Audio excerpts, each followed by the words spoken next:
I'm a good person. Strangely enough, everyone knows I am a good person, a law-abiding citizen. Yet the constable before me persists in his pursuits. A lawful resident of Sulphur Mountain City. I pay my taxes punctually, work diligently, and am a commendable employee in my department, a good neighbor and partner in the community. Look, I'm even a pet lover. This Medal Me Beloved Abeo is the champion of the Community Pet Star Competition.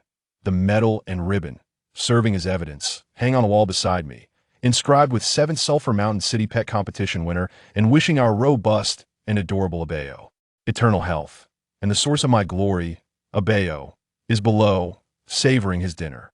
Alas, no matter how I explain, the dark elf constable remains silent, fixated on me as if convinced I am lying. Bait. Abeo? You mean that dreadful creature? He is one of the reasons for your complaints. The Lofu family accuses your pet of attacking their son. In the corner, beneath the certificate, the slandered Abeo drools as he licks a bone. Upon noticing his owner's gaze, he grins foolishly, truly adorable. Lofu? Who is that?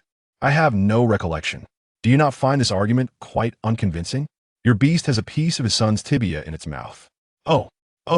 So, is the skeleton soldier family next door? They particularly enjoy playing with Abeo. What good people they are. I hurriedly floated over, prying the bone from Abeo's grip, who clung to it stubbornly. Reluctantly, I raised my fist and tapped the head of the foolish dog. Let go, you idiot. If you do not wish to be confined in quarantine, release it.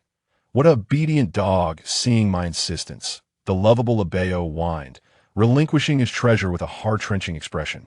Rest assured, Abeo, once I deal with this foul woman before me, I shall ensure the Lofu family plays with you for an entire year, I promise softly. The evidence of the tibia complicates my defense, so I forced a smile on my face, striving to appease the constable, offering a flattering grin. It is all a misunderstanding. Abeo is merely overly enthusiastic.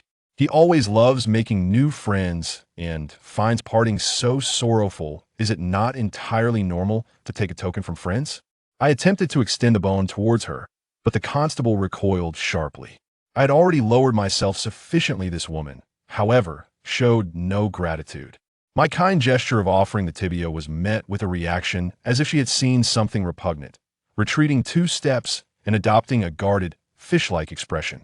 I represent the city as its constable. Do you comprehend the consequences of assaulting an officer? It is a misunderstanding. I am truly a good person. I lamented the dark elf's sensitivity and vigilance towards magic. Reluctantly, I silently dissipated the hypnotic spell and venomous curse entwined within the bone, allowing the malicious magic to fade without a sound. I do not care whether you are a good person according to the regulations of Sulphur Mountain City's law enforcement. You are liable for 50 gold coins in reparations and must apologize in person, to be completed within 3 days. Should you wish to avoid my further visits, remember to report to the city management team within 3 days. Upon closing the door, my expression soured. Filthy wench, beware lest you find yourself struck from behind and sold into the slave market in this undercity realm. Dark elves have always been the most sought after and valuable commodity. Though my mind conjured up vile curses, I refrained from uttering them, for should those words escape my lips and that woman truly be sold, I would become the prime suspect, and I was certainly not foolish enough to invite such trouble. Boss, you are truly remarkable, to dare enforce the law against such a terrifying creature. The moment I laid eyes upon him, I was utterly petrified. These brutes are all the same. They may appear formidable, but they are hollow within. As a proud enforcer of Sulphur Mountain City, you must understand. Not far off, the conversation between 2 dark elves continued. Tisich, how dare they underestimate me? Had I not resolved to turn over a new leaf and become a better person, you would have been sold to a brothel tonight. The adorable Abeo, sensing his master's despondence, approached and, with his venomous tongue, began to lick my face. All right, Abeo, remember you are the noble Chromagus, not a foolish dog that merely drools everywhere. Come, let us go apologize to the Lofu family and enjoy a dinner together. Yes, a dinner. The foolish dog, upon hearing the promise of food, drooled from both mouths, growing increasingly joyous as he licked me fervently. I nearly forgot to introduce myself. I am Roland Lawn, 376 years of age, a good persona no, to be precise, a benevolent lich. If one were to inquire about the perception of liches in the world, it is likely that few would offer commendation that a remorseless villain. The ultimate embodiment of the undead and dark magic. A nightmare for the living, king of the undead.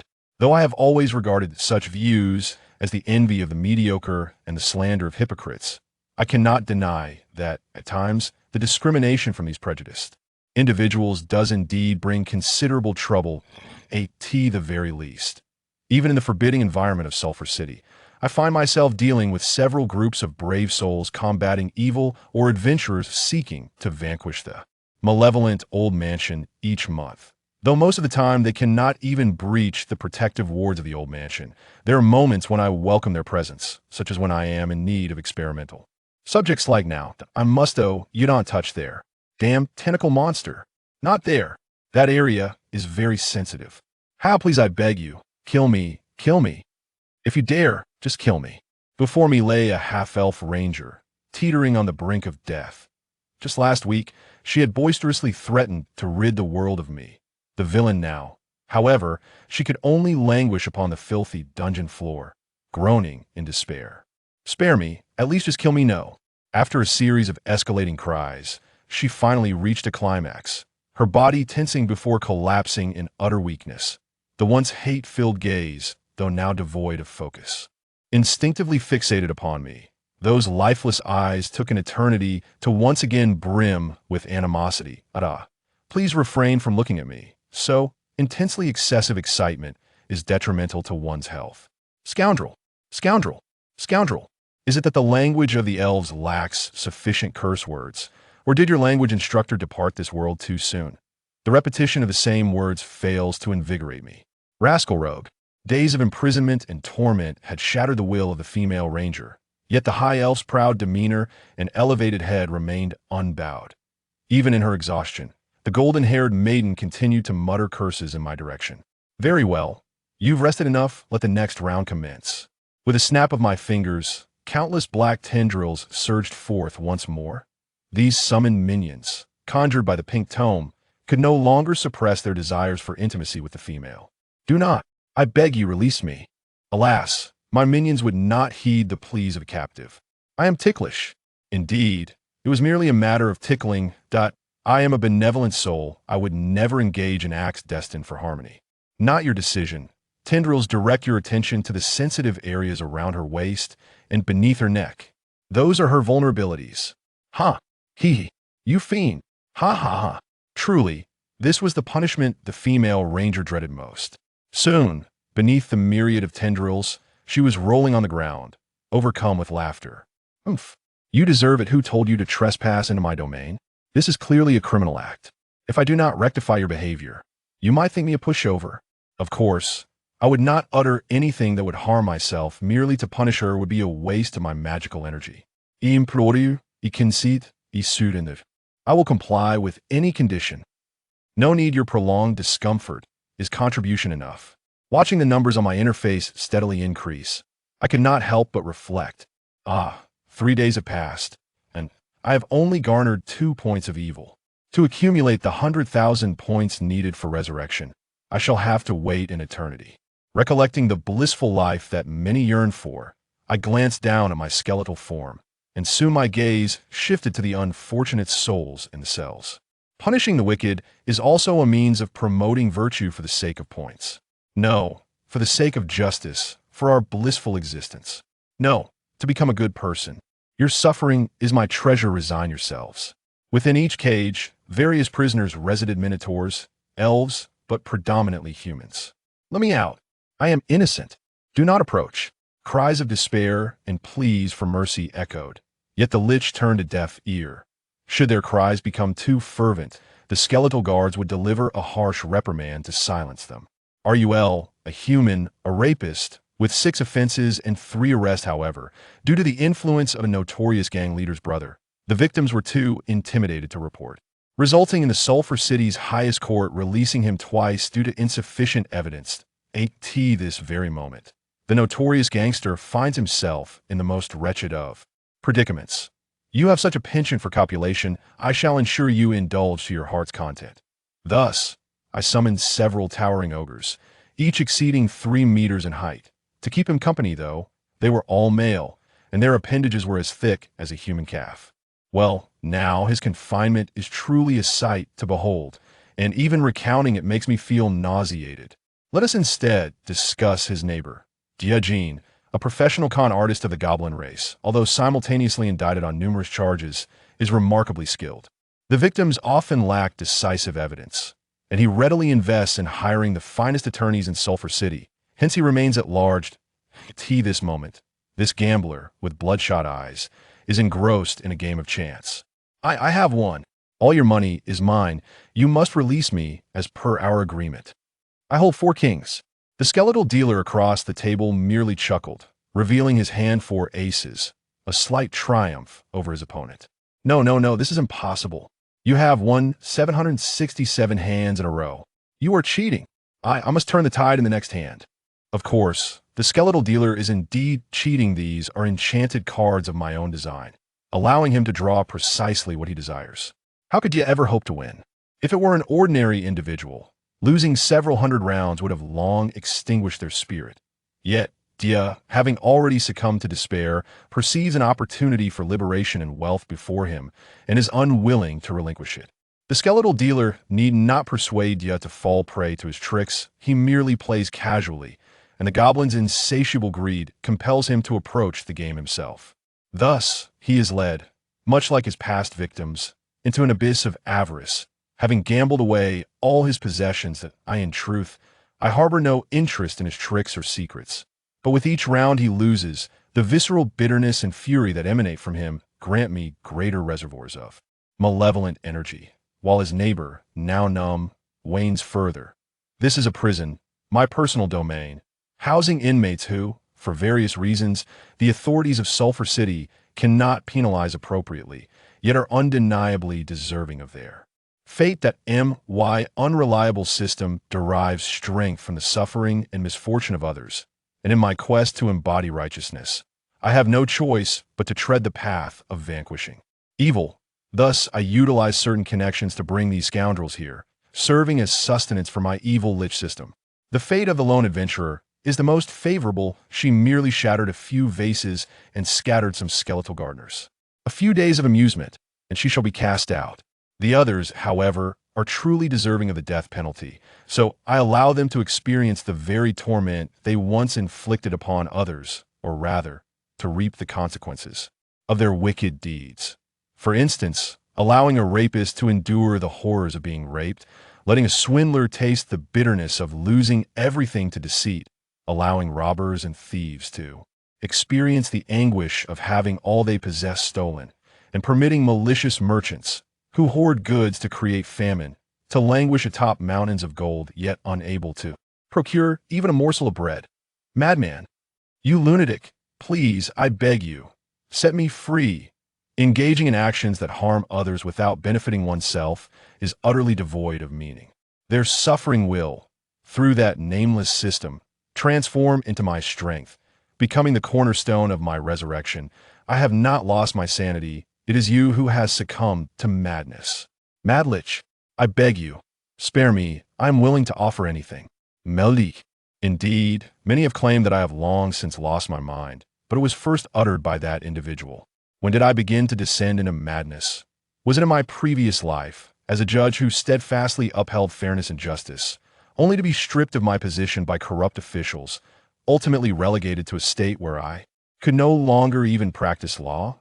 Was it when I reincarnated into this world with that peculiar system, believing myself to be the destined protagonist, vowing to bring greater happiness to my people and loved ones, only to discover that the cruel hand of fate was immutable, step by step losing my country, my family, and all my dear ones? Was it when I swore vengeance upon the gods and hypocrites, rallying a legion of the deceased with my shattered form, only to realize that in my quest for retribution, I had left behind a trail of corpses and ruins, becoming akin to the hypocrites and ambitious alike, brandishing lofty banners while perpetuating disaster and tragedy? Perhaps, from the very beginning, I, with memories of 2 lifetimes, lost my sanity upon uncovering the truth of this world. Chapter 2. The Malevolent Lich System According to Legend. every transcendental being that breaks the boundaries of time and space is bestowed a gift from the world, commonly referred to as the essential golden finger for traversers. The malevolent lich system stands as my exceedingly troublesome golden finger. Once, it bore a noble title, the Radiant Night King development system, but regrettably, once I abandoned my paladin identity and delved into the dark arts, it transformed into this unfortunate moniker. In days gone by, the daily tasks it assigned were benevolent in nature, such as aiding elderly women across the street or helping little girls find their lost kittens, rather than the current tedious options. Behold today's mundane tasks. Once again, it presents a dismal choice. Annihilate any town with a population exceeding 30,000 for a reward of 10,000 evil points. Or snatch 3 lollipops from children for a mere point. Should I fail to complete either, I would incur a deduction of 2 points. Bah! Do they take me for a fool? If I were to truly destroy a town, I would undoubtedly summon an entire epic order of paladins to hunt me down, and I would gain nothing in return. Casually, I seized a lollipop from a passing Taran girl, observing as she wept, dragged away by her mother. Just as I placed the candy in my mouth, the sound of the lollipop colliding with my skeletal joint reminded me of my lost sense of taste. Sigh. When shall I once again savor the delights of cuisine? Though my magical essence provides ample sustenance, it is far from delectable. Even as the girl's mother dragged her away, the child seemed reluctant to relinquish her treat, her watery eyes fixated upon me, perhaps sensing my inability to enjoy food and yearning for something more. Did she believe that the passing lich uncle was merely engaging in mischief? That I would soon return her lollipop? Well then, to not disappoint her expectations, I crunched the candy into pieces and spat them onto the ground. Woohoo! Mommy, the strange uncle stole my candy. Don't look, hurry away. Thus, I unexpectedly garnered a delightful chorus of cries, which lifted my spirits considerably, for it reminded me of a certain unruly child. Do the undead possess no rights? Ancient magical scrolls were treated as mere doodle paper, dragon's blood ink as paint, painstakingly crafted alchemical potions as soda, and even my ribs were surreptitiously disassembled for a puzzle. After merely 2 hours of slumber, my laboratory had devolved into ruins. The destructive power of a child is truly terrifying. Sigh, when shall I exact my revenge? The memory of those unruly children, particularly a certain wild and untrained older child, gnaws at my teeth with resentment.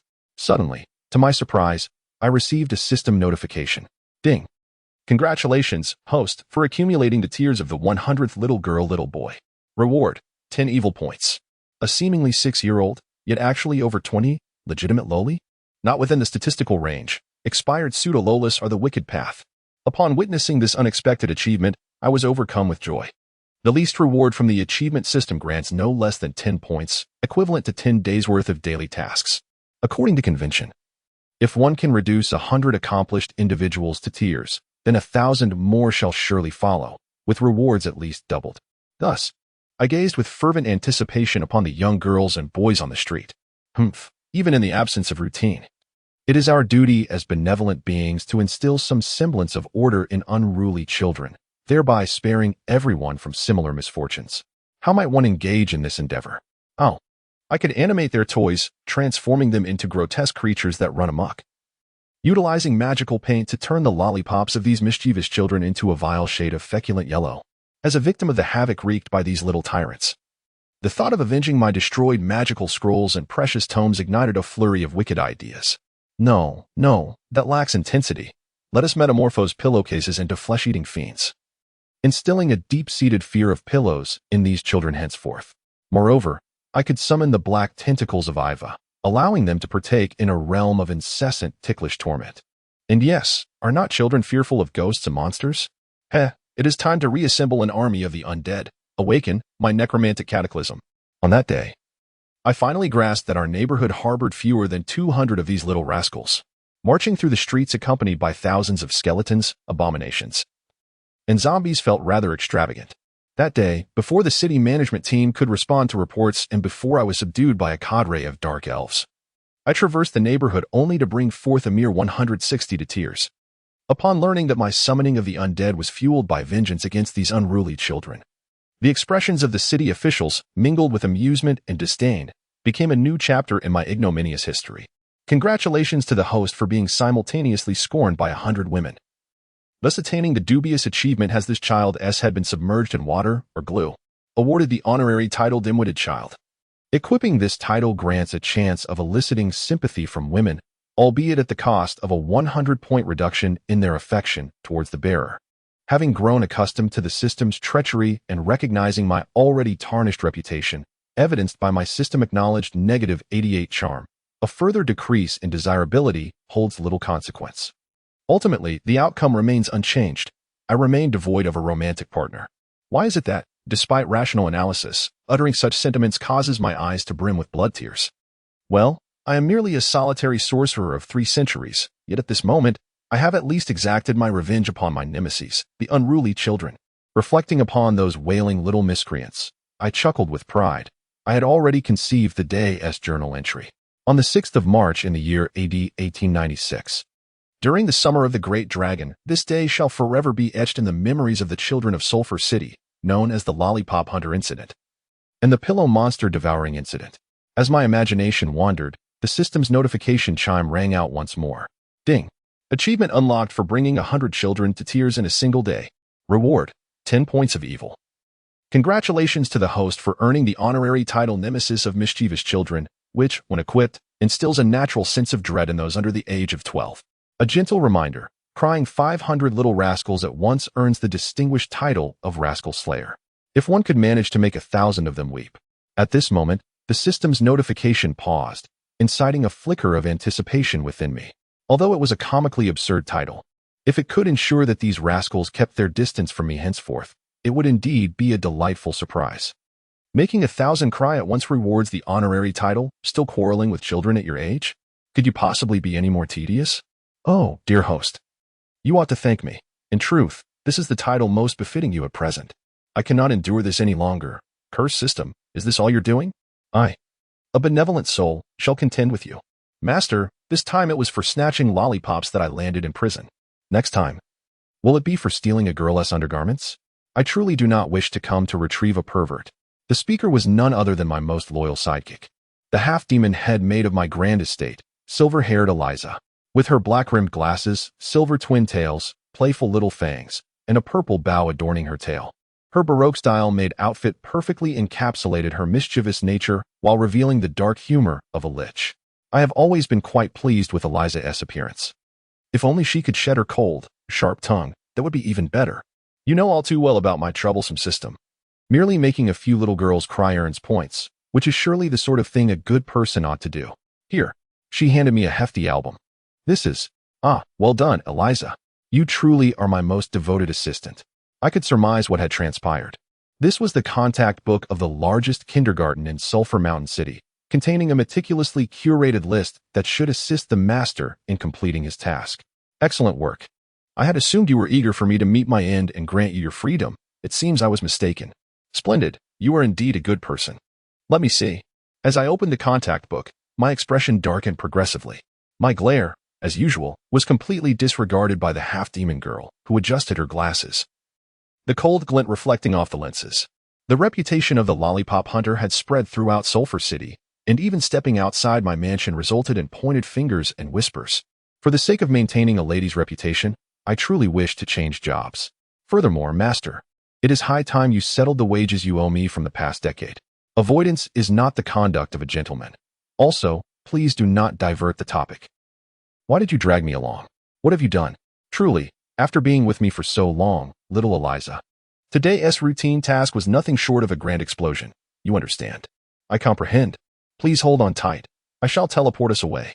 The silver portal was opened, and both master and servant hurriedly stepped inside.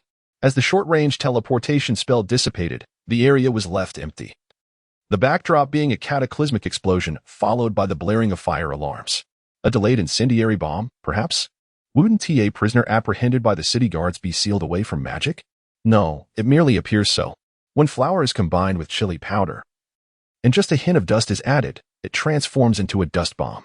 Its power is negligible, posing no lethal threat, yet it leaves no trace of evidence. Truly, you embody the essence of a wise lich, a prisoner bound by a magic seal, unable to cast spells, yet ingeniously crafting explosives from the cafeteria's provisions. Thank you for your flattering words. I must admit, I feel somewhat bashful. No one is praising you. Well, at least as a lich. That should be considered a compliment. What exactly is a lich? It is not a benevolent being, but rather a fearsome creature. This is likely the immediate impression of all living beings in Vela upon hearing the term. The sight of its skeletal form is disconcerting, and its ghostly eyes instill dread, suggesting malevolent intentions. This perspective is held by the common populace. The ultimate embodiment of evil, a schemer and a villain, such as the view of the holy paladins. As undead, the liches, being the final resting place of dark sorcerers, often carry a notorious reputation. However, such slander stems from prejudice. How can one judge an individual solely based on their race? I have always believed that discrimination and bias based on race, skin color, or origin are hallmarks of human folly. There exists only base discrimination and prejudice, devoid of any contemptible race, color, or lineage. I am truly a good person. If you consider that to be goodness, then the bloodthirsty undead in the eastern part of the city must be saints as well? The half-demon maid chuckled. It seems the infamous life-restricting zone, where one is said to be torn apart if they enter whole, is regarded as a haven for good souls in the eyes of her master. You possess a delightful sense of humor, my master. Bloodthirsty undead as good beings? What then of the esteemed priests in the cathedral district, lauded by the townsfolk? They provide free healing to the citizens. Every Sunday, they distribute communion to aid the impoverished. A congregation of hypocrites and pedophiles. Look, Eliza, humans are driven by desires and needs. Excessive repression does not breed normalcy, but rather fosters perversion. They proclaim that desire is original sin, yet in private, they are undoubtedly twisted. Just observe how those older men dote upon young boys. There's something amiss there. And those single-minded paladins, who brandish their weapons at the mere sight of me, are nothing but a horde of savages. Well, I can see you are once again indulging in your whimsical thoughts. The ancient red dragon, known as the Doom of Belron, which single-handedly obliterated an empire, is likely perceived by you as a gentle darling. No, Little Red has been neglecting her diet lately and has become rather plump. If only she could shed a couple of tons and tone her figure, she would be even more adorable. What of our illustrious, law-abiding, and helpful city guard of the sulphurous elven realm? You must be quite familiar with them, as I have summoned you 5 times in the past 2 months. You might inquire of the unfortunate vendors who have faced their oppression. My sentiments align closely with theirs. Bah, a bunch of mad women. Our gentleman's free alliance stands in stark opposition to them. With a resigned shake of her head, Eliza deliberately overlooked the dubious organization referenced by her master and continued her questioning. What of our once revered hero? The lord of the city who saved the world? He raised the banner of equality among races and, amidst the chaotic underworld, established the city of Sulphur Mountain, a sanctuary for diverse beings in a realm rife with conflict. A fervent dreamer entrenched in adolescent fantasies for centuries. In this modern age, he still indulges in the antiquated tale of brave heroes vanquishing dark lords to save the world. No wonder he remains forever alone. How audacious you are to speak when you disrupted his 2 weddings, leading others to proclaim him a solitary star, born to bring misfortune to his parents. He inadvertently brings calamity to his brothers, and now even his beautiful visage cannot persuade the maidens of Sulphur City to accept his proposals. It was not my intention. Must you hold a grudge for so long? Not unintentional, but rather deliberate, I believe. Let us not forget that the rumors of the solitary star were spread at your behest. You turned a wedding into a night of undead calamity and ghostly horrors, scaring countless maidens to tears. Though I profess it was not my intent, I secretly reveled in it. Until we are resurrected and regain our corporeal forms, I shall not allow you to luxuriate in a life of bliss. My lord, whenever you are pleased, you stomp your feet with arms crossed, and your malice spills forth. Well then, let us refrain from discussing your great achievements. What of your fellow liches in the city of the undead, Zyro? Those creatures are wanted across nations, and their mere presence would plunge the world into chaos. Then why do you still rely on the system for resurrection? Why not simply acquire a body? I have no desire to become a grotesque monster with 3 hands and 6 feet. Even if I were to retain a human form, problems would inevitably arise. Seeing the lich doubt their own life-altering techniques, what could I, Eliza, possibly say? Very well. In your eyes, what am I? A cold-faced, sharp-tongued old hag? A flat-chested maiden, eh? I certainly would not be foolish enough to voice such thoughts. Oh, Eliza, you are undoubtedly my most trusted subordinate. We once shared grand aspirations of conquering the stars and seas. Before you realized your celestial dreams, might you remember to settle the 10-year debt owed to that poor little orphan for her wages? Realizing her master was once again having an episode, the silver-haired half-demon pushed up her glasses, a glint of coldness flashing in her eyes as she spoke each word with icy precision. If you continue to act so frivolously, Do you intend to neglect your collection? Very well, Eliza, I apologize. Thinking of my precious belongings, the Lich immediately softened her stance. Humph, the fallen angel. Having successfully usurped power, hummed a cheerful tune as she strode toward the door. As the steward of this abode, she had no time to waste on her deluded master. Yet, judging by the ever-drooping tail of her master, it seemed that her mood was less than splendid. Suddenly, a charming face peeked out from behind the door. Once icy cheeks now flushed with warmth, rosy hues spreading across her slightly trembling long ears. Then, with a soft sound, she disappeared once more behind the door. Heh, you know me well, do I not know you? The foolish and malevolent stepmother, even with your cunning ways, must still dutifully owe me a debt of gratitude. Toiling like a beast until your last breath. I boldly uttered these harsh words, reveling in my triumph, yet a twinge of anxiety gnawed at my mind. Oh no, surely, I have been overheard. Chapter 3. The Lottery of the 9 White Bone Claw. In accordance with the principle that one must vocally declare their ultimate moves, I unleashed a furious roar before delivering a powerful grasp upon the skeletal warrior before me. The sound of cracking bones echoed as 2 of its skeletal limbs shattered simultaneously. Gazing at the tome of arcane knowledge known as the 9 White Bone Claw, I channeled my magical energy to regenerate the fractured bones of my hand and let out a resigned sigh. Once again, I found myself in possession of an unusable artifact. Despite having the white bones and claws, and having replaced the ice attribute with my own icy magical power, this hybrid spell remained beyond my reach. With a flick of my wrist, I cast it aside, allowing it to join its fellow relics from another realm, destined to become mere curiosities. Indeed, this was a product of an alternate dimension, and according to the tome's description, it was purported to be a formidable offensive spell, invincible and all-conquering. Yet, I pondered where the flaw lay. Surely, my interpretation was sound.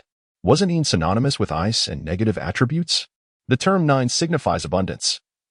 I possessed abundant ice and white bone claws, so why did it fail to manifest any effect? Evidently, upon transitioning to this new world, such composite spells had become worthless.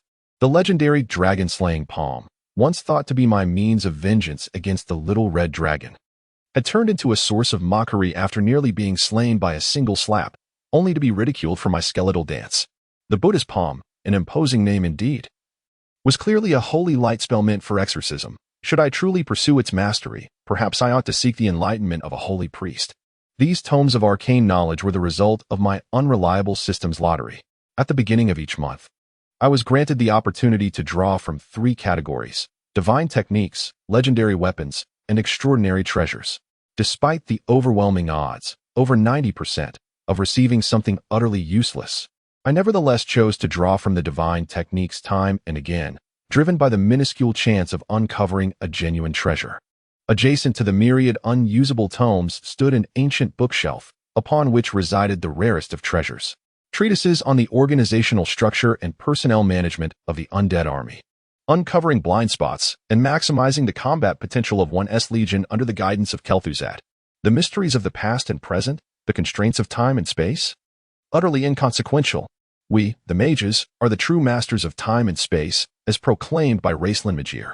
The classic 18 maneuvers of the mage's self-defense taught by the venerable Uncle Duncan on how to engage in close combat. Who dares to claim that mages lack martial prowess? Ah, indeed. The puppet army and the grand strategic spells of Evangeline's elegant magical selection.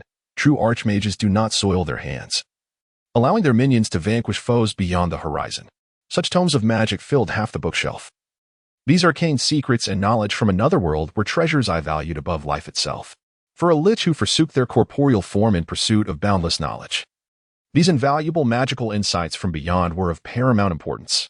Yet, discerning the utility of these spells remained a considerable endeavor.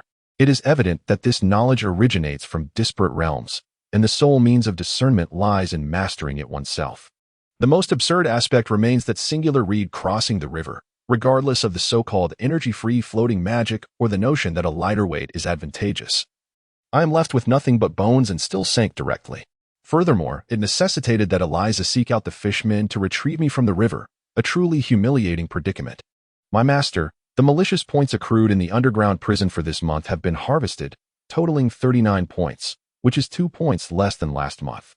2 inmates within the prison can no longer generate points. A replacement is advisable. Eliza's reminder brought to mind that it is once again the beginning of the month. And this time, I must draw what I desire. the Super Lich system. With a command, a golden panel manifested before my eyes. It presented only 3 options: lottery, tasks, and enhancement. The tasks were divided into daily tasks, which are generally trivial and yield little reward, and storyline tasks, which are currently grayed out, evidently inaccessible for some reason. I had previously utilized the enhancement feature, which displayed my personal information, yet at this moment, it too was grayed out and unusable. This was not a system error, but rather a personal issue. Roland Lawn, Male Lich, damage to the life box. Enhancement cannot proceed until repaired. Strength 5, Agility 5, Constitution 5, Intelligence 30, Charm -88. Will 5. 10 points represent the basic attributes of an ordinary person, beyond the primary attribute of the spellcaster, intelligence. The rest are mere combat values of 5, Profession, level 60 Mage, level 1 Lich, level 20 Spellcaster, total level 81, Comprehensive Combat Power Evaluation 79. Golden level Peak Spellcaster, Soul Emblems, Seal of Justice, Crown of the Dead, damaged, Ice Walker, damaged, Child of Radiance, destroyed.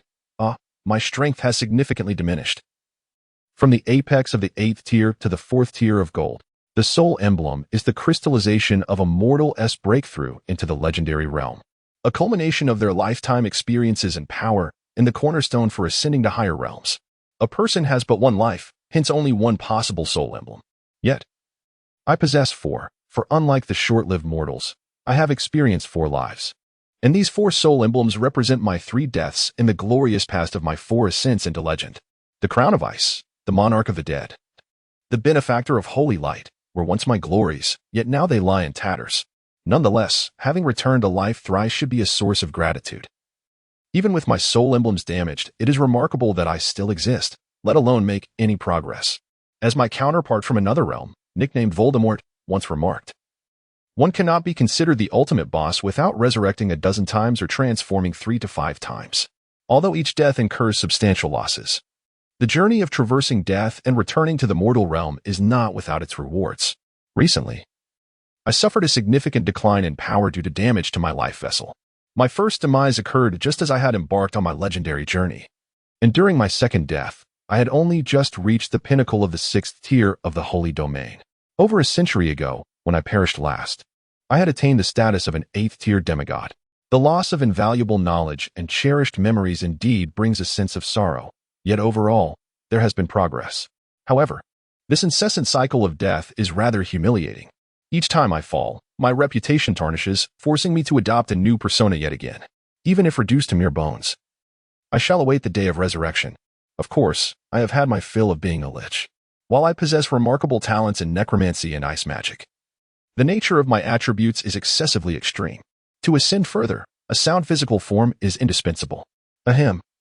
It's not merely a matter of seeing others in pairs and longing to escape the fate of eternal bachelorhood.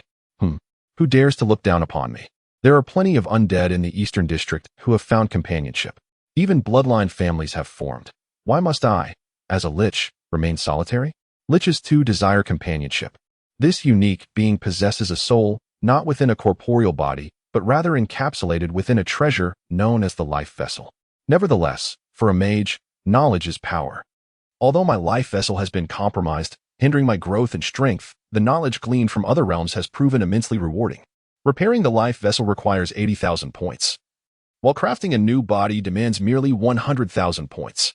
How foolish would I be to squander my points on repairing the vessel? Glancing at my panel displaying 49,762 points, I lament the fact that my resurrection progress has yet to surpass the halfway mark. I must collect my thoughts and focus on the final option, the lottery. The opportunity to draw comes only once a month. In addition to secret tomes, there are options for divine weapons and rare treasures, yet based on past experiences, I typically refrain from choosing them. The last time, I nearly met my end with a cursed holy sword, and the fountain of life, with its innate holy light, was rendered useless. The eastern treasure, the vermilion fruit, appeared promising, extending life and entirely natural, but lacking a mouth, I was compelled to feed it to the dogs alongside the fountain of life. Alas, knowledge is power. I shall opt for the secret tome. With a command, the Grand Golden Wheel began to slowly spin. Great teleportation, grand disintegration, beast mastery secrets. Stop. The wheel accelerated. Holy light judgment. Fate's retribution. The secret treasures of the Holy Church. Even if I cannot utilize them, I could sell them, this time. There are many valuable items. Please, stop. The wheel spun faster. FFF Group S Flame Magic Barbecue Manual. The very name seems tailor-made for me. Stop it already. Well then, I can no longer discern the symbols above. The most frustrating aspect of each lottery is this. Treasures flow past my eyes, yet the wheel continues to revolve. But with only one chance per month, closing my eyes and waiting feels unendurable. Finally, after what felt like an eternity of agonizing seconds, during which a series of precious tomes passed by, the merciless wheel came to a halt. Sunflower Manual, let Sister Dongfang teach you the art of embroidery. What is this? Can even the techniques of embroidery become a secret tome? Even so, I still harbor a glimmer of hope. Is it not often said that throughout history, masters have been regarded as eccentric? Perhaps that Taylor is indeed a legendary expert. Yet, before long, the harsh reality struck me with a cruel blow. Was it not claimed that one could cultivate without the root of desire? I am left with nothing but bones, rendering me utterly incapable of any practice. Chapter 4. The Sleepless One's Causality, or the Notion of Fate, indeed exists. Absent external influences, an apple will inevitably fall, decay, and transform into the seeds of the following year. Should a farmer come to gather the apple, it becomes the orchard's and the apple's rightful destiny. For the farmer is an integral part of the orchard, and the act of harvesting aligns with the apple's predetermined fate. However, if a traveler from afar casually takes the apple as they pass through the orchard, then the apple departs with the traveler, leaving the farmer unable to reap that fruit. Consequently, the destinies of all involved are irrevocably altered by the traveler's actions. This otherworldly traveler is the one whose seemingly trivial actions shift the trajectory of fate for everyone. His movements do not align with the fabric of this world. His alterations to what should have been immutable destinies ultimately instigate a cascade of repercussions. Every grievance has its origin, and the ensuing fateful consequences are borne by the interloper. My system collects and converts these into points of malevolence or benevolence, which, at my discretion, function akin to a wish-granting mechanism that influences the world. Of course, this is merely my own hypothesis, possibly correct, possibly erroneous. Yet, an unexpected twist, a guidebook from another realm, has lent credence to this conjecture. The game Aishi, the Hellish War, chronicles the nuances of this classic game, which has endured for 30 years. The continent on which I currently reside is named Aishi. Is our world merely a game from another dimension? I harbor no lament or astonishment. The notions of parallel worlds, dreamers who glimpse other realms, and oracles traversing the confines of time and space are well-established concepts within the common knowledge of Aishi. Such ideas suffice to elucidate everything. The term held denotes the 7 monumental updates that represent 7 cataclysmic upheavals in this world. During these 7 apocalyptic calamities, the continent morphed into a veritable hell on earth. Just as I, brimming with confidence, believed myself to be the destined hero from another world capable of altering this fate, I was taken aback to discover that after the 3rd update, Roland Lawn had emerged as the final boss. The demon lord Roland Lawn, accompanied by his legion of demons, returned from the abyss, vowing vengeance against all life. An endless army of the deceased and demons ravaged the continent, resulting in the obliteration of countless lives and nations. Roland Lawn? Is that not my name? Have I unwittingly become the final boss of world destruction? Reality is not a game. The demon lord is not necessarily vanquishable. How could I, once hailed as the radiant sun, become the embodiment of chaotic malevolence? Yet, this transformation transpired. The darkness lurking within the depths of the Holy Church, the betrayal of trust, and the treachery of the royal family and nobility gradually led me, a once heroic paladin, to stray from my faith and descend into darkness. However, now that I am aware of that wretched trajectory of fate, as a traveler who commands my own destiny, how could I allow such events to unfold? Thus, I endeavor to undertake further actions, striving to alter my fate.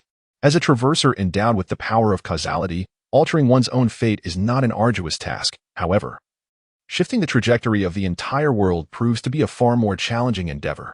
In this current existence, after experiencing death upon death, I linger in this realm as a lich, naturally incapable of becoming the Dark Lord intent on annihilating the world. Regrettably, my foolish twin brother, Cavan's Lawn, has taken it upon himself to undertake numerous earth-shattering feats in my stead, ultimately descending into the gates of hell alone. Perhaps it will not be long before I confront the demon lord known as Cavan's Lawn. Therefore, by any means necessary, I must endure. Even if it means clinging to this fractured existence, my soul marred, until the day Cavan's returns. Hence, I am in dire need of power, regardless of its origin or whether it embodies righteousness. As I ponder these weighty matters, a companion beside me douses my fervor with a bucket of cold water. "Don't run, you scoundrels. I shall tear you apart," Momo exclaims. "I have already procured seaweed and chili. Tonight, we shall feast on rib soup." "The ribs ahead? Do you hear me? You are today's main course." "Halt, Momo. It appears the animosity from yesterday's explosion has not dissipated. It would indeed be foolish not to flee." Thus, I cast a levitation spell upon myself, subtly accelerating my pace. This time, the stakes are high. If I were to be apprehended by the fully armed urban management squad, even if I were reduced to mere bones, I might still be dismantled and fed to dogs. Yet, I am not the only one being pursued. Brothers Bea, why are they chasing you as well? Have you been selling counterfeit goods again? The Bea brothers are infamous among the avaricious goblin clan for their unscrupulous trading practices. For a price, they will sell contraband and forgeries, neglecting even to obtain a business license to save costs and evade taxes.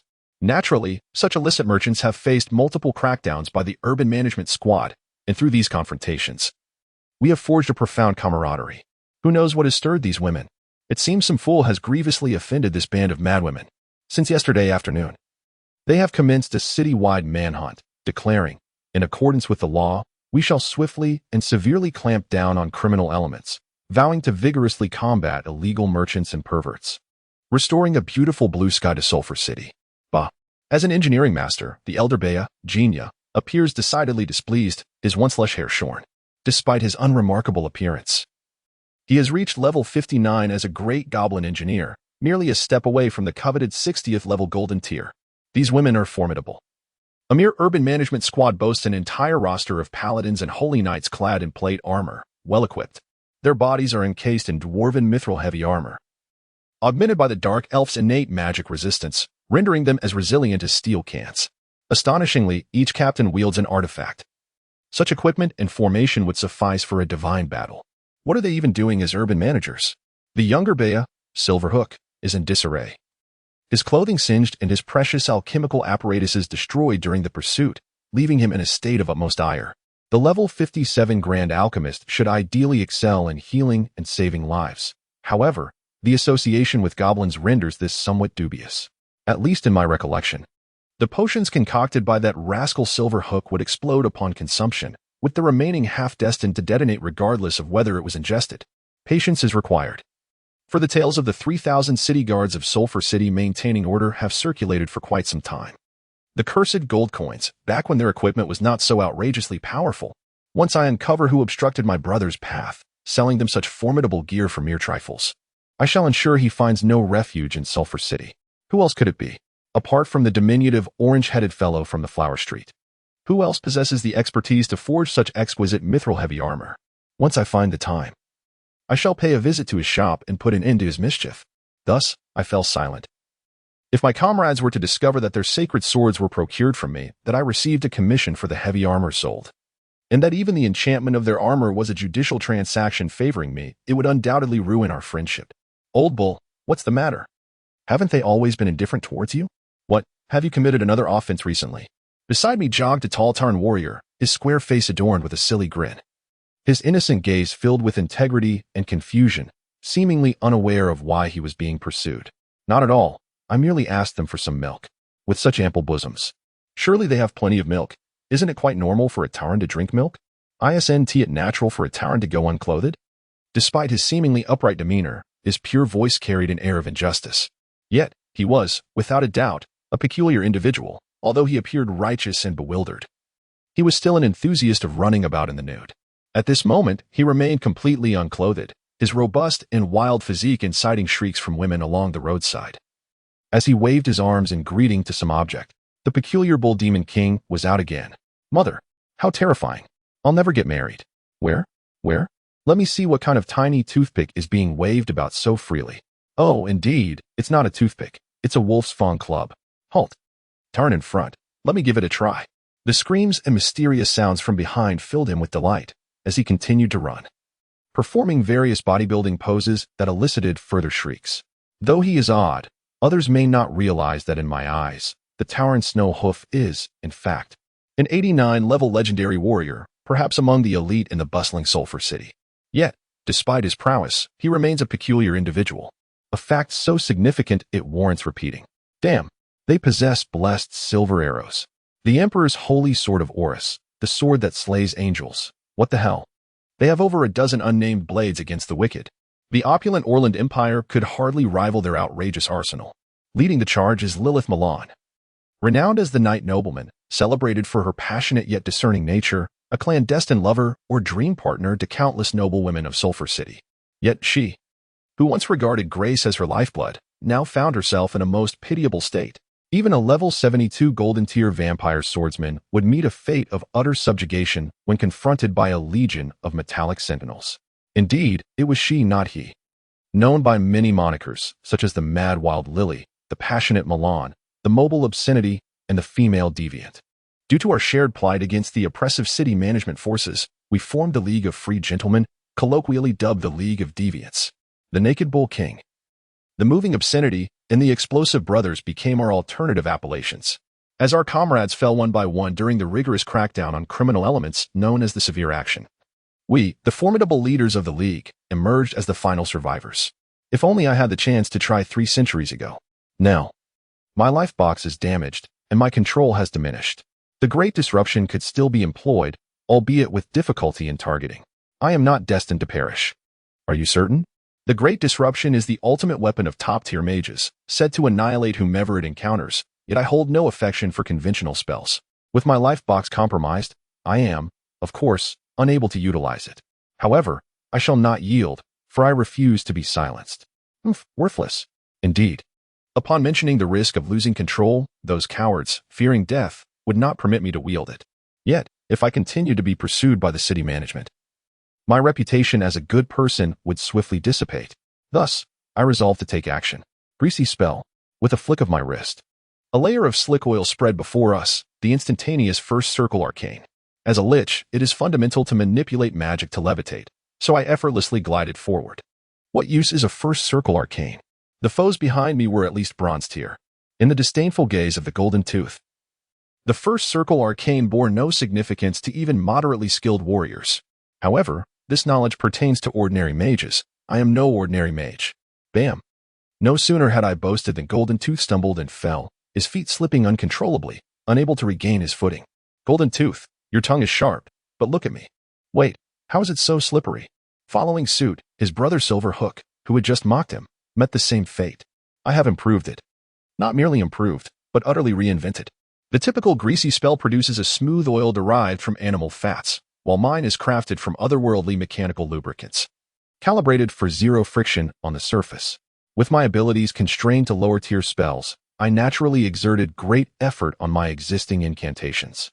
While seasoned warriors could easily disregard the common greasy spell, the newly enhanced super greasy spell, though merely a second circle arcane, demands caution even from those towering above the golden tier. Yet, my arrogance was swiftly met with the harshness of reality. That bull astonishingly used its hooves as a skateboard, gliding past like a skier, all the while casting flirtatious glances. Its seemingly cumbersome form possessed remarkable balance. Well done. Mad Lich, even a fool can have a moment of clarity. The cunning vampire woman leaped onto the back of the clumsy bull, hitching a ride with haste. Quickly, as we noticed the city management squad approaching, we disregarded the BIA brothers, who were still rolling about in the oil, and hastened our departure. As anticipated, the Dark Elf Knight city guards, clad in heavy armor, slipped and tumbled on the slick surface. Damn it, how is it so slippery? The deputy leader, Victoria, managed to rise, only to complain a moment before slipping again. Help me, came the desperate call of the BIA brothers. The bull-headed creature, intending to showcase its strength by rescuing them, was pulled along by Lilith to flee. Those armored fellows couldn't get through. My concern wasn't for their safety. If they realized escape was futile, one might recall what the BIA brothers carried. The bull-headed creature, though slow-witted, wasn't foolish. It smacked its head and continued to run. Boom. The explosion behind us confirmed our judgment was remarkably sound. Engineering and alchemy are inherently prone to explosions. And when one adds goblin engineering into the mix, the likelihood of an explosion multiplies tenfold. Not to mention, if the BIA brothers found themselves cornered, they were laden with an assortment of precarious items. A few more collisions and falls could very well lead to a detonation. Blast it, catch those 2 fools. They've escaped, pursue them. The smoke billowed behind us, and the greasy oil enhanced the flames, but from the shouts trailing behind, It seemed this unplanned minor explosion posed only a slight inconvenience to the heavily armored knights. However, grease magic, grease magic, grease magic. Thus, our escape route became a treacherous slick. Foolish elves, burdened by your heavy armor, ponder your balance skills slowly. Die. With a shrill cry, I realized I had celebrated too soon. Emerging from the street corner was none other than Diana, the captain of the city management squad, wielding the Silver Avenger, a holy sword I had previously sold to her. As we hastily changed direction, we discovered another squad of dark elf knights charging from a different corner. Led by the deputy captain, Yawn. Damn it, it's a trap. We are cornered. You scoundrel. I thought you were a good person, but now. All my newly bought dresses are ruined. And my snacks. My cosmetics. And Momo's kitty. Wasn't he your kitty always that small? No. It's my pet cat, Momo. Also, my bust is at least larger than yours. I'm a man. How can you even compare with me? Apologies, little brother, but you do appear rather effeminate. I genuinely forgot you were male. The bickering dark elf knights surrounded us from 3 directions, ignoring the already squabbling dark elf siblings. In their eager state, they sharpened their blades, ready for confrontation. This situation was, indeed, anticipated. Currently, my foremost concern is to evade the peril that looms behind me. With a deft roll, I dodged a lethal strike from behind, and employing a levitation spell, I elevated myself a foot above the ground, narrowly escaping the pursuing dagger. Curse it! You have once again dragged us into this predicament. How many times must you be the source of our troubles? As expected, it was none other than the apologetic yet ruthless old bull and the foul-mouthed, deranged vampire woman who were behind me. It is imperative that I extricate myself from these 2 habitual traitors, for they are far more cunning and troublesome than any dark elf. Once they learn that this chase is a consequence of my actions, they will not hesitate to betray me. If I were to be captured and thrown into a dungeon, even if the dark elves do not mistreat prisoners, my fellow inmates would ensure that I receive no mercy. I absolutely must not be captured. Amidst the relentless assault of the top 10 warriors from the Sulphur City, I found myself in a most precarious situation as I dodged their blows. The knights nearby seemed to relish this dog-eat-dog scenario, already showing signs of settling in to watch the spectacle. An opportunity.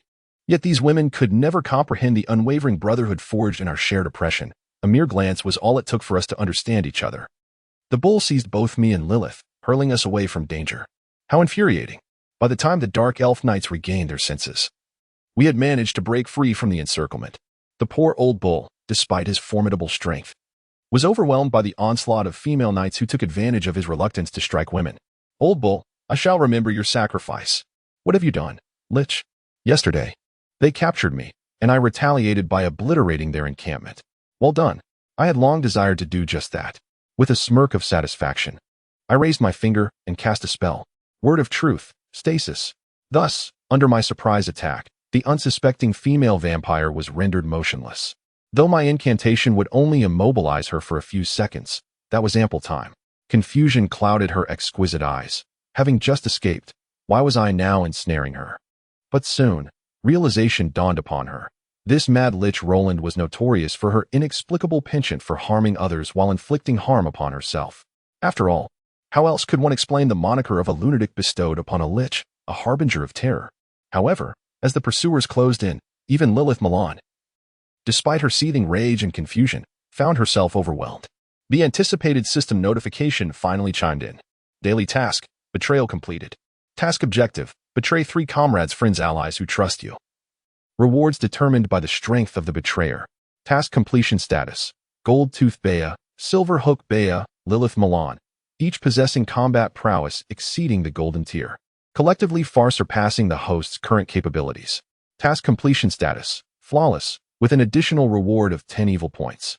Indeed, betraying you all was the most worthwhile endeavor. Now that the daily task is complete and the reward secured, it is time for a genuine escape. As I approached a secluded corner, draped in a distinctive silver robe woven with golden threads and adorned with a faceless silver iron mask, I stood in silent anticipation for the pursuers to arrive. Forgive me, my lord. Upon turning the corner, in an instant, the once indignant city management team transformed before my eyes into obedient little girls. Soon, when Diana and her companions arrived and beheld me, their earlier bravado vanished, as if they were confronted by a superior. They fell silent, like cicadas in winter, hesitant to speak. At last, their Their leader mustered the courage to inquire, "Your Excellency, the sleepless Chief Justice, what brings you here?" "Indeed, I, the Lich Roland, am also known as the Sleepless Chief Justice, the highest law enforcer of this city. I am not merely their direct superior, but rather the superior of their superior's superior." Chapter 5. The Supreme Judge. Sulphur Mountain City is indeed a remarkable place, a consensus acknowledged by all who dwell in the subterranean realm. To elucidate what Sulphur Mountain City truly embodies, one must first clarify the nature of the underground world itself. It is often referred to as the Exiled Lands, a notion universally accepted among the surface races. The underground world is a vast, uncharted expanse beneath the continent of Aishi. Its area immeasurable and its terrain so intricate that it defies accurate mapping. It is said to harbor passages leading directly to the abyss of hell. Initially, this realm was sparsely populated, but as Irish transformed, it evolved into a sanctuary for the banished. Elves exiled dark elves, dwarves cast out gray dwarves, gnomes shunned wild gnomes. And nearly 40% of the orc tribes found themselves driven into this abyss by other races. Even the formidable dragons were not exempt. Here, the savage red dragons and cunning black dragons were cast away, alongside volcanic giants exiled by the Titans. The surface-dwelling humans, too, partook in this exile, albeit expelling their own kind. Witches, heretics, cultists, warlocks, necromancers, revolutionaries, and demon worshippers, rendering the underground world a veritable refuse heap for their ilk. As time passed, the diversity of races in the underground world became too convoluted to quantify, yet one fact remained uncontested. Here, chaos reigns. The strongest prevail, and the victor claims dominion while the vanquished become enslaved. Even amidst the tumultuous factions, this realm is the epitome of disorder, with continuous warfare among the dungeon lords, who relentlessly besiege territories, seize resources, and enslave inhabitants. Although similar acts occur on the surface, the restraint of the Order of the Gods and the Kingdom Council fosters a semblance of peace, unlike the forsaken underground world, which has never known a truce. Surviving in the chaotic depths signifies strength. Indeed, in gaming parlance, the underground world is classified as a high-risk area unlocked in the mid-game, accessible only to players of level 40 and above. Most dungeons are dominated by a single race, which oppresses the others. However, Sulphur Mountain City stands apart. Nestled by the banks of the Sulphur River, its history is relatively brief, barely a century and a third, a mere flicker in the eyes of the long-lived races. Yet, it has accomplished what the surrounding dungeon lords have failed to achieve over millennia. There is no war, no nobility, no oppression. There exists no ruling race here. The city's lord, Adam Hahn, though once a celebrated hero, is a solitary human at the helm, with humans constituting a minority. This city astonishingly lacks even a noble class to wield power. This individual, humorously dubbed as one whose intellect lies primarily in muscle, is renowned for his indifference to authority and territory. Unlike other dungeons that boast armies numbering in the thousands, Sulphur Mountain City maintains a mere few hundred ceremonial guards and law enforcement personnel. The most formidable force comprises a city management squad, predominantly composed of dark elves, totaling a modest 800 members at full strength. In the tumultuous underworld, the yearning for peace and weakness are synonymous. Nestled against the sulphur mines, Sulphur Mountain City boasts feeble defenses, naturally attracting assaults from other underlords. However, after enduring several wars, no one dares to cast their gaze upon this place any longer. The reason? The strength of their fists suffices. Lacking a formidable army? In truth, it is unnecessary. Ain Meishus, the ancient red dragon known as the bringer of Berlan's woe, resides within the sulphur veins behind Sulphur Mountain City. This malevolent dragon, notorious for obliterating several human empires, has inexplicably become the guardian of this city. Adam Hahn, one of the most renowned heroes of our time, once vanquished the Lich King of Eternal Night, saving the world. Even in the underground city, he single-handedly dismantled a dark elf stronghold, home to around 40 to 50,000 dark elves and over 100,000 other races. He is perhaps the most celebrated one-man army. Legend has it that the Lich King is the only demigod-level undead monarch of modern times, thus Adam, having triumphed over him, is naturally considered a demigod as well, making him a prime candidate for the strongest among contemporaries. The Grand Sage Margaret, honored as the Child of Heaven, sealed the Lich King alongside Adam. It is said that she possesses the extraordinary ability to summon an entire legion of angels alone. Reports suggest that those underlords who attempted to assault Sulphur Mountain City never even laid eyes on its walls, having been dissuaded by a colossal guardian. It is rumored that as long as the three great heads of Sulphur City remain, the city shall remain unconquerable. Within my system, these three individuals are super bosses at levels 2 to 300, adorned with perfect templates. Even in 3 or 4 expansions hence, they will still be formidable figures, far beyond the capabilities of the surrounding lords who barely scrape by at levels 80 or 90. It is precisely due to this robust protection, coupled with the absence of an oppressive class, that this place has become a sanctuary amidst the chaotic underworld. Yet, mere force is insufficient. The Grand Sage, serving as the administrative officer, maintains order meticulously, while I, the Sleepless One, as the Chief Justice, have established the most equitable and just legal code in the entirety of Aishi. Adam, as the Lord, spends most of his time fulfilling the role of a passive mascot, content to let others handle the affairs. By a twist of fate, I, being well acquainted with the three great heads, am also one of the founders of Sulphur Mountain City. When questioned by the city guards, I did not lie. I am indeed a diligent employee with a legitimate occupation as the highest judge of Sulphur Mountain City. My prior experience as a lawyer and judge has equipped me with legal knowledge that far surpasses the standards of this era. Consequently, the legal code and judicial system I devised for Sulphur Mountain City have become the benchmark for the entire underworld, even drawing scholars from the surface world for study and reference. The ethnic conflicts arising from multicultural coexistence? I have inscribed Martin Luther King Jr.'s "I Have a Dream" upon the city square and gates, ensuring that every individual entering or exiting the city must read it. This is merely the first step. At the legal level, I established racial discrimination as a grave offense and drew upon a series of policies to address racial conflicts, using a few misguided individuals as examples to deter others, at least on the surface. The city of Sulphur Mountain achieved a level of racial equality that was deemed unimaginable across the entire continent of Aishi. As someone deeply interested in sociology, I understand that once a rule gains superficial recognition and acceptance and operates for a sufficient duration, it becomes ingrained as a true moral and legal standard. As an undead being, I possess an abundance of time and energy, and through years of subtle influence, I have fostered a collective subconscious in Sulphur City where everyone perceives equality. The relatively harmonious interethnic relations serve as the cornerstone of Sulphur Mountain as prosperity. And the next step is to ensure public safety. Crimes such as murder and robbery in other underground cities, one can evade the consequences of murder merely by compensating the victim's family, and many affluent merchants and nobles regard foreigners as less than human. However, in my city, devoid of nobility, there exists no mercy, only the death penalty. Thus, under stringent laws, public safety has notably improved. Of course, a degree of necessary violence is indispensable. A peculiar order of dark elves, expelled from their homeland for their faith in the holy light, has become the foundation of the law enforcement unit. And I have invested considerable resources to make them trusted guardians of the citizens. Though at times I lament the fact that equipping the city guards too well and empowering them has rendered my daily tasks increasingly challenging, leading to a higher frequency of my own incarceration. Cough. Let us refrain from discussing the pitfalls of self-sabotage and continue our discourse on this newly transformed underground city, born from the efforts of those who traversed realms. The troubling issue of religious conflicts, which plagues other regions. Indeed, it is a complex matter for other cities, as the rulers of Aishi, where true deities exist, are often devotees of a particular god, leading to inherent biases that compromise impartiality, resulting in incessant conflicts.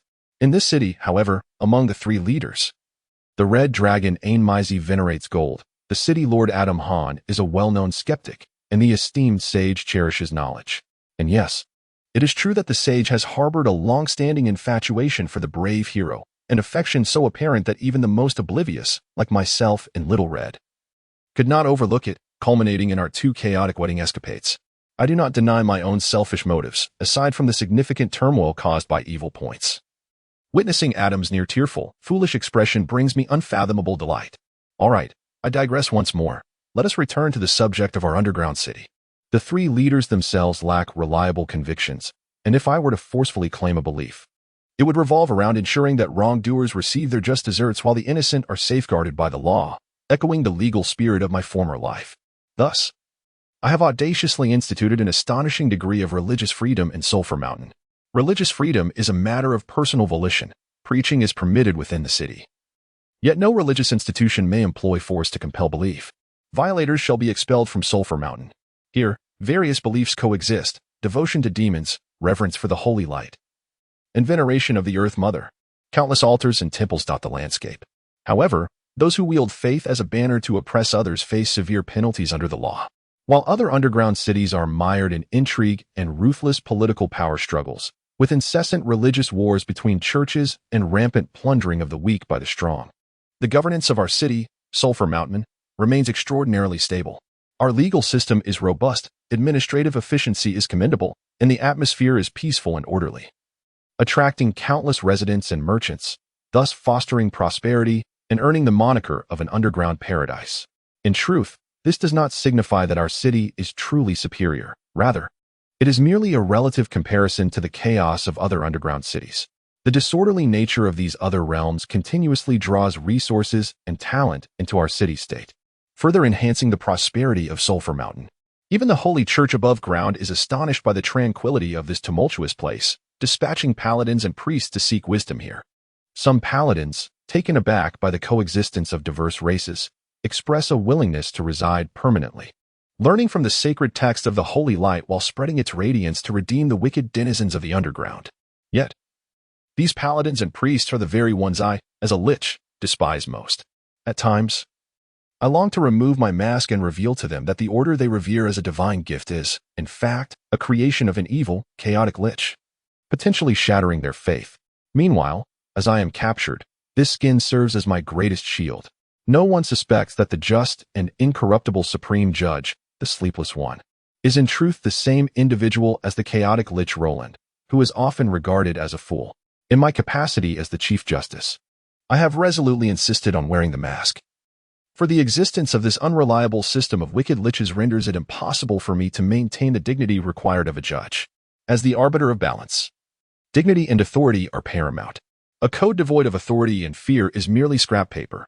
At this moment, the accumulated gravity of years comes into play. Here I stand, silent. The enforcement teams tremble, not daring to question my legitimacy.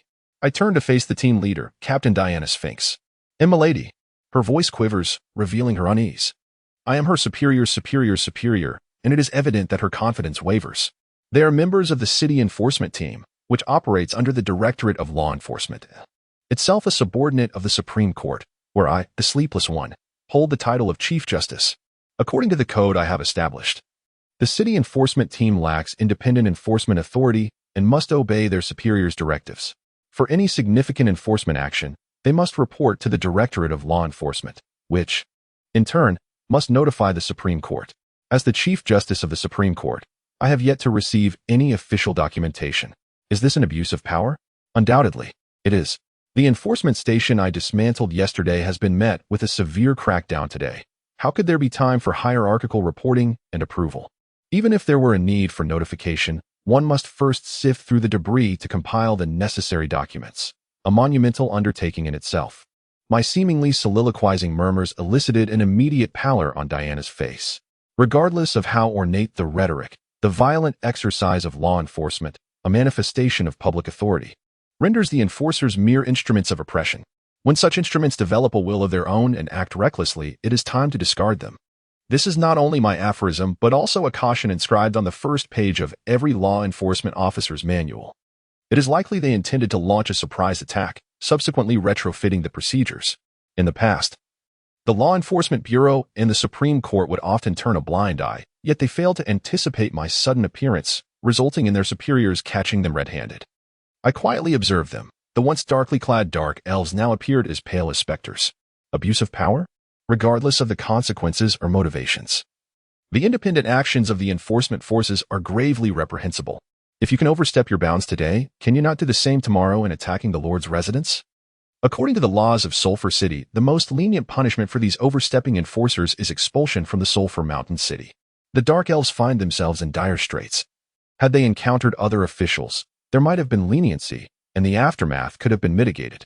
However, the current figure before them transforms the abstract justice of the law into a tangible force, a miracle worker symbolizing the law itself.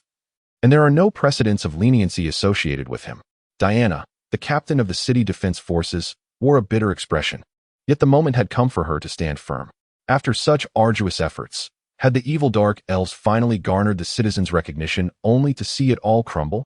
Leaving the city would mean returning to a life of bloodshed. How could I explain this to my sisters who trusted me? The young girl bit her crimson lips until they bled, her violet eyes brimming with tears as she recalled the brutal days spent fighting outside. The thought of being cast out from the hard-won sanctuary of happiness twisted her delicate features in anguish. Adults, these were all my unilateral decisions. If punishment is to be meted out, let it be solely upon me. The resolute captain of the law enforcement team cast aside her dignity and knelt in supplication. Diana, it is not your fault. We acted for the safety of Sulphur Mountain City. Indeed, why should we be punished? Surrounded by her fervent comrades. The knights of law enforcement began to stir with indignation, some casting furious glares in my direction, hinting at a potential defiance or insurrection. Thus, silence by decree. As my proclamation resonated, an inexplicable force took effect. From the void, a silver gavel descended, shaking the very ground beneath us. As the silver ripples spread, not only did all sounds vanish, but the fervent and indignant emotions of the crowd dissolved into mere phantoms. In this wondrous realm, when the beliefs and concepts such as order and holy light can serve as sources of power, how could faith in codes and justice lack the backing of supernatural forces? Indeed, when I found myself in the midst of judgment, and the fourth soul emblem of the seal of justice coalesced, the most astonished individual was undoubtedly myself. This clearly indicated that the code of justice I had established was recognized by the very essence of this world, becoming an integral part of the force of order. The laws embody power, and words signify existence. The rules of this world are law, and we, the custodians of these rules and codes, declare that our words are indeed the rules of this realm. This is known as the law spell. The law spell, a unique fusion of legal principles and magic. Although stemming from the incantations of wizards and the doctrines of clerics, wields a far greater might when employed under its stringent conditions. At this moment, I presided over a trial, with the city guards as the defendants, and this narrow alleyway served as my courtroom.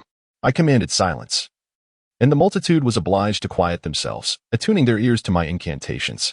The innate magical resistance of the dark elves held no significance before the words of my law spell. Their voices went unheard, their bodies and minds seemingly submerged in frigid waters, chilling them to the core and bringing a sudden calm. It was then they recalled that before them stood not merely the supreme judge, but a sorcerer of unfathomable prowess. The law spell, crafted from the amalgamation of magic and law, had become a distinct form of rule-based magic, renowned far and wide, even attracting the attention of archbishops and sages from the surface world. The Supreme Court had transformed into a sanctum where only the most formidable could study the mysteries of the law spell. The three advanced professions he had established, the Knight of Justice, the Arbiter, and the Law Spell Caster, were comparable to the proud champions of the Holy Church, the Knights of Holy Light, the Cardinals, and the Ascetics. How terrifying my magical resistance was utterly disregarded. I could not discern the level of magical energy, nor could I perceive any fluctuations in it. Yet it was at least on the level of the sanctum. In their eyes, defiance equated to challenging the public authority of the entire Sulphur Mountain City, even in flight. Escape from the Supreme Judge was a distant hope, and the Dark Elves found themselves in what seemed an unavoidable predicament of exile. Faced with such despair, all heads bowed low, awaiting my decree.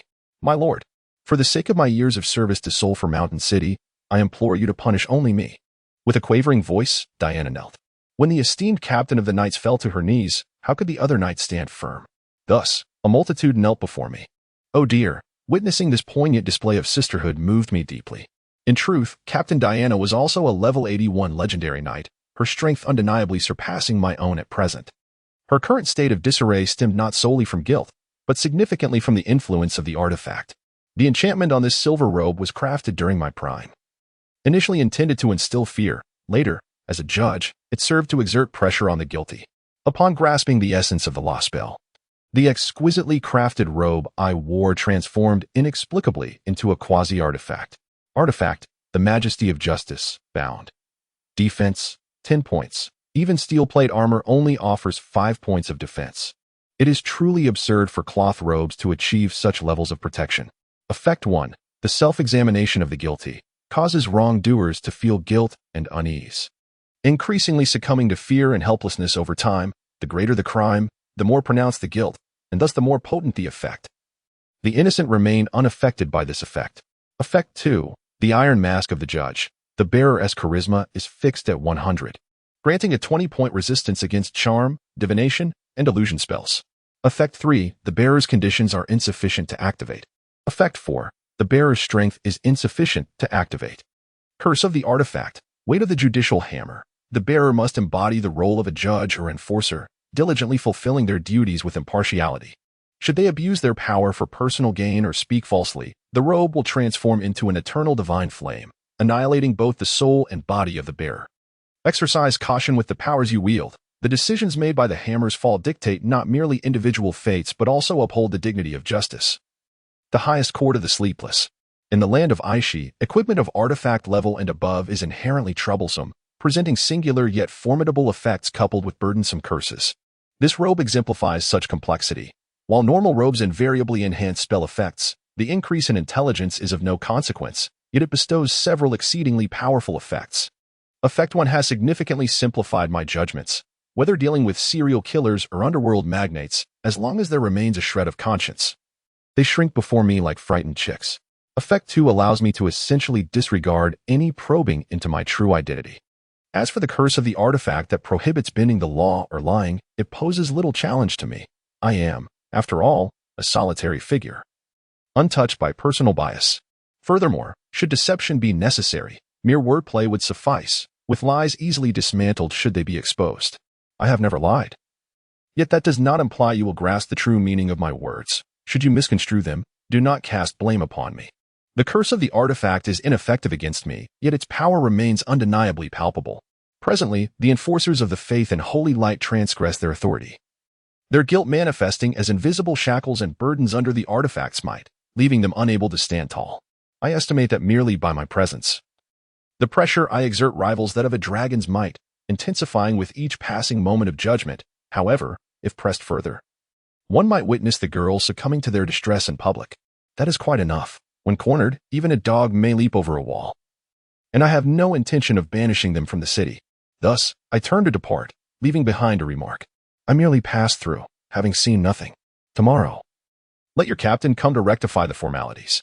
As soon as my words fell, I heard behind me the sounds of joyous weeping and expressions of gratitude. Thank you, my lord.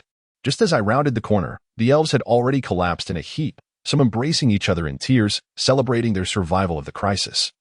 While beneath my mask, a smile blossomed. The sleepless one appears quite intimidating, yet in truth, possesses a benevolent nature. Just moments ago, the terror was palpable. Momo felt as though she was on the verge of suffocation, until Sister Anna offered her some comfort. You impudent girl, refrain from such indiscretions. Your lewdness is unbecoming.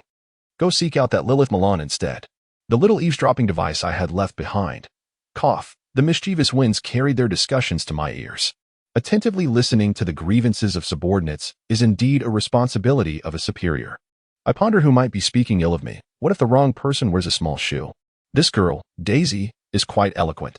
Naturally, I am a good person. Consequently, my mood lifted significantly, and I resolved to lessen the punishment. Yet, I soon realized my spirits would dampen once more.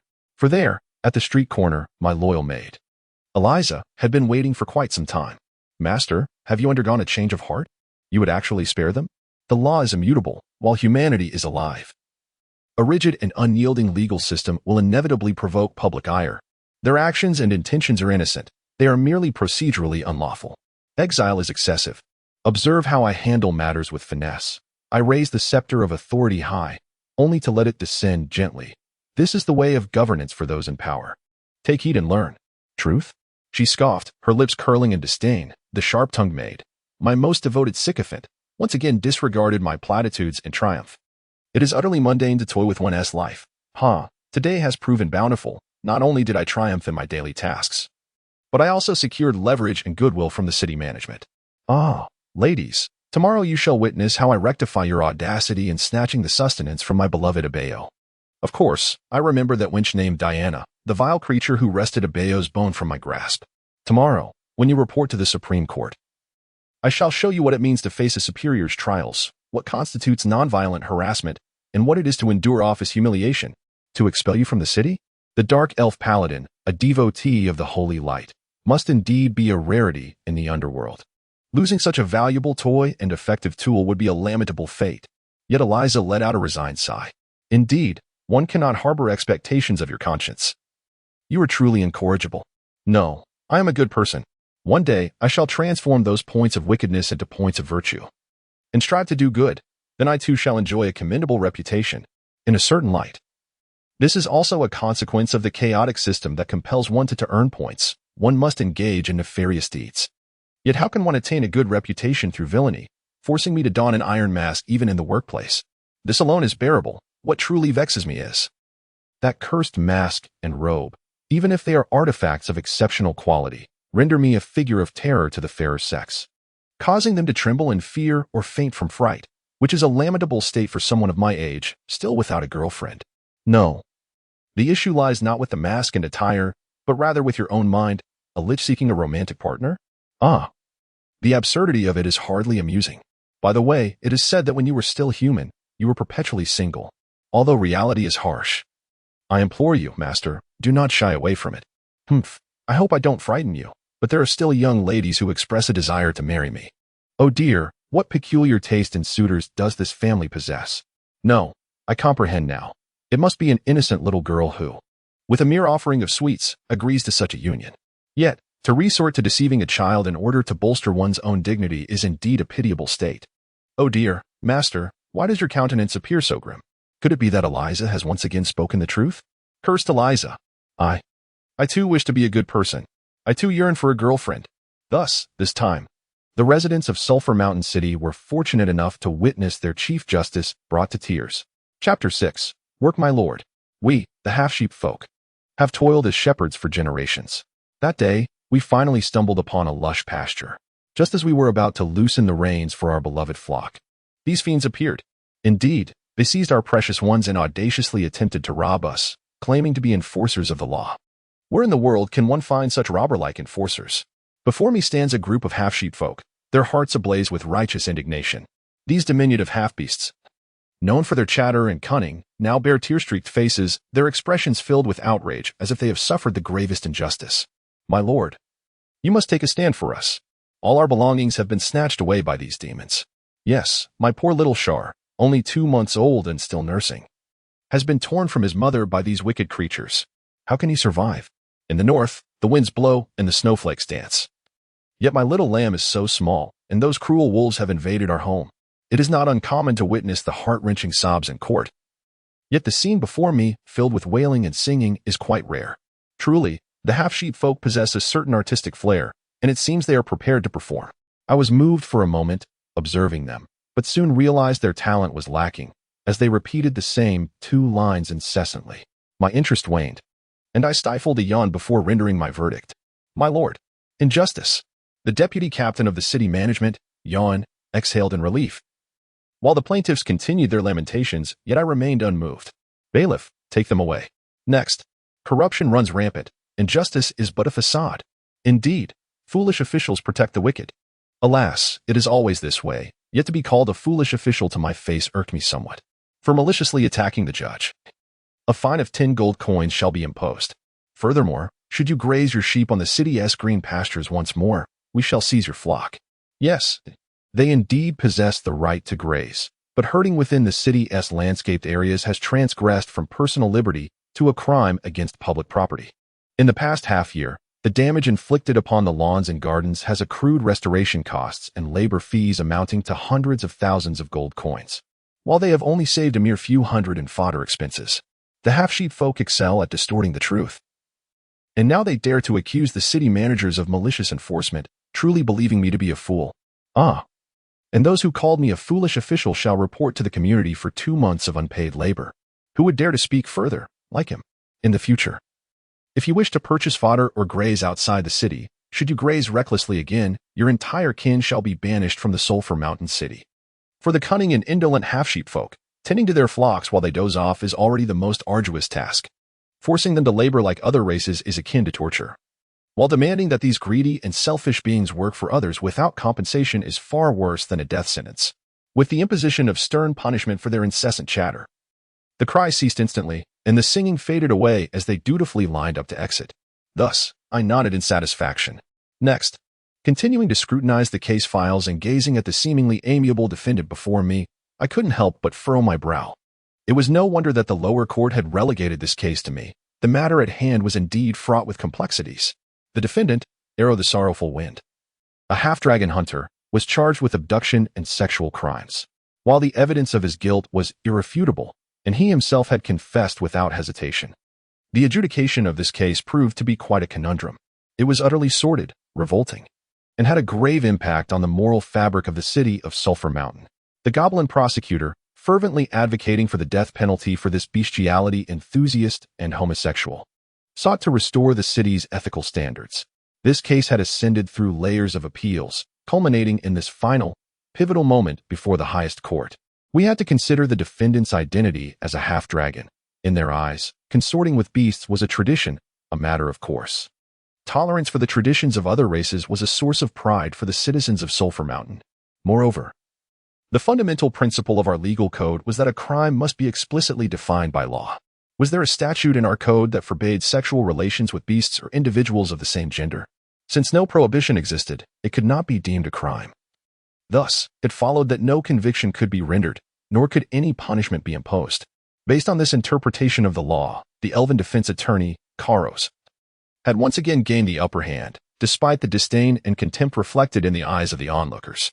From the perspective of the nature-worshipping elves, a deviant like the hunter's sorrowful wind deserved death 1,000 times over. Yet, in the courtroom, he could not allow his personal biases to interfere with his duties as a defense attorney. As Koros pointed out, without a clearly defined crime in the statutes, the prosecution could scarcely establish a charge, let alone determine a fitting punishment. What kind of law would delineate such a repugnant crime as bestiality? If such a miscreant were to be found innocent, how could we uphold the dignity and justice of the law? In response, the goblin prosecutor, Row the Gold Coin, was incensed, his fury palpable even behind the silver iron mask that concealed his face. The anger in his voice and the veins bulging beneath the mask indicated just how furious he was. Indeed, he had devoted countless efforts to this case. Having reviewed it twice, and now standing before the highest court, he was determined not to allow this pervert to evade the legal consequences of his actions. I looked at the aberrant creature with a lizard's head, who returned my gaze with a placid demeanor, devoid of the anxiety or constraint one might expect of a defendant. My divine robe still exerted its influence, and the hunter's composure, in the presence of such authority, only underscored his conviction of innocence. He felt no guilt, rendering the divine artifact ineffective. Was this a matter of differing values? No, other half-dragons did not share such depravity. He must have known the legal stipulations or been informed that he could not be found guilty here. Indeed, encounters with such peculiar crimes in this otherworldly realm were rather amusing. I chuckled, and the half-dragon responded with a foolish grin. To me, his seemingly calm expression and laughter were provocatively intriguing. Bang! The gavel struck down, and I rendered my verdict, not guilty, released forthwith. Where the law does not explicitly prohibit an act, it cannot be deemed a crime. Given this loophole in the statutes I have established, I concede defeat. Upon hearing this, Arrow Bayfong chuckled heartily, his expression brimming with satisfaction. Indeed, the judiciary of Sulphur Mountain City is the epitome of fairness. However, Prosecutor Luaway, do not be vexed.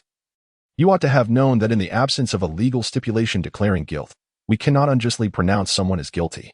Luaway was acutely aware of this, and it was precisely this knowledge that fueled his ire. Allowing a criminal to roam free was nothing short of mockery directed at the Supreme Court and the law itself.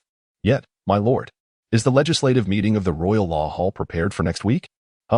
Oh, I see. I suddenly inquired about a matter of little consequence, and Luaway was momentarily taken aback before realizing the implications, his face lighting up with joy. Our Supreme Court is not merely a judicial entity. The Royal Law Hall, among its 4 subordinate chambers, is also tasked with drafting new legislation.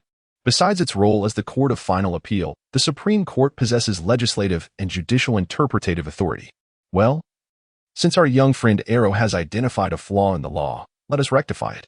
Koros, once the new statute is passed, ensure that a few skilled infiltrators engage in regular conversations with this young man, allowing him to return sooner so we may express our gratitude.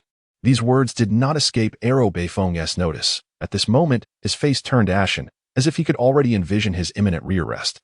As for ceasing his repugnant behavior, that had never been within the realm of choices for one whose greatest passion lay in consorting with beasts. Upon hearing this, even the victorious defense attorney, Koros, was filled with delight. Indeed, my lord, I shall act immediately. Such unnatural and abhorrent behavior as consorting with beasts deserves severe punishment. Public acts of such nature warrant even harsher penalties. By the way, remember to include provisions against the cruelty of pets. Individuals engaging in such conduct should be stripped of their right to keep pets. Let us, from another angle, close off these perverse actions and establish a dual safeguard. As an honorary member of the Sulphur Mountain City Pet Association, how could I allow such individuals to continue to oppress beloved animals? Let us directly revoke their privilege to care for pets. Ultimately, Arrow Bayphone broke down in tears, should he choose to remain in Sulphur Mountain City. His fondness for consorting with beasts would be unequivocally prohibited henceforth. Thus, under my guidance, the dignity of the law was upheld. If that individual were to amend his ways, setting aside my personal belief that he would find it difficult to correct his proclivities, should he indeed manage to change, it would not be devoid of merit. On to the next case. While these matters may be tedious and uninteresting, is that not the essence of work? Boring, monotonous, yet at times imbued with profound meaning and significance. Chapter 7. Walking the Dog. Oku, a half-elf and half-orc, renowned as a bronze-tier assassin, has taken countless lives, particularly delighting in the slaughter of innocent children. He was apprehended by the Dark Elf City Guards while on a mission in Sulphur City and subsequently sentenced to 376 years in prison without the possibility of parole. TSK. As I perused the documents, my gaze lingered on the half-elf killer confined within his cage. The rarity of a half-orc is astonishing, and to have the other half be an elf, the sworn enemy of orcs, is even more exceptional. A lich? Wait, do not slay me, nor subject me to your experiments. Surely, you have many adversaries. I could assist you in eliminating them, free of charge. Upon realizing he had been sent to the lich, Oku was first struck with astonishment, for even the weakest lich is a legendary mage. Yet, relief soon washed over him, as a fellow denizen of the chaotic faction. The lich would surely be more agreeable than the self-righteous judges and the iron-headed paladins of the order. Those hypocrites of the lawful camp have never fathomed the exquisite nature of trade and compromise. At this moment, I regarded him with a sardonic smile. For my intention in retrieving him from the Sulphur City prison was not merely to recruit a brute. My skeletal fingers rested upon the half-elf's forehead. Even a remorseless killer could not entirely escape the warmth of life. However, his pallor suggested unease, perhaps due to recollections of the lich's notorious manipulation of souls and corpses. Under the chilling touch of bone, his complexion grew increasingly ashen. How intriguing. I initially assumed him to be an ordinary murderer.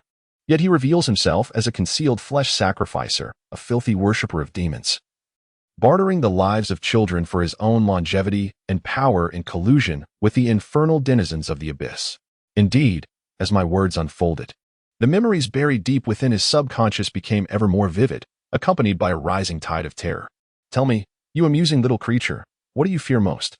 The human mind is a fascinating entity. The more one attempts to suppress a thought, the more the subconscious endeavors to bring it forth.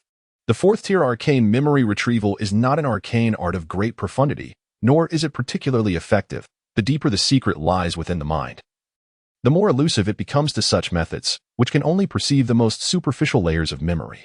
Yet, I possess my own unique techniques. What secrets do you conceal?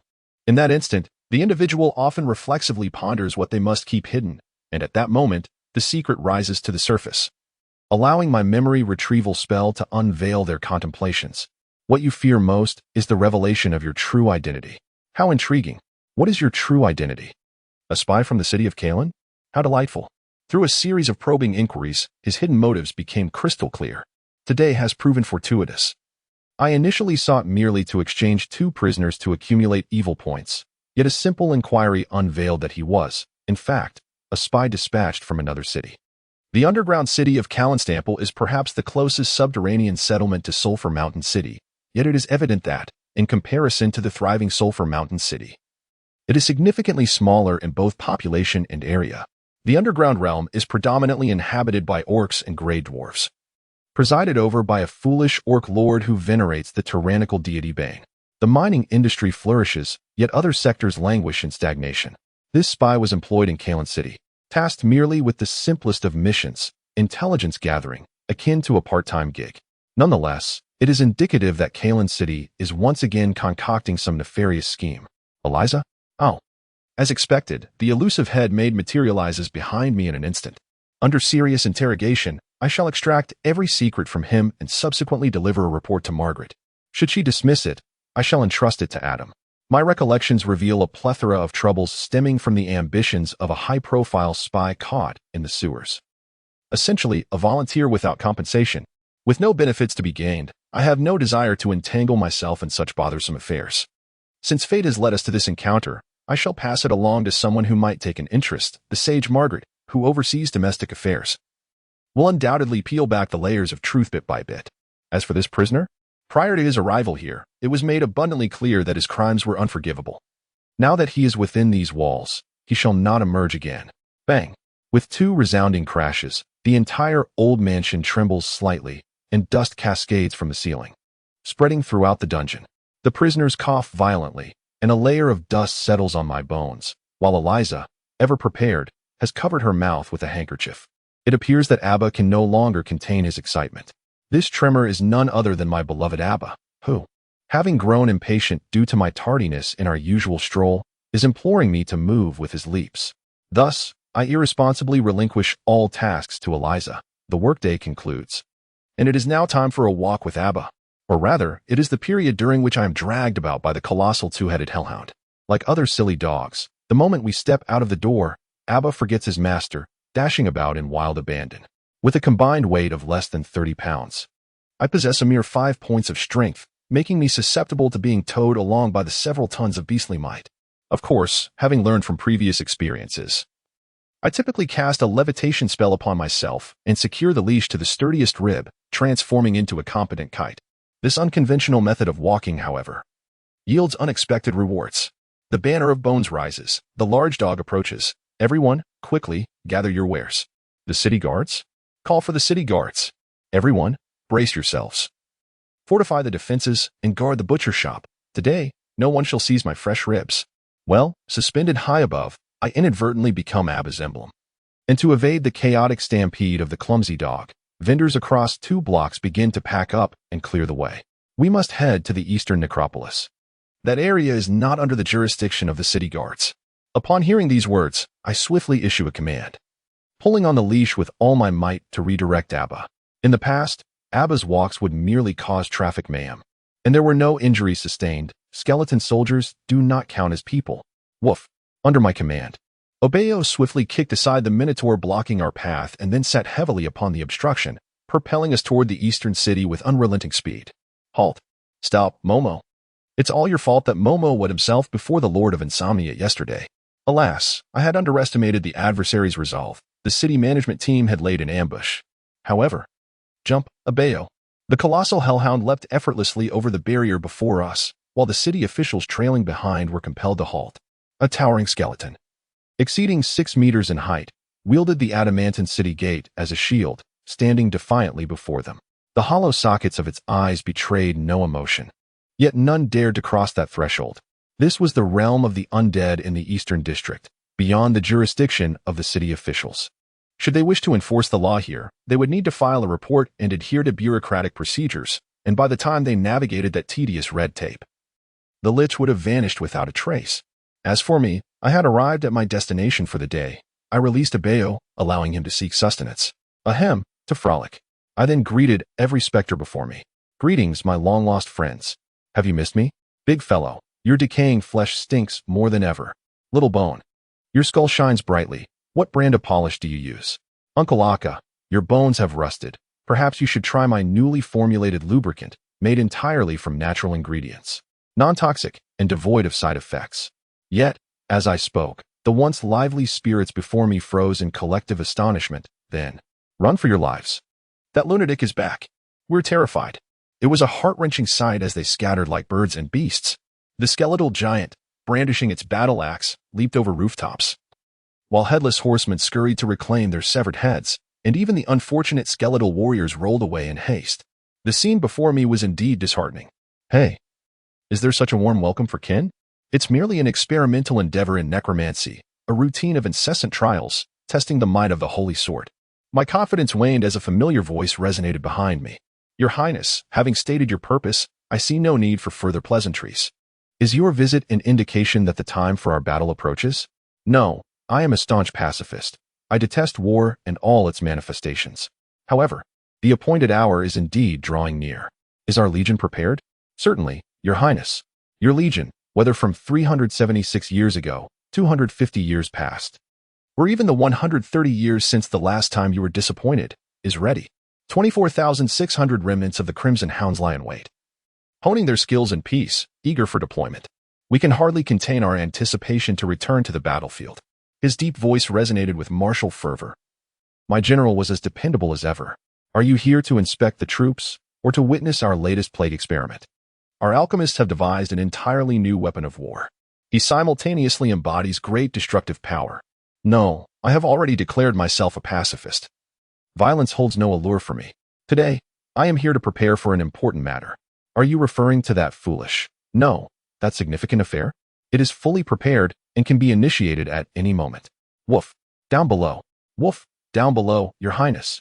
Are you doing this on purpose? Is it amusing to tease me? I am one of your mightiest generals. Looking down, I indeed saw my adorable little bay, instinctively chasing his own tail in circles. He is the brother of a Bao, one of my most trusted generals in the past, and now he has become an endearing little skeletal dog. I am not little Bay. I am Best, the Void Demon Hound Best. Yes, a Bay. Best. I am your general, the vice commander of your invincible legion. All right, little Bay. No need to emphasize. I have always found you remarkable. Indeed, most importantly, you are quite adorable. As expected, pets are humanity's best friends, while unruly children are the worst foes. Listening to my tone, reminiscent of a parent trying to reason with a disobedient child, and his increasingly unreliable declarations. Little Bay drooped his tail and furrowed his brow, covering his face as he lay down. He knew that once his master fell into this frenzy of excitement, no words would suffice. Today, I witnessed how a skeletal dog could portray despair. Well then, I shall cease the jesting, Little Bay. Are the preparations complete? Do as you wish. Though I have always deemed this a poor idea, you are known for your unpredictability. I shall indulge you to keep you content. Ahem. A light cough interrupted his complaints. Thus, I, Lich Roland, hereby declare the commencement of the Undead Tourism Week at Sulphur Mountain City. The Death Crown theme park is officially operational. Yes, violence is tedious. In this era, it is the economy and the well-being of the populace that matter. Our Undead District shall also introduce our new pillar industry, the Undead Theme Park. And behind it, spinning in a grand display, is the park's greatest attraction, a colossal Ferris wheel constructed from countless skeletons, towering over 300 meters. As it spins, it conjures a sinister wind akin to a dancing black dragon, immense as a titan, visible even from outside Sulphur Mountain City. Though I had to exert considerable effort to persuade the living that this was neither a terrifying war machine nor a dreadful conspiracy, all of it was worth it. This is the living advertisement for the theme park. Soon, throngs of tourists will flock here, and I shall reap substantial profits.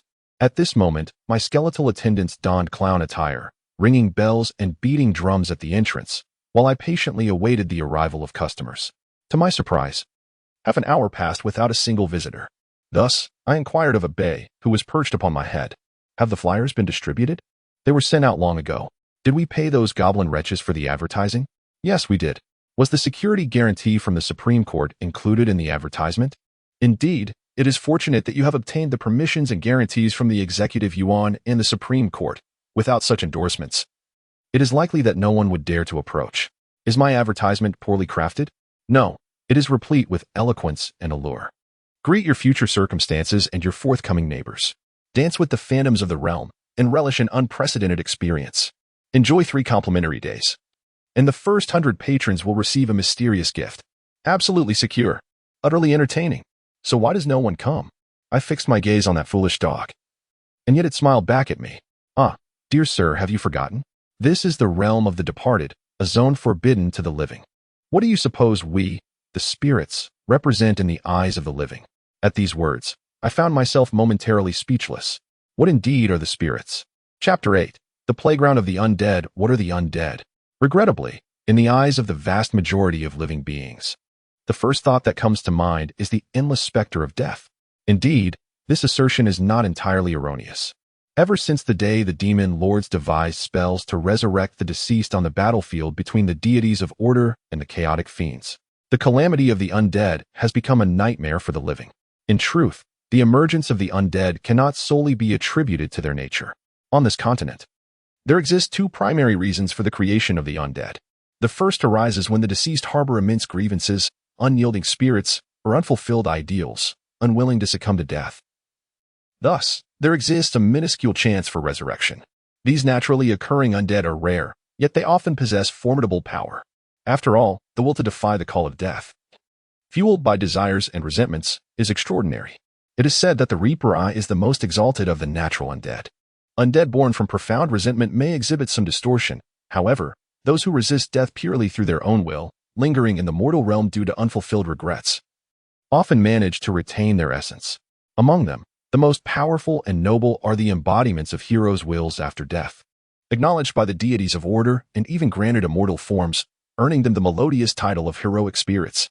Apart from the naturally occurring undead, there exists another category: the exceedingly common undead calamities, malevolent necromancers who forcibly enslave the deceased, spawning further death. This art of summoning the dead was initially conceived by demons, yet it has since proliferated into countless variants and developments. The earliest manifestations were merely slow-moving corpses, followed by swifter skeletal warriors, grotesque amalgamations of flesh, dark magic-wielding liches, martial knights of shadow, and the most powerful of undead, the lich.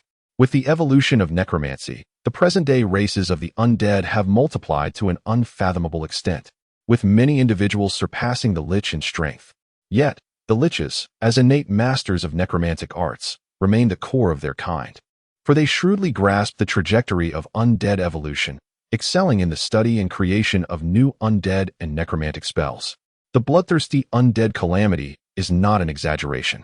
With the demons of the chaotic faction, known for their self-destructive tendencies, luring the Highland clans into collective depravity, they inadvertently birthed their arch-nemesis, the invention of necromancy. While meant to empower them, instead gave rise to a faction that opposes their very existence. The liberated undead unhesitatingly rebelled against their creators, establishing their own realm. The present undead capital of Broly and the undead nation of Zyro have become vanguards against the demonic scourge. Within the Zyro Empire, formed by the deceased, power rests in the hands of the Night Council composed of liches, where the living are relegated to the status of the most wretched slaves. Coupled with the cataclysmic undead calamity known as the Eternal Night, a disaster that nearly wrought the end of the world over a century ago, the reputation of the undead among the forces of order has deteriorated significantly. The distinctions between heroic spirits, naturally occurring undead, fantastical beings, sentient high-tier undead, and instinctively bloodthirsty low-tier undead are lost on the common citizen, who lacks the knowledge and capacity to discern. In their eyes, the Eastern Undead District is merely a realm inhabited by terrifying fiends. In essence, does it mean that regardless of our words or actions, they are all in vain?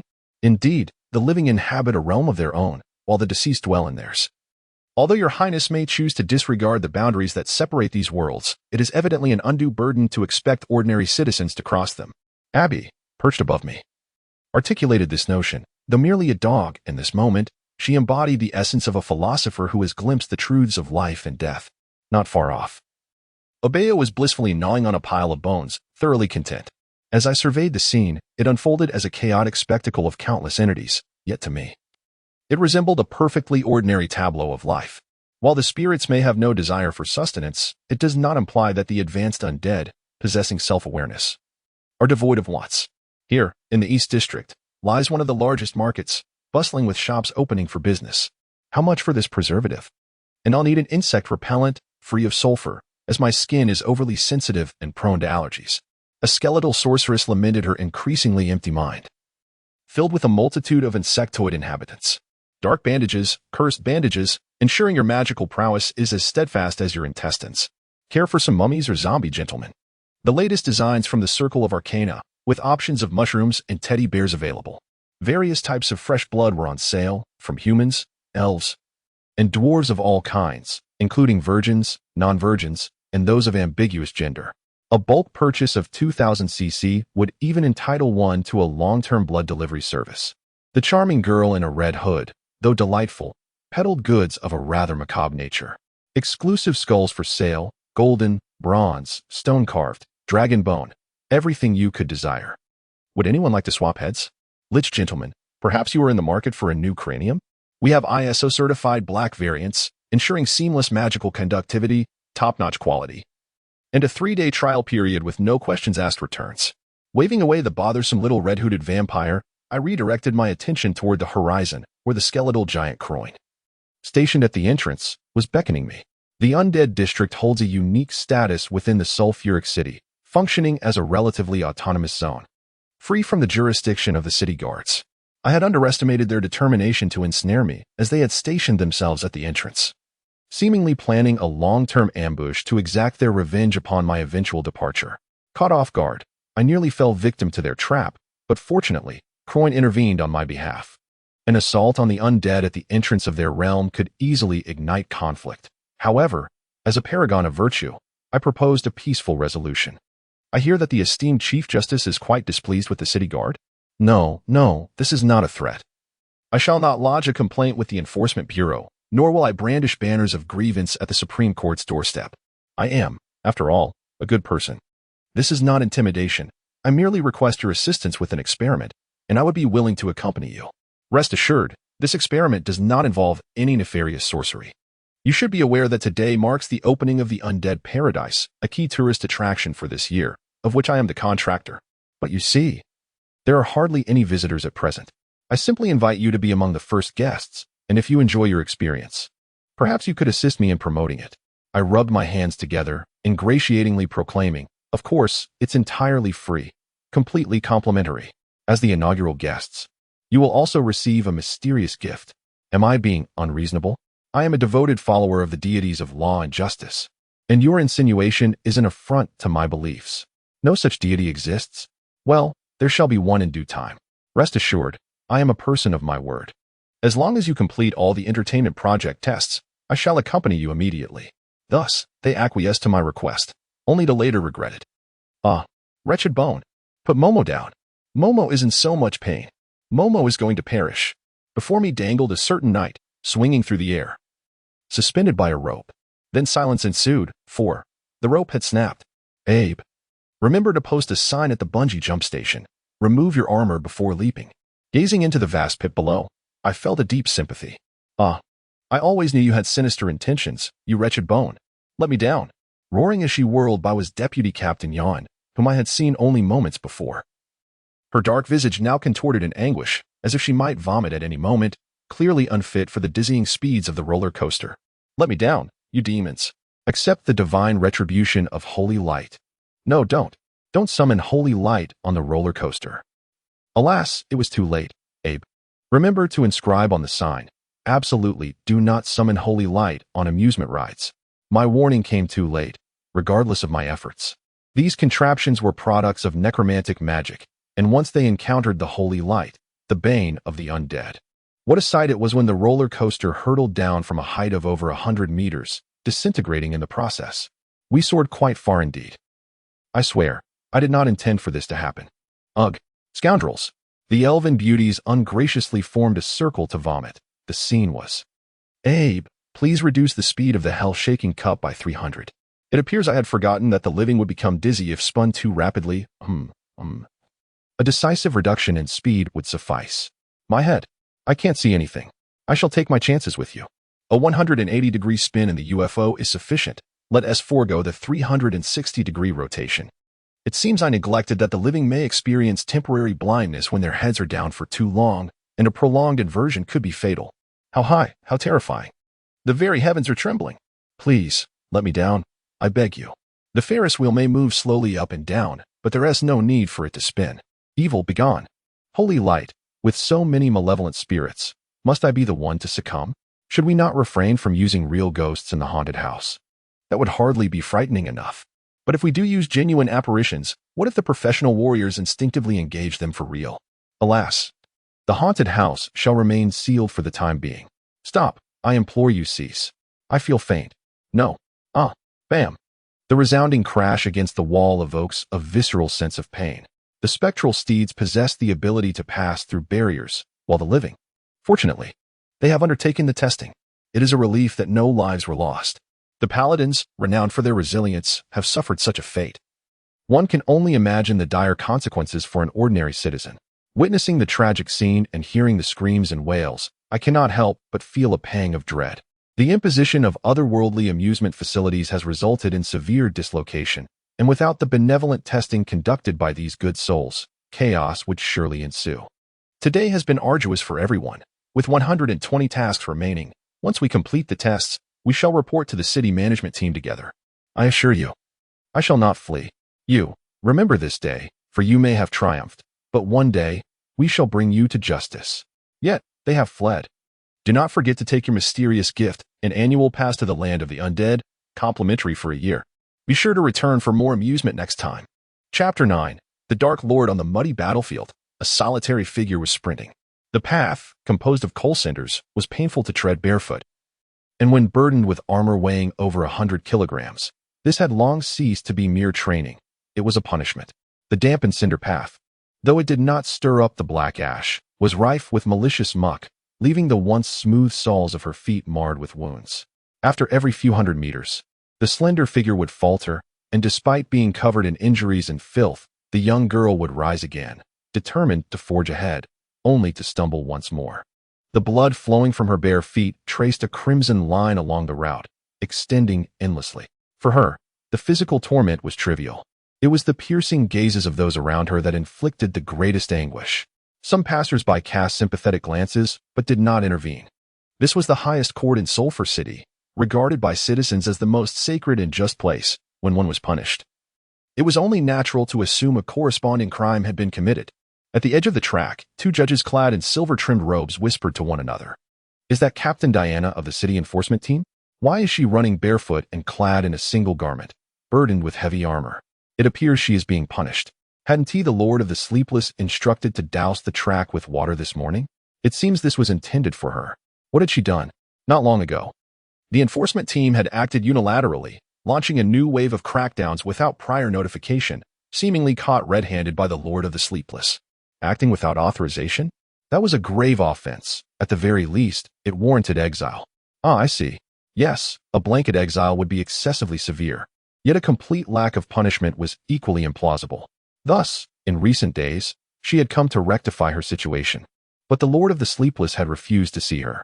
Today, however, she was granted an audience, only to be casually told she might observe the heavy obstacle course training of the enforcement team, prompting her to voluntarily take to the track. If handled procedurally, a judgment from the court for her unauthorized deployment of a violent agency would inevitably lead to exile. Yet the severity of such a sentence would be excessive. Conversely, total impunity would invite imitation, undermining future penalties for others. Indeed, the most prudent course of action would be to implement a period of quiet reflection, allowing her to grasp the gravity of the situation, and then let her voluntarily bear her punishment. Serving as a deterrent to others. The law is inflexible, but humanity is dynamic. This approach upholds the authority of the law without unjustly absolving the guilty, striking a balance worthy of study and emulation. The Lord of the Sleepless is truly formidable. We should return to our duties. I sense that the Lord of the Sleepless is observing from the tower. If we are perceived as neglectful in our work, it could lead to complications.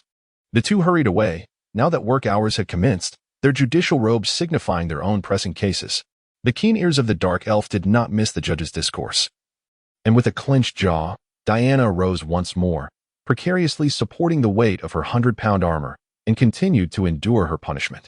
Not far away, atop the spire of the tower, within the office of the Sleepless, the unscrupulous Chief Justice raises his telescope to gaze at the scene below. Contrary to the judge's speculations, his intentions are not those of oversight, but rather of delight in the beauty before him. Indeed, the damp fabric clings to the contours of a stunning woman, accentuating her form, while the mud serves to enhance the sensuality of her athletic physique. Next time, regardless of the objections from those fellows, I shall insist on including mud wrestling with beautiful women as an event in the sports festival. Setting down the telescope, I ponder the feasibility of passing this policy through the Parliament. As for punishment, the dignity of the law, are such matters truly significant? Though the stubborn old-timers in Parliament may resist, I have granted my approval. Beside me, sharing in the appreciation of the view, is a middle-aged man with a lecherous grin. While his appearance is quite handsome, there is an undeniable weariness that emanates from his very being. Clad in red light armor, wielding a massive sword of fiery crimson, and with hair ablaze like flames, he embodies the essence of fire itself. Despite being in a peaceful city, he remains fully armed, with a silver broken sword hanging at his waist, perhaps the only splash of color on his otherwise fiery persona.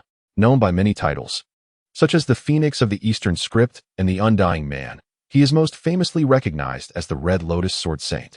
130 years ago, he led his adventuring party to launch a surprise attack on the Undying Lord's Legion of the Eternal Night.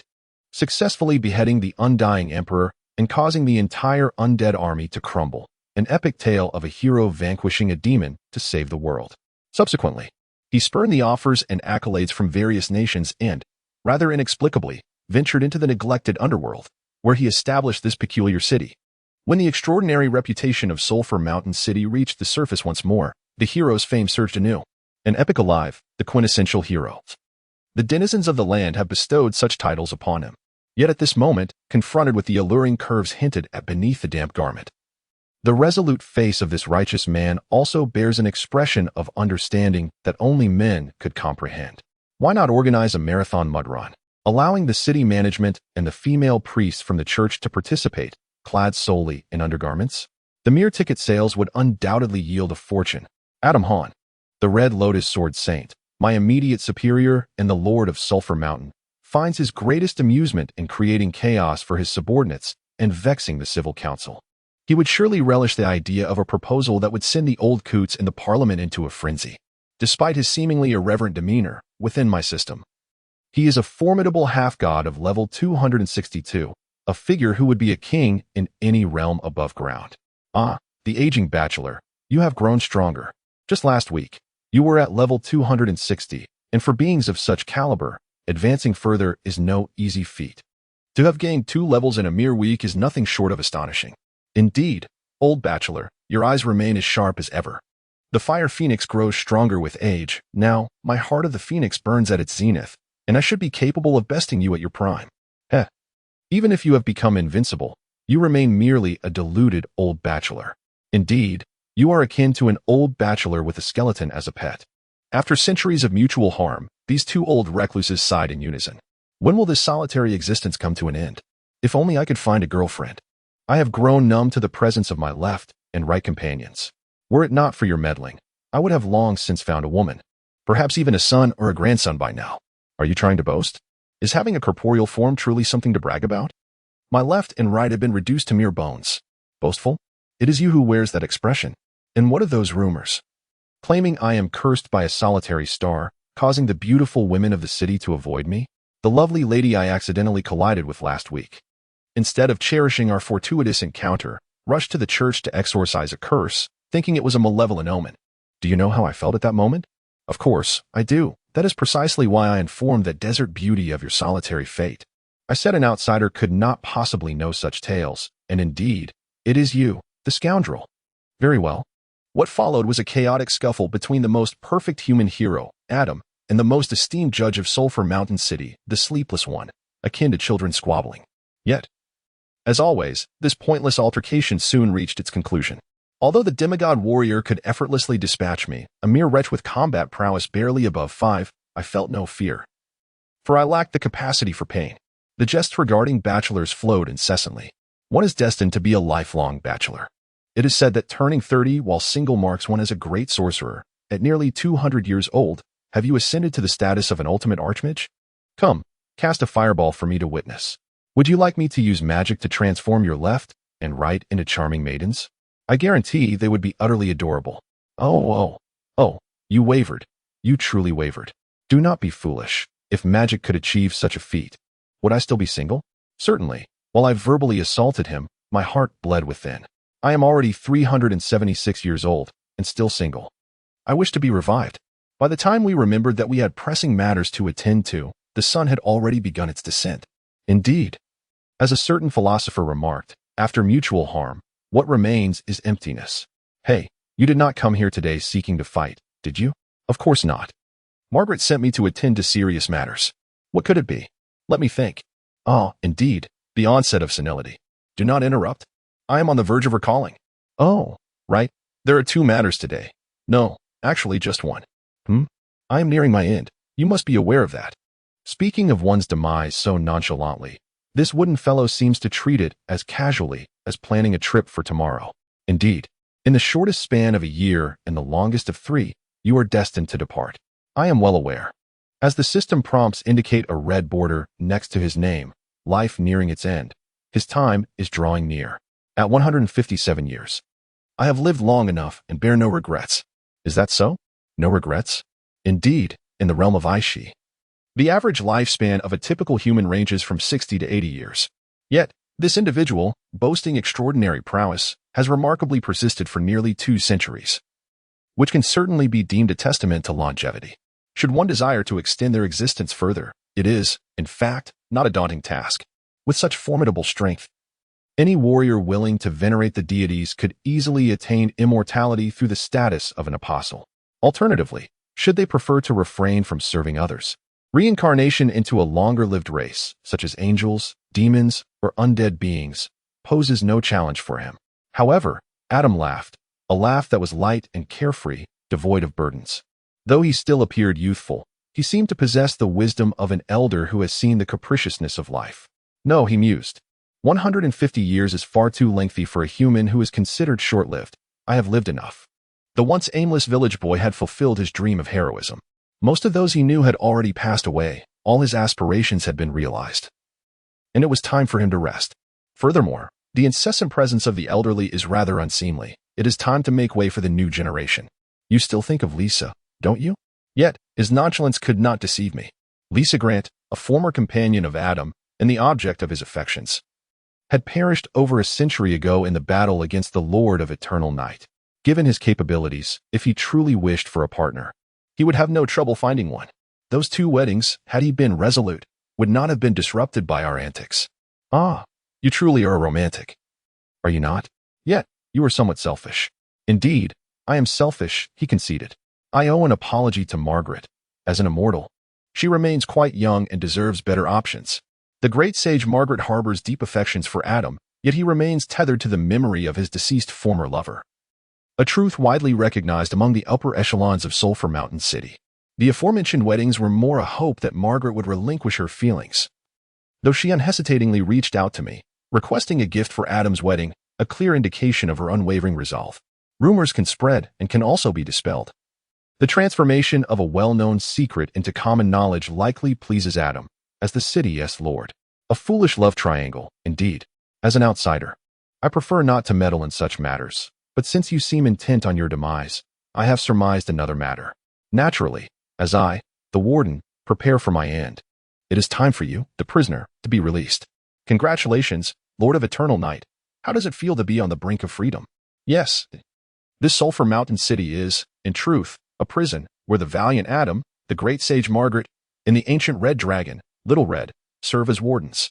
Meanwhile, I, the former undead emperor, the Lord of Eternal Night, am the sole inmate of this prison. So, valiant Adam, are you certain you wish to release me to bring about the world's ruin? Do as you please. In a world devoid of Lisa, let it be destroyed. Chapter 10. The Whispers of the Devil, the Sovereign of Eternal Night. In truth, it stemmed from a jestful vow. The holy light, akin to the sun, never extinguishes. The sacred radiance perpetually illuminates all. Yet, since we have been forsaken by the holy light, let us plunge the world into eternal darkness. Betrayed by the church we once served, having lost my family and kingdom, I curse the holy light of my former faith. Resolved to establish a new order upon this continent, sweeping the decayed kings into the annals of history. If you, for the sake of your own realms, can forsake oaths and betray my kingdom and people, then I shall obliterate your kingdoms. A deluded individual is terrifying, but a deluded one endowed with the system's golden touch is even more fearsome. The malevolent lich system calculates the points I garner based on the consequences of my actions. Trivial mischief yields little reward, while sowing death and destruction grants boundless points, empowering me further and inciting greater suffering. What could possibly bring forth more death and devastation than a world war? Very well, a war that annihilates all. As chronicled in the epic of the surface world, the nameless Lord of the Dead summoned the indomitable army of the deceased. And the dark wings of the blood can obscure the sun on the horizon, heralding the arrival of eternal night. In the boundless darkness, the dead danced upon the battlefield, while the frenzied dark knights commenced their contest of beheading. As the faint sliver of white unfurled upon the horizon, a sea of skeletons surged ashore, ushering in a protracted night of blood. In that war, as death spread, my power and army surged exponentially, ultimately rendering me the singular demigod-like sovereign of the undead in modernity. The undead emperor, the sovereign of eternal night, became the nightmare of the living. Under the calamity of the undead, for empires with millennia of legacy met their end, alongside 3 duchies and 6 kingdoms, all consigned to the dustbin of history. No one knew why the sovereign of eternal night grew ever more formidable amidst the chaos of war, nor the source of his arcane prowess commanding countless legions, or the strength directing dozens of undead lords. Ultimately, an endless ocean of the deceased engulfed everything. When the sovereign of eternal night's army triumphed over the coalition of nations organized by the church, all believed the era of the living was drawing to a close, and the dominion of the dead was imminent. Yet, suddenly, a proclamation swept across the world, igniting astonishment and frenzy among all. The sovereign of eternal night was assassinated, and the undead army disbanded. The Red Lotus hero, Adam Han, rose to fame overnight. The entire continent of Aishi resounded with his name. Elders raised their goblets in honor of his everlasting legacy. Middle-aged men recited his heroic ballads with fervor, while youth and children regarded him as their aspirational idol. Subsequent analyses revealed that, had it not been for the hero Adam Han, who emerged as if from a fairy tale, slaying the sovereign of eternal night alongside his adventurers, the continent would have likely witnessed a population decline exceeding 70%. At this moment, however, the legendary hero appeared as a child fooled, his countenance marred by dissatisfaction. "Hey, I am on the brink of death. You ought to speak the truth now. Were you, back then, merely toying with me? Why is the guard force so sparse? Why do the Crimson Hounds, as the Imperial Guard, find themselves 1,000 miles away? How is it that there is not a single sovereign-level undead by your side? How could one of your demigod stature be vanquished by a mere assembly of legendary beings?" I hesitated for a moment, ultimately choosing to withhold the truth. "Ah, are you not aware that dying and being resurrected causes one to lose fragments of memory? I have long forgotten the events of that year.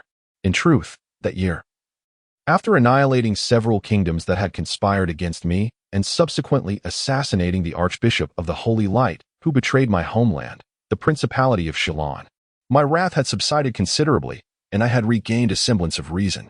A cursory contemplation reveals the impending course of events, should the Eternal Night Legion continue its advance. Nothing but endless death and destruction would ensue.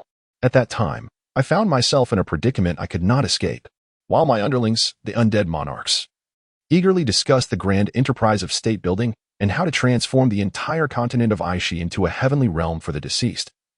The hundreds of undead monarchs and lords comprising the Eternal Night Legion had grown beyond my individual control.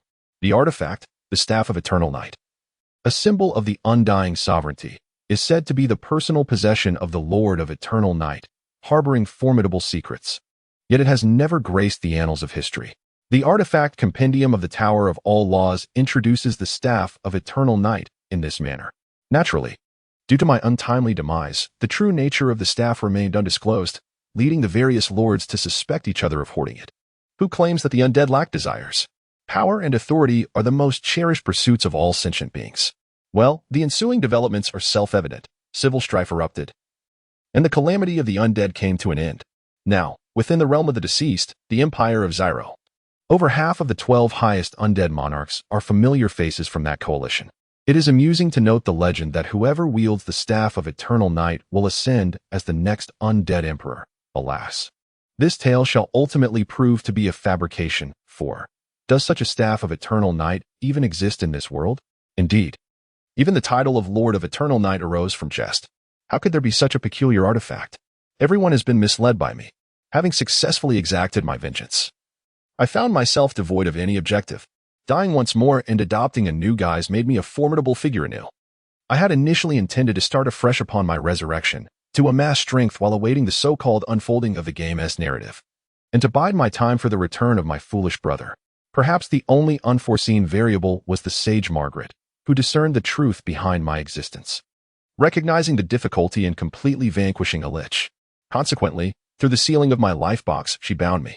And thus, here in the Sulphur Mountain City, which was merely a desolate land they had chosen to inhabit, the arrival of some refugees transformed it into the original Sulphur Mountain City, in the perilous underground world. The protection of the strong is paramount, for it ensures one does not become prey for slave traders or fodder for ferocious beasts. Indeed, that lad Adam is remarkably helpful. As long as Adam approves, Margaret is willing to do anything, and Little Red is delighted to have encountered a new plaything, me, eager to lend a hand in exchange for points. As more and more refugees sought sanctuary, the town of Sulphur Mountain gradually took shape. Over the course of a century, what was once a small village transformed into a renowned paradise city. Thus, 3 idlers, seeking amusement, became the so-called triumvirate of the city. Adam assumed the role of the mascot and lord of the city. Margaret was reluctantly thrust into administrative management, and Little Red continued her slumber, occasionally rousing to create chaos. Observing their frantic activity, I, equally bored, drew upon my experiences from 2 lifetimes to establish a comprehensive administrative and legal system that endures to this day. Gazing at the lich before me, who was toying with his phalanges, Adam could not help but reflect deeply. According to the prevailing beliefs of the Aishi continent, the forces of order, represented by the holy light and law, were thought to be irreconcilable with the forces of chaos embodied by death and destruction. A being's allegiance was predetermined by their race at birth. When you once expressed your ambition to become a grand judge and oversee the law, we all thought you were jesting. Little did we know, you truly accomplished it. Our judicial system in Sulphur City is celebrated as the pinnacle of the Order faction. Originating from a lich who embodies chaos and death. Few would believe it, even if spoken aloud. The lich before me defied comprehension.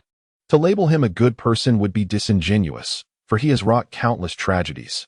Yet, to deem him a villain would also be misleading, as our interactions over the past century have revealed him to be a paragon of justice, combating evil and promoting virtue.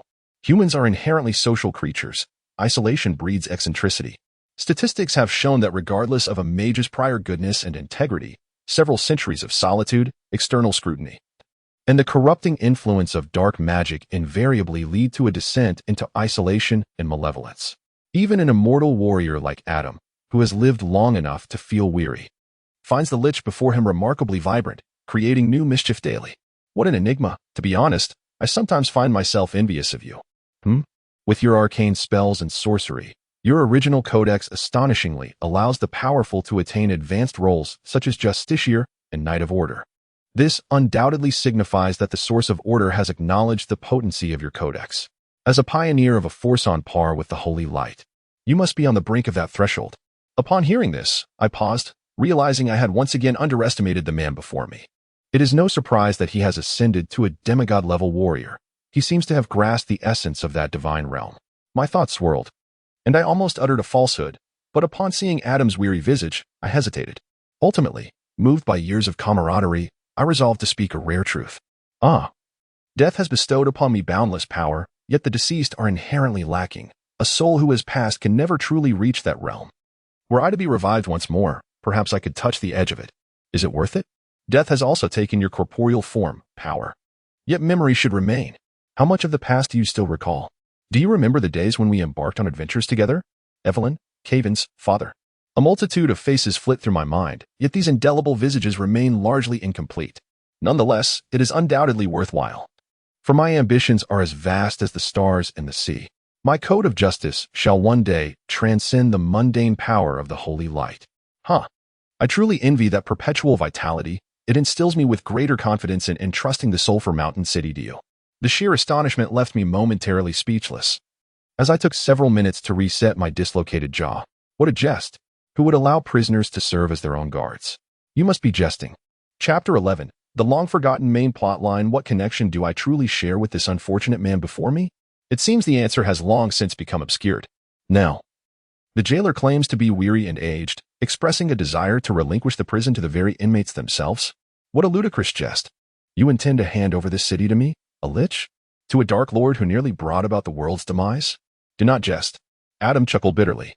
I too find this scenario implausible. Who do you suppose I should entrust it to? Indeed, who could be suitable? Little Red, as a red dragon, embodies her species traits well, eating, sleeping, awakening to seek amusement, and returning to slumber once fatigued. Yet, should she assume the role of city lord, I fear she might sell it for gold by dawn's light. What of the last of the triumvirate, the sage Margaret? Astute and erudite, she ought to be an appropriate candidate. Margaret is undeniably the prime choice, yet she declines. Glaring at the disgruntled man before me, my frustration bubbled over. How could such a splendid young woman be enamored with this fool? If only I had a girl as wonderful as Margaret. Adam's smug laughter was infuriating, making one wish to strike him. Cursed be he. I have already delivered a blow. Well then, thoughts must translate into action. Since the notion has arisen, why hesitate? I shall bestow upon this charming elder a black eye. Thus, the two of us resumed our chaotic brawl, but mere seconds later, I succumbed once more to my professional disadvantages. As he positioned himself atop my back, attempting to twist my leg, I had no choice but to concede defeat, slapping the ground in surrender. Stop. My bones are about to break. Please, don't. Enough already. Will you accept the position or not? I refuse. After finally being released, I have my own affairs to attend to. Do you truly believe I would allow myself to be tethered to prisoners through the role of warden? What folly is this? A prison, you say? Even now, do you regard this city, forged from our collective efforts, as a mere prison to confine you? Are you willing to witness it descend into subjugation under other underground lords due to the absence of a protector? Of course, the very notion of it being a prison has always been apparent, but as I began to speak, hesitation gripped me. Am I truly prepared to view the city I painstakingly built over a century as a shackle? I must admit, during my extensive existence, the days spent in Sulphur Mountain City were among the most delightful. A diverse populace, decades devoid of large-scale warfare, and a thriving citizenry. This unique city is unlike any other in the Ashen Continent, a testament to our relentless toil. Alas, it vexes me greatly to think of these avaricious swine claiming our painstakingly crafted jewel. So, what exactly do you wish for me to do? Do not suggest I become city lord. You know I have my own endeavors that demand my attention. Please, be direct. He understands me, just as I comprehend him. He must realize that I cannot accept the role of city lord. Perhaps this discourse is merely a fade prepared by Margaret, an attempt to lure me into accepting something I cannot. Indeed, the response echoes precisely what Margaret suggested. Since neither of us can continue as the lord of the city, shall we entrust it to the next generation? The next generation? We are all bachelors. From where would this next generation emerge? Are you referring to the orphan who is now around 17 or 18, I presume? Do not gaze at me in such a manner. She is the orphan adopted by Adam. The last time I saw her was 7 or 8 years ago. A lich is inherently indifferent to the passage of time. It is a wonder I can even estimate her age after so many years. As for the rumors of a girlfriend, that was merely a jest. Back then, when she was still a little girl, she observed our brotherly banter about our lack of romantic partners, and, with a sympathetic gaze, proclaimed that she would marry me when she grew up. Consequently, the lich Roland's girlfriend, who had an affinity for corpses, became a recurring subject of ridicule. Let us not jest, entrust it to him. Are you certain there will be anything left of Sulphur Mountain City by dawn? What sort of individual is in? To encapsulate her essence in a single phrase, a mischievous child, the most mischievous of all children. When I first encountered her, I was applying a fine grease to my bones, a luxurious mixture infused with the essence of saltwater snake oil. Just as I reveled in the gleaming polish of my cranium, a high-pitched shout pierced the air. Goal. The scenery before me spun away, and my perspective whirled in disarray. That day, I learned that even a lich, when subjected to such rapid motion, could feel utterly disoriented. Subsequently, my head was sent flying several miles away, detached from my body, leaving countless passers-by in tears from fright, until I finally located my head lodged in a refuse bin. Even without the sense of smell, the stench of refuse and vermin was overwhelmingly repulsive that afternoon. In hindsight, I learned that the 6-year-old was utterly captivated by the soccer game I had invented. Her primal instinct was to kick anything round, be it a trash can or a stray kitten or puppy, with a loud shout accompanying her actions. My polished skull, being round, bore a resemblance to that white ball. I am not a petty individual, nor do I begrudge children their antics. Yet it seemed she had developed a fondness for the powerful strikes of her kicks. Those leather balls were meant for women-s play and would disintegrate under force. My magical skull, imbued with an enchanting aura, was far more entertaining than those insipid balls. It provided an exhilarating experience when kicked. Thus, I came to loathe the innocent, mischievous grin of that child. Each subsequent encounter became a calamity. My disdain for mischievous children originated from that moment. Later, when percussion and rap music gained popularity, this child, unbeknownst to me, had learned that a magical bone was the finest material for crafting drumsticks, capable of producing a resonant effect that could electrify an entire venue. The pinnacle of bone-based magical materials, aside from dragon bones, was the ultimate lich's essence. Well, her band, Skeleton Rock, indeed shook the city, but as an instrument. If it was not praised for the exquisite timbre of its rib bones, how could I possibly find joy in it? Upon hearing tales of the Ice Castle and the Winter Mountains from a storybook, she whimsically conceived an art exhibition themed around bones. Here, we are devoid of ice and snow, only sulfur, albeit in toxic quantities. Nevertheless, we are renowned as the city of the dead. Let us craft sculptures from the departed. My artistic spirit ignites fervently. as this girl ventures beyond our city to wreak havoc upon the world. An exuberant revelry envelopes the entire town, with perhaps the most jubilant being the spirits from the Eastern District, who have suffered immensely from her antics. The Headless Horseman Polo Tournament, the Skeleton Dance King editions, the Siren-S rendition of I Am the King of Song. Her complete lack of fear towards the undead transforms the Eastern District into a paradise themed around death. However, the current trend of necroterism originates from this very notion. The proposal to revitalize the economy of Sulphur Mountain City through the undead tourism sector has materialized into reality.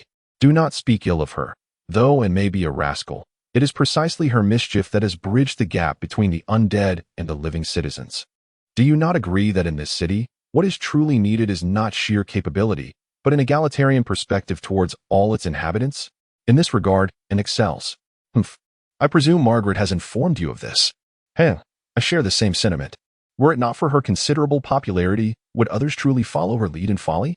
As the captain of this ship, mere brightness and popularity are insufficient. A shrewd hand behind the scenes is indispensable. So, what you and Margaret imply is that I should lend her a hand. Once she embarks on her journey, it shall not be long before results are evident. And if you believe she falters, you are entirely free to take her place. After all, no one can effectively oppose you. Adam chuckled with satisfaction. Furthermore, little and is your fiancé, assisting her is only natural. Yet, I remained silent. I had initially intended to decline, but an unforeseen circumstance disrupted all my plans. At that moment, a golden panel appeared before me. Ding! Congratulations, host. You have triggered an optional epic quest, the Phoenix's Rebirth. Quest requirements: investigate and resolve the crisis facing Sulphur Mountain City, and cultivate and leaven into a capable leader before Adam meets his demise. Quest rewards: an epic discount voucher. Purchase any item below epic tier in the system shop at half price. Eligibility to unlock main storyline quests. Quest failure penalty: would you prefer to become a skull adorned with mushrooms, or mushrooms sprouting from a skull? Neither? Then, perhaps a skull with a mushroom head would suffice. Previously, I had encountered this infuriating system's sudden tasks, often involving the extermination of a set number of creatures for some dubious honorary title. But this earnest nature was indeed a first for me. At this moment, I found myself irresistibly drawn to its rewards. The eligibility to embark on the main storyline quest was quite understandable. The time had finally arrived for the unfolding of the game's narrative. The so-called main storyline quests likely encapsulated the historical events experienced by the players, particularly the inexorable 7 cataclysms of hell. This was entirely within my expectations. Yet another reward was undeniably enticing. A discount voucher? If I could procure a corporeal form at half price, wouldn't that enable my premature resurrection? However, shortly thereafter, a new quest materialized. Ding! Congratulations, host, you have triggered an optional epic quest. The Lich King returns, but why do I say returns? Quest objective: regardless of the malevolent deities or conspiracies, all shall tremble before the Lich Lord. Absolute brutality may not resolve everything, but at the very least, it can quell dissenters. Ascend to the position of City Lord in the shortest time possible, reconstruct the Eternal Night Legion, and instill fear of the undead scourge in the living once more.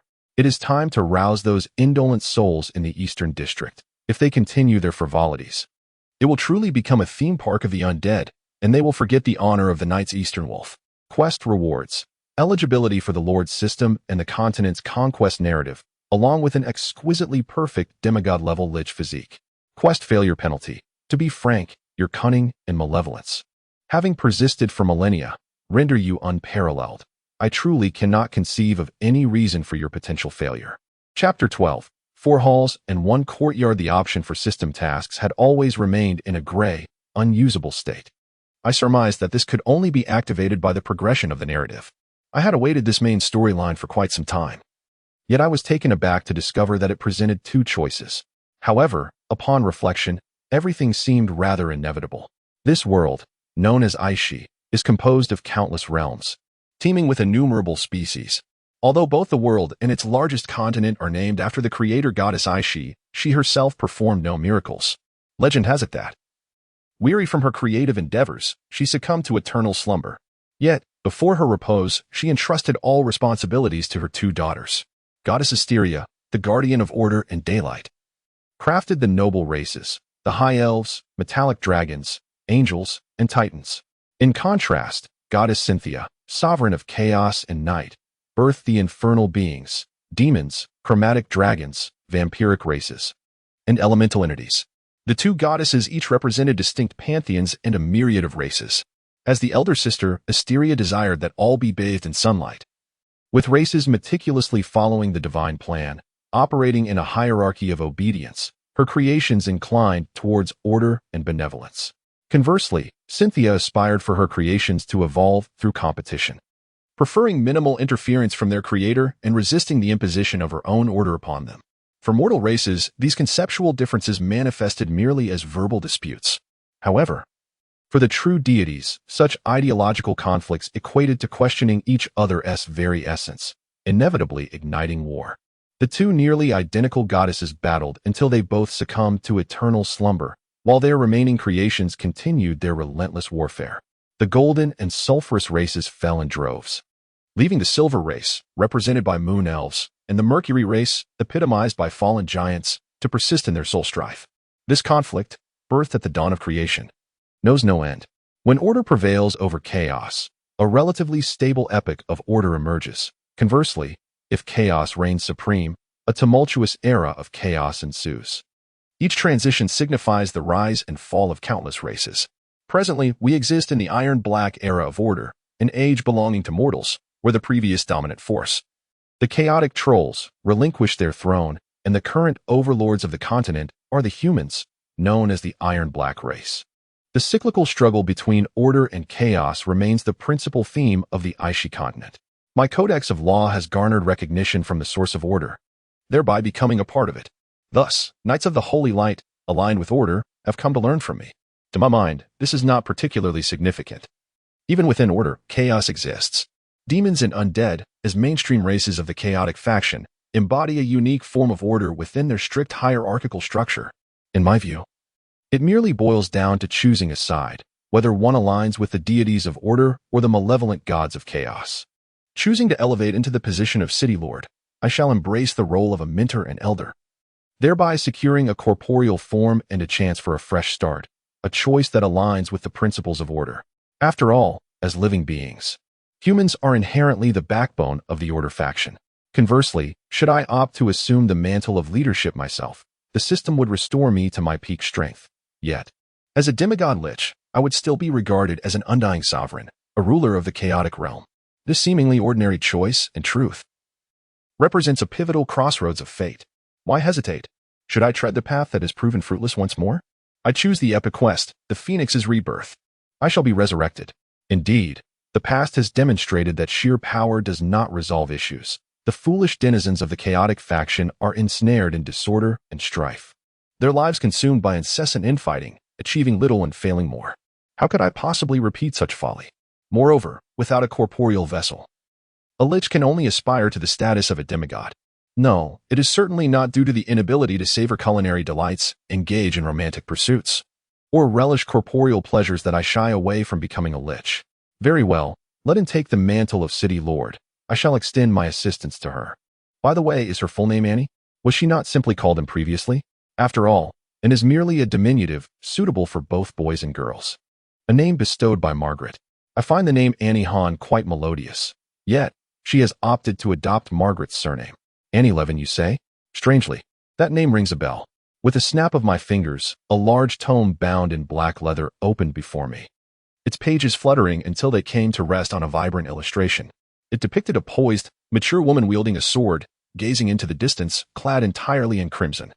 Her fiery battle attire adorned with phoenix motifs. The divine sword she held was enveloped in a blazing aura, clearly a manifestation of the phoenix's favor upon this foolish child before me. Donlon Fire Phoenix Annie Levin, the supreme commander of the Eastern Front of the Demon Coalition, the hero who personally felled the Black Knight Emperor Roland Lawn. Well then, do you and your disciple harbor a grudge against me? What monumental animosity is this? The disciple has slain me in the future, and just when I managed to alter destiny, the master has dispatched me once more.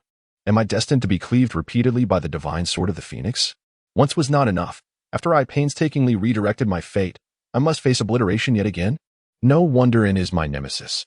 It seems it is fated that you, this troublesome child, are the one to bring about my end. Not a chance. You rascals! Be gone! Spell, exile. Unable to contain my fury any longer, I struck down forcefully, in the wake of the divine light of order. The bewildered demigod Adam was inexplicably cast out. With a thud, he landed squarely on his backside, followed by a hefty tome smacking him across the face. The text upon the book had already been translated. It was not the first time he had received martial arts manuals from Roland. Adam slowly began to read aloud. Sunflower Manual? What is this? To master divine skills, one must castrate oneself? Come and practice. I believe it suits you, you worthless being. This individual has already angered me more than once, and he should have grown accustomed to being cast aside. After rubbing his backside, he departed. Yet, once he left, I found myself ensnared in a web of confusion. What is destiny, after all? What sort of fate has he orchestrated for me? Am I inherently destined to be a demon lord, or merely a fool seeking my own demise? Having nurtured Adam, the hero who once vanquished me, must I now cultivate another hero who had previously slain me? Had I not ventured here, and would likely never have encountered Adam, nor would she have received the Phoenix's affection or Adam's legacy. Is it my very existence that led to their fateful meeting? Am I thus condemned to face another assault? Or am I fated to be hunted down by the heroes of the Eastern Phoenix, be it Adam or N? Alas, my grasp of causality is woefully inadequate, and I have yet to delve into the arcane arts of prophecy. It would indeed be peculiar to unravel such profound philosophical conundrums. Enough of this. Since I have established a goal, I shall first fulfill my task. When clarity eludes me, I simply cease to ponder. This is my greatest virtue. The paramount concern now is to complete the task at hand and then resurrect. After contemplating for a while, I pressed the bell on the table, summoning the head of the fourth hall to my presence. Initially, I established the court to adjudicate the malevolent points amassed from punishing wrongdoers. To toil endlessly for this purpose would be to forsake the foundational essence. Hence, I devised a self-operating system and institution, sparing me from expending excessive energy therein. The judicial system of Sulphur Mountain City was crafted by my own hands, modeled after the principles of power distribution and checks and balances from modern nations of my past life, divided into four relatively independent segments. First, there is the Supreme Court, the apex of the judicial system, presided over by myself, wielding the most significant authority in lawmaking and final adjudication, serving as the cornerstone of the entire judicial system. Beneath the Supreme Court are four institutions, the very organs and skeleton of the judicial framework. The Law Enforcement Bureau is tasked with enforcement and management, akin to the role of the stern arbiter, overseeing public decorum and regulating street vendors, handling the more arduous and unsavory tasks. The Urban Management Forces, commonly referred to as city management, is a subordinate department, unlike their counterparts from my former life, who primarily contended with street vendors. The Dark Elf Knights primarily confront various criminals, with the police duties being their main focus. The leader of this unit is the imposing figure before me, the masked Minotaur. Shweti, Ida. Indeed, he is the infamous Minotaur who roams without garments. Name, Shweti. Ida race, Minotaur profession, level 60 warrior, level 20 justiciar knight, level 7 sentinel of order, total level 87, comprehensive evaluation, legendary level. Second evolution battle warrior, honorary title, Iron Guardian. Fortuitously, perhaps in an effort to emulate the sleepless one of Silver Mask, my justices don masks to ostensibly forsake their personal identities in pursuit of impartial enforcement. Otherwise, I would truly be at a loss as to how my enforcers, crowned as the epitome of justice, could so frequently find themselves incarcerated for corrupting societal morals. Fortunately, whenever he indulged in his passions, he was always discreet about concealing his identity, even in the face of being assaulted by city enforcement officers for public indecency or being thrown into a dark cell. He never resorted to invoking legal authority to reveal his identity as an enforcer. The second institution, which seldom makes an appearance, is the Law Hall. However, these formidable individuals are junior judges responsible for initial adjudications, continually honing their comprehension of legal power through their judgments and decisions. Within my system, only those judicial officers who have received recognition from the original legal texts and attained advanced professions possess the right to independent adjudication. Thus, few are aware that those genteel judges are, at the very least, golden tier strong individuals. Their leader is the drowsy high elf scholar, Kali Dia, one of the former regents of the Kingdom of Ring Law, and the most powerful mage outside the great sage of Sulphur Mountain City. Name, Kali Dia race, high elf profession, level 60 mage, level 30 knowledge keeper, level 10 code guardian, level 5 law spellcaster, total level 115, comprehensive evaluation, triple advanced magical profession. A saint among mortals. The Hall of Law Kings, a name that conveys grandeur and authority, has, however, found its legislative and administrative responsibilities delegated to other departments. Consequently, most of the time, his duties involve internal affairs, assisting other departments. For instance, when a new legislative meeting is to be convened, he gathers various departments to collect legislative proposals. As an internal affairs department, the Hall of Law Kings does not require overwhelming strength. Instead, it necessitates agile administrative skills and meticulous professional capabilities. Thus, most of the Hall's members are novice learners and female enforcers who prefer to avoid frontline duties. Their head. Lilith Milan, yes, that infamous wild lily, a veritable embodiment of licentiousness. I have often found solace in the fact that our enforcers don masks to relinquish their private identities. Otherwise, I would truly struggle to face the companions of these two gentlemen allies, enduring the endless disdain of the citizens. I have repeatedly questioned where it all went awry, leading to the ascent of two perverts to the highest echelons of the judicial system. Well, let us not dwell on these disheartening matters any longer. Lastly, there is the Court of Judgments, a title that sounds imposing. But after the initial review authority was transferred to the Law Hall and the final adjudication authority to the Supreme Court, what remains is primarily the resolution of various grievances. When confronted with adversaries too formidable for city enforcement to handle, it falls upon them to intervene. Their duties encompass public prosecutions, mandatory defenses, investigative pursuits, and the apprehension of suspects. Due to the nature of these often exasperating responsibilities, their tempers can be quite volatile, earning them the monikers of the Bruiser Hall and the Quarrel Hall. Notably, the Sulphur Mountain City Prison also falls under their jurisdiction. Before the establishment of the city enforcement forces, they were the only visible strength of the judicial system. However, if one were to assess internal combat rankings, they would undoubtedly rank second to last, only slightly superior to the Law Hall of the Internal Affairs Department. Their leader, Kevin, epitomizes the quintessential paladin, a figure marked by conventional strength, a composed demeanor, and an unremarkable appearance. His characteristics are decidedly average, his virtues mundane, and his flaws equally ordinary. Yet, he stands out as a rare beacon of normalcy within the upper echelons of the judicial system. For reasons unbeknownst to me, this reflection evokes a profound sorrow. Why can't my judicial system be populated with more individuals of sound judgment and reason? Why must it be rife with so many aberrations?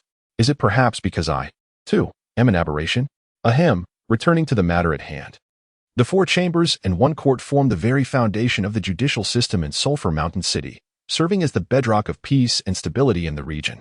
When they operate seamlessly, my role is merely to preside over daily hearings and accumulate points.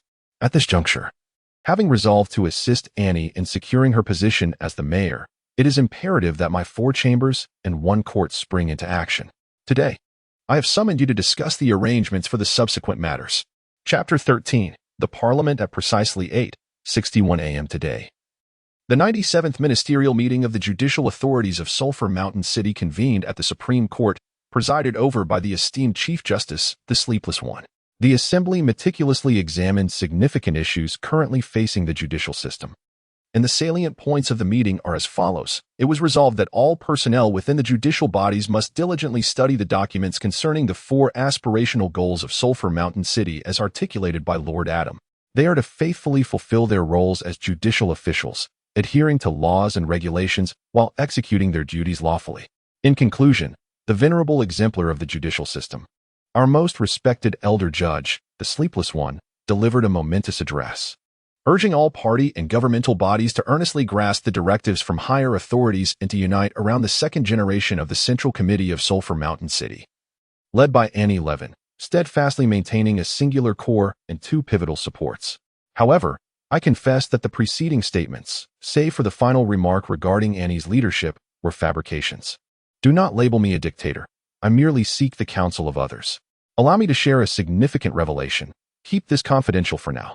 In the future, Annie, the cherished illegitimate daughter of Margaret and Adam, is poised to become the future leader of Sulphur Mountain City. I hope there are no objections. Should there be any? Haha. I will graciously accept feedback, merely accepting. I had thought this shocking revelation would astonish the 4 formidable figures seated below, yet they remained inexplicably silent, exchanging glances until finally the ever-honest Cain, with great trepidation, stepped forward. My lord, Are you not aware that this matter has been common knowledge throughout the city for the past fortnight? We assumed you were informing us to prepare for a power transition. What? I was rendered speechless. Margaret had suspected that I would not assume authority and had conferred with Adam regarding the successor, designating Annie for the role, intending to execute a swift transfer of power before anyone could react. Yet, that indiscreet Adam inadvertently disclosed this explosive news publicly, leading to its widespread dissemination. Who is Annie? If the Lord intends to step down, wouldn't he grant the chair of the Citizens' Council, the sleepless one of the judicial system, or Margaret from the Executive Council be more formidable candidates? What are their thoughts on this? Will the other guardians also depart? If so, who shall protect Sulphur Mountain City? For the average citizen, there is little concern over who ascends to power. Their primary worry lies in whether food prices will escalate tomorrow or if real estate prices in the city center might decline. What truly matters to them is not the shifting of political parties or the rise of prominent figures, but whether their lives will change as a result and if tomorrow will still brim with hope. As the foremost of the triumvirate, Adam prepares to relinquish his position, intending to step down as the protector of Sulphur Mountain City, with a mere unknown girl poised to take the reins. Can she truly command respect? Will other underworld lords seize this opportunity to meddle? Will the other powerful figures in the city heed her command?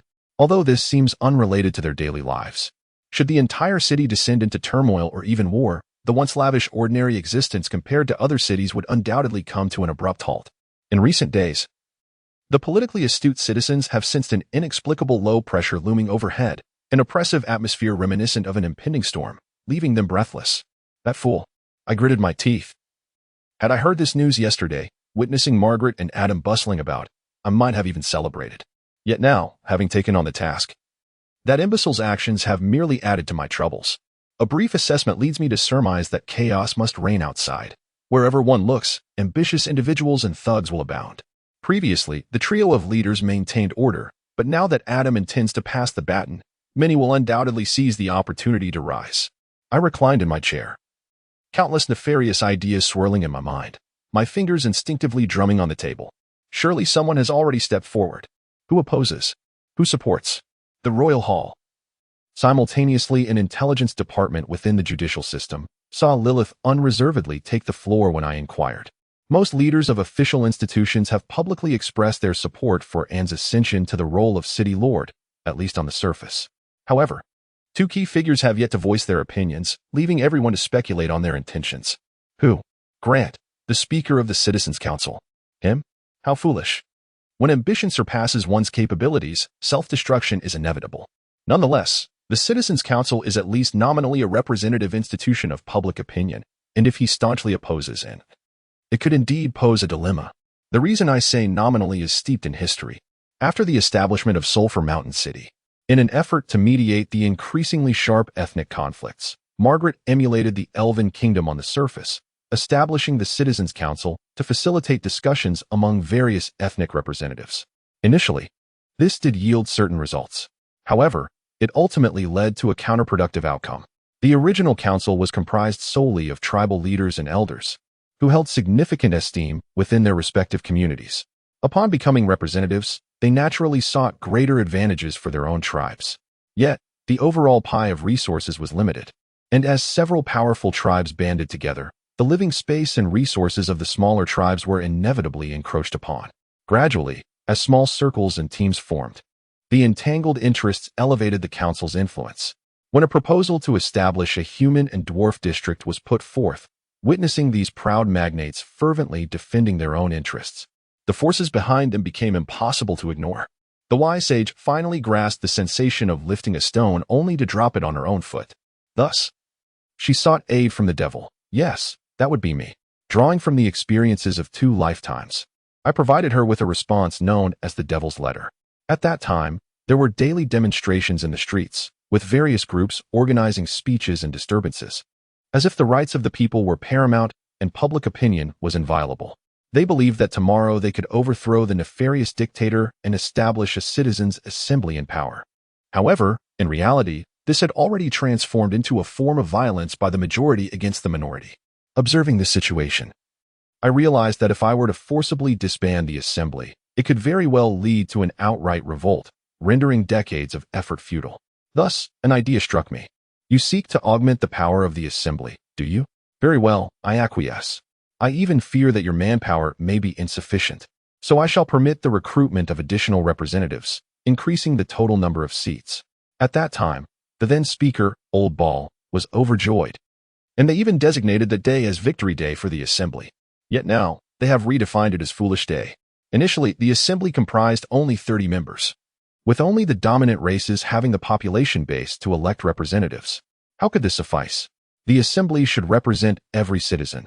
30 members are inadequate. Even the smaller races deserve representation. Thus, I decided to make a grand gesture, expanding the Assembly tenfold to 300 members. They were elated, for in their view, a greater number of representatives naturally meant a louder voice among the populace. However, complications soon arose. With the sudden increase in representatives, where would the remaining members come from? Consequently, a flurry of individuals, wealthy merchants, the second son-in-law of the elder from the Grey Dwarf clan, and the uncle of the Goblin Chief, all vied for a position in the Assembly. Everyone was a representative of public opinion. Why should I obstruct them? The list of representatives reached my desk, and I gave it my unreserved approval. Thus, the number of representatives continued to swell, yet I still found it insufficient. Let us add another 100 for this quarter. You may distribute them as you see fit. It should not always be the strong who bear the burden. Those who have feasted should allow others to sip from the broth as well. Let the skilled craftsmen, ordinary citizens, teachers, and scholars have their chance to partake in governance. Consequently, the number of representatives continued to rise. At this juncture, some began to sense that something was amiss. Yet everyone was consumed by the frenzy of vying for new positions. Anyone who suggested halting the Assembly's expansion quickly became the enemy of all. You half-dragons have only a handful of members, naturally reluctant for other races to gain representation. Bah! Selfish lizards. Very well, if seats are not to be increased, then the wretched charcoal-headed, pointed-eared shall relinquish your seats to us children of the earth. Let us now disregard this tedious process and observe the outcome. Today, in the city of Sulphur Mountain, with a population of less than 3 million, there are a staggering 10,000 representatives. Can one even fathom the chaos of over 10,000 individuals convening in a cramped hall? Can one imagine how long it would take for a proposal to gather 9,000 signatures of consent? Can one envision that simply calling upon representatives could consume an entire day? Due to excessive bloat and inefficiency, today's citizens' assemblies have become mere facades, struggling to complete even the simplest of agendas within a month. The identity of legislators inherently represents direct interests, often backed by multiple business sponsors. Thus, anyone you send out will fiercely defend their position. It is imperative that the Assembly incorporates more grassroots representatives, as I believe that every local unit ought to possess its own voice. When the Assembly is filled with numerous community committee members and fish vendors, and the status of legislators becomes trivialized, the notions of seizing power or vying for familial and ethnic interests devolve into farce. Presently, the majority of legislators are embroiled in petty disputes over mundane issues, such as whether to impose tariffs on fish products, leading to intense confrontations. Leaders of prominent families and influential figures frequently find themselves publicly criticized by ordinary citizens, sometimes resulting in outright brawls. As for significant resolutions concerning development, often, before such decisions are finalized, other government departments have already undertaken the necessary actions. Are we to wait for your resolutions? Apologies, but if we delay, that batch of agricultural products will spoil, the city walls will collapse, or allied city-states may declare war upon us. Furthermore, any amendments to the Assembly's system must pass through the legislative body, yet the power to legislate resides firmly in my grasp.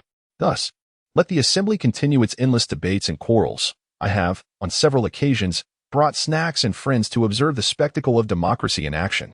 Indeed, the representatives of the people are commendable. However, the current Assembly is rendered utterly ineffective, with the majority of their energy and time squandered in ceaseless internal strife. As for the voices of those influential individuals, regrettably, all are elected representatives of the people, and no one holds a position of greater significance. Consequently, the powerful and the ambitious become lost amidst the vast sea of humanity. Increasing the number of seats in the Assembly and expanding its discourse is indeed what the public desires. How do you intend to explain to the citizens who elected you why you are now contravening their wishes? Alas, they might only swallow their words in silence. Yet, at this juncture, if they remain oblivious to the trickery they have fallen victim to, they are truly foolish.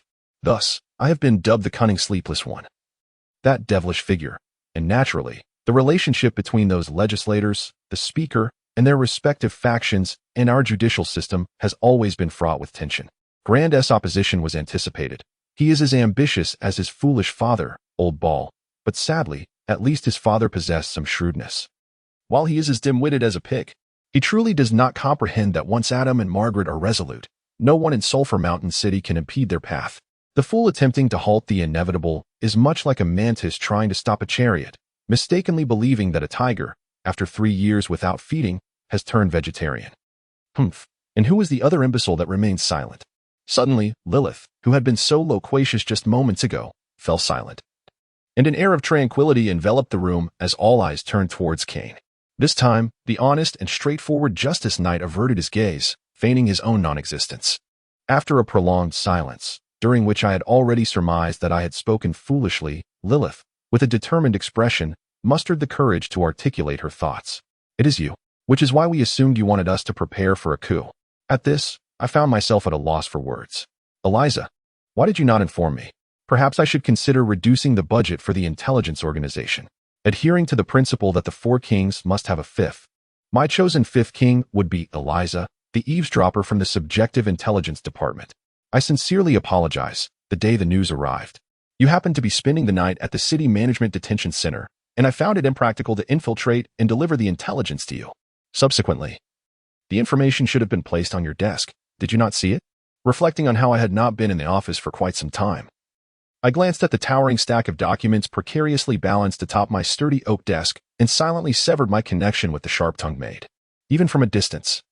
Despite the astonishment and respect in their voices, I could envision the smug expression on their faces, bent over in mirth.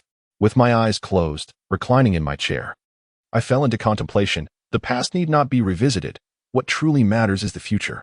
Although the council itself may prove ineffective, if those tangled roots of the great families unite in opposition, it indeed poses a considerable dilemma. Engaging with those old-timers cannot rely solely on brute force, which is precisely why Adam sought my assistance.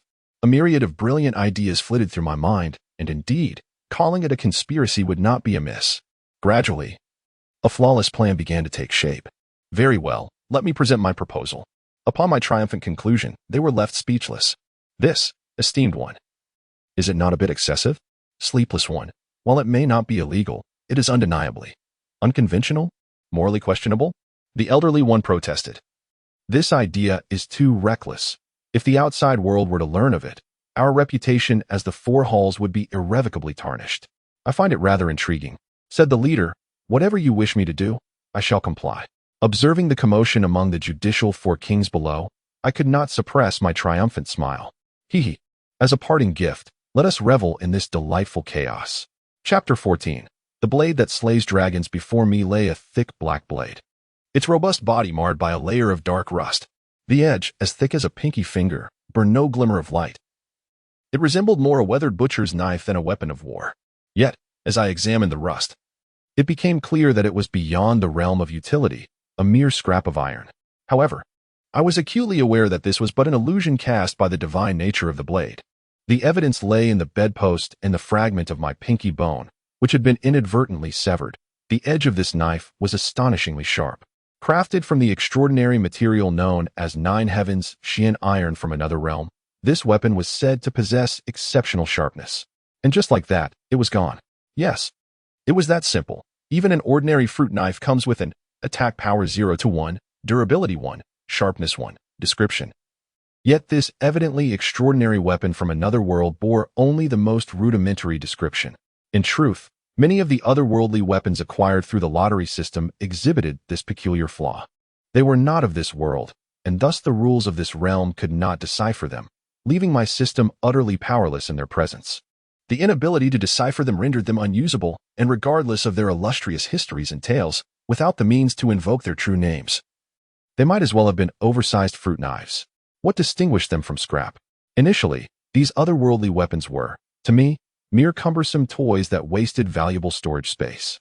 However, by a stroke of fate, I stumbled upon an arcane method to unveil their true potential. Incantation, compulsory execution. As the hammer of the law descended, 2 silver rings encircled both me and Eliza, and a balanced symbol representing fairness manifested in the sky. signifying the establishment of our contractual relationship. Subsequently, the scales tipped. A consequence of the considerable wages I owed Eliza. Incantation, compulsory execution, effect, enforces the contract upon the defaulting party according to the terms agreed upon by both parties. Charlotte, praise the great freedom of contracts. Foolish Antonio, now you have defaulted, and according to our agreement, I shall extract a full pound of flesh from any part of your body as punishment. This incantation was designed to enforce contracts. When one party incurred a debt without repayment, it would forcibly reclaim the debtor's property to settle the obligation. I owed Eliza a substantial amount. Thus, the haphazard items on my person gravitated toward her, becoming her rightful property, including the enigmatic blade. Yet, at this moment, complications arose. My incantation was among the most aligned with the essence of order. While it appeared straightforward, it was, in fact, a legendary spell closely linked to the rules of the world. Both Eliza and I could ascertain the value of my bones, and the source of order would provide its own assessment. However, the worth of this knife remained an enigma. Wizards possessed identification spells, yet their efficacy was limited to recognizing only what was recorded in the source of order. Unknown entities from other realms were entirely beyond comprehension. Thus, this spell has been bound. The silver power of order envelopes this treasured blade, endeavoring to decipher its worth, yet the otherworldly sword remains as inscrutable as a stubborn stone, reluctant to reveal its true nature. History eludes interpretation, and the material defies understanding. Indeed, I can almost hear the lament of the source of order. Regardless of the lofty proclamations about the origin of all things, the nemesis of chaos, or the embodiment of the goddess of order, power is power. It can deceive, and it can be wielded. The source of order is acknowledged as the fountainhead of strength by all factions of order. It transcends even the concept of holy light and serves as a superior notion to my own laws. Countless praises extol its sanctity, as though it were supremely divine. Yet I, the sleepless one, the harbinger of law, perceive the power of order merely as an unthinking reservoir of energy. This was a debate between myself and the high priest of holy light. When the opposing side asserted that anyone who believes in the holy light could harness its power, I responded thus: well, the outcome is akin to discussing Marxist materialism with devout believers. The esteemed gentleman nearly choked on his words, almost ascending to heaven to continue his faith in the holy light. However, while the power of order may be mindless, it is undeniably formidable as the most fundamental force in the construction of worlds. Soon, that thick blade began to gleam sharply, transforming. The power of order repudiates all chaos, and the unknown is chaos. Thus, since its essence cannot be disowned, let us bestow upon it a new essence. Consequently, the great power of order began to labor for me, transmuting it into an artifact that aligns with the rules of this world. Before long, as the light of order dissipated, the hefty chopping knife vanished without a trace, replaced by a magnificent silver dragon-patterned blade before me. Divine weapon, Dragon Slayer, attack power, 0 to 35 quality, epic, effect, indomitable, 100 chance to sever weapons of refined quality or below, 50 chance to cut through excellent grade arms, 30 chance to cleave epic grade weapons, and a 1 chance to sever artifacts of lesser quality. Effect, luminous lethality, indeed. It is luminous lethality and not merely dazzling brilliance. With this blade, you shall become the protagonist in the eyes of the world. But a tragic protagonist. The holder's luck decreases by 10, while charm increases by 10. If the individual is a blonde-haired, blue-eyed male, an additional reduction of 10 applies. Effect, frantic madness, 1 chance to fall into a frenzied state of familial disregard, during which one will prioritize hunting down their own kin. On the hilt, a string of yellow letters reads, in ancient legend, this was once a weapon symbolizing status, the supreme of the martial world, the dragon-slaying blade. Yet now it bears a new interpretation. The dragon-slaying blade, click to receive it. Upon seeing these statistics, I was astounded. In Aishi, weapons are rated as rough, ordinary, excellent, refined, epic, legendary. With the famed divine sword, the Phoenix's affection, being a legendary weapon, while what circulates outside consists of sub-artifacts and artifacts beyond human craftsmanship. In truth, the distinctions among weapons are rather subtle. After all, the efficacy of a weapon ultimately hinges upon its wielder. The paramount difference between high-quality and inferior weapons lies in the special effects they possess. Generally, a refined weapon boasts 2 special effects, while an epic weapon typically features 3 or 4. Legendary weapons may encompass anywhere from 4 to 6 effects. This particular epic weapon possesses 3 special effects, which pale in comparison to the 5 advantageous attributes of the Blessing of the Phoenix, 2 of which are glaringly negative. However, the singular enhancement effect is exceptionally potent. Indomitable effect: 100 chance to sever weapons of refined quality or lower, 50 chance to sever refined grade weaponry, 30 chance to cleave epic grade weapons, and a mere 1 chance to sever artifacts or lesser. Ordinarily, a golden ranked warrior considers it quite commendable to wield a refined grade weapon. Epic weapons, as the name suggests, are wielded by those who have made their mark in the annals of epic tales. Even epic grade weapons can be severed with just 3 strikes. This implies that an ordinary weapon would likely be cleaved in a single blow, and the thought of a weapon unexpectedly breaking during a fierce battle sends shivers down one's spine. Is it the source of order that has materialized the sharpness of this sword? I never anticipated stumbling upon such a treasure. Although its attack power is rather unstable and the negative effects are indeed troublesome, the mere capacity to sever other weapons renders it a formidable tool. It appears to be part of a set, and there is also a weapon called the Heaven-Defying Sword. The gray set attributes remain dormant. Yet the name of that sword stirs a sense of excitement within me. It seems I shall need to experiment with the lottery system for that otherworldly divine weapon more frequently. Boom, boom. Just as I reveled in the acquisition of this divine armament, a series of explosive sounds caused the entire old residence to tremble violently. Intruders. Chapter 15. The game with invaders. One should never initiate an assault on a wizard's tower that is under the protection of its master.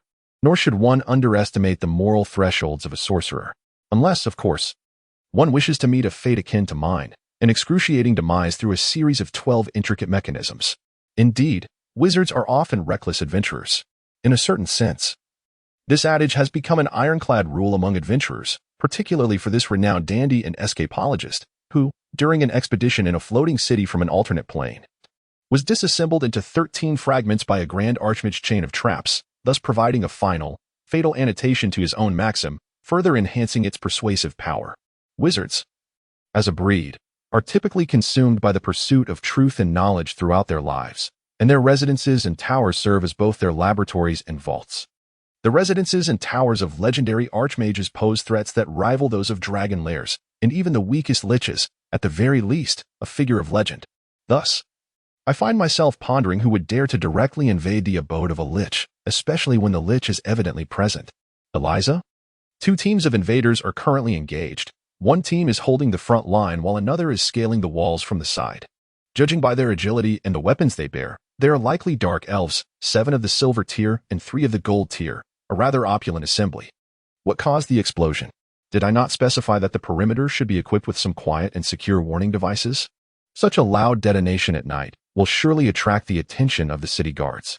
According to the City Guard Action Code, Sleepless Revision, 6th edition. Upon hearing a violent explosion, they are mandated to form a team and arrive at the scene within 5 minutes for reconnaissance. Conveniently, my location is in the central district of Sulphur Mountain City, not far from the Supreme Court. They will arrive in no less than 10 minutes. They will undoubtedly seize this opportunity to conduct a thorough search of our premises. What about the contraband in our basement?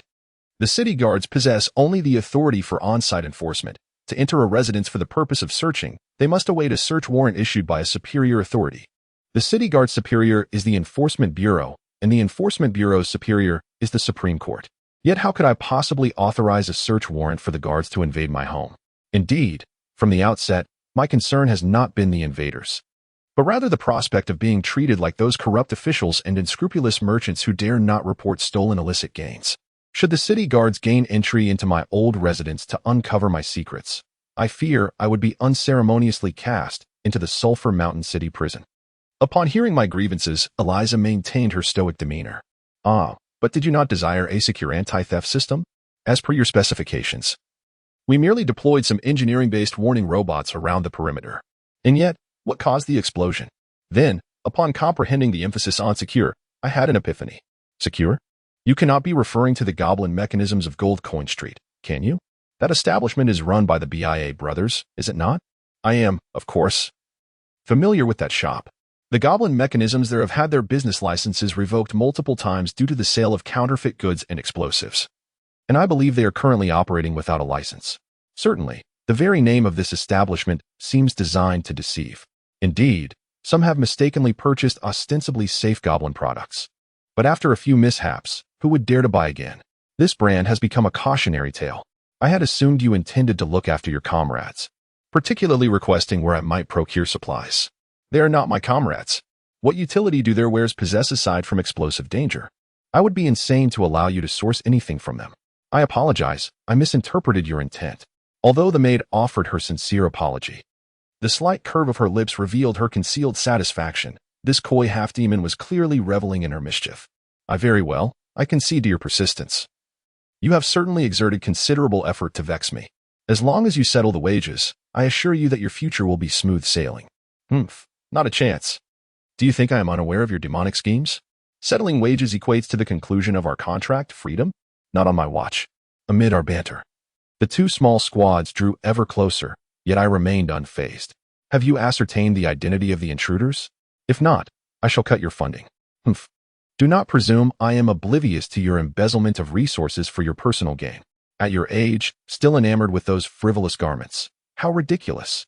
A lace-trimmed steel maiden? Do you require my allowance to purchase dolls? My mockery trailed off, stifled by a palpable sense of foreboding. An ominous cloud of resentment loomed, reminding me that calamity was imminent. For instance, a half-finished experimental log swept away by a gust of wind, supplies for the energy pool inexplicably transformed into dog food, cleaning oils for the bones morphing into natural asphalt, or a sudden intrusion by city inspectors while I was at work. My judicial robes adorned with lace and cartoon motifs reflecting on this. A profound sorrow descended upon me. Who is the true master, and who is the servant? Must I genuinely contemplate settling her wages to send her away? Boom. Another thunderous explosion shattered my reverie. What is this? A landmine? You actually purchased this to place in the garden. Seizing the opportunity, I pressed my advantage. Disobeying orders violates our contract. I shall deduct another 10 years from her wages.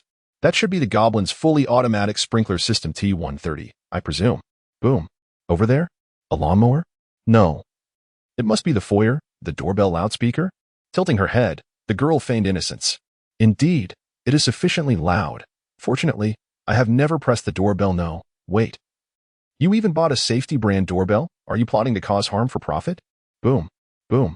This time, it was a series of explosions. I knew the flooring of the foyer would need replacing entirely. No, given the intensity of these blasts. Perhaps it is time for my old residence to acquire a new foyer. What is this? A shoe cabinet? Eliza seemed to nod solemnly. The safety brand fully automatic shoe cabinet XT-137 model. It is said that one can automatically select shoes, polish them, and apply shoe cream for their master. I couldn't help but feel a sense of relief at being a lich, gliding through life without the need for footwear. However, a moment's reflection led me to a realization. How peculiar it is that I have not purchased any shoes. Why, then, would one acquire a shoe cabinet? Ah, my lord, it seems I have been remiss. Is this negligence in my scheming? Your wordplay has become increasingly adept. That is due to your meticulous training. Alas, my malevolent points have increased once more. It appears another one has fallen. I hope those intruders are still alive. At least to enter the next experimental zone and assist in testing the magical traps I have set. Elenita, the second daughter of the noble third family of Mozabli City, ascended to the esteemed rank of Golden High Priestess before reaching the age of 200, a testament to her favor with the Spider Queen. As the rising star of Mozabli City, she had grown accustomed to regarding others with disdain. This time, under the directive of her family, she was dispatched to Sulphur Mountain City to carry out a diplomatic mission. After careful consideration and investigation, she ascertained that it was not a scheme devised by a fellow priestess in her family seeking personal advancement, and she gladly accepted the task. Foolish, filthy footbugs, despicable men. How dare you refuse the Spider Queen's goodwill? You are unworthy even of the status of slaves. May you regret your decisions in the fires of the abyss. Yet, as a dark elf, the espionage mission that came with her status was merely beginning. You shall fulfill the tasks bestowed upon you by the Spider Queen. Eliminate all individuals on this list whom you can, and gather intelligence on those you cannot eliminate for now. Thus, the city patrol would receive complaints of dark elves wandering the city, leaving themselves in a passive position. Those pathetic uniformed zealots, worshippers of the holy light, are nauseated by the sight of those traitors to the Spider Queen. If only I could seize the opportunity to rid us of them. The Spider Mother would surely bestow greater rewards.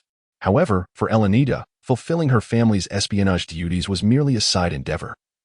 Her true aim was to have the underlings sent by her family fight and die for her, securing greater benefits for herself. Yet, before she could confront her bizarre kin who worshipped the holy light, a collaborator from Karen City unexpectedly fell into her grasp. Foolish man. His demise was a consequence of his own stupidity and weakness. However, should he utter anything, it could spell great trouble. If Sulphur Mountain City were to gain leverage against us, our diplomatic mission from Mozablai City would be collectively expelled, bringing disgrace in the simultaneous failure of both reconnaissance and assassination missions.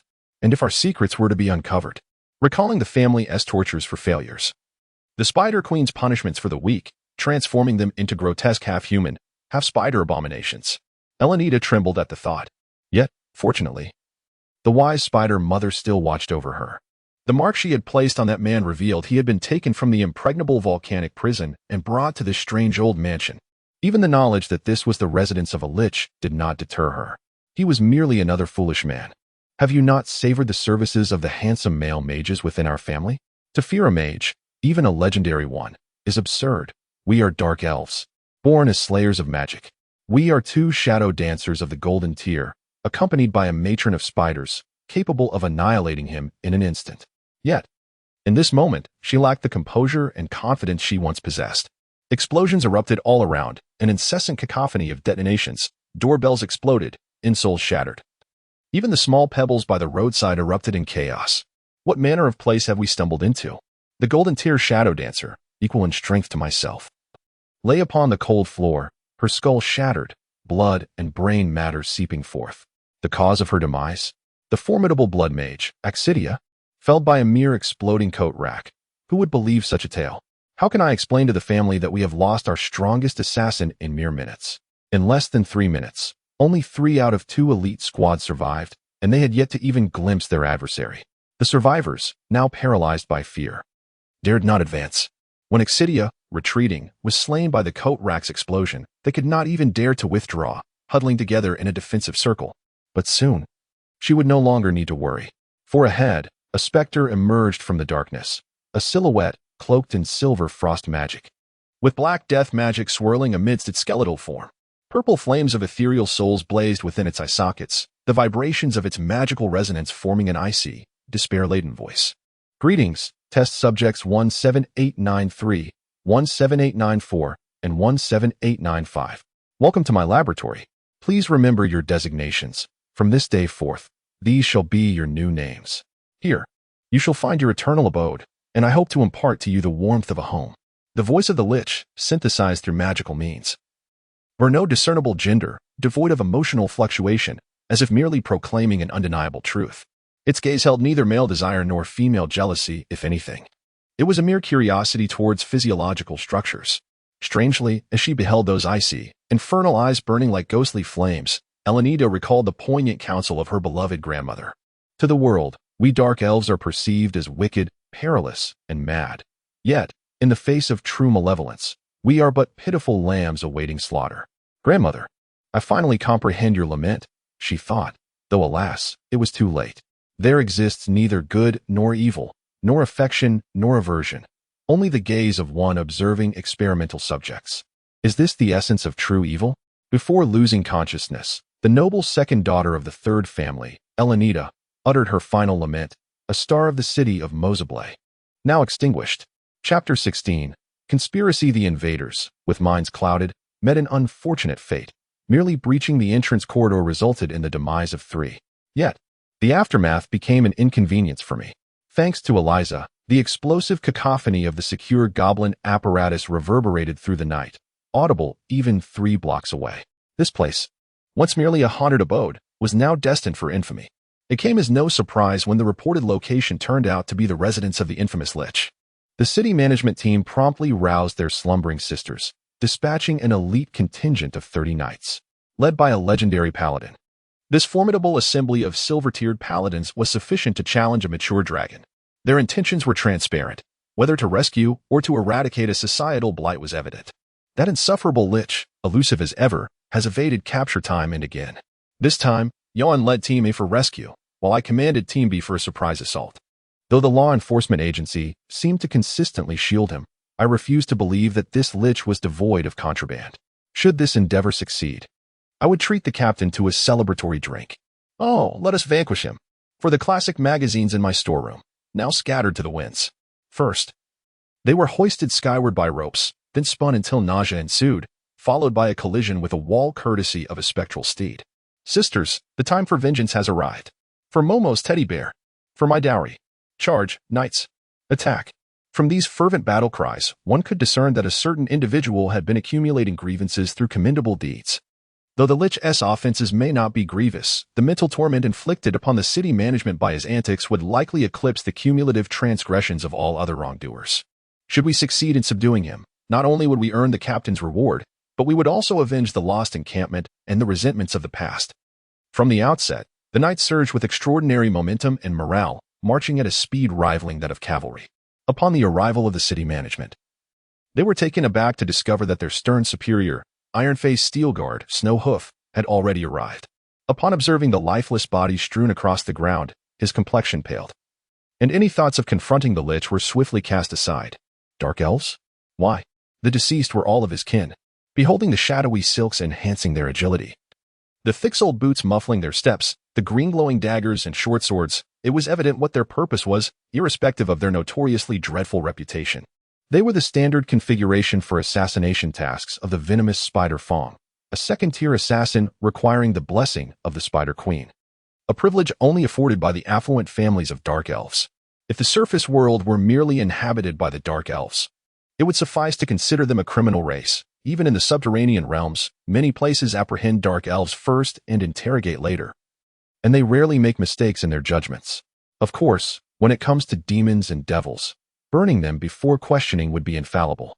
In this realm, sometimes a race itself embodies notions of good and evil, as well as allegiance. It is indeed peculiar for the city of Sulphur Mountain to employ the wicked, chaotic Dark Elves as its guardians. When a crime is committed within their own kind, Captain Diana of the City Guard has grown accustomed to the routine of punishment. However, the gasps of astonishment from her subordinates cause her heart to momentarily halt. It is Carlos from the 7th family, a candidate for the position of martial arts chief, who has come with the diplomatic envoy from Masabula City. Yet, it is evident that they have underestimated these elite individuals from their homeland. They have successfully evaded the surveillance she had dispatched, and it is entirely possible that they are involved in the recent series of murders. Ah, is that Captain Diana I see? It has been a while. The Lich greets her, his eyes wide open as he speaks his usual nonsense. Yet, Diana, burdened with worry, lacks the inclination to confront him. She is preoccupied with the impending dawn and the implications of this case coming to light. With a member of the diplomatic delegation dead, how will Masabula City, known for never suffering losses, react? Will they cast the blame upon her and her sisters? Even disregarding the response from her homeland, the recent surge of Dark Elves committing crimes in the city has already placed additional pressure on the city guards. Now, with these Dark Elves having perished at the scene of their raid on the Lich's residence, it amounts to being caught red-handed. However, this outcome was anticipated. Her greater concern lies in the possibility that when the citizens learn that the perpetrators of the serial murders are indeed Dark Elves, gathering evidence will become increasingly arduous. Given her understanding of her kin, if she continues to fail in solving the case, will the reputation of her team suffer? After all, several prominent merchants have already been assassinated without resolution, and the city guards have been under considerable strain. Diana, fortune favors you this time. The case of the merchant Xiao Wen has been resolved so directly. Resolved? The case concerning the serial murders targeting merchants? At this revelation, the Dark Elf Knights are taken aback, their faces etched with astonishment and disbelief. Is there evidence? Diana questions, incredulous. Even though she had suspected that the culprits were members of the diplomatic envoy, Dark Elves rarely leave behind evidence in their wake. As the enforcer of Sulphur Mountain City, particularly when dealing with a diplomatic mission, she cannot act without proof and is consequently constrained to mere external surveillance. Indeed, the individual in question had the assassination list on him. This now constitutes irrefutable evidence, and we can leverage this to file a protest against Masabula City. At this moment, the typically taciturn and imposing figure appears unusually elated, an uncommon sight. As the head of the Law Enforcement Bureau, the pressure he bears from the unresolved serial murder case exceeds even her own.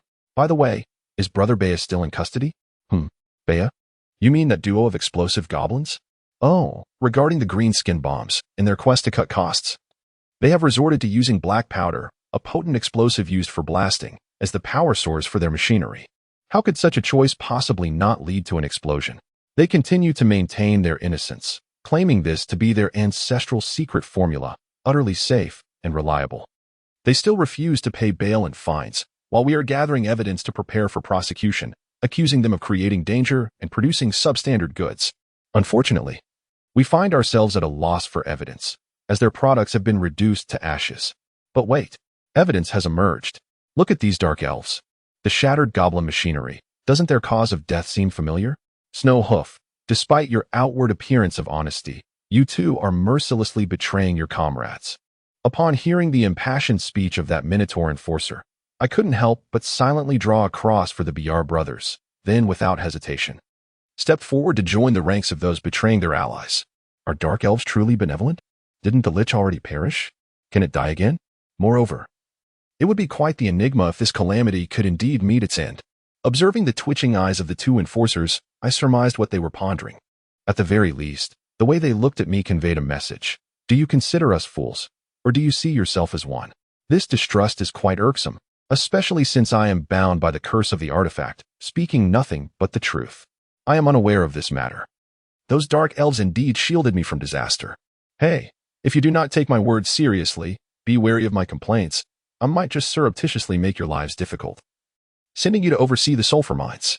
Ahem, the BR Brothers machinery shouldn't possess much lethality, should it? It seems I have finally recalled that such a perspective is rather impolite.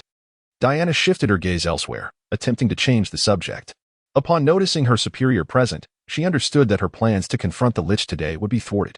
Yet, having experienced the potency of those explosives herself, she believed that the elite of Magic Sorrow City would not succumb to this unpremeditated minor explosion. This is it. Snowhoof extracted fragments from the wounds of the corpses, glimmering with a silvery sheen. High-purity holy silver particles, embedded in the engine of the machinery, once the engine explodes. It acts like a dwarf's firearm, providing initial propulsion, but the true lethality lies within these fragments. Seeing these holy silver shards made my lips twitch as well. Elisa, you have indeed crafted an intricate design. It appears this is not your handiwork. Have you crossed the BR brothers, who now seek to eliminate you? At this point, there is no need for me to elaborate further. My innocence has been vindicated. Holy silver, reputed to be a relic blessed by the gods of order, possesses immense destructive power against demons and undead. Mere contact would inflict severe burns upon me, not to mention the authentic harm to my soul. It is entirely unusable by me. To avoid an inexplicable resurrection, I suppose I should first pay her 2 years' worth of salary. Boom. Suddenly, after a series of explosions, a colossal figure emerged. Block his path. Who could that be? Aya. Yet, with a flash of silver, the colossal blade descended like a dragon, wreaking havoc as the astonished onlookers could scarcely believe their eyes. Their finely crafted weapons were severed with ease. How could this be? Beware. His weapon is unusual. Do not engage him directly. The sharp clangs resounded, and beneath the weight of that great sword, the city guard's robust armor crumbled like fragile parchment. The blade danced ominously, accompanied by screams of terror and splashes of crimson. In a frenzied rush, the berserk half-orc broke through the encirclement with astonishing ferocity. How could this be? Diana recognized the crimson-eyed half-orc before her. This criminal was cunning and ruthless. The city guards had exerted considerable effort to apprehend him, but how could he possess such strength? A half-elf, half-orc, a bronze-tier assassin, even in his current state, with eyes aflame and muscles bulging as if he had entered a berserker frenzy. It was unfathomable for a bronze-level warrior to rampage among a host of silver-tier knights. It must be the sword. That blade is peculiar. Do not let it touch you. Soon, the situation became evident. Even with their impressive armaments, the guards found themselves at the mercy of the dragon-patterned great sword, often reduced to mere fragments after minimal contact. Stand clear. A superior weapon can indeed allow one to challenge those of higher ranks, yet Diana was a legend, and the disparity between them was insurmountable. The legendary Holy Sword, the Silver Avenger, was no less formidable than the Dragon Slayer. Clang! As their blades crossed, misfortune struck the Silver Avenger, splitting it in two, while the grip of the sword in Oku's hand fractured painfully, leaving him defenseless as Diana delivered a powerful kick, sending him flying. Diana's strike was deliberate, clearly intending to leave him alive for questioning, but Oku, having suffered torture, then gone berserk, and finally being manhandled by a legendary knight, was now on the brink of death, coughing blood upon impact. By the time the paladins recognized the gravity of the situation and prepared to invoke their one-time daily healing spell, Oku had already succumbed to unconsciousness. I need an explanation. Why is Oku, who should be imprisoned in Sulphur Mountain City, here? Why are the Dark Elf assassins attacking this place? The remaining half of the silver short sword was aimed at me. It seemed that today, without an answer, she would not relent. Yet I smiled. Everything unfolded as anticipated. The fish had taken the bait. In silence, I faced Snowhoof. Ultimately, it was he who spoke.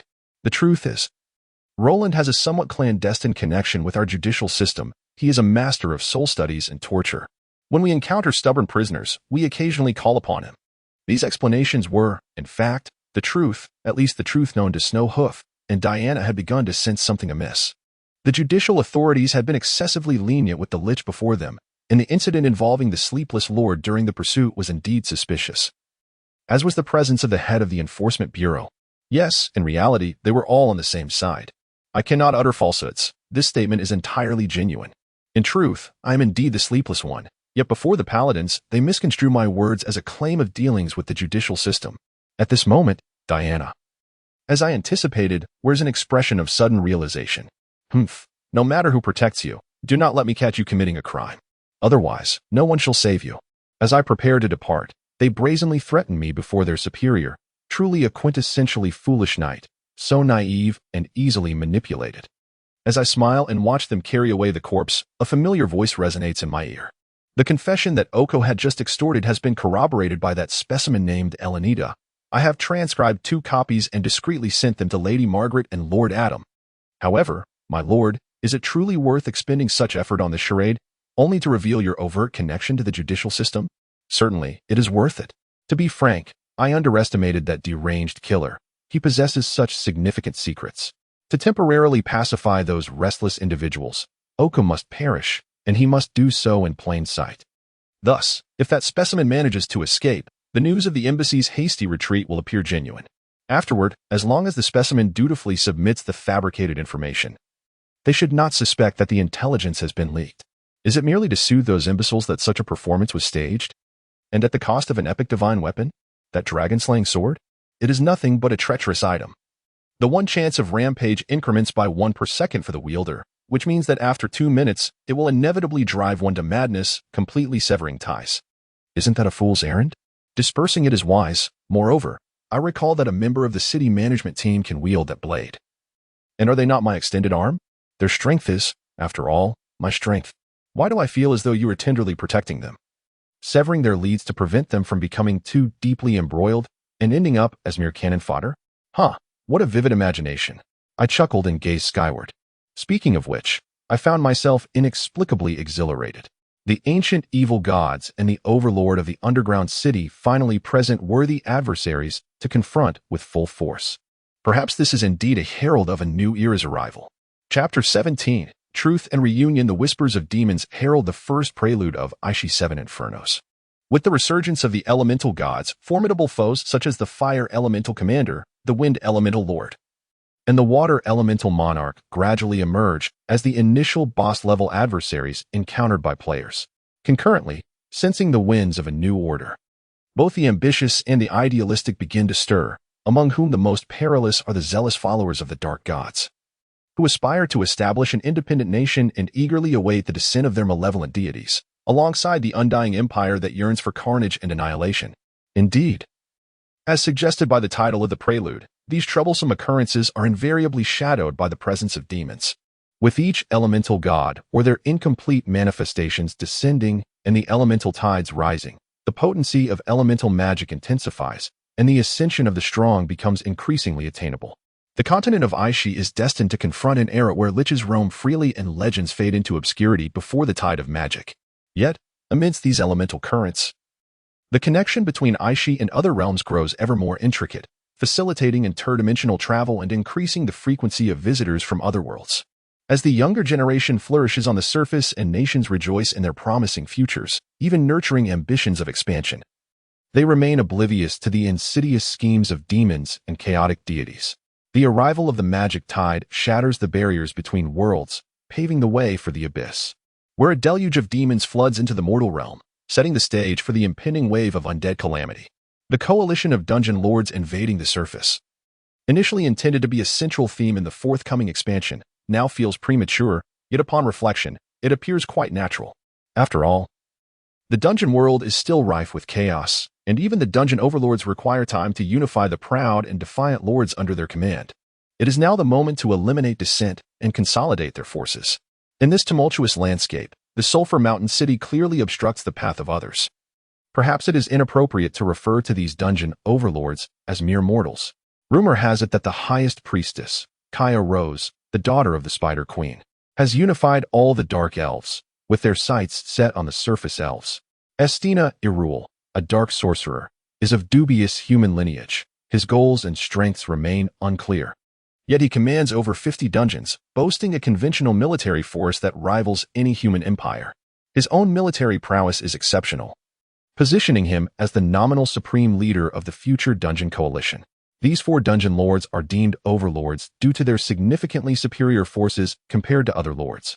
However, the well-known adage about the collaborative efforts of monks applies here. When 1 monk drinks water, 2 share the burden of fetching it, but 3 find themselves without water at all. Had there been a singular overlord, the underground world would have long been unified and the surface conquered. Yet, the existence of these 4 overlords, each restraining the others, has only served to further entrench chaos within the dungeon realm. In this instance, mirroring the historical accounts inscribed in the strategy guides, it appears that the Black Sorcerer Esther and the Beast King Tao have seized the opportunity presented by the dawn of a new era. They have convened a coalition, extending invitations to Kia and Moriel, enticing them with substantial concessions to forge the Underground City Pact. This alliance has rallied nearly 40% of the dungeon lords from the subterranean realm, culminating in the most formidable coalition in history. However, I am acutely aware that the situation is far more intricate than it seems. The narratives gleaned from the strategy guides reveal that both the orcs and the Black Sorcerer are entangled with a third party. The cunning and capricious devil lurks behind the Black Sorcerer, while the orcs are under the sway of chaotic, bloodthirsty demons. These 2 rogues are akin to thieves with their hands in the same pocket, and a rift between them could very well spell the coalition's singular downfall. Naturally, the Spider Queen Rose and the Black Dragon are no innocents either. They, too, are calculating their own strategies. It is a conundrum. This struggle transcends mere numerical superiority. The establishment of the Underground City Pact and the formation of the coalition are recent developments, and while I harbor intentions of altering the course, my efforts are thwarted by an evident lack of power. The Underground Coalition's counteroffensive against the surface has become an inexorable reality. 3 years ago, when Esther proclaimed his inflammatory slogan, it swiftly reverberated throughout the underground world. Today, the aspiration of all life is to reclaim the surface and bask in the true sunlight. An inevitable trend in history. Even I do not intend to attempt the futile act of standing against the tide. The alliance of countless dungeons is unstoppable. However, the betrayals brewing within the Sulphur Mountain City cannot be overlooked. Councilman Winder, Councilman Khan, these foolish legislators are conspiring to bypass the existing administrative framework of Sulphur Mountain City, forging new pacts with other dungeons to join the future surface crusade. The current lord of Sulphur Mountain City, Adam, a hero from the surface, has chosen to dwell here for over a century, though the reasons for his settlement remain obscure. From the outset, Adam the Brave and the Sage Marguerite, both esteemed figures from the surface, have been perceived as adversaries of the Underground Alliance. As the pact progresses, the dark elves of the city of Morsabla and the gray dwarves alongside the underground orcs of Kalon have unhesitatingly allied themselves with the subordinates of the highest priestess Kia. While the latter has pledged allegiance to the Beast King Tao, Sulphur Mountain City has traditionally been against war, particularly against the surface world. Thus, from the very beginning, it has stood as a thorn in the side of this alliance. Yet, not all individuals are devoid of ambition. Indeed, many prominent figures within Sulphur Mountain City are quite enamored with the territories of the surface. While Sulphur Mountain City lacks nobility, the surface and other dungeons are replete with it. Consequently, when these 2 cities exert pressure on those naive legislators and entice them with surface fiefs, certain vested interests have conspired, forming what is referred to as the Pact faction, coinciding with Adam's intentions to pass on the lordship, thereby presenting them with a splendid opportunity.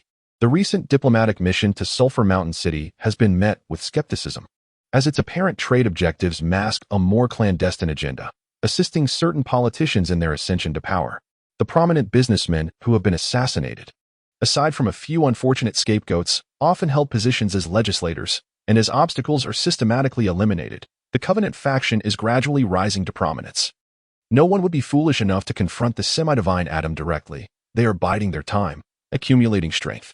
The moment any flaw or opportunity arises within Sulphur Mountain City, it will be their chance to incite public sentiment and seize power. The Dark Elf City Guards may be effective against criminals, yet their lineage subjects them to scrutiny from certain citizens. Should they become entangled in such a conspiracy and the Covenant faction identify them as hindrances, they could easily become collateral damage. With a little thought, I could devise numerous schemes to discredit or eliminate them, such as inciting public opinion to accuse them of framing the diplomatic mission, claiming that the real serial killers are their own kin, coercing them to reveal the true culprits, fomenting division, and denouncing them for theft or sacrilege, instigating a sectarian trial that could lead to their demise. If they were to retaliate with force, it would only complicate matters further. I choose to keep them out of this situation, not out of any misguided sense of pity, but rather from an instinctual desire to protect my own. Indeed, it is merely a matter of self-preservation. Who would lament the fate of those who consistently obstruct my endeavors? Nevertheless, they are currently subordinates of my subordinates, integral to the judicial system of Sulphur Mountain City. Their untimely and unjust demise would be a significant loss to me. Listening to the intelligence extracted from Oak to by Eliza, it seemed as though all questions were resolved, yet I discerned certain dissonances. Why are they so fixated on Sulphur Mountain City? In the grand scheme of the underground world, it scarcely holds any significance. I am not like those self-inflated politicians who believe the world cannot function without them, even without the inclusion of Sulphur Mountain City. The underground coalition possesses the might to sweep across the surface. Oak, you mentioned that a powerful monster seems to be sealed here, which has piqued the interest of the Dragon Queen, who has offered a substantial bounty. He intends to test his luck. Such nonsense. I have resided here for over a century, and this place has always been a desolate wasteland. What formidable creature could possibly be sealed here? Suddenly, a thought struck me, and I paused. A powerful monster? Sealed? Surely it cannot be a coincidence. Could they be referring to my Dark Lord? No, I should not have let any words slip. Only Adam, Margaret, and Little Red are aware of my true identity, and they are not prone to gossip unless one individual might be inclined to speak out of turn. Is that rascal Adam attempting to ensnare me again? Adjusting my gold-rimmed glasses, I noticed Eliza feigning sorrowful acknowledgement, yet I could see the mirth dancing in her eyes. More than a year ago, the esteemed city lord was invited by the council members to a grand banquet. During this event, he indulged in the strongest Orcish bone liquor, losing track of time as he spent 3 hours recounting the tale of how he vanquished a formidable demon king and sealed him deep within the abyss. Though he neglected to specify which demon king he referred to, the majority of the council members dismissed it as mere jest. However, it was evident that some took his words to heart. Is it the Lord of Eternal Night? A voice seemed to murmur, almost as if in inquiry, gauging whether anyone would grasp the implication. According to the Dragon Queen's analysis, it could not possibly be the Lord of Eternal Night. A demigod-level undead sovereign was far beyond what the original Adam could contend with, let alone seal away. It was more likely that the entity had simply grown weary of conflict and departed from this realm. The newly arrived test subject seemed quite astute, willingly providing me with unknown intelligence. If it were indeed the Lord of Eternal Night sealed in this domain, he would pose an insurmountable threat, a perilous being that should never be unleashed in the eyes of any living soul. The pursuit of the Lord of Eternal Night was merely a ruse for duplicitous information manipulation. Our true objective lay with the ancient fire elemental god, Alaravis. The Ring of Lies confirmed this truth, and as I recalled the characteristics of the fire element, a sudden realization dawned upon me. This was Sulphur Mountain City, surrounded by the endless expanse of the Sulphur Mountains, where sulfur is most easily found near volcanic craters. The vast sulfur mines here were evidently not of natural origin. In that so-called game, all ancient elemental gods descended and were vanquished throughout the ages, with the singular exception being the fire elemental god. Upon reflection, it was not that the fire elemental god had not descended, rather, he had always resided in the underworld. Where else could be more fitting for the fire elemental to dwell than within the sulfur mountains and volcanic craters? The underground? Within the sulfur veins? Yes, through negotiations. The council members of the Covenant had sold us partial mining rights to the veins, and our gray dwarven miners had uncovered ruins in the area, likely leading to an altar where the elemental god resides. What hindered us now was twofold. First, to prevent any leaks, we needed to secure full mining rights to that area, and those unwilling to sell found themselves on the assassination list. Secondly, the Guardians. The Dragon Queen speculated that Adam established Sulphur Mountain City precisely to safeguard Alaravis. If the seal were to be disturbed, the guardian would surely sense it. Yet even the demigod Adam might not triumph, even with the Dragon Queen's intervention. I pressed my forehead, feeling despondent. Adam, you truly are a burden. You ensnared me 130 years ago, and now you ensnare me once more. Had you not boasted so recklessly, how could you have become the guardian of the elemental god? How could the city be viewed as a thorn in the side of others, dragging me into this mess? Could you not manage that oversized mouth of yours? You bring me trouble day in and day out. If this truly becomes the seal of the elemental god, I must prepare for the possibility that demons may take matters into their own hands. With closed eyes, I found myself lost in contemplation, myriad thoughts swirling within my mind. Just as I felt I was on the cusp of discovery, a sudden bang echoed through the air. A familiar voice instinctively compelled me to duck and flee. Yet I was still a heartbeat too late. Hello, Uncle Bone. It's been ages, and he has come to play with you. Just before I soared out the window, my last fleeting thought was of the world spinning before my eyes, that fleeting blush of pink, and the uncontrollable whims that accompanied it. Indeed, I had grown. Once I could only soar 30 meters high, but now I could glimpse the towering rocks over 300 meters high, adorned with glowing moss. Ah, Mrs. Vulture. You two are here to forage. What splendid weather we have today. Though I drifted through the familiar heights, I surprisingly felt no anger. The reason? As I floated mid-air, my mind replayed that earlier scene and the source of my fanciful musings. Ahem, the pink hue serves as a reminder for young ladies to refrain from carelessly kicking about, lest they risk an embarrassing exposure. Girls are truly remarkable. As they mature, they transform from unruly children into strikingly beautiful young women.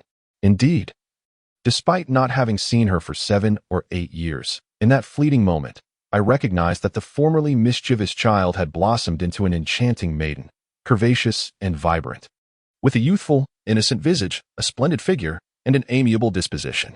She was precisely to my taste. Did I possess any sense of decorum? It seemed not.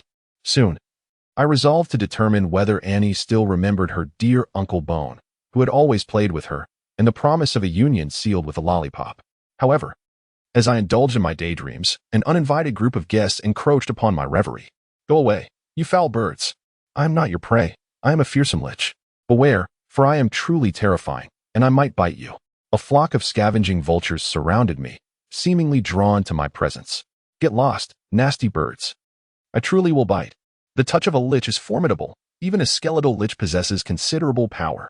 It seemed prudent to address her troublesome habits before contemplating the fulfillment of our bond. Perhaps I should teach her what is permissible to kick and what is not. Chapter 18. The Little Red Dragon Within the Sulphurous Mountains. There lies an immense cavern where a colossal beast seems to be feigning slumber. The contradictory descriptors, elegant, beautiful, massive, and ferocious, harmoniously meld before this mountain-like creature. Its razor-sharp scales shimmer with a radiance akin to sunlight, and its silvery claws are as large as flagpoles. This creature embodies majesty, and its very breath can summon tempestuous storms and thunder. Under the gaze of its mesmerizing dragon eyes, all life senses its impending demise. At this moment, as the sovereign, it squints, seemingly fixated on something, before suddenly unleashing a thunderous roar. The ground trembles with the reverberation of the beast's roar, causing countless magical creatures to flee in panic, the ferocious carrion griffins scattering like startled sparrows. When the ancient red dragon Amisius, the true master of these mountains, bellows in fury, no creature dares remain unshaken by fear. Even if the content of its roar is rather baffling. Ah, today is your day, how amusing. The immense beast rolls on the ground, clutching its belly, causing the cavern floor to quake as if it might collapse at any moment. Be silent, little red. Yes, before her stands me, the lich Roland Lawn. Yet my condition is less than favorable.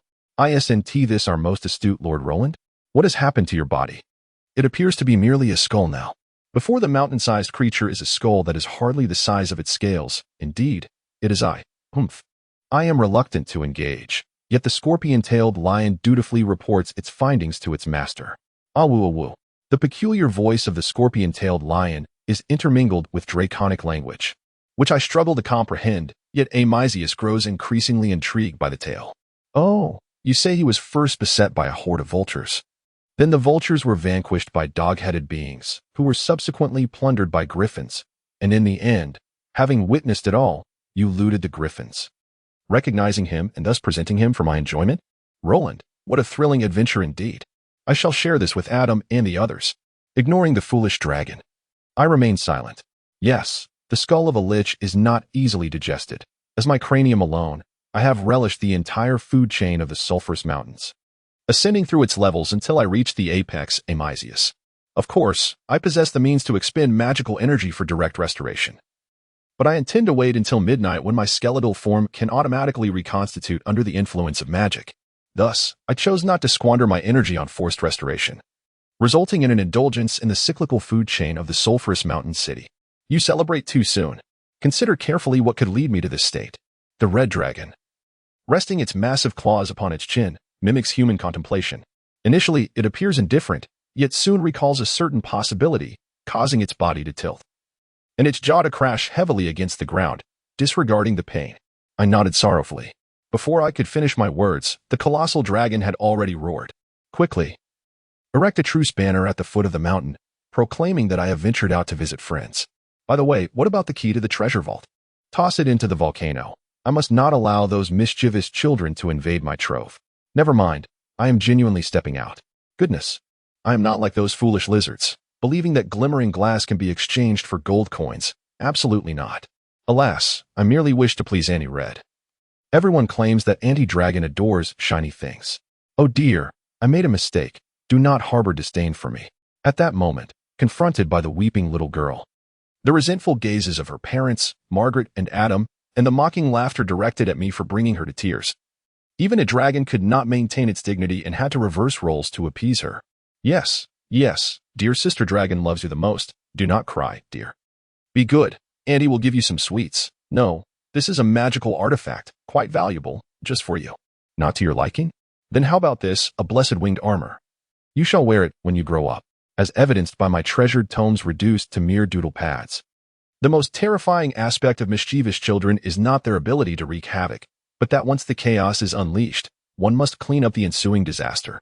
Should one's reprimands be a tad too harsh, the child may dissolve into tears, and one must then pay the price to bring her back to joy. On that occasion, Amisius sacrificed a magical artifact, a set of cherished epic armor, and 2 lollipops. In truth, I believe the former were superfluous. 2 lollipops would have sufficed. Of course, I would not enlighten this foolish dragon. The advancing mischief of children can make even dragons kneel. Fear not. She is still at Sulphur Mountain City. I shall inform you when she ascends the mountain. However, since we have crossed paths, there are matters we ought to discuss. Discuss what? I must hasten to relocate my treasure. I am quite busy. How about discussing your mother? Though the inquiry was undeniably impolite, Little Red calmed herself. What do you mean? That self-proclaimed dragon queen, Moriel? What has happened to her? Indeed, the ancient red dragon Amisius, the disobedient daughter of Queen Moriel, has been cast out from the underground dragon clan, a rebellious princess akin to every adolescent girl who runs away from home, harboring grievances against her mother and kin. She has set her sights on Sulphur Mountain City, perhaps even on the god of fire sealed beneath it. Do not tell me you are unaware of the malevolent deity sealed below. I mean to say, how can one sleep so comfortably, warm as if resting upon a heated pit? It seems there truly lies a furnace hidden underground. Very well, the red dragon, like the fire element, relishes active volcanoes. For her, should the mountain conceal the god of fire, it is merely a source of cozy warmth. Therefore, we find ourselves in a predicament. It appears that the denizens of the underground city will inevitably form a coalition, and the seal beneath your abode has become their target. Surely, you do not wish to awaken to find your home in ruins, with even your treasure vault ransacked? Soon, Annie will take over Adam's position. Although she is indeed a mischievous child, she is one we have nurtured together. The individuals below are restless. Would you wish to witness our children being bullied? Upon hearing this, a flicker of fierce crimson light flashed in the dragon's eyes, accompanied by an overwhelming aura of authority. The substantial dragon might descended, affecting the formidable quasi-legendary magical beast, the scorpion-tailed lion, which cowered in fright. Yet, I, the first to bear the brunt, could only laugh. I understood that despite Xiaohong's reclusive nature, she was no fool. Her network of spies had undoubtedly provided her with ample intelligence. And although her words were tough, it was the dragon girl who, despite having long surpassed the marrying age without a husband, overflowed with maternal affection for Annie, that felt the most pain. She had already considered Annie as her own daughter. Otherwise, how could the notoriously greedy and selfish red dragon part with her precious protective artifact? Now, When I mention the possibility of Annie being bullied, the target of this murderous intent is naturally those fools in Sulphur Mountain City who believe they can ascend to greatness. Enough of the pleasantries. If there are any conspiracies, speak plainly. As usual, you devise the plan, and I will take action against them. Upon hearing this, I could not help but smile with pride, realizing that since Xiaohong was willing to act as a henchman, our objective for today was already half accomplished. The remainder. I desire you to stage a spectacle, a grand performance of a dragon attacking a city. The groundwork has been laid. What remains is my task. Chapter 19. Transformation Clang. Clang. Clang. 1, 2, 3, 24. How peculiar. Has the mischievous child truly changed? Not a single rib seems to be missing. As I marvel at the intactness of my ribs, preparing to ascertain whether any of my toe bones have vanished, a voice imbued with sulky discontent drifts from behind me. Uncle Bone, I have matured and will no longer meddle with the parts of men. While this statement holds truth, there is an oddity in the way it strikes my ears.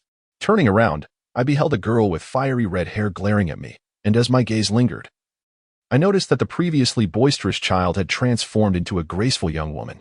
Thanks to the unique cultivation methods of the Fire Phoenix lineage, her long, crimson hair danced in the wind, her slender legs stood tall like a compass, and her once chubby round face had morphed into an elegant oval, retaining only the innocence of her bright eyes, accentuated by a beauty mark beneath her right eye that lent her a touch of femininity.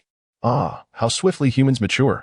Just yesterday, she was a rambunctious Kuma-calling child, and today, she has blossomed into a fine woman. Watching my head swivel in surprise, Annie initially bore a serious expression, which soon transformed into astonishment, followed by an uncontrollable giggle. Oh dear, my image. With an impassive face, I removed the seal adorning my head, silently accepting the cloth offered by Eliza to wipe away the turtle drawn upon my skull. Very well, perhaps it subtly hinted at something. I shall be the prodigious magical Mahjong youth. Goodness, why has playing a simple game of Mahjong become so arduous in this day and age? Annie stifled her laughter, and I was acutely aware of how unseemly I appeared, especially with a turtle drawn on my head, an unusual sight for a lich. Even the half-dragons summoned to accompany us regarded us with astonishment. Is it truly so strange? Can the wicked lich and the destructive red dragon not sit down to play Mahjong to pass the time? Must our gatherings always revolve around plotting the annihilation of the world? No, no. The red-haired girl shook her head. Annie smiled, her expression laced with an indescribable nostalgia and satisfaction. It seems this journey of cultivation has allowed the little princess from Sulphur Mountain City to grow significantly. Smack. I, however, lacking in sensitivity, tapped the top of her head with a bone. Annie understood that upon seeing Little Red Auntie, she would refer to her as Little Red Sister. Otherwise, when no one was around, Little Red Auntie would retreat into the rock wall to weep in secret. Her cries were thunderous, audible even from the mountains below, and she remained blissfully unaware. How mortifying. That is indeed correct. Women of advanced age who remain unmarried tend to be more sensitive. We ought to empathize with them, understand them, and cherish them. If one were to encounter Margaret, how should she be addressed? Sister Margaret. Annie knew. Yes, remember to call her that in front of Adam. I chuckled to myself as I spoke. Annie is Adam's disciple and also his adopted daughter, and Margaret, having given Annie her surname, Lavin, undoubtedly signifies certain intentions. Alas, despite her wishing to call her mother, Annie has always referred to her as sister, much to the perplexity of Margaret, who finds herself inexplicably a generation above Adam. Naturally, it is my duty to add to her perplexity just a little more. Remember to praise Margaret for her youthful beauty, for she is utterly unworthy of that old man Adam. The premise of innocent remarks is the absence of manipulation. Dear adult Ms. Margaret has left a message. Should you continue to misguide Annie, she will withhold what is ostensibly an office fund, yet is in truth the money you have appropriated to purchase rare antiquarian books. Have you forgotten that I have a spy of Margaret's in my midst? Although I have always found it peculiar how a sage could converse with a half-demon, my head-maid, Eliza, is indeed a nominal disciple of Margaret. Short hair, gold-rimmed glasses, a stoic demeanor, and a sharp tongue. These are the hallmarks of Margaret. Even her deliberate posture, hand resting on her glasses, casting a condescending gaze upon me, is reminiscent of her, and I cannot help but feel a sense of lamentation. Must you emulate Margaret so closely? Lately, you bear an increasing resemblance to that old maid. Be wary, or you may find yourself unmarried. To be akin to the teacher is indeed my honor. I shall convey your assessment of her to Margaret, so prepare to witness a reduction in your funding. Then I shall commence by slashing your observer funds, leaving you at the mercy of your own spies. By all means. I shall misappropriate the household expenses. Do you wish to experience the abrupt cessation of water and heat? Would you like all the candles to extinguish suddenly in the dead of night? Or perhaps you desire the toilet to explode unexpectedly? Hey. This has long ceased to be about funding. You conniving maid with malicious intent. You heartless employer who exploits laborers. Observing our spirited banter, Annie erupted into laughter. Sister Eliza remains just as she always was. It is truly delightful. The bond between Sister Eliza and Uncle Bone is still strong, which is indeed enviable. Our relationship is far from amicable. This time, Eliza and I were in rare unison. Meanwhile, by the windowsill, watching the once mischievous child now walk with the grace of a lady, I cannot help but reflect on the magnitude of change. Indeed, humanity is the most capricious of beings. Annie's transformation has surpassed my expectations. Annie Levin race, human class, level 60 warrior, level 18 sword saint, overall evaluation, level 78. Golden pinnacle, half legend. Indeed, I do not refer to her character or physique, but rather to her fundamental strength. Presently, I might struggle to defeat her without revealing my trump cards. Black iron bloodline, bronze body, silver dignity, each tier represents a challenge insurmountable for ordinary individuals. Should one reach the pinnacle of level 60 silver, the next step entails attempting to ascend to high-tier professions, marking the boundary between mortals and heroes. At merely 17, Annie has achieved the silver tier, a feat regarded as genius among the populace. As for the golden pinnacle, Eliza too is at the golden pinnacle. Yet under the tutelage of two demigod mages, Margaret and myself, it took her over a century to attain such a status. The term golden will signifies that a golden strongman can, through sheer will, alter the fabric of reality, transcending the limitations of mortals. In my youth, when I was hailed as the son of radiance at the tender age of 14, I had merely breached the golden tier, bolstered by the sacred light bestowed upon me as a paladin. The pinnacle of gold was still a distant aspiration, yet I was already celebrated as a genius. A prodigy of the church, one to be encountered once every 3 centuries. Should I marvel, then, at the fact that I was the one who had slain my own superhero in the annals of original history? If I was a rarity of 3 centuries, ought not Annie to be lauded as a marvel of 5 centuries? Strangely, I find myself recalling another man, revered as both genius and hero. In that year, he stood before me, a red-haired fool with an earnest expression. Over a century has passed, the country lad has achieved half of his heroic dreams, yet alas, the latter half remains forever unattainable. That once foolish youth still bears the same naive countenance. Yet only days ago, he confided in me that he has lived enough, longs for home, and yearns for death. Such a pity, Adam. I shook my head. After so many years together, I knew his resolve would remain unyielding.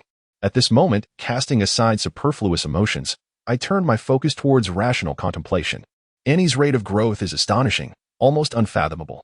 Even with the aid of elemental tides, which facilitate entry, such rapid advancement seems implausible. No, Adam was equally extraordinary in his time. It must be a characteristic inherited from their lineage.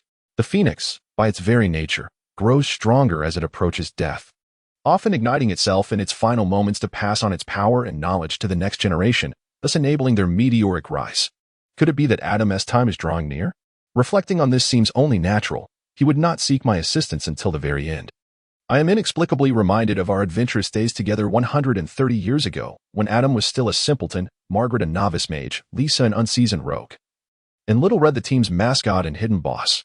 Rather than a captain, I was more akin to a caretaker, guiding the novices to gain experience, tirelessly tidying up the aftermath. Each day was arduous, yet undeniably delightful. Thus, I must hasten my actions. I hope to revive soon, at the very least, to accompany that foolish lad in my original form, as the elder brother he perceives me to be. Chapter 20. The Invincible Man. Please, I implore you to assist me. I am at my wit's end. Before me stood an enchanting elf, her face adorned with the delicate hues of peach blossoms, her eyes glistening with allure. Her silky, verdant tresses flowed gracefully, and her lips were a vibrant crimson. By mere appearance, she could be deemed a stunning beauty, capable of inciting chaos. Yet, at this moment, tears cascaded down her cheeks, and her beseeching gaze was filled with earnest desperation. She suddenly flung herself into my arms, but I hastily withdrew, pulling away from the grasp on my robe, and took a step back, creating distance between us. What troubles you? Do not forget, You are an enforcer. And a man at that. Indeed, this weeping elf, so heart-wrenchingly sorrowful, was none other than the astute and decisive elven defense attorney, Koros Ein of the Supreme Court. Elven males generally possess a somewhat androgynous appearance, and Koros was famously regarded as the most exquisite figure within the judicial system, often leading one to question whether a mistake had been made on his identification card regarding his gender. There had even been instances where he was mistakenly directed to the ladies' restroom. He himself found this predicament quite challenging and endeavored to exhibit a sense of masculinity in his daily life. Others donned silver masks to signify the relinquishment of personal identity in pursuit of impartial justice. As far as I knew, Koros wore his mask even after hours, harboring a peculiar obsession with collecting masks, a proclivity for creation. It was said that he possessed an entire cabinet filled with judicial masks, each meticulously crafted with the elven artistry that included intricate engravings, precious materials such as mithril threads and golden gems, and even depictions of the Sulphur Mountain City's landscape. However, since masks were part of the uniform, variations were not permitted, to avoid any impact on his work. The engravings were so subtle that they could only be discerned with a magnifying glass, rendering all efforts seemingly futile. Even so, he treated each mask as a cherished possession, polishing them multiple times a day, never removing them even while bathing or sleeping. For what purpose, one might wonder, yet all were acutely aware. And none would dare voice the truth. In the past, these masks indeed bestowed courage and dignity upon this elven attorney with a more feminine visage. His innate meticulousness endowed him with profound understanding of the law, and his unwavering faith and passion for justice earned my respect. To me, disregarding appearances, he was an exceptionally skilled advocate. Yet, this was the first instance I had encountered him, mask discarded, weeping and pleading for help. Calm yourself, Koros. Take a deep breath. What has transpired? Has there been a jailbreak at Sulphur Mountain Prison? Have the criminals escaped? Koros vigorously shook his head, tears scattering and dampening my sleeve. Onlookers began to murmur, and to avoid any suspicion regarding our relationship, and to prevent becoming fodder for gossip among the denizens of this realm, I retreated once more, widening the distance between us. Is a dragon attacking the city? Have you notified the Lord? Once again, he shook his head, indicating that was not the case. Is it a beast siege? I continued to inquire, presenting the most plausible scenarios, but he merely shook his head until, finally, as he regained his composure, he spoke. It is the Banshee, the half-dragon Banshee arrow. He has gone too far. At this moment, the beauty wiped away her tears, recalling that she was still in court, and she endeavored to force a smile. Like a flower blooming after the rain, her laughter was enchanting. Suddenly, she heard gasps and shrieks from behind. I silently stepped back, widening the distance to 3 meters. Through his narrative, I gradually unraveled the sequence of events. The half-dragon hunter, with his peculiar inclinations, had suffered a severe blow when 2 legislations, prohibiting overly affectionate relationships between humanoid and non-humanoid beings and conditions for pet ownership, were hastily passed, resulting in the confiscation of both his pet and lover. However, he soon made a remarkable comeback. No longer a beast king hunter, he transitioned to the role of a veterinarian, specializing in pet obstetrics. Initially, this seemed inconsequential. The beast king hunter had always possessed a profound understanding of animals, and healing pets was certainly within his expertise. Having only been in practice for a week, his enthusiastic, patient, and affectionate care techniques had already garnered praise, even leading him to develop a technique called loving touch, which calmed pets. Yet, when I took my beloved pet, Xiaobai, to the clinic, I encountered that pervert. It was evident he was no doctor. Rather, he manipulated everyone's pets with his lewd techniques, grinning smugly at me while he toyed with Xiaobai. Alas, Xiaobai, so innocent, happily licked his fingers. I felt an overwhelming urge to avenge the insult to my dear Xiaobai. If I recall correctly, Xiaobai was his pet dog. Kolos wept bitterly. As a wild elf born of druidic lineage, he detested such unnatural acts. As an enforcer of the law, he had even defended the pervert in the past, viewing his actions as a blatant disregard for the dignity of the law. Despite Kolos appearing as a pouting maiden in tears, I understood the genuine intent behind his murderous thoughts towards the pervert. Given his stubborn nature, I knew he would likely turn himself in after committing a crime, perhaps even resigning from his role as an enforcer to take down that deviant. I found myself at a loss. To think that such a disgraceful act could lead to the downfall of a once proud subordinate was bewildering. With a sense of exasperation, I turned to those behind me and said, "Stop enjoying the spectacle. Please bring that pervert to me." I have yet to encounter an opponent who so brazenly disregards my loss. Yes, my lord. Very well, my lord. I shall go at once. My office was modest. And as I faced the pervert across the desk, words eluded me momentarily. Should I legislate against this man becoming a veterinarian? No. While it is reasonable to legislate against crimes, targeting an individual would render me a laughingstock. Furthermore, altering laws continuously is a grave misstep, implying that previous laws were flawed and severely undermining the dignity of the legal system. Should I simply annihilate him? Although easily achievable, it contradicts the fundamental principle of proportionality in justice. Despite his deviant nature, he was not deserving of death. From the perspective of judicial fairness, failing to apprehend an offender and instead directly eliminating them is a foolish act that utterly negates the intrinsic value of the judicial system. Does it matter? I regret to inform you, he has committed no crime. He merely fulfills the duties of a pet gynecologist, tenderly caring for adorable animals, with some incidental contact being unavoidable. I can only surmise he would defend himself thus, and it is entirely plausible, for we possess no evidence. I slumped in my chair, feeling an unprecedented sense of powerlessness. Unable to execute justice or imprison him, must I merely watch him continue his lewd affection towards these pets? Even the coalition of the Holy Church finds him a challenging adversary. The eyes of Boffing Arrow glinted with a newfound resolve. He appeared to grin innocently. Yet he was subtly asserting dominance over me. The Supreme Court is formidable, is it not? Yet they are powerless against me. Conventional methods may falter, but I am well versed in unscrupulous tactics. Slander, rumor, blunt force, framing, eliminating you would be all too effortless. Just as I contemplated deviating from the norm to deal with the aberration before me, a voice whispered in my ear.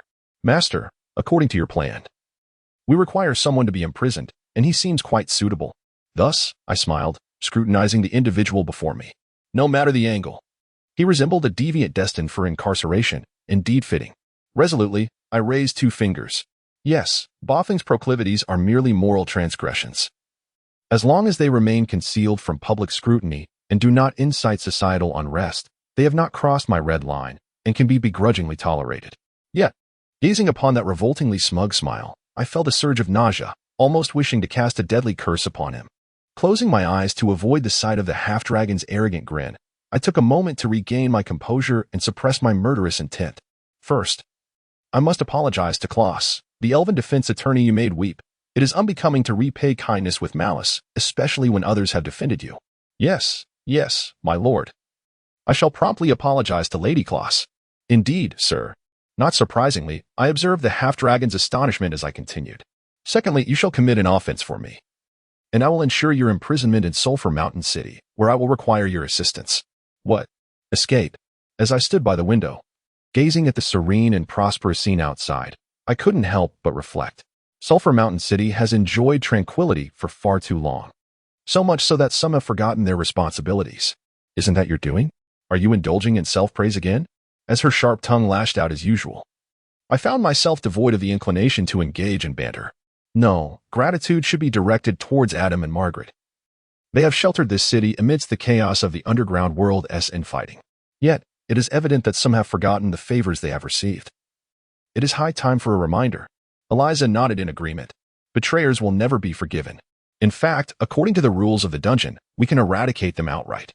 A sentiment echoed by most high-ranking scouts among the onlookers. Here in the city of Sulphur Mountain, everyone is equal.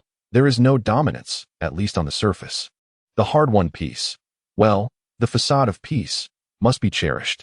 We ought to adhere to the customs of Sulphur Mountain. We need to unexpectedly gather evidence against those traitors and orchestrate the untimely demise of certain individuals. Indeed, as long as chaos ensues, our infiltrators will commence the evidence collection. Once the proof is irrefutable, it will be time for the courtroom and the law enforcement agency to take action. Are the trackers and magical tracking marks prepared? I certainly do not wish for any criminal to escape our grasp. Well then, let the hounds loose to bite. The city of Sulphur Mountain is far too tranquil. How can I draw my blade to excise the rot? Releasing prisoners to lure the serpent from its hole is a perilous gambit. At that time, I expended considerable effort persuading the 4 kings to support my initiative. Yes, the onlookers will compel those unique fugitives to flee to suitable locations. Even if they resist, our insiders will guide them there.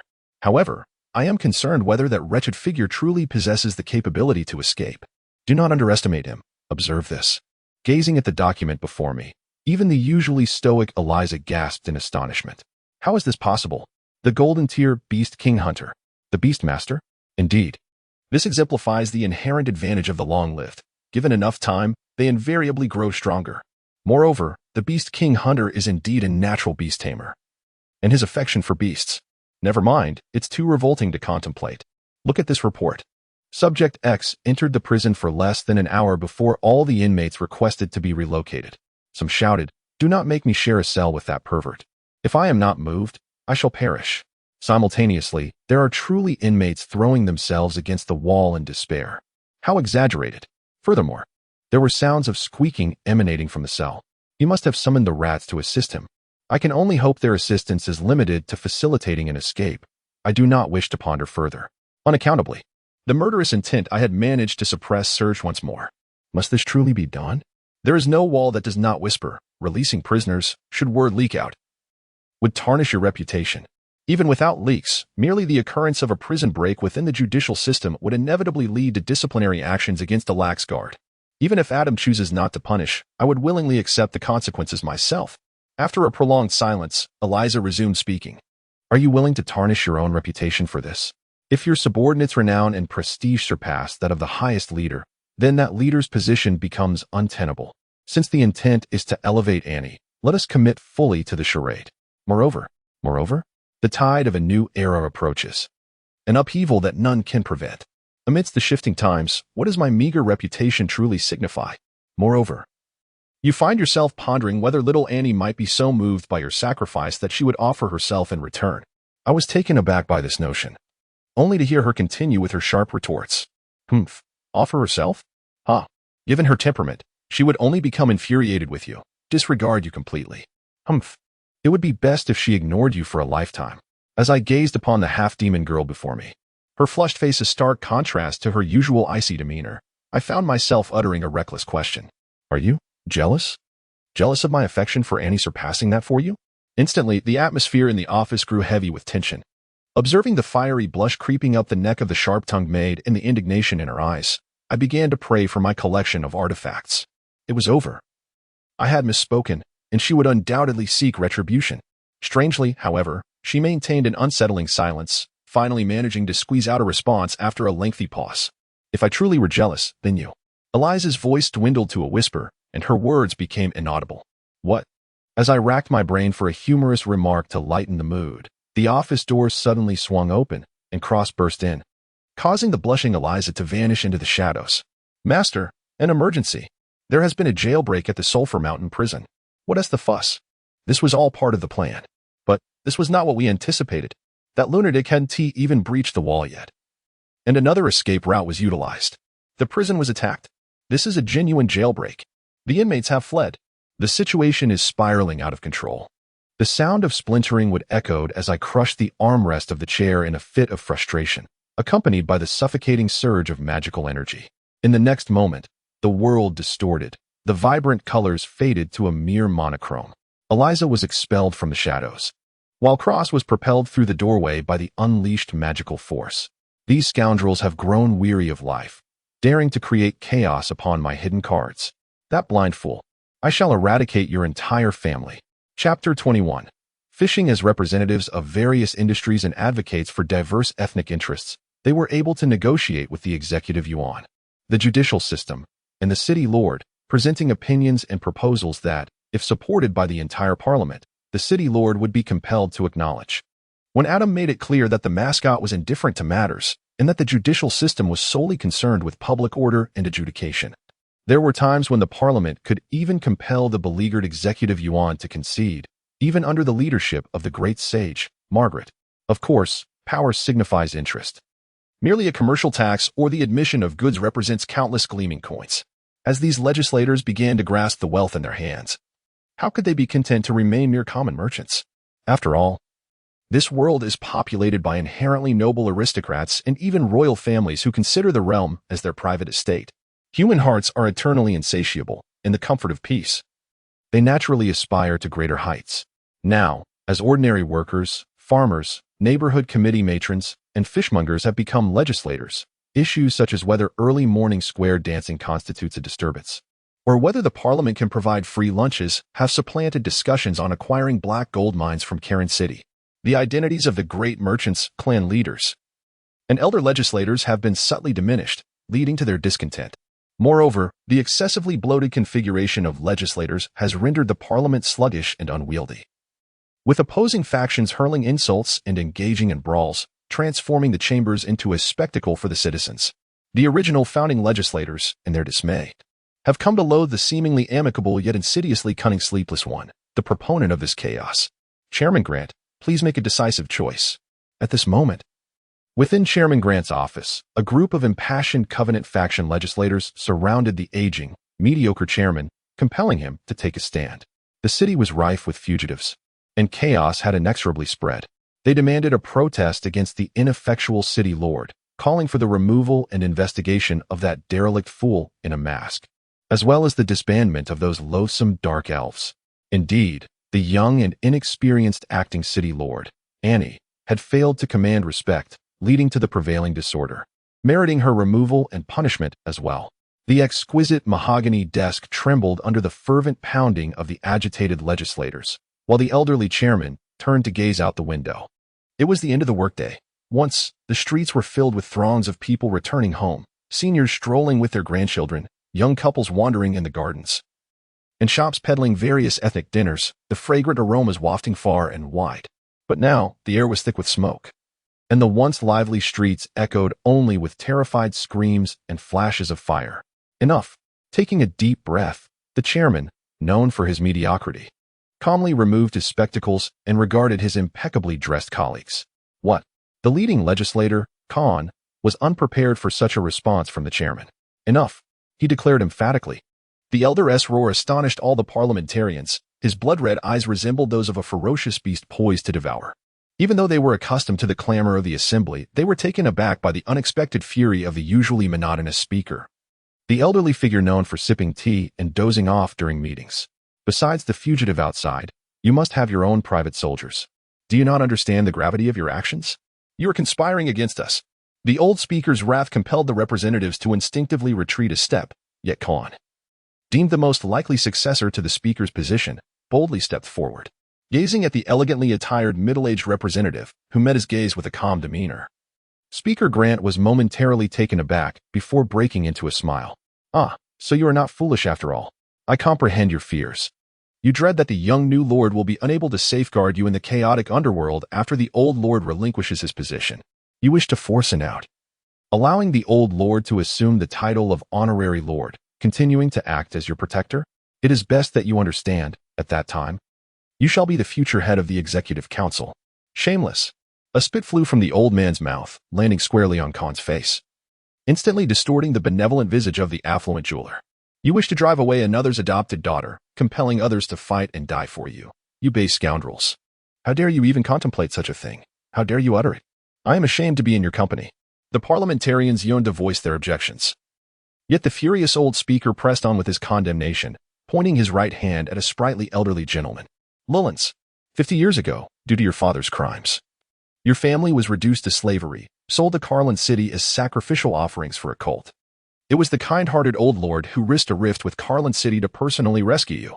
I still recall, you were but a child, weeping and bowing your head, proclaiming the grace of salvation shall never be forgotten. Is this how you repay your benefactor? Carter, you are cursed by your bloodline, if not for the great sage. Lunas, you, one by one, the representatives were named and berated, none daring to raise their heads. After all, in the presence of an elder who knew them well, those with guilty consciences found it difficult to look up. Sometimes even the wicked recognized the innate sense of justice in the hearts of others. You shameless wretches seem to have forgotten where you are. This is Sulphur Mountain City, a cursed underworld, without the protection of the Lord for over a century. You powerless individuals would have long since become slaves and fodder for the strong. Enough. We do not require the intervention of the most mediocre speaker in history. We shall take matters into our own hands. Not only shamed but also enraged, Khan turned to leave, his face flushed. The other representatives, heads bowed, dared not meet the gazes of their colleagues, following Khan out, for every second spent here felt like a knife cutting into them, exposed as they were. Yet, the elder's derision echoed behind them. Mediocre? Indeed, I am quite mediocre and foolish. But do you not know that I have also set a record in the assembly? Although no one responded, the mention of the assembly's record caused the representatives to pause momentarily. I, Grant Ball, this unremarkable old fellow, have held the position for 13 years, making me the second longest serving speaker in Parliament. I had aspired to challenge my father, Old Ball's record of 16 years. Alas, your meddling has thwarted my ambitions. This speaker, renowned throughout the city for his befuddlement, now wears a radiant complexion and exudes an invigorating spirit, displaying not a hint of confusion. Yet, in the gazes of my colleagues, I perceive an unusual emotion. Could it be sympathy? Humph. What is there to be proud of simply for living long? Ah, indeed, there is pride to be found. My predecessor, Lee Wincey, an Eastern gentleman, adept in both arts and martial prowess, bore the weight of pressure as he sought to streamline the parliamentary staff. Everyone had high hopes, yet what was the outcome? He perished after 3 years, transformed into a zombie by a passing necromancer. My predecessor before him, Carowin, a master of public oration, was beloved by the citizenry. He orchestrated protests that compelled the Minister Margaret to concede multiple times, earning him the title of the true king without a crown of Sulphur Mountain City. What became of him? He too served 3 years before meeting his demise. His belly slit open by a pickpocket in a forsaken alley, his entrails spilling forth. Khan and the other legislators, previously displaying impatience, now glisten with sweat, their backs icy with dread. The former vice speaker, at that time, Speaker Kaya was a loyalist to the mayor, yet he spread rumors and created scandalous affairs, ultimately driving her to leap from a height.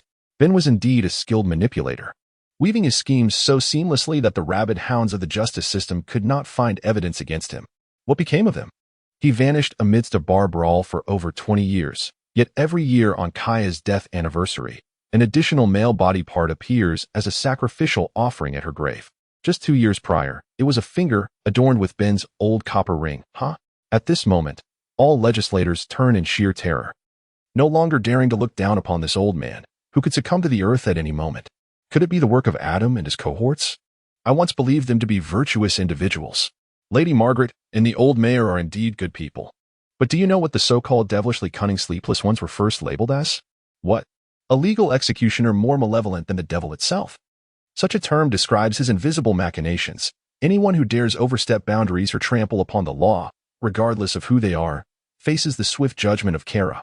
You think you alone can incite, amend public opinion, and sway the masses? Which noble can even alter memories, shifting rumors to align with their desires?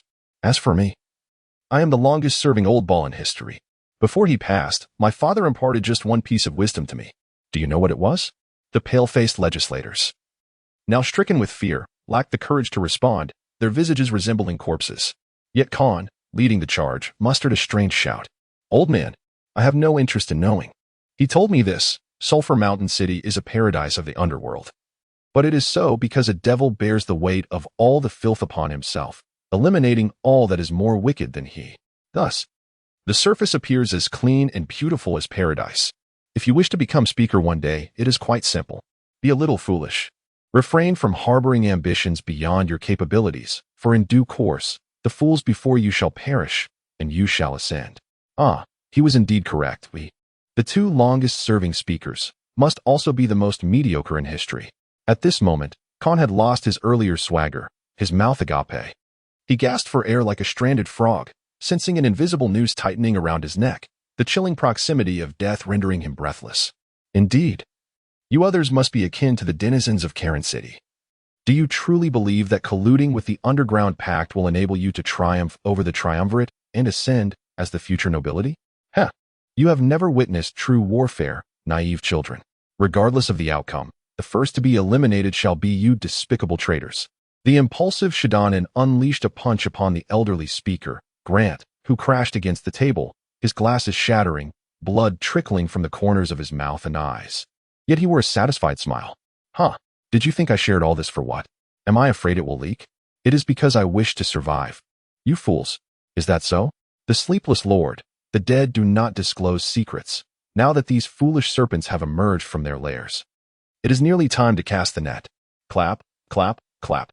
The sound echoed, resembling the eerie collision of bones, yet to the ears of the assembly. It was a harbinger of doom. A slender figure emerged from the shadows. Beneath a silver mask lay a pair of icy red eyes. And the mysterious applause originated from the crystal orb held by the enforcer.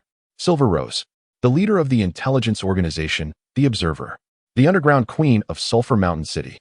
The sudden appearance of this notorious intelligence queen, a trusted confidant of the sleepless, shattered the final psychological defenses of the assembly. You. Gazing at the excited assembly member who rudely pointed at her, Silver Rose frowned slightly, seemingly displeased. With a snap of her fingers, the invisible threads surrounding the room tightened. In the next moment, all assembly members felt a constriction around their necks, as if an invisible noose had hoisted them into the air. Indeed, the invisible shackles Kant sensed from the beginning were no mere illusion. As traitors, they had been sentenced to death. A few seconds later, like fish pulled from water, the struggling assembly members gradually succumbed to an eternal calm. Witnessing his suddenly lifeless colleagues, old Grant wore an expression of anxiety. Yet the voice emanating from the crystal orb allowed him to relax. It seems I underestimated you and your father. Well, you are somewhat satisfactory.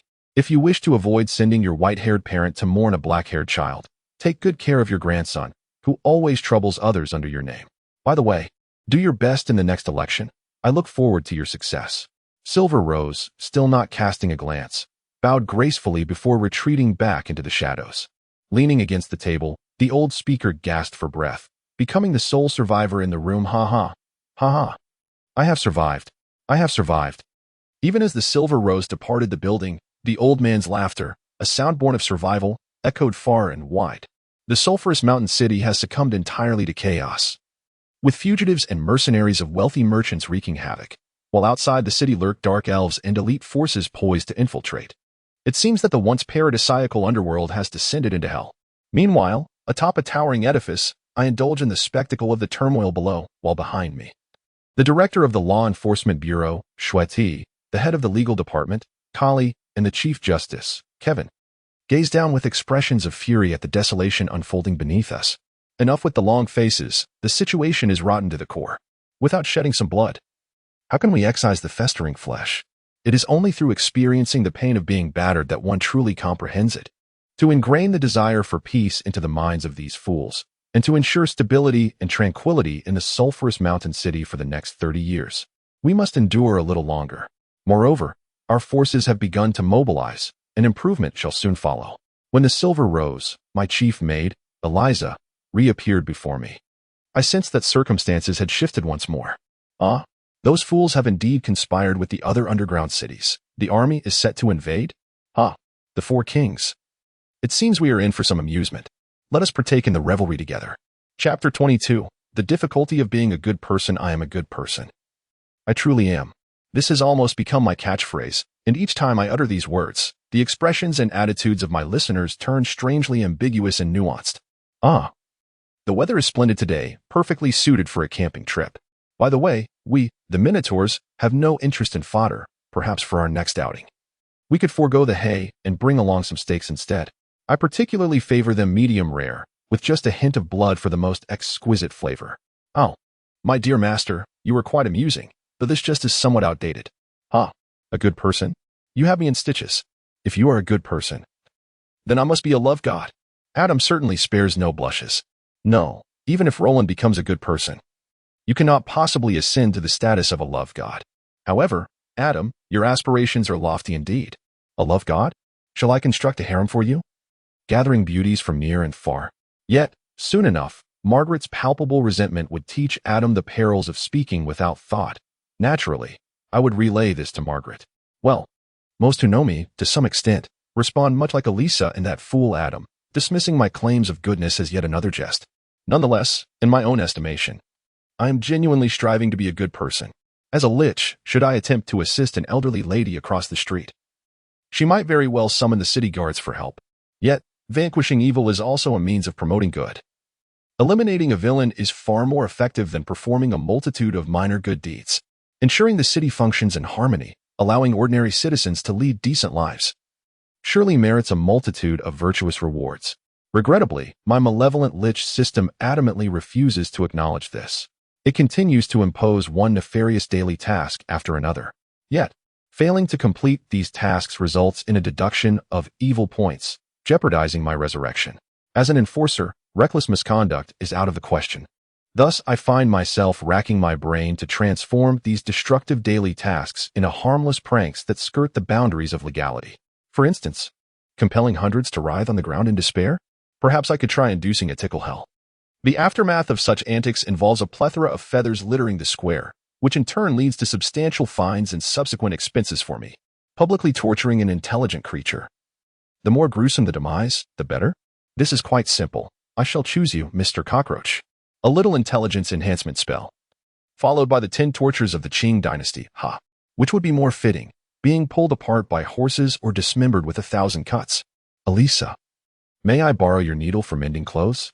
For what purpose, you ask? Why, as a surgical scalpel, of course. The aftermath of this endeavor resulted in Elisa ignoring me for a week, maintaining a distance of at least 3 meters for a month, her gaze filled with disdain. Whenever I had to call out to her, the words that escaped my lips were inevitably, "My dear pest master." Such reckless abandon was arduous at first, but later transformed into a delightful contest of wits against the city guards. I believe I understand why Snowhoof and Lilith often joined the fray against the city guards. Indeed, it is true what the ancients said, joy and peculiarities are contagious. As an enforcer, causing trouble for the city guards is intolerable. I must seek an opportunity to address them. Mysterious voice, how dare you speak of them? Ahem. It seems I have digressed once more. Let us return to the main topic. I once found it perplexing why the system persistently refused to acknowledge my inherent goodness. I even harbored doubts about being eternally condemned to the role of a malevolent lich. Yet, one day, while I was vociferously confronting a criminal, an epiphany struck me.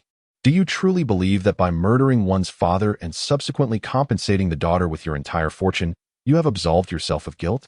Such self-deception is absurd. You hypocrite. Regardless of your subsequent actions, the crime has already been committed. The victim's anguish transformed into a grim reality the moment you transgressed. No amount of rationalization or restitution can alter the gravity of your wrongdoing. Only through the acceptance of legal judgment and punishment can one hope to cleanse their sins. If you genuinely repent, then serve your time in prison with the intention of reforming, redeem yourself, and emerge with a clean slate. Let us not even mention that impulsive murderer, lightly sentenced to 15 years due to the victim's daughter's plea for leniency. As this case reached its conclusion, I felt utterly drained.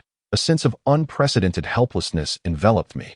In the solitude of a quiet chamber, slumped in a chair with my head in my hands, I could only gaze at my skeletal arms, and I finally grasped the truth. No matter what I do in the future, the weight of my past transgressions will forever rest upon my shoulders. The souls extinguished because of me could fill the entire river of the dead. Regardless of how many lives I save or good deeds I perform, I remain a sinner. I cannot deceive even my own heart. So how could I expect the system to recognize my transformation into a virtuous being? The maxim inscribed on the codex before the Supreme Court, pinned by my own hand, still stands. Only a just trial and the sanction of the law can absolve a crime. No one is exempt. Unfortunately, it seems that no one is presently available to judge me. Thus, I must continue to wander the liminal space between good and evil, awaiting a judgment day that may never arrive. Perhaps, deep within me, I faintly perceive the irony and absurdity of a grand sinner. One who nearly brought about the world's destruction, sitting in judgment over a petty sinner who has taken a few lives. What of it if I am a hypocrite? I do not utter foolish words seeking comfort. I simply believe that the continent of Aishi has not yet reached its cataclysmic end, given that the established history has shown that conventional means cannot navigate through such a great calamity. Let my hypocritical methods be put to the test. Indeed, I have done just that, and now, I find myself facing a minor inconvenience. At this moment, I have received intelligence from an observer. The assailants at the eastern gate of Sulphur Mountain City are the Blackwater Legion of Curran City, the personal guard of the Orc Lord, Hng, known for his formidable presence. Yes, Hng is indeed the name of this Orc Lord. Let us respect the tradition of naming pigfolk orcs after the sounds they make at birth. Regrettably, this custom bears an unfortunate side effect, merely uttering a phrase like humph. I shall do as I please in the vicinity of the pig orc congregation often incites 300 to 400 of them to seek out trouble. Once, a sage of the Flying Red Pigs, known as Pighead III, devised a method of appending numerical designations to names in order to alleviate this issue. However, due to the limited intellect of the pig orcs, who could count on their toes only up to 20 at best, this solution proved impractical and was ultimately abandoned. Yet, the creator seems to maintain a semblance of fairness, despite the pig orcs' questionable intellect, astonishing ugliness, and odor reminiscent of a pigsty. They possess innate strength and resilience. Most importantly, They're exceptionally prolific. As any race increases in numbers, the emergence of brilliant aberrations is inevitable, and formidable individuals will not be in short supply. The Blackwater Legion exemplifies this phenomenon, as each new recruit is selected from thousands of pig orcs, who then engage in brutal training against one another, with the weak culled and the strong remaining. Ultimately, those who survive the trials become the esteemed elite guards of the Humph City Lord. Though the Blackwater Legion consists of only 3,000 members and has the apparent disadvantage of slow-footed infantry, their average level reaches an impressive 50 silver rank. This classic combination of Orcish berserkers and shamanistic priests, coupled with the pig orcs' inherent toughness, creates a formidable force when augmented by the shaman's bloodthirsty spells. When this heavy infantry charges, they resemble a moving mountain of flesh, difficult to withstand in a frontal assault, earning them significant renown. Indeed, even amidst the fierce competition of the underground world, such a heavy legion would rival the standards of a royal guard of a human empire if deployed on the surface. 15 minutes ago, nearly 1,000 Blackwater heavy infantry and dark shamans surged through the newly opened eastern gate, rampaging unabashedly. It appeared that the Humph City Lord was willing to expend nearly half of his resources to curry favor with the Underground Alliance and decisively secure the Sulphur Mountain City. Astonishingly, those corrupt council members managed to conceal them just outside the city. The most recent adversaries they faced were the Dark Elf Patrol Squad, the first to respond to the alarm, comprised of only 10 fully equipped members. In a valiant effort to shield ordinary citizens from harm, the Dark Elf Paladins fought fiercely without retreat, and the beauty of the Dark Elves often captivated the pig orcs, whose innate brutality and lecherous nature rendered them indiscriminate in their pursuits. As they feasted upon the fallen, the bodies became mere playthings for the orcs. And perhaps one should be grateful for the disarray in pig orc military discipline and their foolishness. In their scramble for the spoils, they even began to turn on one another. Upon my arrival, I was greeted with a scene reminiscent of a hellish nightmare. Yet, I find solace in the malevolent lich system, which allows one to grow stronger at will, a simplicity that is quite appealing. After all, evildoers must be tempered by other evildoers. What could be more delightful than witnessing greater wickedness unleashed by the hands of the lawless? The chilling and malicious curses resonate within the soul, and an insatiable thirst for blood roars through the mind, ultimately crystallizing into cold, resolute words. Annihilate them all. Chapter 23, Bloodshed and Forbidden Spells. Amidst the chaos enveloping Sulphur Mountain City, the three titans curiously maintained their silence. Whispers began to circulate, insinuating that the trio was seizing the opportunity to eliminate dissenters. However, disregarding others, if the single-minded Adam were present within the city, he would not refrain from taking action himself. In truth, the three titans were not within the city at that moment, and acting as the city's lord, was absent. Upon my notification regarding the potential sealing of the fire elemental god beneath Sulphur Mountain, Margaret promptly conducted an investigation and confirmed the existence of a fire elemental of demigod status within the mountains. This posed significant complications and immense dilemma. It remained a mystery who had cast the seal, employing the entire Sulphur Mountain range as a suppression array. Although ingeniously utilizing the underground ley lines as the energy source for this array rendered it remarkably robust, a moment's carelessness could lead to catastrophic detonation, obliterating both the mountains and Sulphur Mountain City. While the others were engulfed in anxiety, the enigmatic voice cast a sidelong glance around. Well, Little Red was asleep. I was engaged in a game of ghost catching with the city guards, and Adam was foolishly chuckling away. Thus, to amend the situation, at least Margaret appeared genuinely concerned. The most exasperating moment arrived when Adam, elated by the news, proclaimed his brilliant idea: a natural underground heat source. If we channel some water into it, we could create numerous hot spring pools. The sulfur hot springs are reputed to be remarkably effective for various skin ailments and can alleviate fatigue. I've long desired to establish one. Well, actions indeed outpace thoughts. Like a typical gorilla whose limbs and instincts command its brain, he immediately sprang into action. Within less than a day, he discovered the deepest geothermal outlet, using the holy sword to excavate a vast lake, even enlisting the druids in the city to summon rain and fill it with water. However, just as Margaret and I intended to impart a lesson on why flowers bloom in red, a bruised and battered Adam finally recalled an explanation, or rather, had concocted a defense. Why was he still battered despite an explanation? Was he under the illusion that an explanation would spare him from repercussions?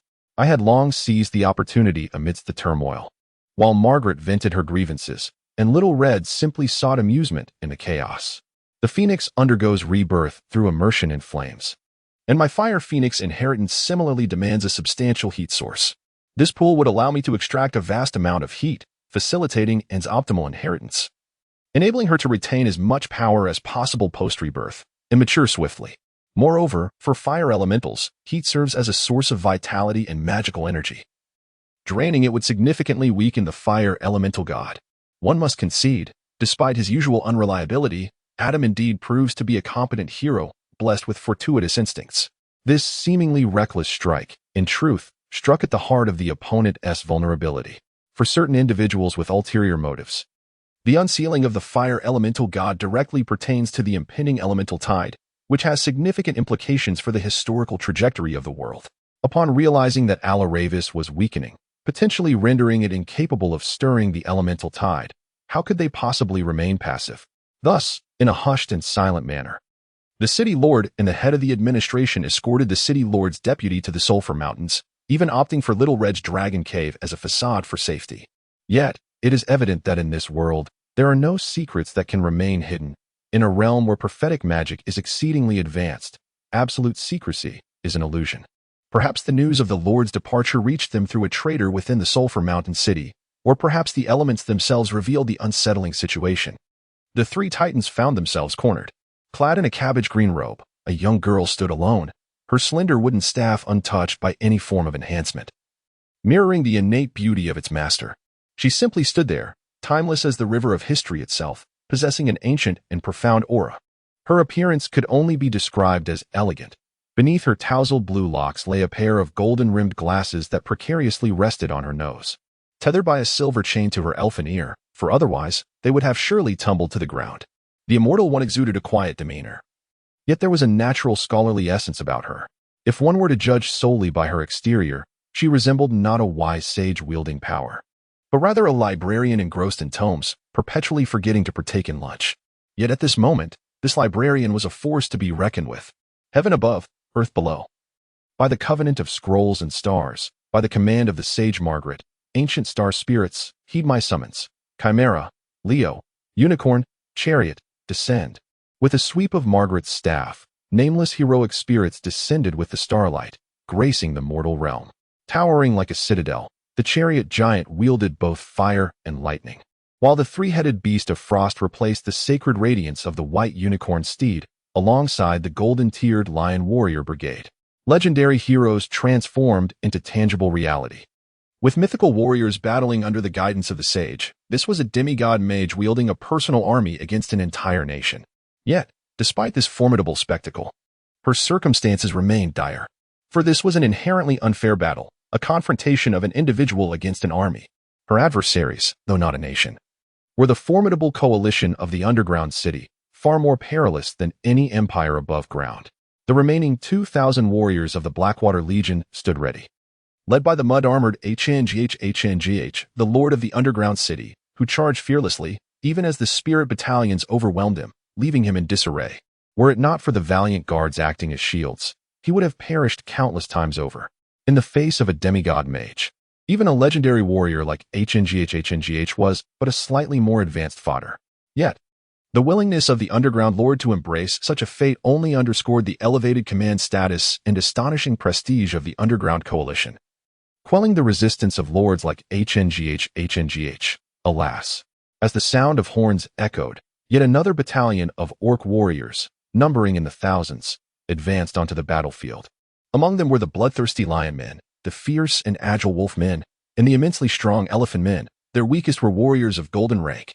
They silently stepped onto the field, engaging in a brutal bloodbath against the ethereal beings, sacrificing themselves to create space for the reserve standard. Gazing at the towering figure on the distant mountainside, arms crossed and observing, Margaret appeared contemplative, while her subordinates acted without hesitation. With the earth beneath and the heavens above, as a testament to the contract of scrolls and stars, let death descend upon my enemies, let the stars fall. As Margaret intoned her chant, the underground realm unexpectedly shimmered with starlight, and as the celestial glow descended, it revealed craters 3 meters wide, filled with the blood and flesh of orcs. Orc Emperor Tau, known as Fury Tooth, stood at the edge of the battlefield, his imposing height of over 3 meters not particularly remarkable among his kind. The single eye behind his black mask made him appear less fearsome, yet he merely observed coldly as his kin and warriors perished without purpose. This sensation was at the pinnacle of the holy domain? Alas, it seemed he had a profound understanding of my capabilities, remaining completely beyond my range. If only he were within the confines of my mage tower. Clearly, even with the annihilation of his legion, the seasoned Orc Emperor had no intention of entering the fray himself. With a mere wave of his hand, the horns sounded once more, and yet another elite battalion silently entered the fray. This was an overt display of bullying against a sage whose profession excelled in replicating and analyzing the opponent's magic, capable in duels yet lacking in explosive power. They intended to exhaust her with attrition tactics. It appeared that the younger generation had underestimated her. Margaret chuckled lightly, then her ivy wand paused momentarily. Surrounded by the 7 stellar stones, radiating musical runes that began to levitate around her. From the first to the third incantation, she summoned the Ice Age. The 4th and 5th spells echoed, followed by the 6th and 7th magical shields. The red, orange, and yellow stones coalesced, replicating the elemental termination magic from the Lord of Eternal Night, transforming the entire world into a frozen expanse. Snowflakes began to dance in the air, with ice sprites frolicking in play. This was the prelude to a military-grade strategic spell. Meanwhile, the green and teal stones started to autonomously chant the magic recently unleashed by the sage, with the heavens above and the earth below. As a testament to the contract of scrolls and stars, by the command of Sage Margaret, ancient celestial beings, heed my summons, Chimera, Leo, Unicorn, and Chariot, descend. With the earth beneath and the heavens above, let death descend upon my enemies. Let the stars fall. The voice echoed, identical to that of Margaret herself. As the celestial beings summoned swept away the newly arrived battalion, the reinforcements mirroring the previous Starry Legion, filling the gaps in their ranks. Yet, the most perilous aspect remained the strategic magic. How could the enemy's ranged forces allow the Ice Age to be unleashed? Soon, the incantation of the red, orange, and yellow Philosopher's Stones approached its conclusion, when suddenly, a nameless black arrow shot towards the ground between the 3 stones. Crack! Before it could touch the earth, the arrow shattered spontaneously, unleashing a tempest of black magical energy that disrupted the incantation link of the Philosopher's Stones. Amidst a swirl of distortion, the forbidden spell, Ice Age, was unexpectedly triggered early. White snowflakes coalesced into spheres, which then exploded in all directions. Snow fell, frost spread, and in an instant, the entire world was forcibly transformed into a stark white landscape. Under the might of the forbidden spell, the boiling volcanoes were rendered peaks of ice, and any beings, be they star spirits or orcs, caught in the fray were instantly transformed into ice sculptures. Margaret herself was swept into the chaos due to the premature detonation of the forbidden spell. Fortunately, her blue-violet magical shield provided her with protection. The sage frowned. Had it not been for the Philosopher's Stone chanting in his stead, the backlash from the disrupted magic would have resulted in far worse than merely spitting up blood. A magical detonation arrow? To think the infamous magic hunter, me and I, had also arrived. Wasn't he renowned for his aloofness as the chieftain of the Centaur Orcs? Who would have imagined he would ally himself with Tal, the Furious Tooth? Was the allure of returning to the surface truly that compelling? Even though the prematurely detonated Ice Age had only a third of its original strength, the entire mountain range transformed into a glacial expanse. In the distance, the Orc royal stronghold also turned into a frozen wasteland. Yet 2 massive black dragons stood resolutely before the impassive ruler of the underground city. The innate high magical resistance of the black dragons, which bordered on immunity, was still insufficient against the diminished Ice Age. The 2 dragons, sacrificing themselves to shield their master, had already been encased in a blanket of ice. Their selfless act, however, significantly mitigated the impact on the orc forces behind them. Despite this, the towering scorpion-tailed lion lord paid no heed to the fallen subordinates. With a mere flick of his tail, he cast aside the corpses of the black dragons using brute strength. Even as the icy peaks loomed before him, his dual-faced visage remained as calm as ever, as if he had anticipated this moment all along. He then took the horn from the lifeless hands of his frozen confidant and blew into it personally. Woo woo woo. After 3 urgent blasts of the military horn, a gray-green tide seemed to shift slowly from beyond the horizon. The sounds of galloping hooves and beastly roars merging into a single chorus. At least 3,000 cavalrymen? Oh dear, this is rather troubling. Margaret furrowed her brow. Although her side had forced the enemy to act hastily, The opposing forces' preparedness was unexpectedly thorough. No, it should be said that their complete disregard for sacrifice was indeed difficult to accept. The red, orange, and yellow Philosopher's Stones that had unleashed the forbidden spell had been reduced to fragments by the backlash, while the green and cyan, which had executed the replication magic, had exhausted their magical energy. Only the blue and purple retained some magic, with more than half of her magic consumed and the enemy seemingly indifferent to their own depletion.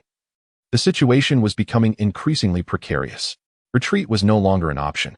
Alas, if only I were in my mage tower. Humph, this world holds no ifs. And conjecture is utterly meaningless. Number 6, number 7, replicate. Number 4, number 5, begin recharging. Once again, the military might resembling the previous two encounters re-emerged. This time, even the stoic Tao furrowed his brow, for the opponent's strength was undeniably formidable. The losses incurred had surpassed those typically sustained during assaults on any subterranean city. Furthermore, our tactics, which excelled in aerial night raids and berserker charges, proved utterly ineffective, relying on human lives as mere fodder. How long must we endure this? In the skies above, a fierce battle raged between powerful griffins and scorpion-tailed lions, yet none paid heed to these formidable predators in this theater of war. They were scarcely more than mere background characters. Crimson flames streaked across the expanse as two enormous, dark masses plummeted to the ground, transforming into substantial fleshly carcasses, their aroma hinting at least a medium doneness. Two black dragons seemed poised to launch a flank assault on Margaret, but as they approached the range of dragon breath, a more potent torrent from above seared them. The ferocity of the aerial skirmish matched that of the ground below, where individual combatants faced entire legions. The colossal red dragon confronted an entire dragon city. Employing a strategy of attrition, 12 young red dragons formed 3 battle formations, alternating their assaults to exhaust the ancient red dragon Amisius's stamina through brutal melee. However, unlike the ground forces, they had begun to achieve results. The reason? Lurking behind her kin, a larger ancient red dragon, who was sneering insidiously, was the cause. Moriel, you wretched creature. How dare you engage personally while hiding behind your kin to strike? You have sunk to even lower depths of deceit than before.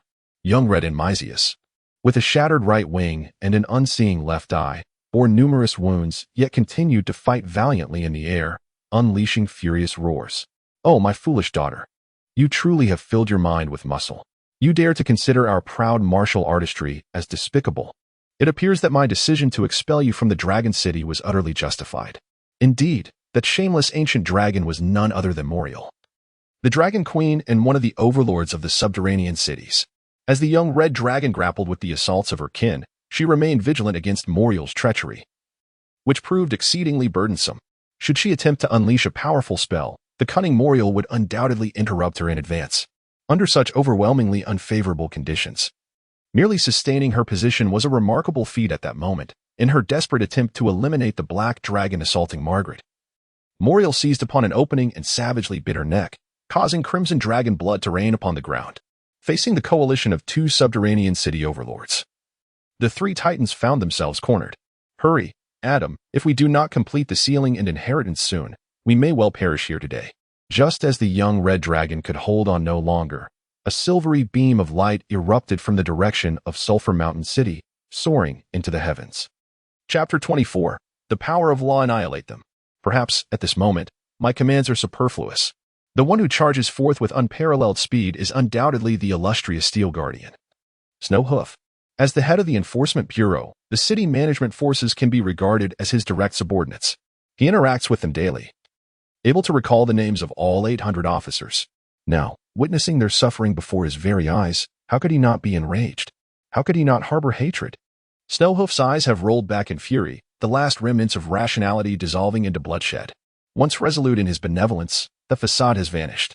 Now, what charges forth is not the docile old bull who refrained from retaliating against the city guards, but a raging beast fueled by the desire for vengeance.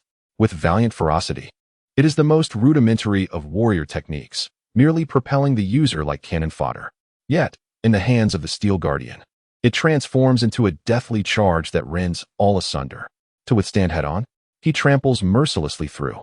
A thrust of the spear? Even the enchanted lance cannot pierce his iron frame. The formidable warriors of the Blackwater Legion appear as fragile as fledglings before the legendary old bull. Seemingly, Mere weaponry cannot satiate his wrath.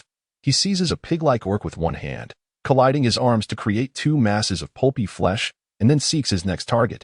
Spell of transformation. Turn into a frog. A frog appears, hopping about aimlessly, only to be crushed under the brute's foot.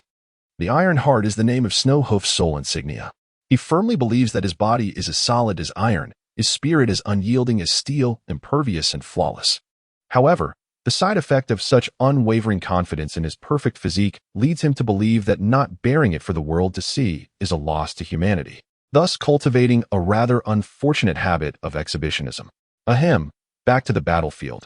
Let us remain solemn and dispense with idle chatter. The Golden Champions possess the ability to influence both body and world through sheer will, under the enhancement of this purely augmentative soul insignia. As long as Snowhoof concentrates his will and pairs it with the fundamental abilities of a legendary justiciar, he becomes an indomitable fortress of steel. So, what does it matter if he shatters a few inferior weapons or repels some low-tier spells?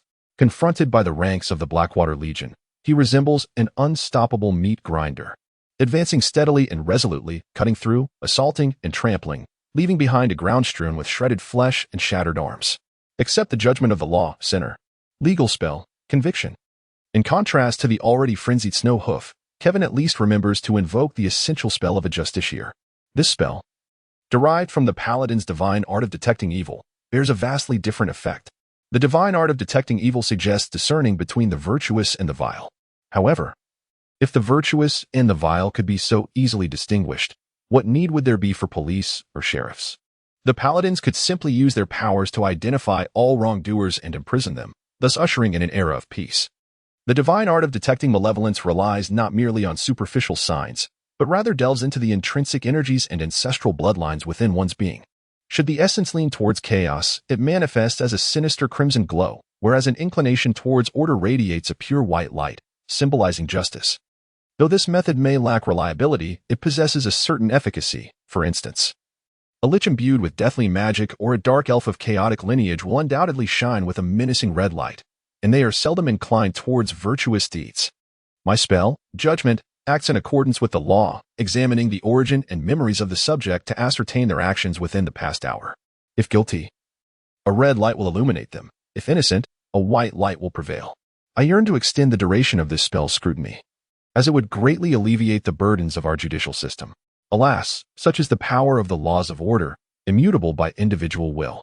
Before me, the divine light of judgment descends, and predictably, all orcs glow a fierce red. Consequently, the subsequent spells I cast can unleash manifold power.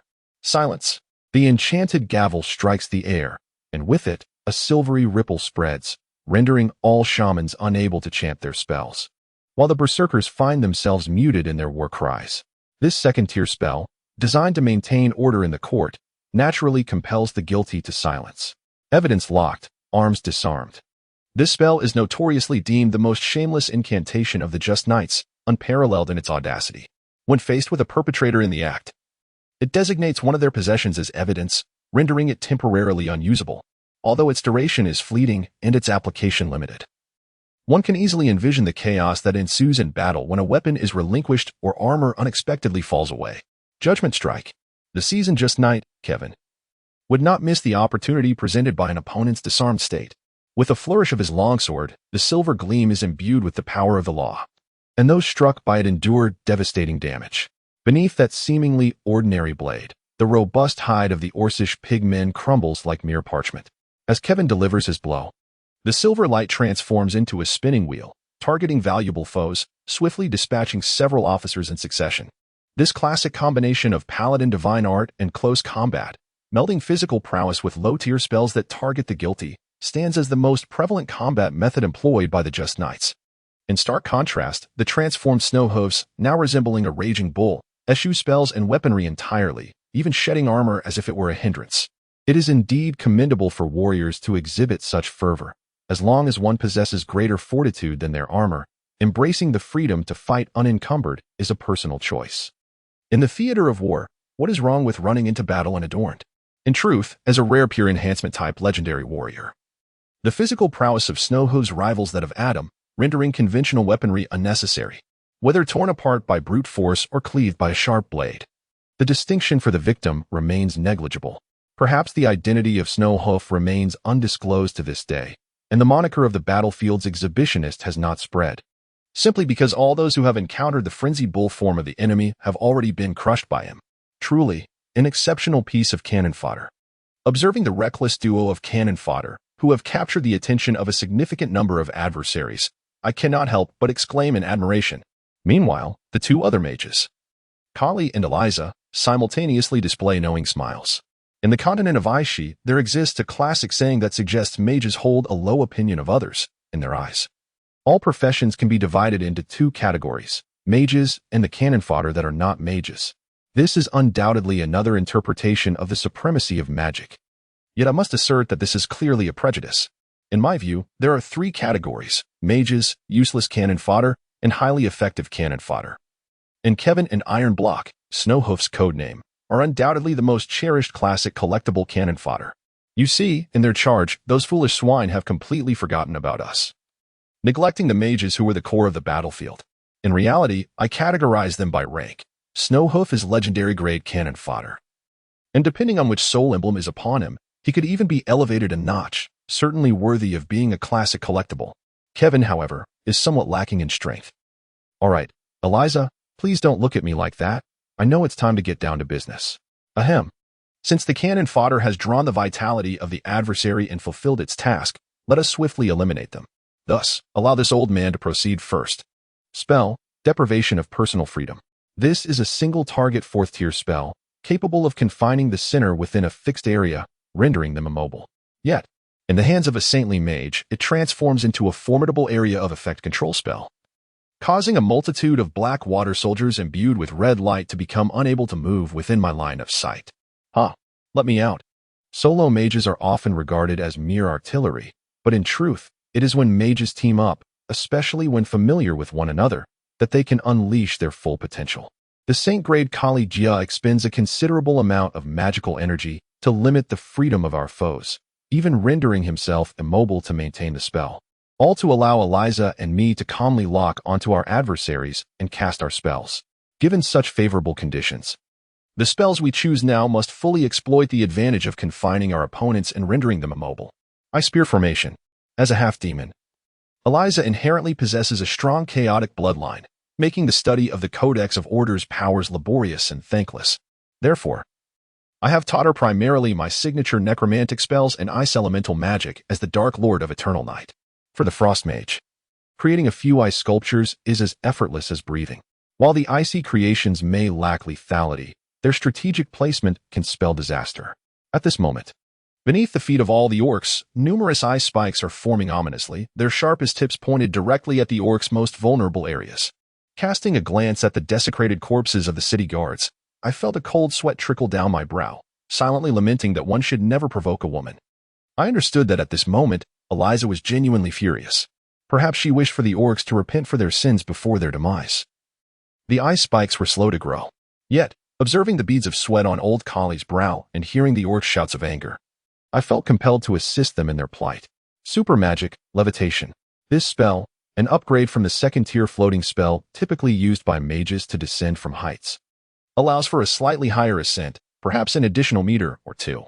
At this moment, as I employed my advanced magical techniques to transform it into a group spell, it merely functioned as a 6th-tier universal arcane spell.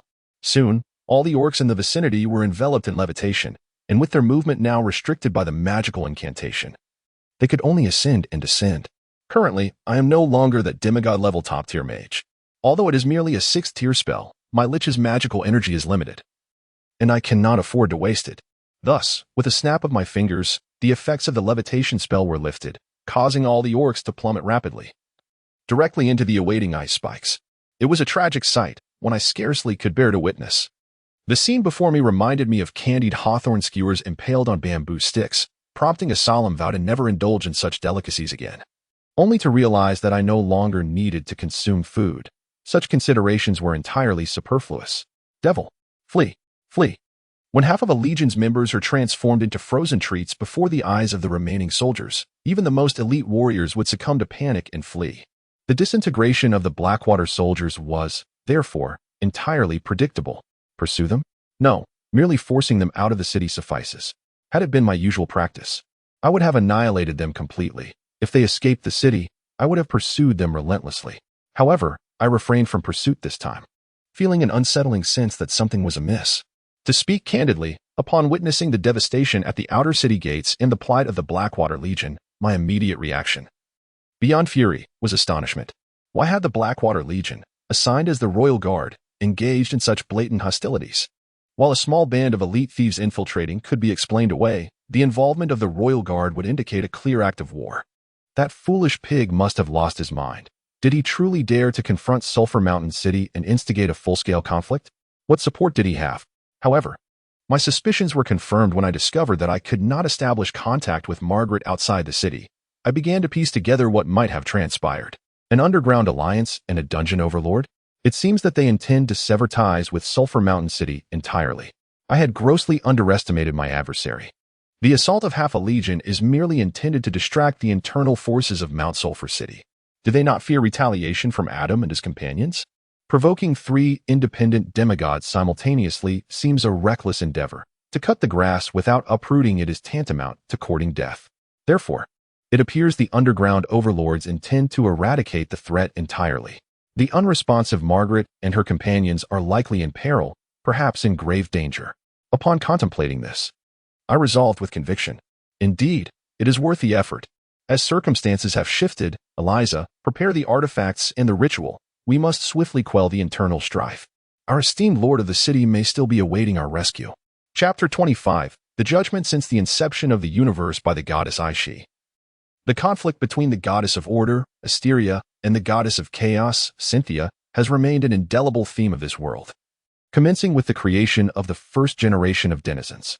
As these two remarkably similar deities succumbed to eternal slumber, their remaining creations perpetuated an unending war.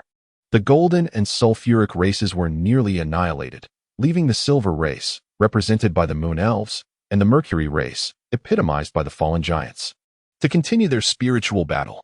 This strife has persisted since the dawn of creation, with no foreseeable conclusion. When order prevails over chaos, the era of relative stability emerges. Whereas when chaos dominates, an era of disarray ensues. Each transition signifies the rise and fall of countless races. The forthcoming 7 purgatories are, to some extent, intertwined with this eternal conflict, perhaps even serving as a continuation of it. The second generation of goddesses fell into slumber following the war, with some claiming they have perished. Meanwhile, Asteria's divine offspring, the god of light, who is the true deity responsible for the creation of the holy light, became the cornerstone of the third generation of order deities. Naturally, akin to every power-hungry ruler, he swiftly commanded the short-lived mortal races to extol the greatness of the holy light, thereby overshadowing the legacy and miracles of the previous generation of rulers. Conversely, within the chaotic faction, due to their intrinsic veneration for freedom and violence, they have yet to determine a leader. However, their absolute strength remains superior to that of the order faction, as survival of the fittest prevails in the chaotic realm. Moreover, while the angelic civilization of the first generation of order denizens has long since faded into history, the remaining angels have become the attendants of the new deities. In stark contrast, the first generation of chaotic denizens, the demons, continue to revel in the abyss, occasionally drifting to the surface for a fleeting moment of mischief. Interestingly, while the order faction boasts 7 primary deities, the chaos faction is home to 13 entities of equivalent stature. Should there be a desire for unity among them, it would likely require the reemergence of the goddess of chaos, Cynthia. Thus, this encapsulates the fundamental premise of Aishi's purgatory. In this game, the two factions, order and chaos, demand that each player choose their allegiance before their birth. Such a choice remains irrevocable unless one were to delete their account and begin anew. The opposition and warfare between the two factions endure to this day, with victories and defeats on both sides, although the order faction predominantly holds the upper hand. The rationale behind this is readily apparent. In a primal and savage jungle of rules, it is implausible that one could perpetually surpass another. Why should you ascend instead of me? Ultimately, the outcome is marked by internal strife and mutual sabotage during external confrontations, culminating in a fade of immense strength that crumbles upon genuine engagement. The sulfuric and golden races are extraordinarily formidable. Even the weakest adult individual ranks above the golden tier. Their respective sovereigns are undoubtedly on par with true deities, yet due to their inherent characteristics and extensive combat experience, Chaotic beings of the same tier invariably exhibit a slight superiority over their orderly counterparts. Yet, despite this, the war remains at a stalemate. Over 90% of the sulfur race and the golden lineage have perished in countless battles. In the aftermath, the color dragons and metal dragons, witnessing the impending extinction of their kin, hesitated to continue serving as fodder and clandestinely united, giving rise to the present-day dragonkin, who withdrew from this eternal holy war. Under the insistence of the deities on both sides, and in a bid to prolong the conflict, the High Elves replicated their own essence, creating the Wood Elves, Moon Elves, Night Elves, and Silver Elves among other elvish races. The Titans forged the Fire Giants and Cloud Giants, while even the Angels produced the first generation of the mountain clans of humanity. These races, upon reaching maturity, possessed at least silver-tier combat prowess and were collectively referred to as the Silver Races.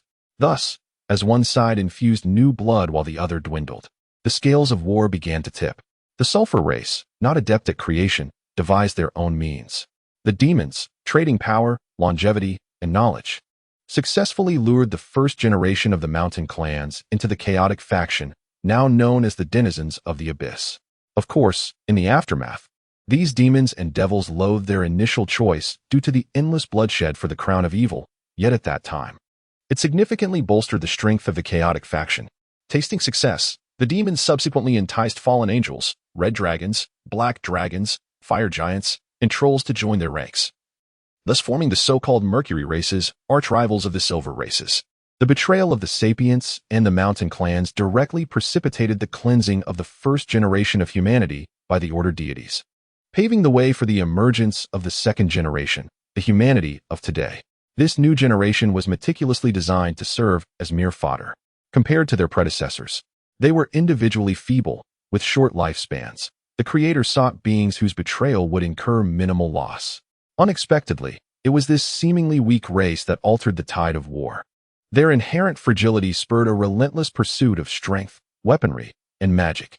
They learned martial skills from the orcs, forging from the dwarves and giants, and magic from the elves. Their brief lifespans instilled in them a profound appreciation for time, igniting an insatiable thirst for knowledge and action, their footprints scattered across heaven, hell, and other dimensions. Moreover, the intrinsic difficulty of reproduction among the more powerful races contrasted sharply with the terrifying reproductive capabilities of the weaker humans. With a burgeoning population, these potential-laden humans would not lack the talent to confront gods and demons directly. After enduring countless wars, and following the demise of the Troll era, the current world remains predominantly human-centric, serving as a testament to their dominance. The formidable presence of the chaotic faction is not mere decoration. They may not create, but they revise and distort the existing rules of the world. Thus, the ancient king of humanity, long interred, emerged from his grave, driven not by blood or strength, but by an inexhaustible power of death. He is the first of the undead, the most ancient of reapers. It must be said that the bloodthirsty nature of the undead yearns to fill their own void with the souls of the living. Fearless of death and boundless in number, they serve as remarkably effective instruments of war. No one wishes for their kin to be mere fodder and tools. However, in secrecy, endowed his kin with the wisdom of demons, although only those of silver rank and above could barely grasp the art of thought. It was sufficient to forge the earliest undead monarchs. Beneath these monarchs were countless subjects, warriors who fought for their own cause, undaunted by life or death. If they fear not death, why then accept servitude? Well, inevitably, this led to a grand betrayal of the entire race. Now, exemplified by the Zyro Empire, the undead have become an independent faction. There are even fearful human mages who, in pursuit of longevity, willingly transform into immortal dead. The core of the undead race, the Lich, thus came into being. Order and chaos are in perpetual conflict. Even the deceased cannot escape this fate. The souls that adhere to the deities of order find their abode in the heavenly domain of the gods, where the strong may have the opportunity to become divine champions or emissaries, continuing their battles. Conversely, those without faith, the followers of evil deities, and the malevolent, find their souls drifting along the river Styx into the abyss and hell, where they may transform into demons at any moment. The dimensional battlefield between the abyss and heaven is a relentless meat grinder, where the eternal war of order and chaos rages on. For players, this is not merely a chapter of history. It is the principal thread of the unfolding narrative of the future. From the moment you choose your race to enter this world, the ceaseless war and calamity accompany you. The 7 calamities of Aishi, the first 2 were issues solvable within the realm of humanity. During that time, a silver rank warrior could serve as a mainstream force. However, by the 3rd undead cataclysm and the 4th demon return, the stakes had risen to include golden races directly in combat, while mortal golden ranks became mere high-tier fodder.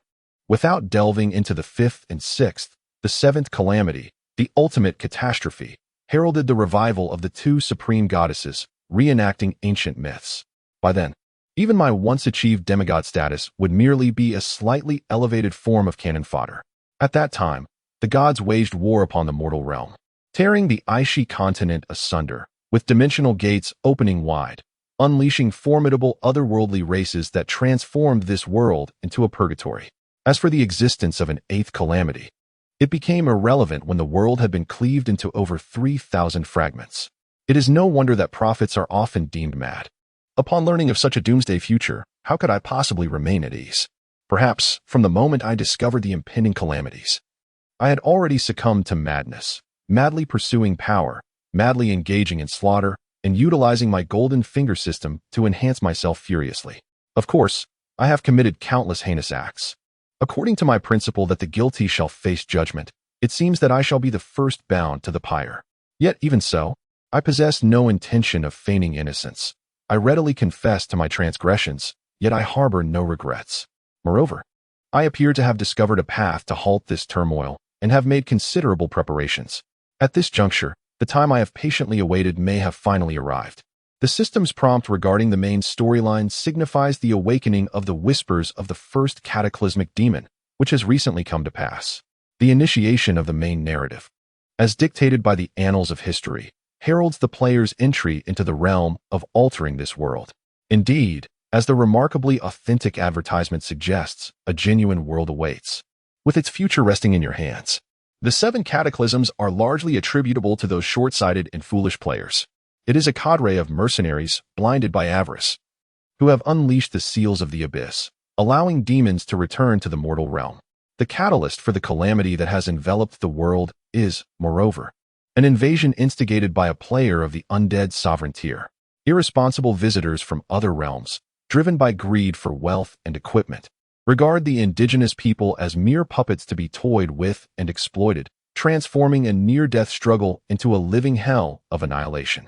Of course, there are also those otherworldly visitors who have fought valiantly for this world, sacrificing their lives in the process, experiencing repeated deaths, and even erasing their accounts entirely.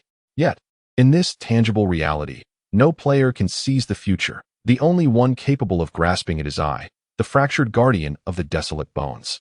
We pledge to alter causality, reshape destiny, and ensure the survival of all beings through the cataclysm.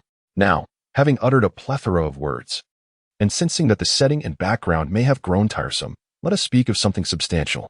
I have pondered repeatedly on how to navigate these cataclysms and, at the very least, pause this interminable cycle of eternal conflict. The Holy Light? The Holy Light, which commands over 1/3 of the world's faith, has become my experimental objective. The foolish deity of light has indeed fulfilled its ambition, ascending to the status of the mightiest of gods.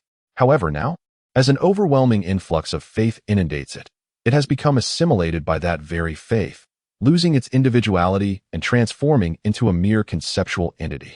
Difficult to comprehend, it is akin to an antiquated PC that downloads the entirety of the internet's data at once, only to have its CPU explode, its motherboard incinerated, and its input-output system rendered inoperative, leaving only the hard drive to spin aimlessly. The god of holy light is that burnt-out computer. It can now only instinctively maintain the most basic of cycles, while its master has gone offline.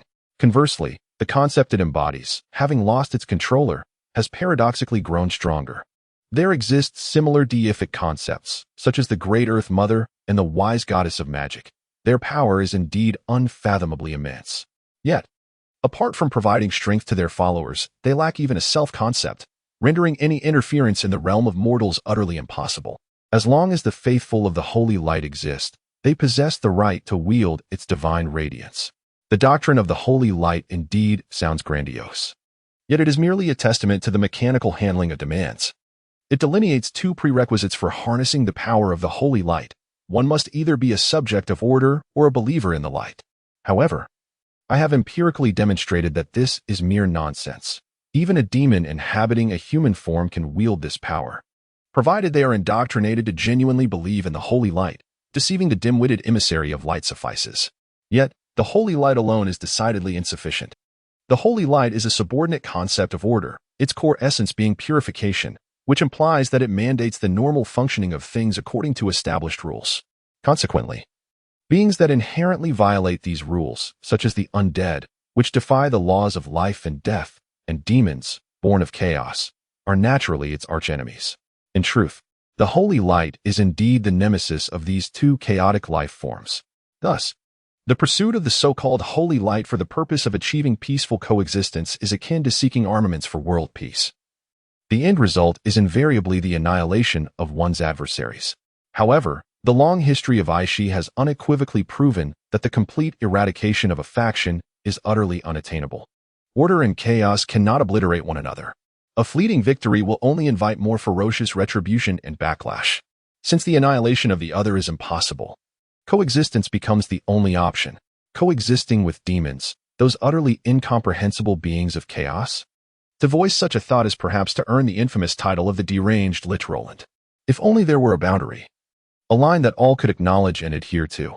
This was my initial thought, and then I swiftly recalled the international treaties of my past life, along with the lifelong legal pursuits for which I had fought. Well, now ensnared within the confines of Sulphur Mountain City, with time on my hands, I decided to take a chance, treating my dead horse as if it were alive. Thus, the Supreme Court was established, the Judicial Hall was founded, and the judicial system came into being. So, when my voluminous notebook, filled with legal statutes, inexplicably garnered the recognition of the source of order and transformed into the original codex of the artifact, the power of law was elevated to the same level as the holy light. The one most incredulous was indeed myself. Following my astonishment and disbelief, an uncontrollable laughter and joy erupted within me. Then, amidst my laughter, I began to weep, weary and pained, only to laugh once more, and so the cycle continued. I lost track of how long I had been in this state of madness, how long I had endured this turmoil. Oh, how simple it turned out to be. For over 300 years, I had been spinning in circles, only to realize that the key had always resided within me. This was the first glimmer of dawn I had seen after countless failures. This line represents the very foundation of the power of law. Those who transgress shall be punished, even unto death, regardless of their identity, their might, or their race. Under the scales of law, all beings are equal. In the nascent stages, the power of law resembled the crude and fierce essence of vengeance, akin to a primitive prototype of modern jurisprudence. It was untamed, inflicting harm upon both others and oneself. For a being such as I, a specter, wielding it would inevitably result in self-injury. Fortunately, as long as my soul container remains intact, essentially, the process of resurrection, I have grown accustomed to my demise. After numerous amendments and the addition of statutory provisions, the power of law has gradually evolved towards the equitable codex I have long envisioned. Provided that the enforcers of the law renounce their personal identities and resolve to champion fairness and justice, they may harness this power. This principle, inspired by the tenets of the holy light, remains a mere foundation, with the realization of this ideal still far on the horizon. As a fledgling conceptual force, the power of law is still fragile, necessitating the nurturing of faith for its growth. Presently, only within the Sulphur City, steeped in the essence of law, can my legal power be on par with the conceptual force of the holy light, confined as it is within the primordial codex of the divine artifact. After all, there exists no deity of law, yet such a being may one day come to fruition. As I once jested with the city's guardians, the amusement park for the undead, a universally recognized deity of law shall emerge, contingent upon the success of my scheming. With plans meticulously laid, the fruition of what is destined to be will indeed manifest. A deity of law shall arise, and enforcers wielding the power of law will permeate the globe, establishing just judicial systems in every city. This is an unwavering promise I make with my soul container. This endeavor is no longer a solitary folly to alter the course of history. Rather, every one of us who reveres the law as judges, shall pen a new chapter in history. Such ambition is worthy, for I aspire to reach the stars and the seas. One day, the power of law shall transcend the mundane force of the holy light. Indeed, without a doubt, I am undermining the foundations of that divine illumination. Perhaps I should be grateful that the deity of the holy light has become a concept devoid of self. Otherwise, To be obliterated by a sudden divine judgment would be my inevitable fate.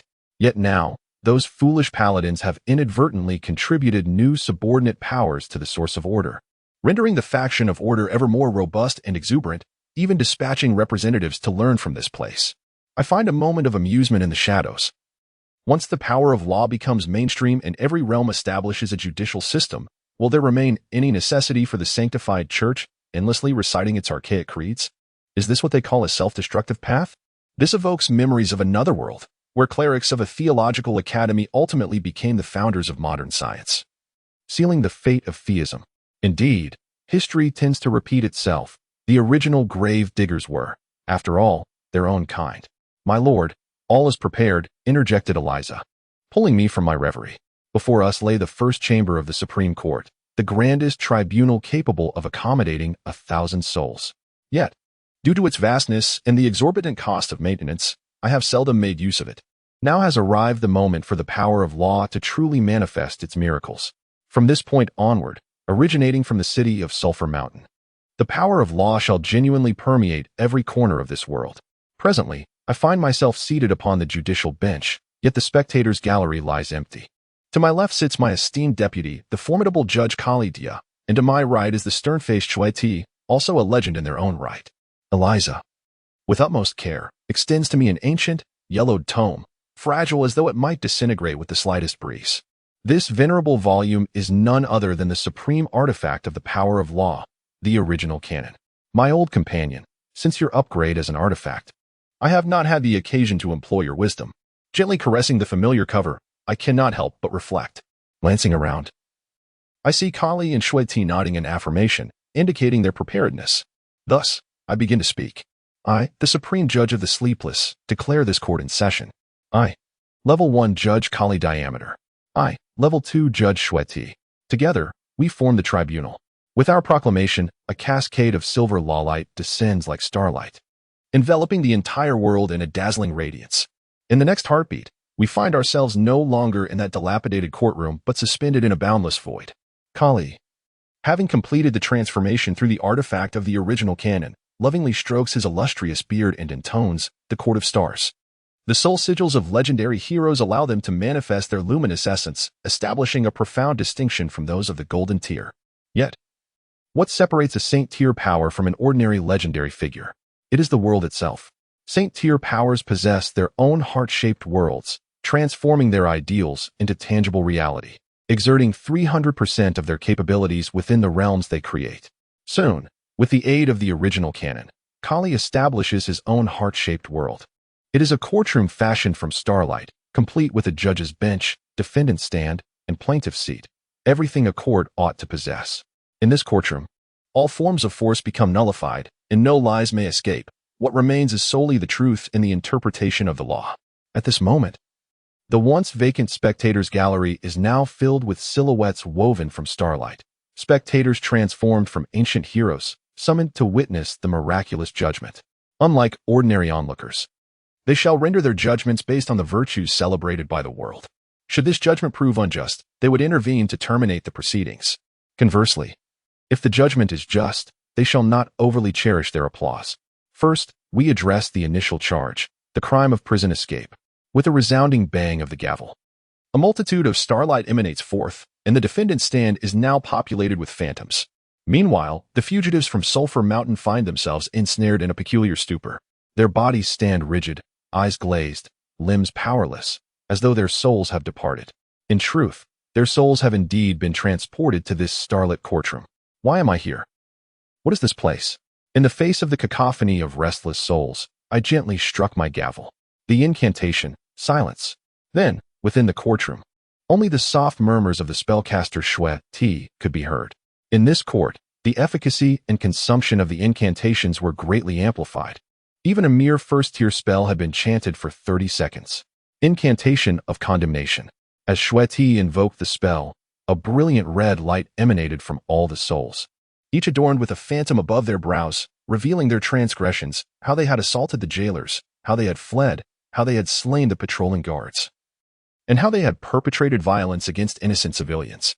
Innocent lives lost, 147. Expected damages, 3. 62 million gold coins.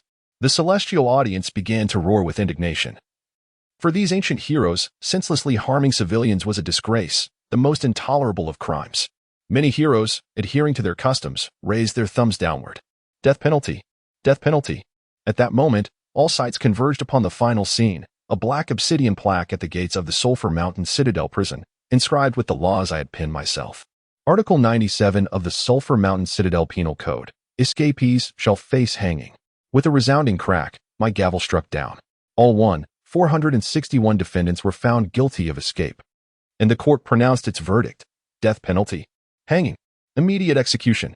Then, with a swift whoosh, their heads were lifted by an invisible noose, leaving only their thighs to flail wildly. Though they clawed at their necks, bloodied and wounded, they could not grasp the intangible rope. After mere seconds of futile struggle, their legs fell limp. Upon concluding the first sentence, I inhaled deeply. The execution was complete. The second crime, betrayal of the city. The procedure mirrored the previous one. But this time, it was the remnants of the council colluding with other underground cities, thugs and ruffians who had seized the opportunity to commit bloodshed. Death penalty, decapitation.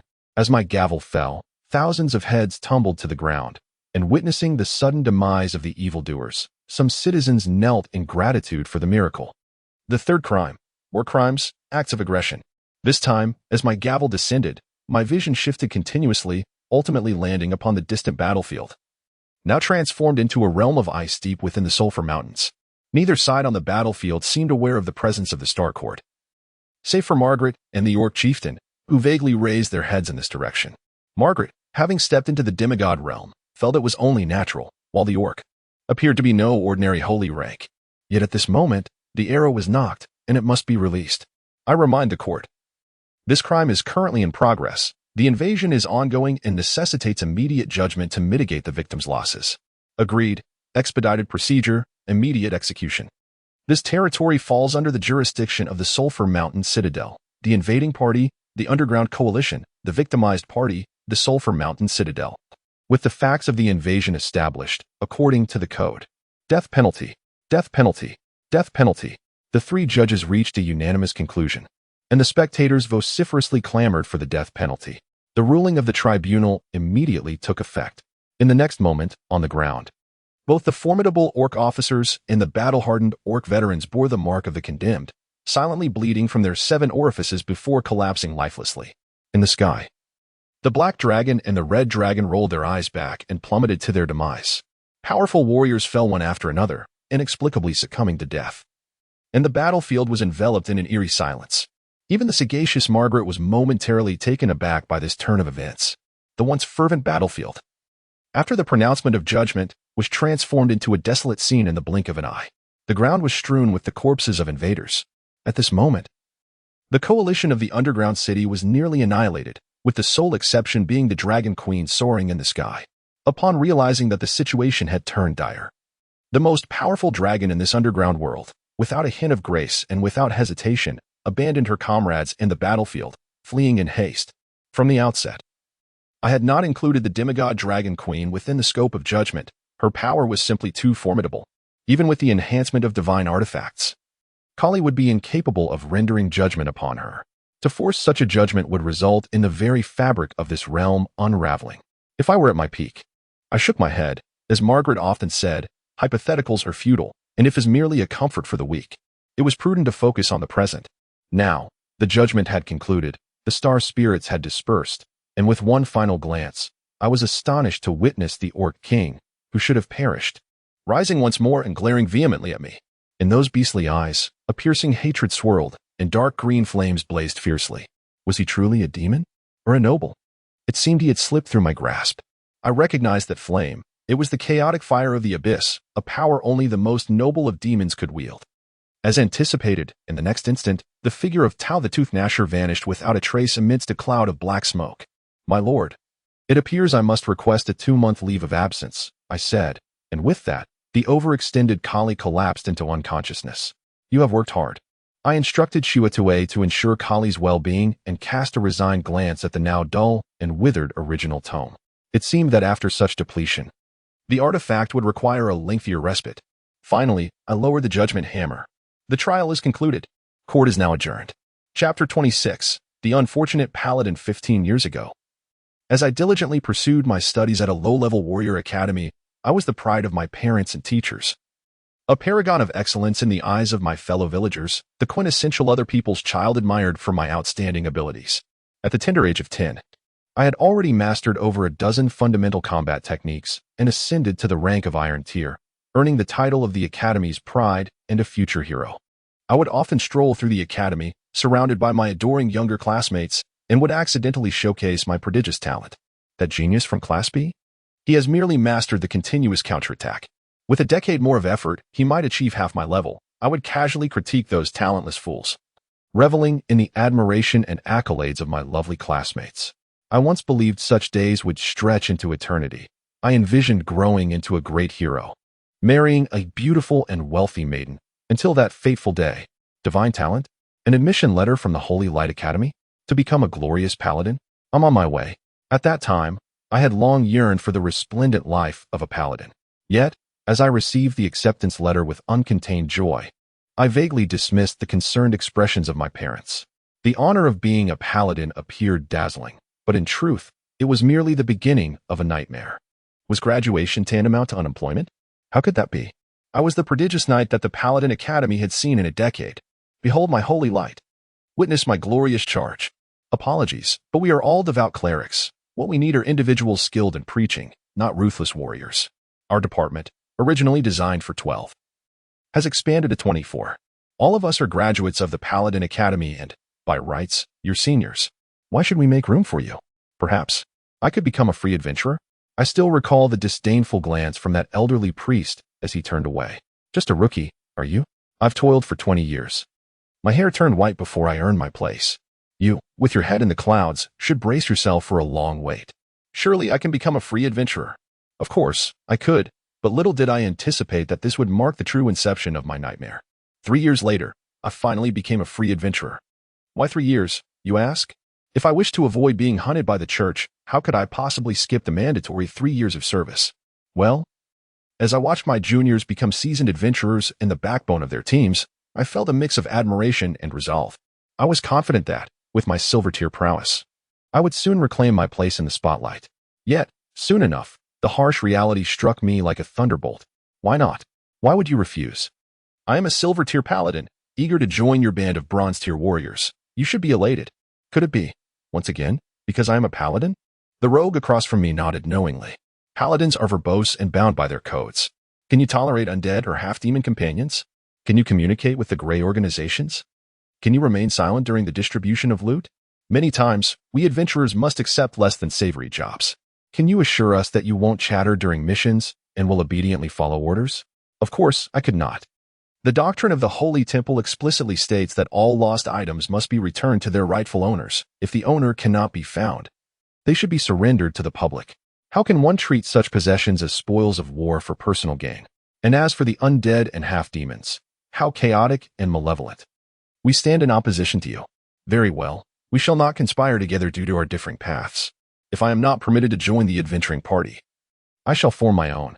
Forming a team went smoothly, as the adventurers' guild and taverns were filled with paladins and priests seeking companions. Soon enough, our illustrious party, Radiant Earth, embarked on our journey. However, did your mentor not instruct you on the nature of adventuring? We are knights serving the holy light and the populace. The essence of a cleric's adventure is merely to accrue experience and to assist troubled souls, which is our obligation. Since it is an obligation, how can we accept payment? How can I, an adventurer, survive without earning a living? That seasoned elder smiled mysteriously. Indeed, he possessed a solution. A traditional method that ensured paladin adventurers would not starve. Since it is a donation, one should not be concerned with the amount. Yet, slaying a tribe of ogres yields but a single copper coin, barely enough to purchase 2 loaves of black bread, insufficient even for my medicinal needs. Furthermore, I must pay 2/3 of that copper to the church. This is the better scenario. Had you encountered the goblin's request, you would have faced a far graver predicament. Ah, yes, and one must remain vigilant against the fishmen. The last time we assisted them in clearing the coastline, they generously donated a plethora of foul-smelling rotten fish. On a hot day, the stench became unbearable, wafting for miles. I spent 3 days beneath the waterfall to cleanse myself. And I still recall the disdainful gaze of that priestess as I received the donations, as if I were a filthy thing, while the remarks of my priestly companion were amusing. I found no laughter in my heart. Instead, an inexplicable urge to weep arose within me. And then there were the half-goat folk. What a scam. Those miserly creatures offered wool as payment, and not even the fine kind. Can you imagine grasping a handful of wool, taking a few steps, all the while counting to ensure none slipped through your fingers? The feeling of being unable to submit, it was disheartening. Moreover, among my fellow paladins, we were all so destitute, yet we should not exploit one another. On one occasion, I encountered a, before long, seeking advice turned into a lamentation session among my companions, and my despair regarding my future as a paladin deepened. At least, paladins shine brilliantly and are often appealing to women. Yet, reality swiftly delivered another harsh blow. Do you own a house? Do you possess a mount? Do you have savings? I reside in a communal dormitory filled with the stench of sweat from men, certainly not a suitable place to consider marriage. The church provides mounts. Yet how can I afford to care for a warhorse? I can only ride during wartime, when the church reimburses for fodder. As for savings, hello there.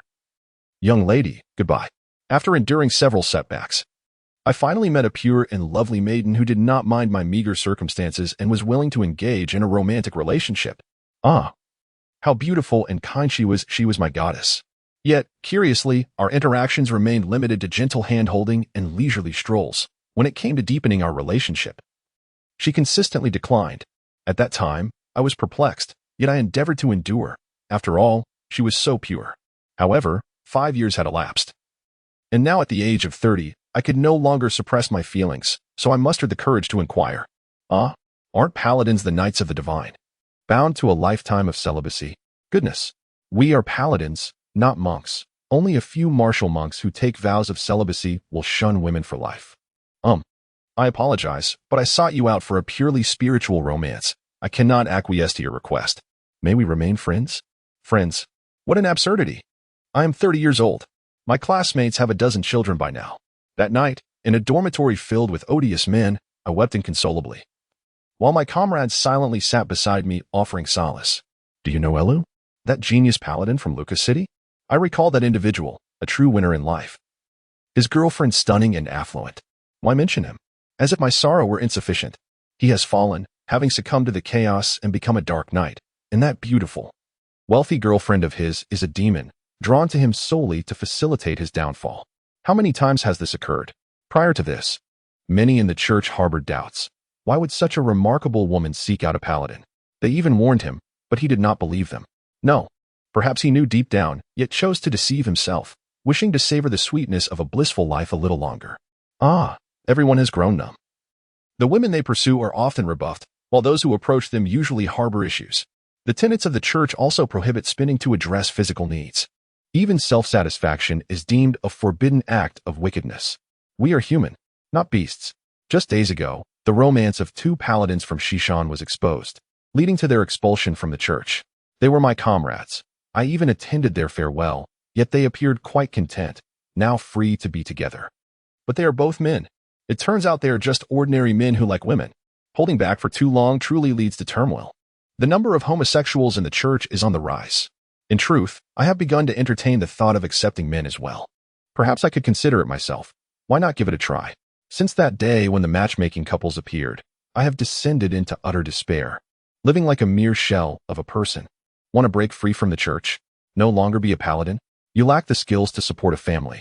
And with age not on your side, starting anew is no easy task. The only seamless transition is to become a dark knight. Are you certain you wish to pursue that path? When I found myself in despair, even when dispatched to the perilous underworld, I did not refuse. What is danger compared to the growing number of homosexuals surrounding me? Yet here, an unexpected turning point in life suddenly presented itself. The Nanchang Law Academy? Enrolling short-term trainees. Job recommendations? Paladins are admitted without examination. Is this for real? Let me give it a try. It couldn't possibly get worse. With a sense of hope, I entered Nanchang, knowing that with age, learning comes at a slower pace. However, it did not take long for me to realize that the power of the laws they imparted was not vastly different from my own divine light. The silver light of the law, akin to the holy light, represents a subordinate concept of order. Many techniques and abilities could be effortlessly adapted and mastered with remarkable speed. Furthermore, They truly provide job opportunities. No, not just job opportunities. I, an old fellow, found myself in demand by numerous employers despite not yet graduating. Sheriffs, police officers, judges, and other legal professionals are esteemed members of society. Even this seemingly useless old man has experienced a resurgence.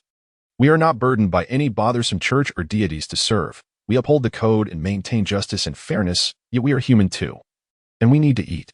The academy from which I hail, South Siang, handles criminals and rogues with ease. Even if one does not pursue a public office like that of a sheriff, various security roles can be reliably entrusted to us. Moreover, as part of the Order faction, a just knight would never commit a crime, strictly adhering to oaths and secrets, thus earning the trust of employers and swiftly advancing in their careers. In the past, my teacher spoke passionately from the podium, yet having experienced much, I remained skeptical. However, everything changed thereafter. Just as that teacher had foretold, upon graduation, I secured a position at a large commercial association, working nearly 20 days a month at the front desk, dealing with unruly troublemakers and maintaining public order. Earning an astonishing monthly salary of 10,000 gold coins, over 200 times that of a paladin. And I did so without exposure to the elements or the peril of life. What?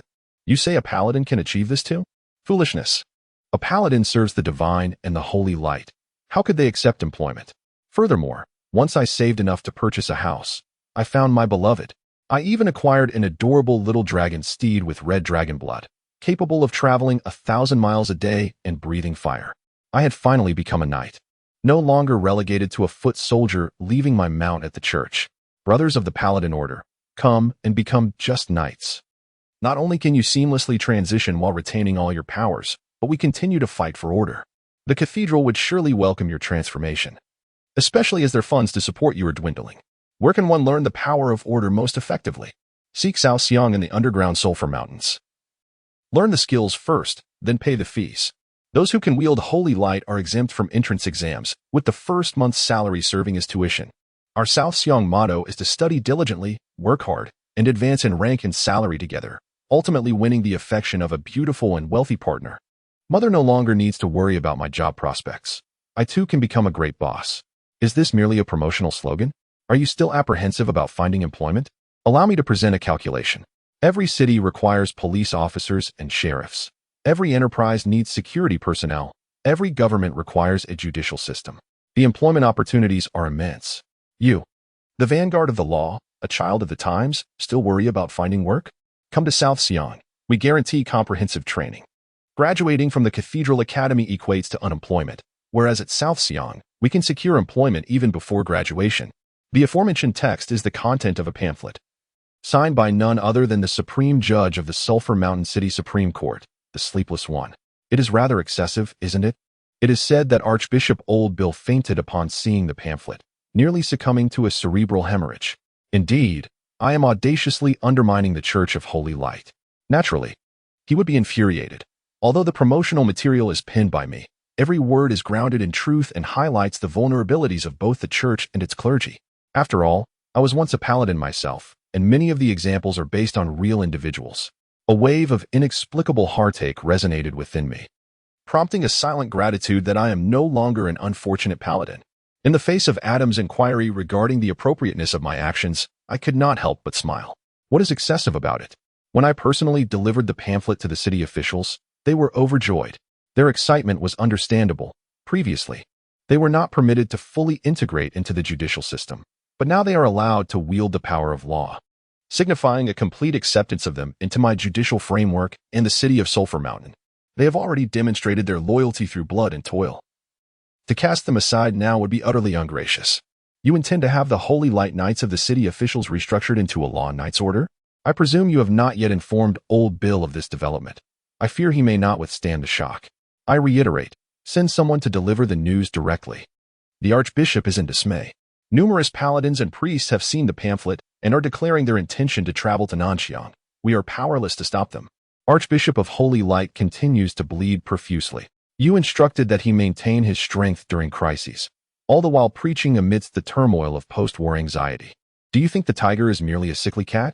He has brought this upon himself. Chapter 27. A fragile balance. Time flies, and the years pass like a song. Well, it has been long. I merely wish to employ these two phrases. In truth, it has only been 2 days, and the city of Sulphur Mountain has already returned to tranquility.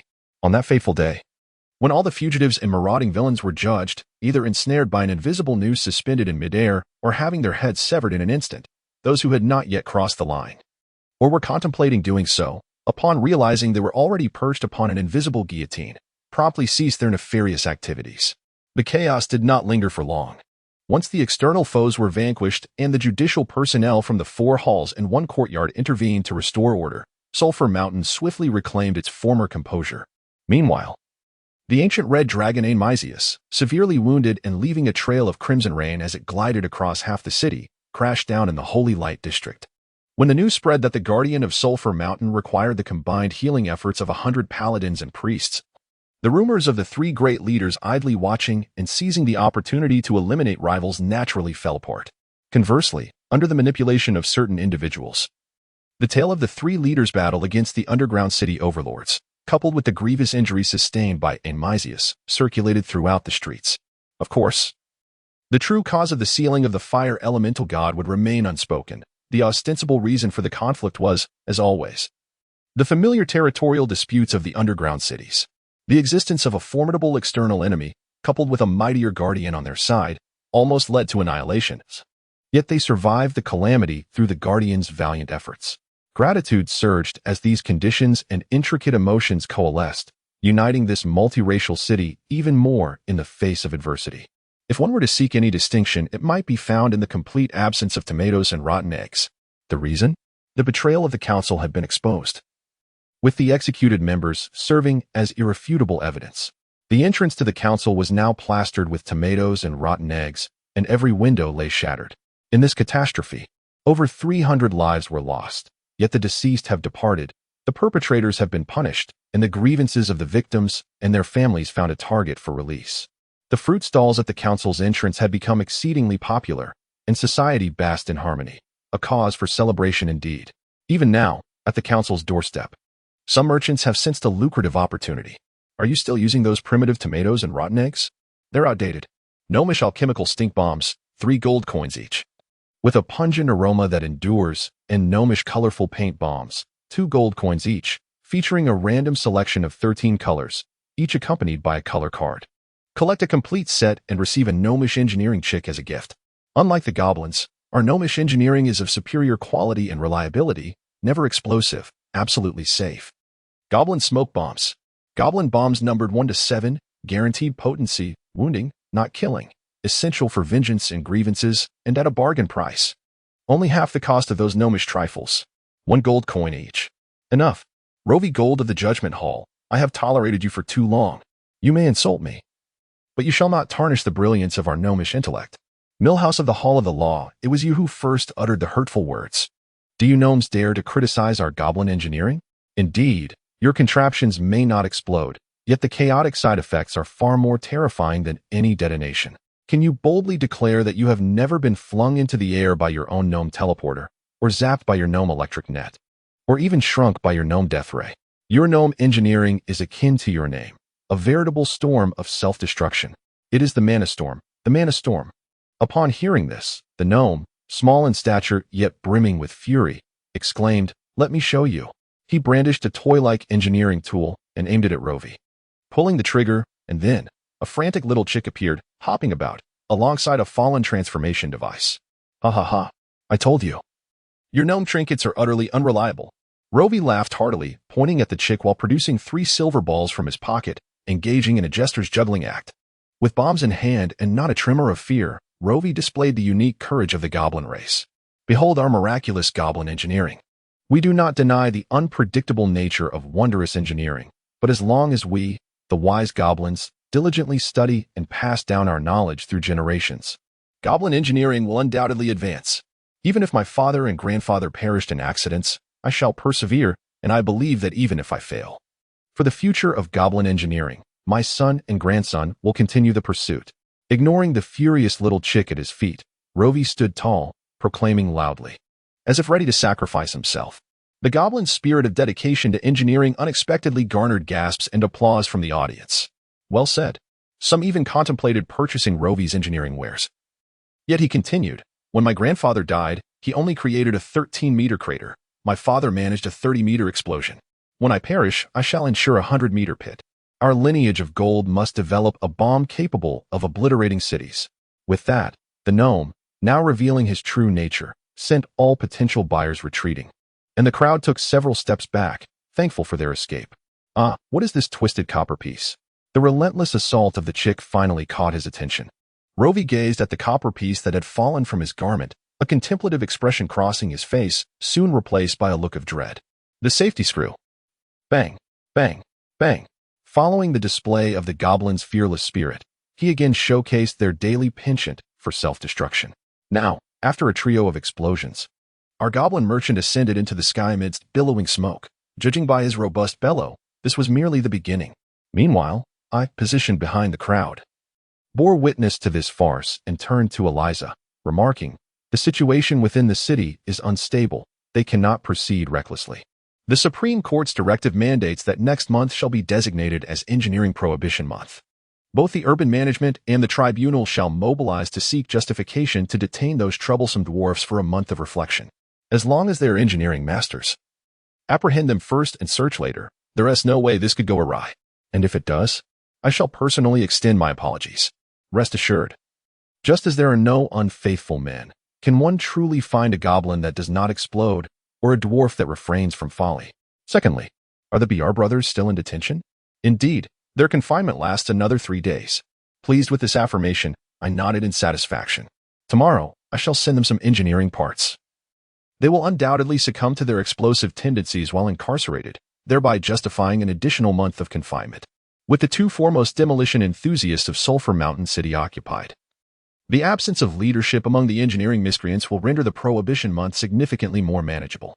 Having concluded my thoughts, I turned to depart. The Lord's Manor lay not far ahead. Yet, upon witnessing the charred remnants of the magical tempest below, I halted. I almost forgot. Thirdly, once the storm of recklessness recedes from its fried chicken state, inform him and Ro that their wages for the past 2 months have been forfeited, regardless of their clandestine escapades. Should they dare to publicly claim affiliation with the Supreme Court and tarnish its reputation again, I shall. At this juncture, I paused, pondering the audacity of these diminutive beings. With their audacious penchant for explosions and interdimensional travel, what punishment could truly instill fear within them? I found myself at an impasse.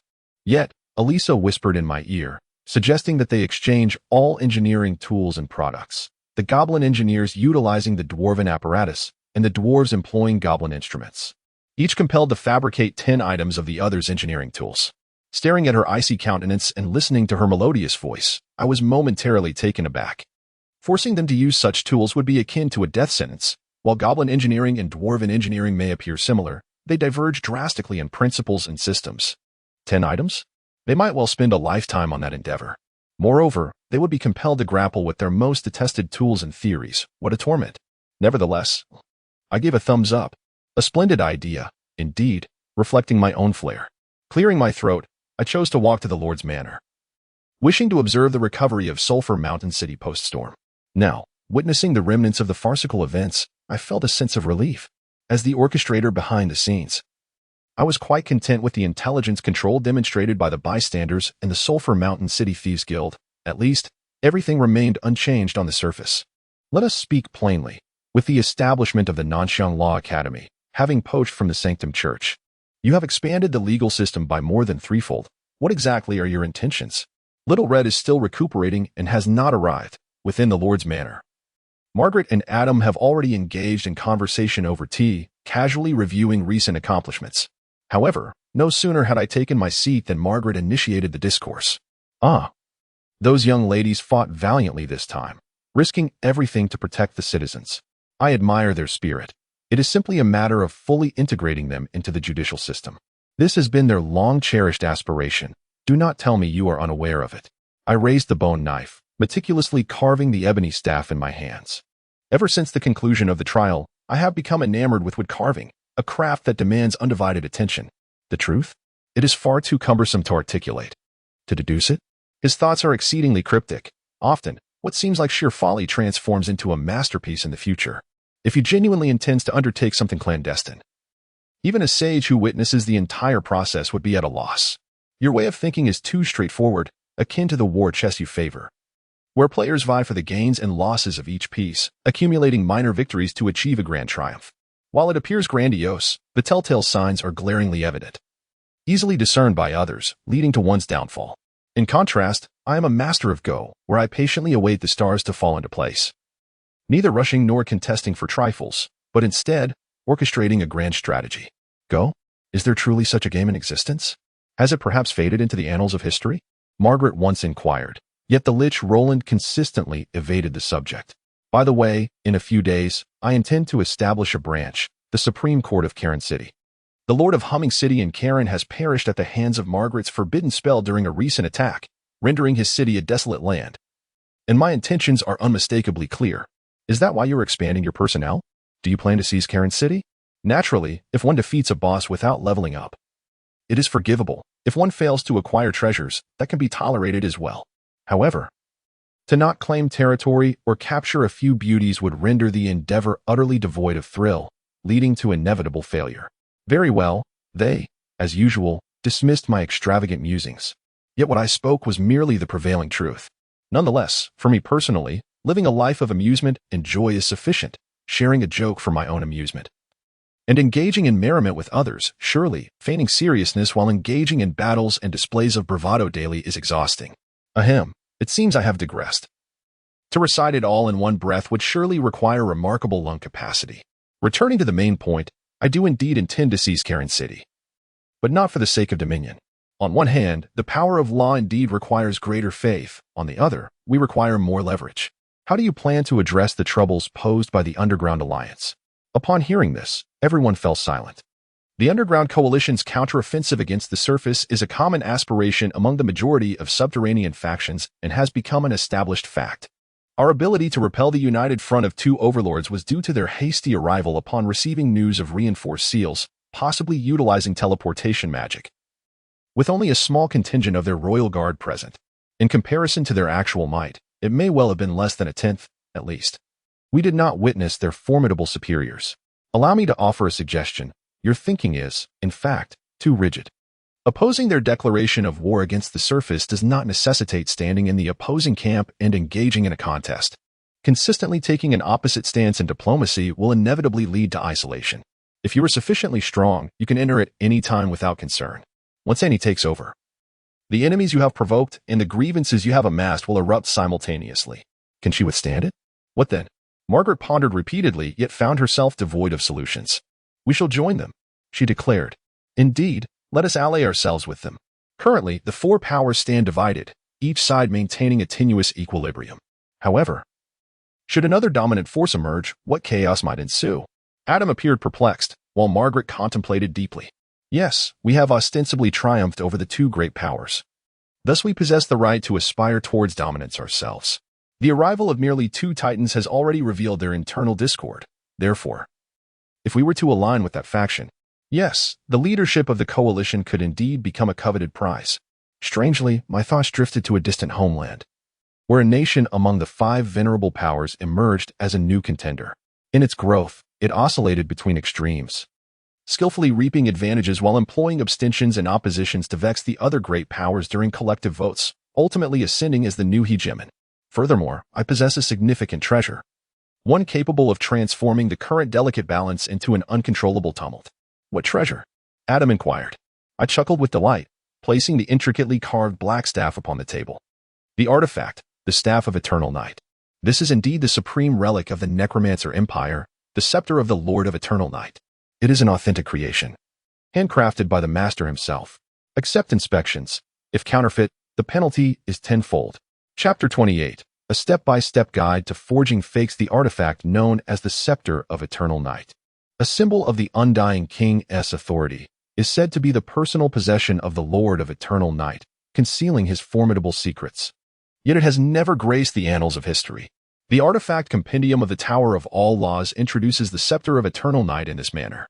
As the sole Lich Emperor of modern times, the rise and subsequent disappearance of the Lord of Eternal Night are equally legendary. No one comprehends the manner of his ascent, just as none could foresee his downfall at the zenith of his power. Nevertheless, many speculate that his abrupt emergence is intricately linked to this artifact. This relic, which has never been documented in history, was once doubted to exist. A rumor could earn one a bounty of 100 gold coins at the 7th Administrative Hall of the Hilo Empire. Yet many, including myself, among the Emperor's loyal guards and entourage, have heard him whisper, "Do you seek my power and authority? Seek it there. I have placed everything within the scepter of eternal night." The wisdom of the Emperor is as profound and vast as the ocean, and at that time, no one anticipated the invincible Eternal Night Legion could face defeat. However, he was not deceived by illusions. The flames of his soul's gaze had already pierced the veil of the future. His seemingly ominous murmurs were, in truth, revelations concerning the future of the realm in his absence. Since his disappearance, even among us, there remains a considerable number of high-ranking undead who refuse to believe that the invincible Emperor could have perished in battle. The rumors have spread like wildfire. It has become a consensus among the wise undead that only the bearer of the scepter of eternal night can become the heir to the Lich Emperor. If one were indeed to acquire the scepter, perhaps the empire would not meet its demise. The Emperor had already prepared the finest future for the undead empire. Yet, the foolish undead monarchs, disregarding the Emperor's teachings, commenced a war for profit following his departure, lacking legitimacy, and hoped to ascend through sheer force as the new generation of Lich Emperors. The result was the imminent establishment of a Lich Empire dissipating into mere vapor. The once invincible Eternal Night army consumed by infighting, leaving behind only remnants within the Hilo Empire. Due to these historical circumstances, despite the strongest 12 consuls sharing power, it remains an empire. However, we shall not permit any among us to ascend to that position. The imperial throne has been vacant for over a century and is destined to remain so until the rightful bearer of the scepter appears. The chronicler of history. The 7th consul of the Hilo Empire, Marquis Spider, the Emperor's eternal guard, Reinhardt. Ahem. When I first encountered young Reinhardt's historical writings, my jaw nearly dislocated. I was utterly at a loss for how to respond. Were I still capable of sweating, cold sweat, profuse sweat, torrential sweat? None of these could adequately convey the complexity of my emotions. In a sense, the malicious jest I once initiated has yielded results beyond expectation, and now, to further plunge this underground world into chaos, I have meticulously prepared the latter part of the joke with intent. The Staff of Eternal Night. A black wooden staff measuring approximately 1 meter in length, appears to be crafted from wood, yet its interior is filled with bone powder, rendering it a unique amalgamation of bone and wood. It is a creation of my own hands, adorned with blood-red rose patterns that reflect my personal style. Any old companion would recognize it instantly. At the base of the staff are 4 characters inscribed with my distinctive gray, deathly ice magic, proclaiming its name, the Staff of Eternal Night. Merely examining its exterior reveals its extraordinary quality, but that alone is insufficient. The first matter to address is its provenance. Treasures lacking a source always incite suspicion. Adam, sign this document with your soul's mark. Casting a glance at the file, the ever-chaotic Adam burst into laughter. Then cheerfully affixed a signature. Adam Hahn. The fiery letters burned brightly yet emitted no heat, quietly consuming the paper. The soul mark, derived from the soul's insignia, is unique to each individual, serving as a symbol of a legend's identity. Forgery is utterly impossible. The name inscribed on my staff, in the gray letters of deathly ice, carries the essence of frost and mortality, further enhancing its authenticity as my soul's mark during my reign as the Lord of Eternal Night. What I required him to sign was a commission for an auction, with the auction house being the largest in the city of Vekastandi, where the underground covenant was forged. With this certificate, it would at least validate that the Staff of Eternal Night originated from the hands of the brave Adam Hahn. And it explicitly swears that this artifact's origins are legitimate, having been obtained by Adam from the Lord of Eternal Night. With Adam vouching for the document's authenticity through his reputation, should this news circulate, all would speculate that Adam had clandestinely kept the Staff of Eternal Night after defeating the Lord, thus rendering its origins credible and trustworthy. Indeed, the document conveys the truth. Adam did acquire the staff from me, though the timeline may have some discrepancies, which is not my fault. Then, as I grasped the staff and infused it with magic, I instructed Adam to hold the other end, channeling his own power into it. With a twist, a pull, and a turn, crack, fire and ice collided, exploding violently, nearly shattering the staff, which became marred with cracks, one side scorched by flames, the other tainted by corrosion and a creeping gray-black frost. This left behind marks of the clash between the Lord of Eternal Night and the Crimson Lotus hero.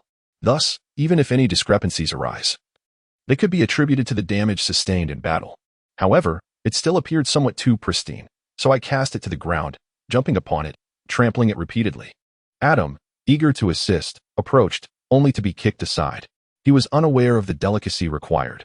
With his strength, a mere couple of leaps would surely break it, rendering my efforts futile. Well, the historical marks are somewhat present. It will have to suffice. Observing the staff, now covered in dust and footprints, I nodded in satisfaction. It was no longer a pristine wooden staff, but rather a battered relic, reminiscent of an artifact. Marguerite, pondering beside me, hesitated for a moment before speaking up. No matter how convincingly real it may seem, it is still insufficient. I am acutely aware of its inadequacy. This is not a mere verification of ancient artifacts from a bygone era. One can only identify discrepancies through experience and erudition. In this world, where magic and true deities exist, the art of prophecy is diverse and complex, rendering deception far from effortless. However, this has been anticipated from the outset. Adam and I were once demigods, the most formidable entities beneath the true gods. Ordinary prophetic spells are fundamentally ineffective against us. Yet, there exist several troublesome abilities in this realm. The Archmage's interdimensional truth spell allows for the summoning of an otherworldly spirit to pose inquiries. Yet the responses remain confined to a simple affirmation or negation. Furthermore, the witch's tarot divination, which interprets the threads of fate, likewise yields only the dichotomy of truth and falsehood. This is no mere coincidence. It is the governing principle of this world. The more potent the prophetic spell, the closer it approaches the truth of existence, yet it is subjected to stringent limitations. Simultaneously, to extract a greater volume of information necessitates expending more resources along the path to uncovering the truth, paradoxically hindering access to deeper revelations. Indeed, I may pay the price, akin to concealing my existence along the threads of fate, rendering prophecies targeting the scepter of eternal night ineffective. However, sometimes the inability to discern a problem underscores its very existence. The failure to investigate or predict suggests a hidden agenda. Thus, the conclusion is evident. We must induce the prophetic spells to arrive at erroneous conclusions. To compel a prophecy, which is deemed infallible, to yield a flawed outcome may appear preposterous. Yet, sometimes, correctness does not equate to reality, and reality does not guarantee correctness. I have compiled 3 inquiries they are likely to pose. The first, and undoubtedly the most essential, pertains to whether this scepter is indeed the scepter of eternal night, crafted by the Dark Lord himself. This requires no embellishment. It is assuredly authentic. The second question, likely to arise, concerns whether any secrets of the Dark Lord are contained within. Although straightforward, such simplicity belies the depth of information it encompasses. Should no secrets exist, then even if the scepter is genuine, it would possess no more value than a counterfeit. I assure you, this question will be posed initially and repeated numerous times. Therefore, I have discreetly inserted a note, inscribed in Chinese, revealing a secret. Admittedly, it is rather mischievous, yet it should prove effective, for those foolish prophetic spells will undoubtedly insist that there is truth. The third inquiry pertains to whether there exists a secret to becoming the emperor of the Xylo Empire, or if it aids in the pursuit of becoming the lord of the undead. This inquiry pertains to whether this artifact truly possesses the political significance to dominate the affairs of the West Luo Empire.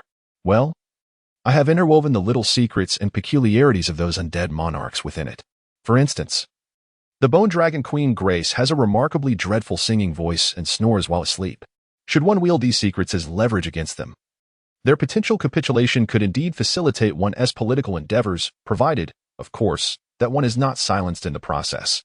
Frankly speaking, based on my understanding of them, if the malevolent were to genuinely yield, one might as well approach the human kingdom and boldly declare one's intention to usurp the throne. The chances of success would likely be far greater. Furthermore, there exists the question of whether this is associated with the formidable secrets and powers of the Lord of Eternal Night. Ahem. Diligent study and relentless effort in overcoming challenges are undeniably the true essence of the Lord's might.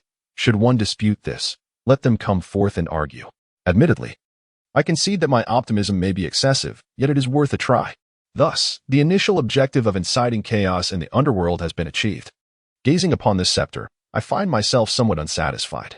I do not believe anyone would discern it as a counterfeit. However, to the superlative beings, sometimes instinct devoid of reason proves more trustworthy than knowledge or experience, for such instincts are exceedingly difficult to conceal. After a moment's hesitation, I addressed Adam. Since I have completed my sentence, return to me the Roland Holy Sword. Without further ado, the crimson-clad Adam presented me with the lone silver-white broken sword he bore at his waist. Marguerite beside us was momentarily taken aback, wishing to speak, yet ultimately refrained. Oh my life box, it has been a long time. Indeed, this is the vessel of my soul, as long as the life box endures. The lid shall remain unvanquished. The form of the life box can vary infinitely. It could even manifest as a tome or a hat. From the lottery system, I have learned that otherworldly Uncle Tom once divided his soul into 7 parts, crafting 7 life boxes, which he named soul vessels. I wish to remark that while it is undeniably challenging to perish in such a manner, having fragmented one's soul into so many pieces, one must wonder if he fears becoming a raving madman. Perhaps he has been mad from the very beginning. My life box, as a prisoner, naturally resides with Adam. The jailer, who has carried it with him, displaying a commendable cunning, he has not been foolish enough to use the life box as leverage against me, nor to compel me into other tricks. As I caressed the broken sword, I felt a sense of nostalgia. Choosing to utilize my family heirloom as a life box was a decision rooted in the legacy of the Roland Holy Sword, revered as the indomitable blade, which has withstood the ravages of time. Yet now, amidst the torrents of fate, our nation has perished, and this indestructible sword has ultimately met its demise. At this moment, with the life box in hand, the surrounding gray magic gradually intensified, the discomfort of suppression dissipated, allowing me to regain some of my strength. Legendary status at its inception? Then, many matters shall soon become considerably simpler. Subsequently, I traced a finger along the opening of the broken sword and effortlessly extracted some metallic fragments from the sturdy blade, the fragments resonating with the vibrations of the soul. Then I scattered the crushed sesame seeds atop the eternal nightstaff, akin to sprinkling flour for making pancakes. With a gentle stroke, and in an instant, a dazzling flash illuminated the surroundings, revealing a collection of gems that sparkled like stars adorning the staff. However, in stark contrast to the broken sword that held dominion over my soul, the wielder of this staff would listen to the whispers of my spirit, influenced by my decisions. During the prolonged communion of souls, theirs would gradually succumb to my corruption, ultimately becoming my subservient slave. It seems something is amiss. Have I not renounced my role as the Dark Overlord for many years? Well, old habits die hard. It was an inadvertent slip. Upon witnessing the spectacle before him, Adam inhaled sharply. Though he was unaware of my actions, an instinctive sense of danger emanated from the staff. Yet, Margaret shot me a fierce glare, having disowned something, her eyes conveying her displeasure, though her protests were, as always, disregarded by me. Admittedly, I had overstepped a bit. But at least such an approach was necessary to ensnare those underground overlords and powerful undead lords, driving them to recklessness and willingly plunging into the vortex. Then, I opened my mouth and swallowed the broken sword whole. Instead of merging with my bones, it vanished entirely. I had successfully relocated the sword to a secure location, thus marking my complete liberation from its grasp. It is said that reaching the headquarters of the Underworld Covenant in Vikristandi would take over 2 months. Preparations must commence forthwith. I would assign and to lead. It was time for her to stand on her own. You cannot shield her from the storms of life indefinitely. Rest assured, I shall accompany her as a shadowy influence, ensuring her survival. Having spoken, I turned to depart. Over 2 months to reach Vikristandi? No, my master. You are referencing outdated paths. There are now 3 routes that are considerably swifter. I cast a glance at the eager maid behind me, though I held no expectations. I was curious to hear her out. The conventional carriage indeed required nearly 3 months, but advancements in technology have expedited travel significantly. The first option would take merely a second, the gnome's interdimensional rending machine. Is that not the infamous gnome teleportation device? Absolutely not. I have no desire to be trapped in another dimension again. If you wish to traverse to another world and create a harem of female dominance, you may do so at your own peril. The second option would take 3 days, the goblin rocket cart. No, that would also lead to a 1-second flight, after which I would be propelled into the skies. Forget it. I can already guess the last option without further elaboration. However, the expressionless maid, whose eyes were barely concealed as she stifled a laugh, continued to speak as she followed her departing master. 3 hours, goblin rockets, straight up and down, convenient and efficient. Does that truly differ? Oh, one has wheels while the other does not? Do you intend to scheme for wealth and peril? I have treated you rather well. The unreliable departure of the master and servant left the 2 demigods in contemplation. And, perhaps Roland was not entirely mistaken. It is indeed time for her to take on challenges. At her age, we had already begun to form adventuring parties, traversing the world with abandon. Shouldn't venture outside? I know the answer, yet you truly have no fear of chaos by releasing Roland? In the face of the sage's skepticism, the valiant Adam simply chuckled. Believe it or not, my intuition tells me that this world could collapse at any moment, and the sole catalyst lies within this lich. Do you believe that? Upon hearing this, Margaret's delicate face tightened, brimming with displeasure, and then her brows arched in disdain. You might trust him, but I. She wished to utter words of contempt, yet under Adam's unwavering gaze, she found herself unable to speak falsehoods. Ultimately, she stamped her foot in frustration. Don't look at me like that, you insufferable oaf. Whether I believe it or not is my concern. While he may be a rogue, he is undeniably cunning.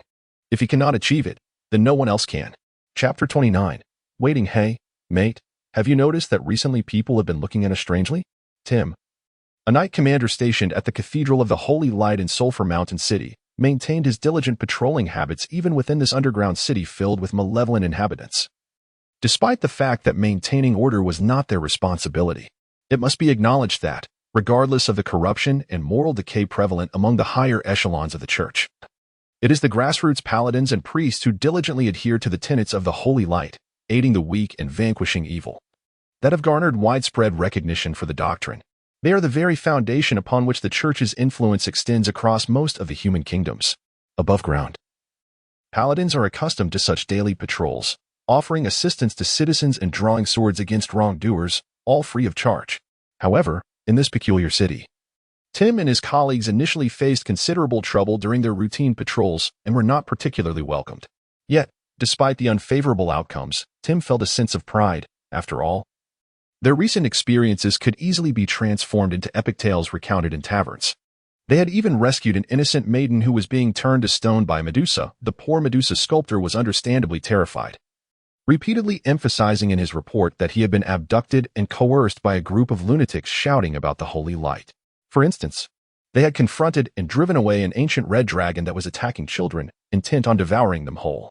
Divine Providence intervened that day, for the dragon was merely experiencing a surge of maternal instinct while engaging in a game of brave adventurers versus the dragon with the children in the park, much to the chagrin of older kids who wished to join. Fortunately, the dragon was in a good mood, allowing old Bill to extract those unfortunate souls, only their heads protruding from the sand, rather than resorting to a necromantic ritual. Of course, they eventually paid a price for their actions, as the irate parents, angered by their frightened children, proved to be formidable opponents, particularly when one found himself stuck as a target in the sand. After enduring a torrent of furious assaults, it took them several days to cleanse themselves of the rotten eggs and tomato remnants adorning their heads. Once they finally recognized that they were not in the human kingdoms above ground, grasping the uniqueness of their environment and understanding that their actions were not purging evil, but rather instigating panic and chaos, they learned an important lesson. Most crucially, confronted with a plethora of hefty fines and detention notices, they began to adapt. At the very least, they came to understand that this city had its own set of laws aligned with the principles of order, and that they were not required to combat evil here. They would no longer witness chaotic beings shouting holy light, that evil is worth fighting, and launching into reckless charges. Tim had learned well that in this city, what they deemed as combating evil was, in fact, a deliberate act of harm, punishable by imprisonment. Most absurdly, the city even prohibited the noble duels lauded for their chivalric spirit, designating them as premeditated murder, a grave offense subject to severe penalties. Tim could be considered fortunate. After making a few mistakes, he had at least cultivated the habit of assessing situations before taking action, gradually acclimating to the daily presence of chaotic minions in the streets. In truth, upon discovering that the Dark Elf City Patrol Knights also adhered to the faith of the Holy Light, he even entertained the notion of pursuing an interspecies romance. After all, the tenets of the Holy Light did not dictate that one's spouse must be human. The church's attractive female priests were perpetually surrounded by admirers, and he recognized his own lack of hope in such matters. Yet, he soon relinquished this ambition, reasoning that although those female dark elves professed belief in the Holy Light, they still retained certain traditional dark elf perspectives. For instance, dark elf society was characteristically matriarchal, and within their conventional households, the term for husband or consort was likely synonymous with that of a slave. Strangely, upon learning this, some of his colleagues, who previously showed little interest in ordinary women and were solely focused on their careers, intensified their pursuits of those female elves, particularly the whip-wielding elf named Momo. who became quite the object of affection. Sensing something amiss, Tim distanced himself from his increasingly peculiar colleagues. However, following the recent tumult, he perceived a shift in the atmosphere.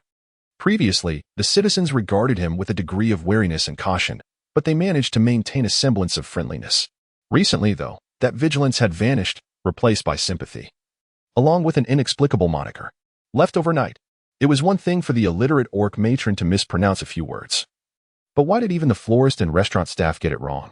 Lately, he had been inexplicably receiving discounts and offers while dining out, and while walking through alleys.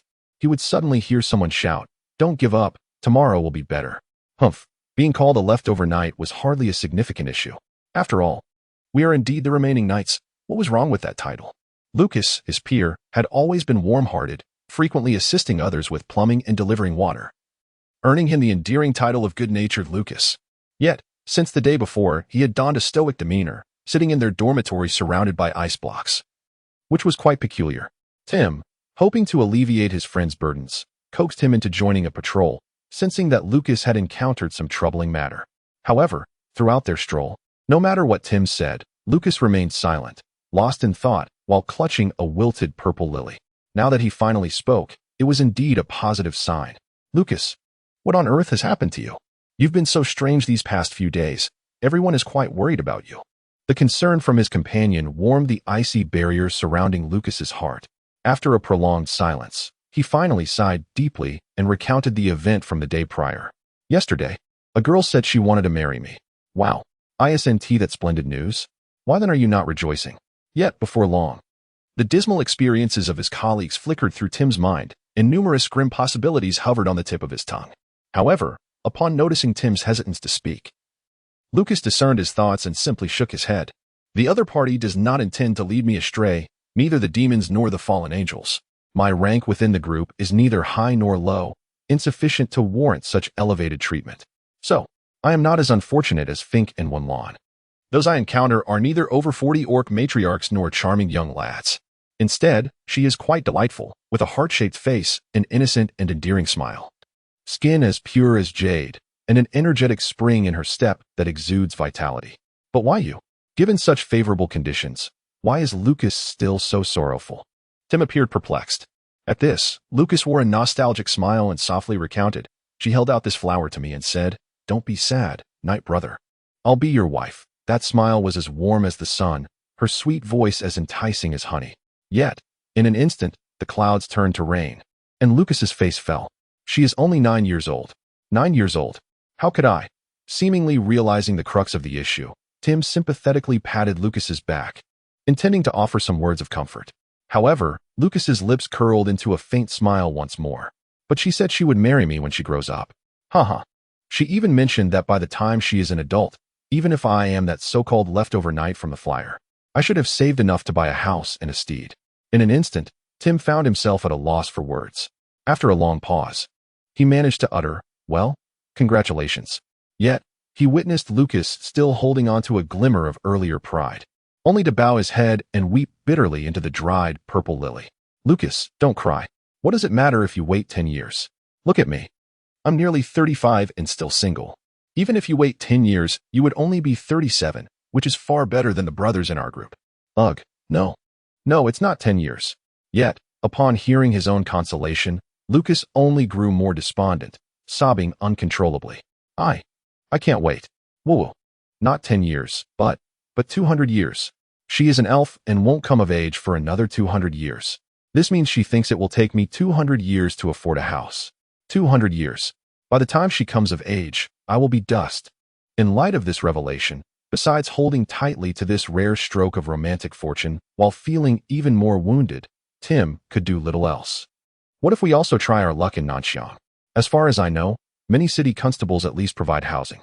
The recruitment in Nanxiang proceeded astonishingly well, successfully enticing 1/3 of the church's total personnel from Sulphur City within 3 days, with new applicants continuously pouring in. Meanwhile, the judicial system in Karen City is still in the planning and construction phase. In 2 months, when the first batch of Nanxiang's short-term training graduates, the new administrative and judicial system in Karen City will come into operation. Soon, the remnants of the original text delivered to the city of Karen will come into play. capturing the faith in law and justice within the city. It will endow the judicial figures with the power of law, providing them with the necessary force to execute their judgments. As this process enters a virtuous cycle, the restoration of the sacred artifact will accelerate. Once this city is integrated into the legal framework, its citizens will embrace and believe in the law, thereby gradually enhancing the power of law throughout the world, which will bestow even greater strength. Perhaps the initial holy light spread in a similar manner. As the belief in law permeates, the perception of different races may evolve beyond mere chaos or order represented by their kind, with this second perspective marking the beginning of reconciliation. Since the complete eradication of a faction is utterly impossible, let us plant the seeds of understanding and dialogue. Now, within Sulphur Mountain City, even the paladins have learned to judge good and evil based on the misdeeds of others rather than their race. At least, this approach holds the potential for success. However, at this moment, I cannot see so far ahead, preoccupied with the mundane tasks at hand. Currently, I have amassed 49,888 points of malevolence, and the day of resurrection draws near. Yet, the recently refreshed daily tasks require the elimination of 100 humans and the annihilation of several orc families, leaving none behind, which are truly difficult to manipulate. Instead, I find myself losing points. If this continues, how can I hope to be resurrected? The daily tasks have culminated in a grand spectacle of chaos. The more participants and spectators there are, the louder the screams and gasps, resulting in greater rewards. I fell into deep contemplation. Due to the recent brutality of daily tasks, I abandoned them, and this absurd task has unexpectedly become my salvation. My lord, perhaps we require assistance from others, remarked Eliza, upon learning of my plight.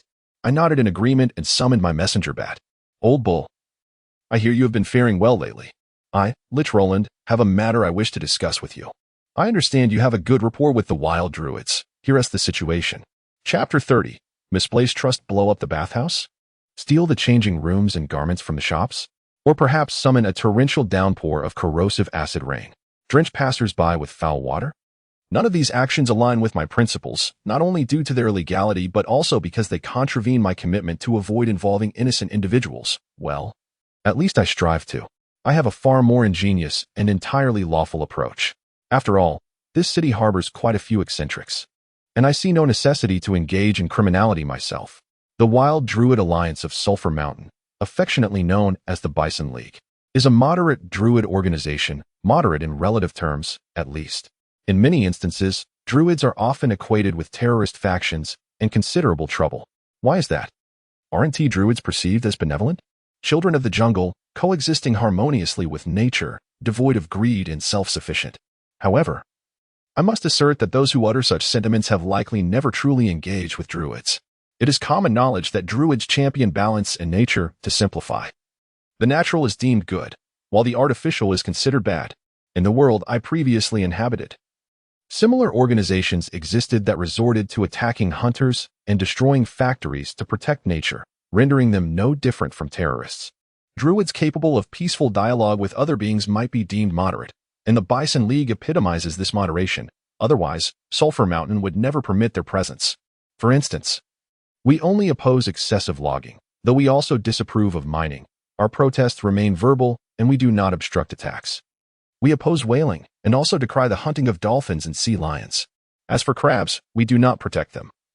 And we will convene next Tuesday to deliberate whether we should oppose seahorses. This moderate organization essentially employs a multitude of objections to uphold their druidic doctrine and identity. Yet they are, in many ways, not much different from ordinary people. As the epitome of moderation, the Bison League opposes but a singular artificial creation, representing a paragon of harmonious coexistence between druids and human society.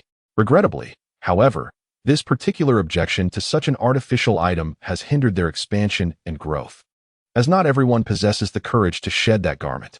Well, by this point, you should have surmised what this artificial item is. Indeed, they oppose clothing. Yes, their doctrine asserts that the human form is the most perfect creation of nature, and clothing is the original sin.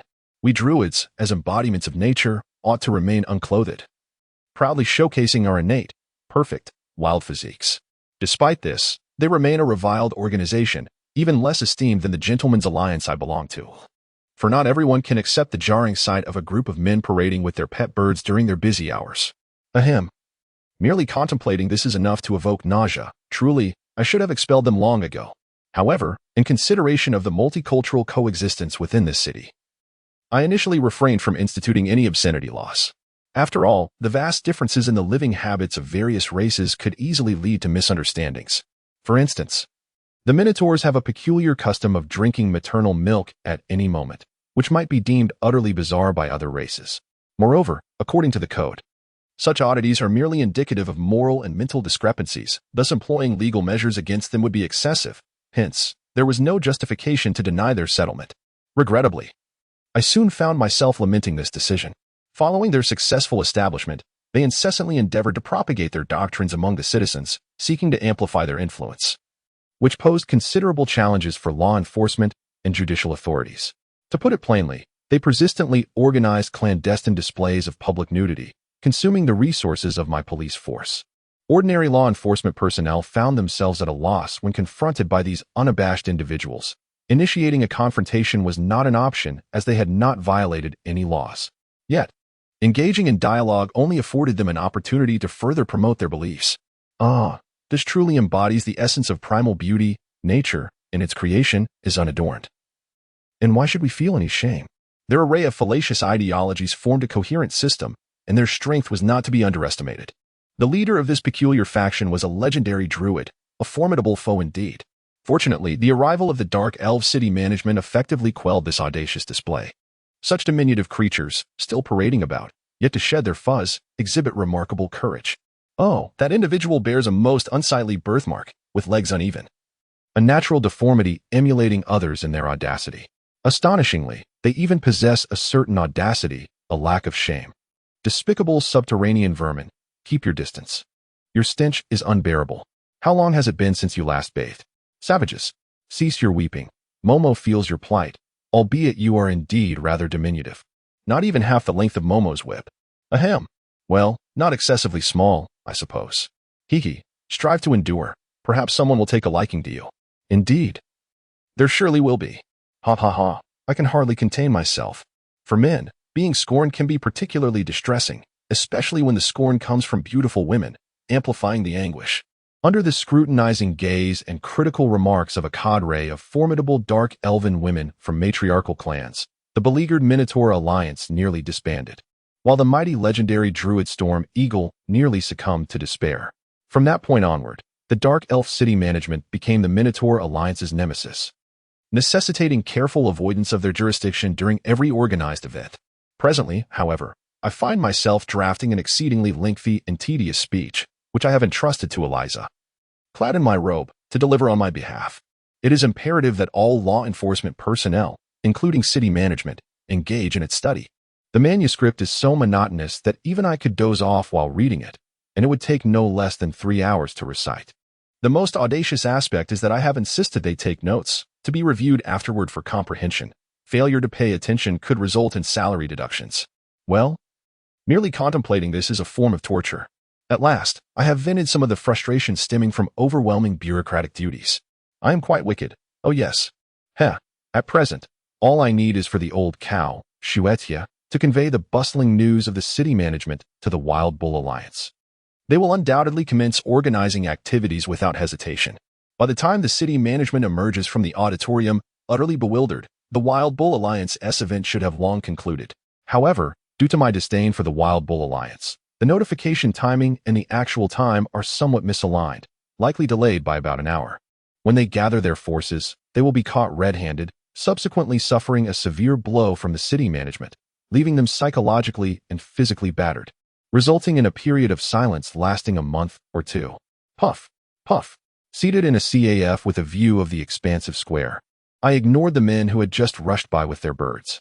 I watched as one unfortunate soul after another sprayed their coffee and beverages, while I delightedly flipped through the daily newspaper on the table.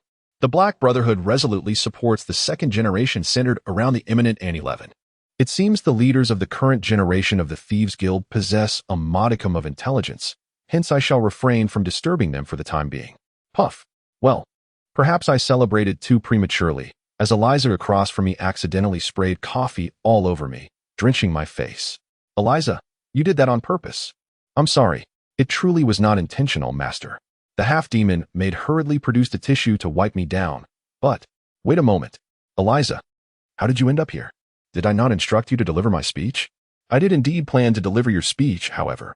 When the proposal reached the Hall of Justice for approval, Sister Lilith remarked that since it was an internal seminar for the Enforcement Bureau, it was excessive for the Chief Justice to personally intervene.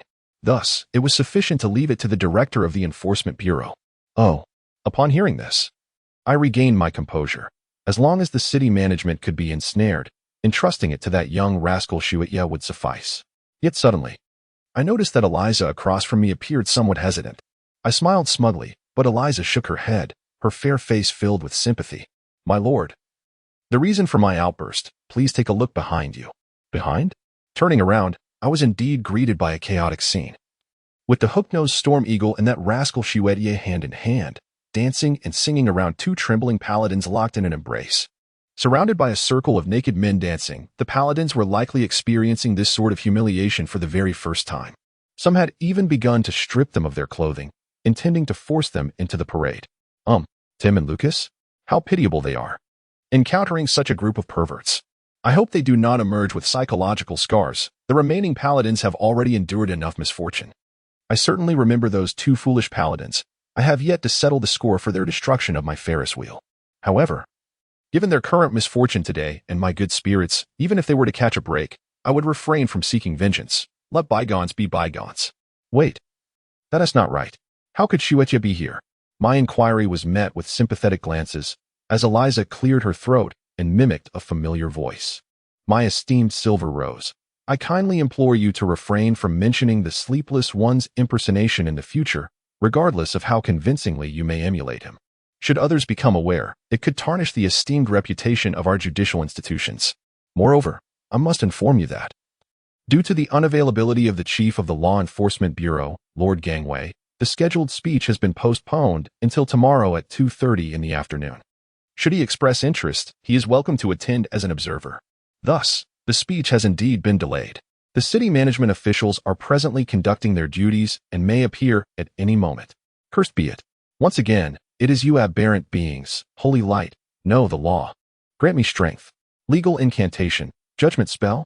Chaos ensued as the city officials erupted unexpectedly, leaving the Wild Bull Alliance and the Snow Hoof in utter astonishment, each believing themselves ensnared in a trap. Cursed Roland, you have betrayed your brethren once more. I, Old Bull, vow to stand against you. Roaring with fury, Old Bull remained oblivious to the unfolding events, suspecting that a lich had orchestrated his plight, ignorant of his own miscalculations, and instead howling in a display of grand grievance. Damn it, this place is no longer safe. I cast down 2 gold coins as payment for newsprint and turned to depart, only to be greeted by the smiles of 2 elven maidens at the CAF's entrance. Ah, the shadowy puppeteer, it is indeed you. One of them was Captain Diana of the city management team, while the other was Vice Captain Yon, who stood with a formidable dragon-slaying sword at her feet. Her innate immunity to mental magic was precisely why I had chosen to entrust this maddening blade to the city officials. Yet, at this moment, I found no solace in the swift discovery of a worthy wielder, but rather a profound vexation for once again having lifted a stone only to drop it upon my own foot. Upon glancing back, I found that Eliza had vanished without a trace. Her half-demon talent for dimensional travel was indeed exceptional. The cold-hearted demon had decisively abandoned her comrades, and now, as I lingered, I was ensnared by a dimensional anchor, rendering any escape via spatial magic impossible. Thus, I let out a hearty laugh and raised my hands, only to crouch down, cradling my head. Do not strike my face. I still wish to court and marry. Just as I was savoring the warm reception from the city management beauties, Eliza's familiar voice echoed in my ear. Master, did I not mention yesterday that this task requires assistance? Spare me the chatter. Come to my rescue. In truth, I was not referring to those druids. You could readily enlist the help of your compatriots from the undead district, zombies, skeletons, wraiths, and bone dragons, all of whom are naturally unclothed. You could parade them through the streets until dawn, and I assure you, the mission would be an unequivocal success. I could almost envision the girl across from me, reveling in her triumph while feigning ignorance with an innocent countenance. Eliza, you have betrayed me once more. Chapter 31. The Little Phoenix. The towering mountains of documents rendered the room a cacophony of shouts, footsteps, and the clatter of pens against paper, with no sight of any individuals. This was the first impression I received upon entering the Lord's office. Frankly, transforming the Lord's office into a gaming room is quite a feat among the subterranean lords. Annie, standing at a height of nearly 170 centimeters, is considered tall among human females, yet at this moment, she appeared as a diminutive elementary student ensnared before the desk. From a lateral view, only books and papers were visible, obscuring her presence. The young girl, sporting heavy dark circles under her eyes, was engrossed in her battle against the sea of documents. Oblivious to my arrival, as I approached, I gestured to the assistant who was about to call out to Annie, casually pulling a few documents to examine. Among them were repair plans for the municipal facilities damaged during the turmoil between 7th and 9th Avenues, 3 suggestions for completing drainage ditches before the rainy season, and a tentative draft for the new residential area for the 4 clans entering the city. This was nothing short of a hands-on tutorial, and I sighed silently. It seemed Margaret truly intended to disengage, employing a crash course method to expedite Annie's growth into someone capable of independently managing administrative affairs. Is this how your administrative council handles matters? All documents ultimately reviewed and signed by Margaret herself? One individual managing all the governance? This method of governance is rather primitive, akin to ancient rulers who relied solely on wisdom and knowledge to make judgments. Perhaps an immortal who never rests could manage such a feat, but for a human, with so many documents, this could easily amount to just a day or two's worth. If all responsibilities were to be placed upon the Lord in the future, she would scarcely have any free time. My task is to cultivate a competent Lord, not to create a madwoman overwhelmed by her duties. Clearing my throat, I announced my presence to the intern Lord. Annie, do you understand the essence of administration? What is the essence of administration? Is it to ensure every individual lives in peace and prosperity? To transform the ideal of a utopia into reality? To foster harmony among all races? Yet, administration is not so simple. The absence of a city's administrative apparatus can lead to complete paralysis, and excessively sluggish administrative efficiency can incite profound dissatisfaction among citizens. It is indeed an indispensable facet of any town. As the Lord, I will strive to ensure that everyone lives well. Do not overthink, little one. I merely inquired about the essence of administration. Never mind, let me be forthright, as you also require rest. I guided the young girl to sit beside me and signaled to my assistant for a cup of tea. The young girl appeared somewhat wan, her fiery red hair lacking its usual luster, and she seemed drained of spirit, casting furtive glances at me, perhaps fearing rebuke. Shaking my head, I had already surmised the situation. Margaret, being both impatient and a perfectionist, always assigns tasks based on her own capabilities. Why can I accomplish what you cannot? Spare me your excuses. Such hypothetical musings are merely her catchphrases. In truth, she is revered as the sage of the activity library, an immortal brimming with boundless energy. How can an ordinary person hope to keep pace with her? Adam, who has taken her as a disciple, has recognized its exceptional martial talent and physical prowess. However, when it comes to intellect, for a pure warrior, intelligence is the most superfluous attribute. Adam himself possesses a mere 9 points in intelligence here. Intelligence is the primary attribute for mages, affecting comprehension and cognitive speed. An average person has 10 points, and the fundamental attributes in this narrative are notoriously difficult to enhance. Yet he leads a rather content life. In my system, Anne's intelligence stands at 11 points, far surpassing that of her dim-witted adoptive father. Yet, if we were to set educational tasks according to Margaret's standard of 26 points in intelligence, even having that to 13 points would pose an insurmountable challenge for her. Strangely, I seem to understand why the administration ultimately became a one-woman institution. Perhaps she could no longer tolerate the sluggishness and lack of intellect in her subordinates, opting instead to shoulder all the burdens herself, which eventually became a habit, leading her to exclude others entirely.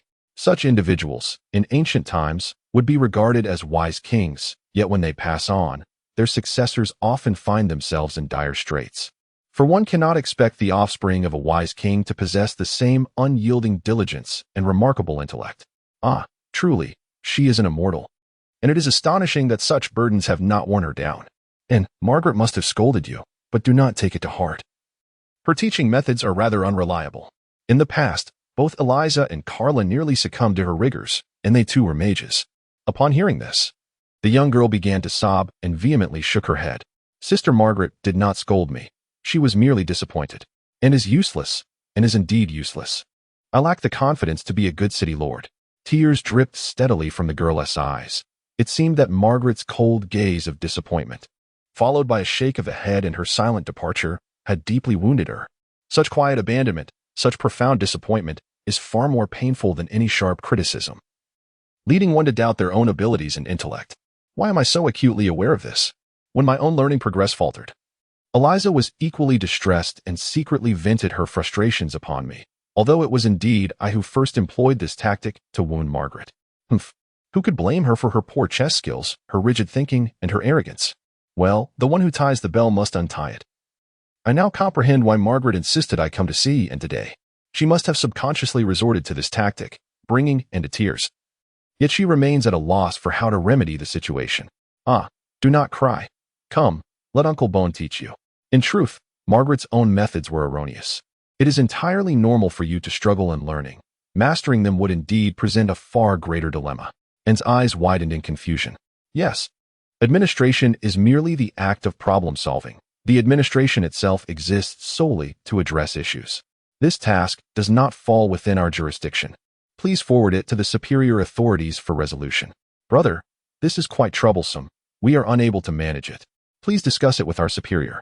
The proposal indeed warrants execution, but the associated costs are prohibitively high, and under the current circumstances, it cannot be accomplished. Let us postpone its implementation. Brother, I apologize. Your words are well articulated, and we share your desire to proceed. However, the Treasury is devoid of funds. Let us set this aside for now. We empathize with your predicament. Yet this task encroaches upon personal privacy, and our department is ill-suited to intervene. Please make your own decision. Fool, do not squander our manpower on such trivial matters. Resolve it yourself. Why complicate and sanctify what is fundamentally simple? The objective of administration is to address the inevitable problems and troubles that arise in life and development, ensuring stability and normalcy for the majority. The work I meticulously compiled, The Art of Discourse, a step-by-step guide to handling complaints and resolving conflicts, also known as the Officialese Handbook, has garnered widespread acclaim, significantly enhancing the administrative capabilities of our judicial body. The visiting citizens have expressed, albeit without full comprehension, that it sounds impressive, and they feel their opinions are respected. However, the side effect has been that many regard me with peculiar eyes, and some even flip through the handbook while I speak. In truth, you have all underestimated Adam. That fool with a mere 9 in intelligence. In my eyes, he is an exceptionally capable lord. Upon hearing this, Annie raised her head in astonishment, her face a canvas of disbelief. In recent days, she had heard countless complaints about her adoptive father. Yet, everyone claimed that he could only be a competent lord with the assistance of Sister Margaret. If he could shoulder more responsibility, life would be easier for everyone. The Sulphur Mountain town is not far from ruin. Yes, he has managed most of the governance thanks to Margaret, but even in her absence, he could enlist others to handle affairs, albeit perhaps with reduced efficiency. His greatest strength lies in recognizing talent and entrusting them with responsibilities without meddling unnecessarily. You are the lord, not the head of the administration. Your only need is to find those capable of resolving issues and delegate all troubles to them, rather than shouldering everything yourself. Annie intended to say more, but I interrupted her. You see, he entrusted the judicial body to me, the administration to Margaret, and the intricate issues of daily life to the council. Regardless, this city has now become the fastest growing in the entire underworld, and the victor need not be blamed. Moreover, the lord has responsibilities that far surpass these mundane affairs. The responsibilities of a lord? Indeed. Do you not understand why Adam, despite his apparent leisure, is still held in high esteem by the citizens? It is because he fulfills the most vital duties of a lord. The responsibilities of a lord? Ponder this term carefully. Reflecting on the actions of my adoptive father, a spark ignited in the depths of my eyes, and the young girl was once again illuminated with purpose. To protect everyone? In this tumultuous underground realm, can one truly ensure a peaceful existence for all? I nodded and smiled, affirming that it is indeed the Lord's duty to shelter everyone, guiding them toward a hopeful future. As for the trivial matters, I would delegate them to a few capable individuals. If they falter, we shall replace them. There will always be suitable candidates. In this chaotic underworld, strength is indispensable, and I suspect you possess a significant aptitude for it. Sulphur Mountain City, or rather, the entire subterranean world, boasts of having the youngest quasi-legend. Upon hearing this, and seemed to have finally discovered her strengths, she nodded vigorously, reminiscent of a delightful puppy that has just realized its own talents. bounding joyfully. My foster father mentioned that I am merely a step away from legend. Once I accept the final inheritance of the Phoenix Heart, I will ascend directly into the legendary mid-tier and, within 30 years, reach the sacred domain. My word. Such astonishing speed. Even I am taken aback by this remarkable pace. The average age of a typical legend exceeds a century, yet and is not yet 20. When I first entered the sacred domain, I was already over 100 years old. However, her cheerful demeanor suggests she may be blissfully unaware of what the Phoenix Heart entails. Shaking my head, I reminded myself that this is their family matter, and I am not in a position to comment. For now, my sole objective is to complete the main quest and cultivate it into an exceptional lord. In a couple of days, you shall accompany me to the Underground Covenant. Along the way, I will teach you another facet of a lord's responsibilities, how to navigate diplomacy with both subtlety and force to secure greater benefits for oneself. However, given that this is an underground city, I fear I can only instruct you in the latter. After all, we are going there to assert our strength. You will have ample opportunities to showcase your prowess and strive to ascend to legend through battle.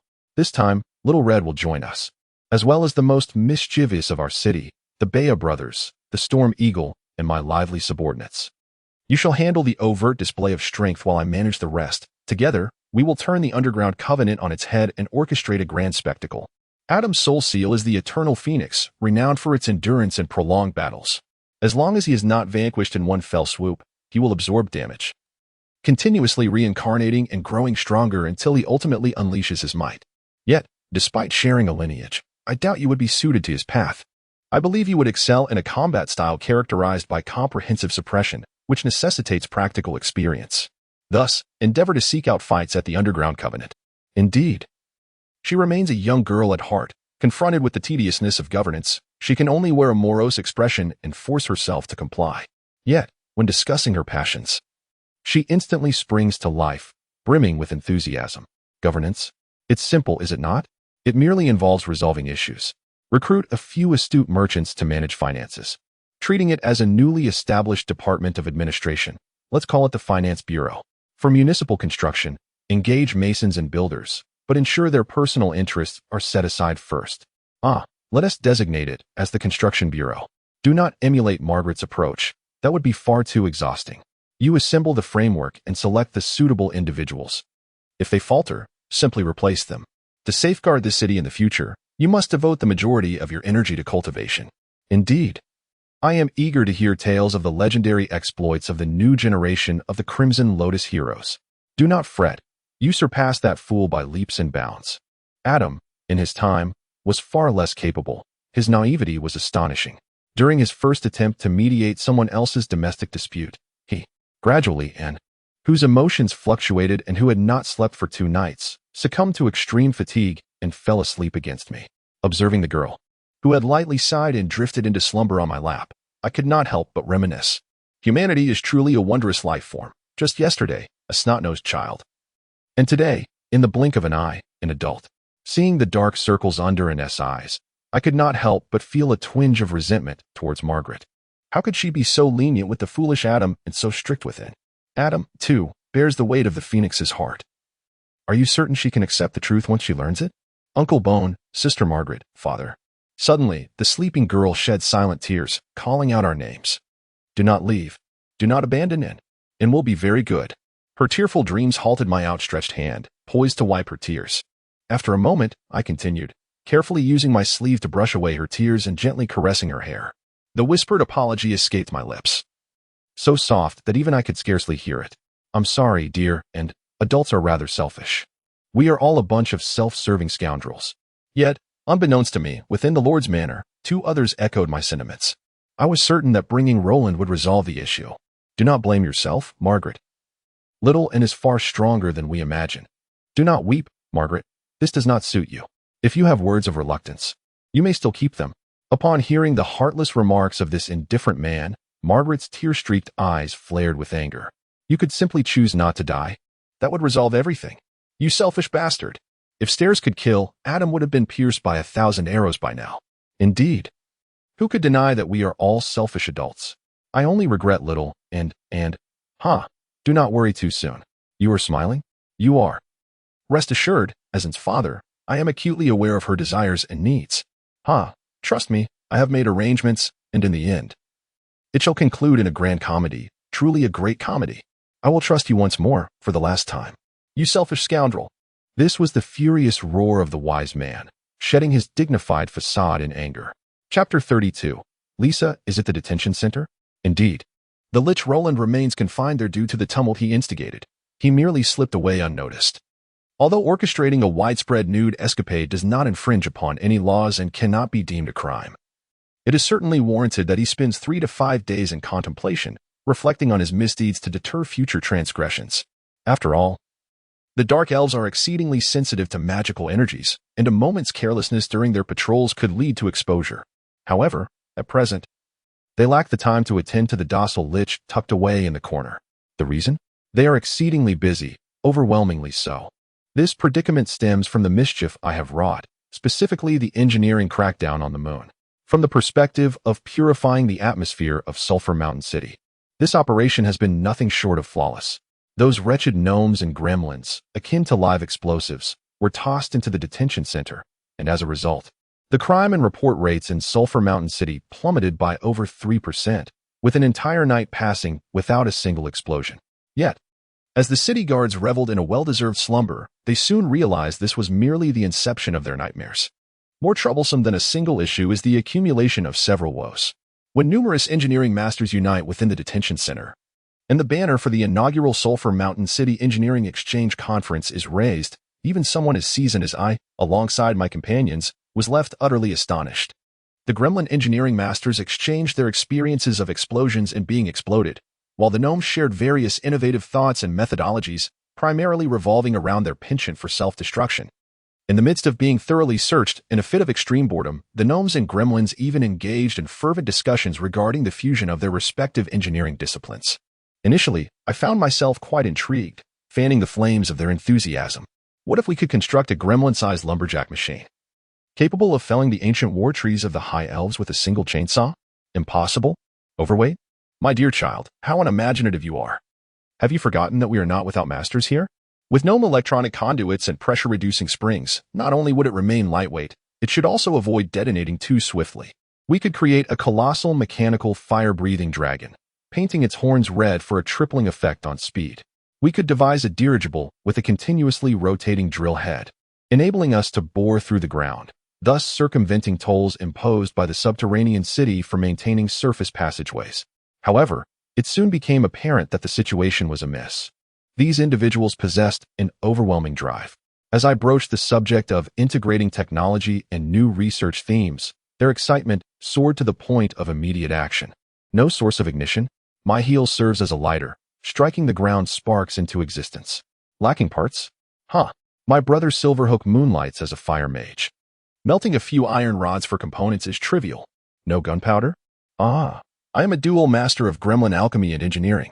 Come now, hand me that bar of soap. No, I am not a homosexual. I merely require soap and animal fat from your lunch as ingredients. Watch as I skillfully refine nitroglycerin. This is a remarkable technique I learned from the seal folk in the north of Rose, and since mastering this secret recipe, my mother no longer worries about my nitroglycerin thrusters running out of fuel. Without a fuse, catalyst, or mainspring, wait until I disrobe. I assure you, I am not of that persuasion. Observe, this attire has been soaked in liquid black mercury. A mere tear of fabric could ignite an explosion. The goblin beside me gazes with reverence, as if to say, you are truly a paragon of goblin ingenuity, daring to don such garments. This ensemble of buttons is, in fact, the most rudimentary toolkit, complete with wrenches, screwdrivers, and pliers. Interested? Not for sale. This is a birthday gift from that clever lich, a symbol of our treasured friendship. However, should you insist, the price is no less than 30,000 gold coins. Proudly stroking my hairless chin, the verdant-toothed goblin, B.I., flashed me a grin and gave a thumbs up. I observed B.I.A., who, with remarkable skill, had unwittingly become a leader among the throng. As they zealously dismantled iron rods and melted down components, extracting explosives from soap and animal fat, my frustration festered, turning my insides green, if I had any, that is. I swore that once I escaped, I would concoct a reason to imprison them. What crime? If they continued unchecked, it wouldn't be long before one emerged. In the interest of preserving the guardhouse, constructed with the citizens' tax contributions, and more crucially, to avoid being blown to smithereens myself, I promptly called for reinforcements. Eliza, hurry to the city management headquarters and report that the goblins in the guardhouse are crafting a bomb capable of obliterating the entire city. The rest was rather straightforward. The city guards arrived, joining forces with the guards of the facility to decisively suppress this unruly band of engineering savants. Yet, this was merely the beginning. Once the fire of truth is ignited, it can never be extinguished, as proven by the goblin engineer, Goldtooth BIA. Their collaboration merely shifted from above ground to beneath, with engineering blueprints fluttering about like clandestine communications, conveying intelligence with but a glance. Furthermore, the grand project envisioned by the engineers of Sulphur Mountain City somehow reached the outside world via an unknown communication device, leading to an influx of external engineers eager to participate, bringing rare components as their entry fee. Consequently, the moment the guards turned their backs, the goblins resumed their clanging work, while under scrutiny, they whistled innocently at the sky. In exasperation, the guards positioned themselves, each monitoring one goblin closely, creating a tight perimeter. Naturally, the other prisoners relished this newfound freedom, and I seized the opportunity to sneak out and visit Annie. A gentleman does not linger beneath a perilous wall, and moreover, I have never considered myself a paragon of virtue, let alone one who seeks to revel in explosions. Thus, while awaiting their inevitable mishap, I decided to find a place to pass the time, perhaps to pay a visit to Little Red. To my surprise, through contacts, I learned from her subordinates that she was not home. She must be facing the greatest misfortune of her life, surely infuriated. Now, if not seeking a brawl, what else was left to do? Indeed, upon my arrival at the Grand Tavern, the Crimson Rose, located in the bustling heart of the Central District, and as I approached our usual private room, I was greeted by that familiar voice. Roland, come over and drink with me. What is this? Have you transformed into a human form just to indulge in solitary drinking? Alcohol is detrimental to wounds, you know. Indeed, much like the rebellious human girls of her age. The fiery Little Red, too, found her greatest pleasures in drinking and brawling. Now, with no suitable adversary to spar with, she naturally sought solace in libations. It is only the frail humans who need to be cautious. For me, a bit of alcohol soothes the pain and makes sleep far more comfortable. As I parted the curtain, my gaze fell upon a strikingly beautiful woman, her black hair cascading like silk, cradling a wooden barrel and pouring herself a generous drink of potent dwarven spirits. Her long, lustrous locks framed her delicate features, while her crescent-shaped brows added an air of elegance. Towering in stature, her form was accentuated by a figure-hugging leather attire that showcased her perfect physique. Her arms, pale as snow, and her exquisite visage, adorned with a hint of crimson at her fingertips, evoked the image of a refined lady from a prestigious lineage. Presently, she wore an eye patch over her left eye, and her body was swathed in bandages, the scent of medicinal spirits clinging to her, further enhancing her delicate appearance. Yet, the moment she opened her eyes, none would dare regard her as a frail woman. The wildness within her beastly gaze conveyed the predatory scrutiny of a top-tier hunter assessing its prey, instilling a sense of imminent peril and dread in the weak. Disappointed. Are we? Did you presume that the sister of the Red Dragon would transform into an adorable little girl in a crimson dress? How naive. Do you truly believe that a mighty dragon would choose to assume the form of a child? Such a notion stems from a habitual bias formed by an overindulgence in chivalric tales. Why then, if a powerful little girl were to suddenly descend from the wilds, covered in dirt and grime, yet dressed in finery, would it not be evident that something is amiss? However, as we welcomed this formidable newcomer, this legendary young berserker and fire mage, with open arms, we chose to feign ignorance, delighted to have another strong ally among us. Strength requires time to cultivate, and given her apparent age of around 10, after ruling out several possibilities, the most plausible explanation for her formidable prowess was a transformation from a powerful race, most likely that of dragons. This is the cold, analytical perspective of Margaret, who, in her days of yore, was merely a sharp-tongued yet tender-hearted human mage, still considerate of Little Red's dignity. As for your attire and weaponry, my dear, your spider silk gown, fit for a demon huntress, could easily procure a small city if sold, considering the gentle disposition and gentlemanly demeanor expected of a paladin. I endeavored to tread lightly for her sake, racking my brain for a subtle flaw to exploit, and smiled as I said, "Foolish Little Red, on our first encounter, you consumed an entire week's worth of rations in one sitting, leaving us to hunt for sustenance. Do you truly think humans can ingest such quantities?" You made me suffer through a night of dieting. Well, the rogue, Lisa Grant, has yet to forget that day of hunger. Huh, you fools, to realize this only now. I knew at first glance. At that moment, was not Xiao Hong engrossed in her reading? That popular novel, The Dragon Princess from the Stars, narrates the tale of a dragon transforming into a young girl, embarking on adventures in the human realm, and engaging in romance with humans. It is astonishing that such an evident flaw went unnoticed. Aha. While humans are often deemed foolish, I believe it is you who are truly dim-witted. Thus, the adorable little lowly dragon princess has vanished, replaced by this mature dragon sister. However, this form suits her personality quite well. Although dragons have the ability to alter their race and age post-transformation, shape-shifting allows them to choose forms such as elves or humans, albeit without changing their appearance. She has consistently maintained this visage. As for her red attire, that is indeed true. Generally, dragons prefer to don garments that closely match their own skin tone. Xiao Hong has a particular fondness for red, yet the issue arises with Adam, who is also clad in red. Given his penchant for causing trouble, would she not be mistaken for his companion if they don similar attire? No one wishes to be regarded as a fool, after all. Xiao Hong expressed this sentiment back then. And it is certainly not a deliberate slander on my part. While I was musing, she urged me to assist in grilling meat. I recall that during those years, you were the finest griller in our group. Let me see if your skills have waned. You remember, do you not? Yes, I am indeed that paladin captain, Rollo.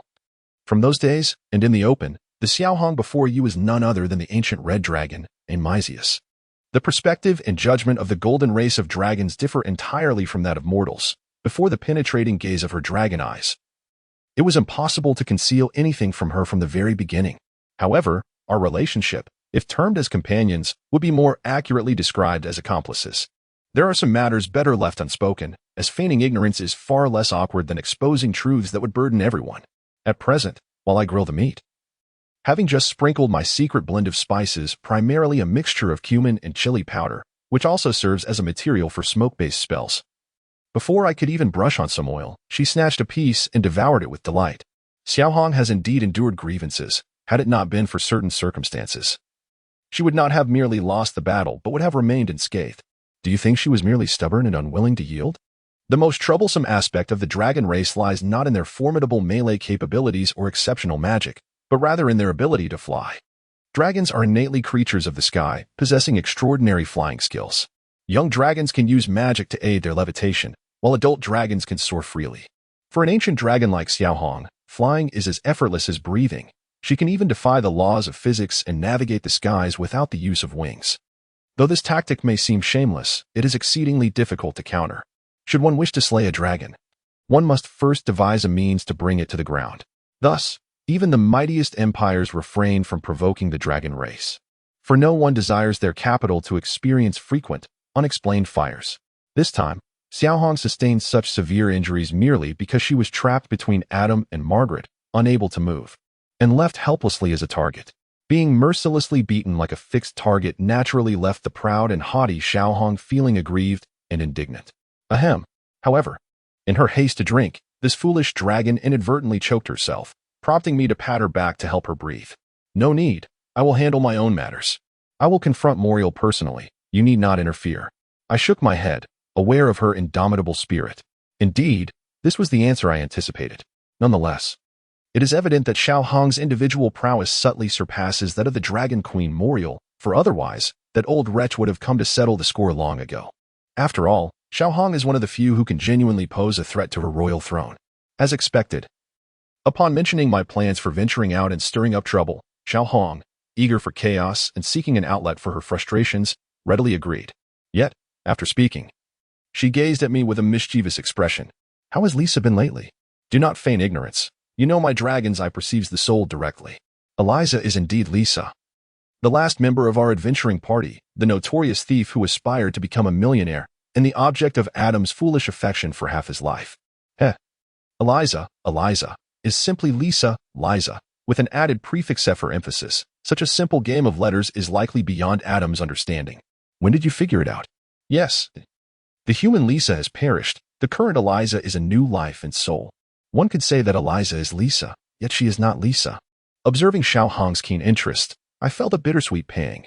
It seems that certain matters from the past are now demanding resolution. Chapter 33. The truth in the half-demon. With a flick of the wrist, a magical coin was cast forth, transforming into an invisible barrier that shielded against all prying eyes. Some matters must indeed be addressed, but where to begin? Perhaps it is best to revisit the familiar refrain, the accursed chaos and the merciless order, embroiling all races and lives in an eternal conflict. As previously stated, this war knows no cessation. Yet, why is it perpetually unending? Logically, one would assume that warfare, upon incurring sufficient losses on both sides, ought to cease. Thus, we must trace back to the origin. It has been mentioned before that upon the demise of every soul, should it adhere to the order of the deities, its essence ascends along the pillar of heaven to the divine realms of the order gods, becoming either a supplicant providing faith energy or a divine envoy engaged in battle. Among these, the most exalted are the various ranks of celestial warriors. The chaotic realm operates in a somewhat similar fashion, albeit more rudely and brutally than the honorable and sacred guidance that leads pure souls into a carefree paradise. The endless river of the dead flows through countless dimensions, where the souls of the wicked, cursed by the doctrines of order, endure eternal torment from its corrosive waters. In truth, souls inclined towards chaos that do not worship the order gods invariably find themselves drawn to the river of the dead upon their passing. However, due to their inherent selfishness and folly, it would not be inaccurate to label them as malevolent beings. Those souls from the chaotic side traverse the river of the dead, flowing through myriad worlds and dimensions. Should they be lured by the rules of a particular realm, they may emerge upon its shores, attaining a new existence. For instance, if they were to surface in the vast expanse of the Wanyuan Plain, one of the principal battlegrounds of the eternal conflict, the newly reborn soul may evolve into a berserker, consumed by a lust for battle. Conversely, should they arise amidst the black chaotic flames of the anger-scorching plains, they are most likely to become fire demons, with their ultimate evolution culminating in the formidable Balroth flame demon. Naturally, each world and dimension harbors its own predilections. Cunning yet treacherous devils often hail from former lives as con artists, unscrupulous merchants, or thieving rogues. In stark contrast, demons embodying chaos gravitate towards the souls of violent offenders, murderers, and robbers. Demons and devils emerging from the river of the dead have long since forgotten their mortal memories. Their once vibrant minds now merely inscribed with primal urges to devour and evolve. Every demon that reaches a certain level of evolution has consumed countless of its kind. To speak of order and the beauty of peace, to extol cooperation and coexistence to such beings, is as absurd as discussing social harmony with a criminal who ascended through violence and theft. It fundamentally negates the value of their past existence. Even the formidable Baylor Flame Demon, capable of slaying dragons single-handedly, remains merely a common demon. To ascend to the ranks of demon nobility, even the weakest baron could easily crush a Baylor Flame Demon. It is said that their titles are bestowed directly by the goddess of chaos and the abyss of chaos. The demon princes, whose rank slightly surpasses that of demon dukes, are, in essence, akin to the adopted children of the goddess of chaos, existing as equals to the supreme deities of order. Fortunately, the noble demons endowed with such titles are typically too powerful to venture into the continent of Aishi. Even if they were to manifest in avatars, they would often face the relentless pursuit of divine envoys and avatars dispatched by the deities of order.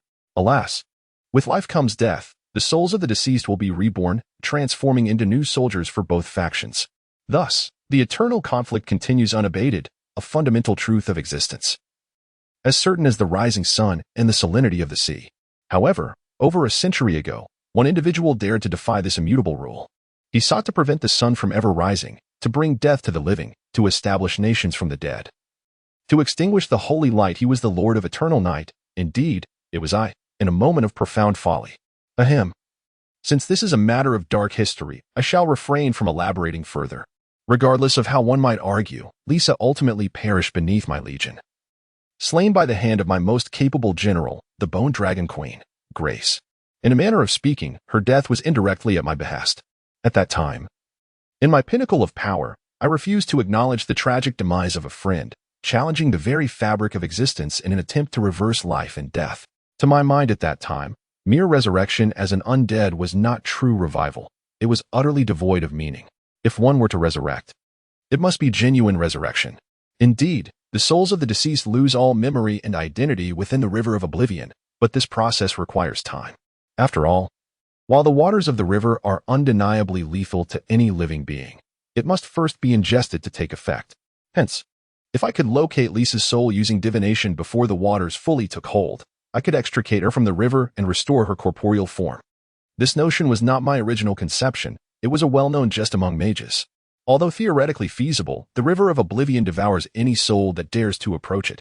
If one cannot even touch it, how can one hope to retrieve a soul? Even the mightiest demons, who can extract a portion of the river's waters to concoct potions, would not dare to directly engage with the river, for they have no desire to begin their evolution anew from the lowest rank of demons. Falling into the river is regarded as the most malevolent curse among demons. However, it is crucial to amend this concept. The river is indeed the river of souls in this realm, the mother of all existence. It can draw any soul within its depths, but if that soul originates from a different realm, for instance, a traveler from another world. Back then, I was drenched in cold sweat, fortunate that my theoretical speculation proved correct. Yet, this tiny stroke of luck marked the unfortunate beginning of a far darker path. You are utterly mad.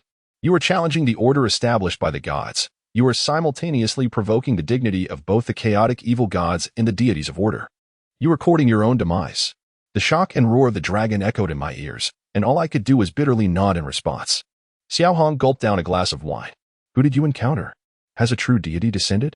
If it were merely a clone, surely the you of yesteryears could have either fought or fled. The Grim Reaper, the primordial undead, the most ancient of deities.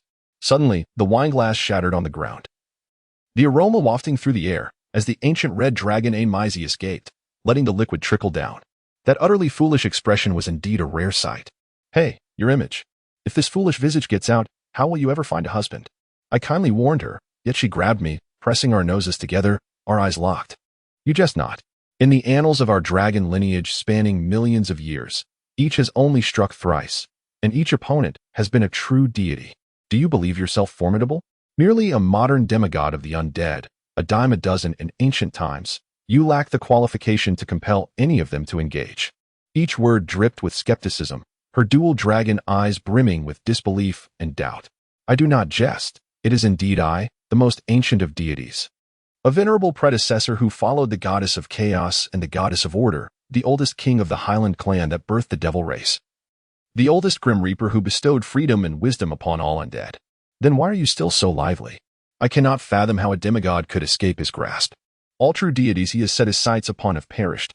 You, a mere demigod of the undead, what right do you have to survive? Recalling that gray figure which embodied death itself, the blood red rose on its pale finger, a shiver ran down my spine. Indeed, I felt that my continued existence, my spirit and form intact, was nothing short of a miracle. Instinctively, I took a sip of wine, only to watch helplessly as it dribbled down my chin, staining my clothes. I shook my head, a bitter smile escaping my lips. That was my most abysmal and pure defeat in this life. He merely utilized a single avatar, striking once, effortlessly bringing me down, even shattering my soul and sending my realm plummeting.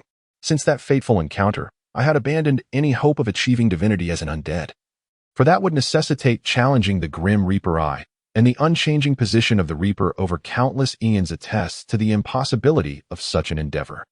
No wonder Adam and Margaret were able to conquer you. He must still be troubled, suspecting you of holding back, unaware that you were grievously injured at that time. Since the empire of the dead can never be established and the Demon King is destined to fail, why not bestow the honor of vanquishing the Demon King upon my brother? However, due to my plummeting realm, the original plan faltered, and Margaret discerned the ruse of feigned death, which nearly resulted in actual demise. That should be considered the sole unexpected turn of events. You still have not told me how you escaped the clutches of the Grim Reaper. Are you puzzled as to why the empire of the dead is utterly unattainable? The answer is quite simple for me. I learned that the gods of order would never permit the dead to completely usurp the living, for that would shatter the cycle of life and death. A kingdom of the dead, occupying no more than half of the world, is already the utmost limit they can accept. An irresistible force bore down upon my mind as Xiao Hong's thunderous inquiries echoed in my ears. I demand to know how you escaped from I. Do not evade the topic. Do not utter falsehoods. The flames of the soul flickered within my eye sockets, and ultimately, I resigned myself to the truth. I cannot disclose it. Truly, I cannot, for it is for your own good. The dragon maiden tilted her head, pouting, her exquisite face rife with disdain. Humph. Even without your words, I can surmise. It must be your usual fabrications. I, who is not aligned with any divine pantheon, is notorious as a rebel. Like you. They must harbor discontent with the current world, Perhaps you have even forged some clandestine pact with I, aimed at toppling the existing order. As I struggled to articulate further, my words were abruptly silenced, my bones having been forcefully thrust into her mouth. Initially, her dark pupils blazed with fury, but then, as realization dawned, her anger shifted to astonishment, which then morphed into panic and fear. I. Surely, I cannot have guessed correctly? Tell me. This cannot be true. Lord, I spare me. I am still young, unmarried, and have not yet raised a dragon. I do not wish to be silenced. Rest assured. You know nothing, absolutely nothing. How could I come after you? You are merely here to drink and chat, having guessed nothing at all. After my reassuring words, she took some time to regain her composure. Very well, I shall remember. I know nothing, and you have said nothing. By the dragon god, I shall no longer make wild guesses. I nodded, wiping away non-existent cold sweat. How could she be so adept at guessing? Truly, she remained an ever-reliable harbinger of misfortune. An expert at leaking secrets. Even though this was clearly a diversion, how could I possibly lack the sense to recognize it? As I pursued me, I randomly teleported the then Eliza to a distant place, and by the time I regained the ability to move, 3 days had already passed. Yet, Eliza remained alone, struggling for survival amidst the ruins, having been corrupted by the rules of the realm into a half-demon. What followed was my effort to settle her down before bringing her to the city of Sulphur Mountain. The rest, you should already be aware of. Half-demon? That cannot be the case. Typically, half-demons are descendants of demons, awakening their bloodline through rituals to gain power. However, Eliza's existence was different. She had been corroded into a half-demon, half-human being before her complete transformation into a deceased, seemingly akin to a regular half-demon, yet fundamentally distinct from ordinary demon-blooded beings. After a moment of hesitation, Xiao Hong, drawing upon her understanding of the rules, rendered her judgment. No wonder you say she is Lisa yet not Lisa. The original Lisa has perished. The current Eliza is merely a fragment of her, a portion of her soul transformed into this half-demon, half-human entity. She is truly unique in the entire realm of Aishi. Indeed, I also inform me that once one has been tainted by the river of Hades, that individual is irrevocably dead. What emerges upon reaching the shore is merely a newborn fashioned from their essence. Even now, the abyss of chaos incessantly beckons her soul, attempting to transform her into a demon entirely. She has ascended from the fiery wasteland, and thus, it is the fire attribute demon that should undergo this metamorphosis. Therefore, I imparted to her the chilling magic of ice, an opposing force to resist the corruption emanating from the very source. How foolish you are, engaging in a futile endeavor, nearly jeopardizing your own existence. I am at a loss for words. This stands as the most foolish act of my life. Yet, I harbor no regrets. Have you ever felt regret in your life? Do not speak of regret. I have not once witnessed you in despair. No. Since every decision was a heartfelt choice at that moment, I exerted myself until the very last moment. Even if it culminated in failure, what do I have to lament? Regret would only negate my past existence. Even in failure, I glean lessons and strive anew.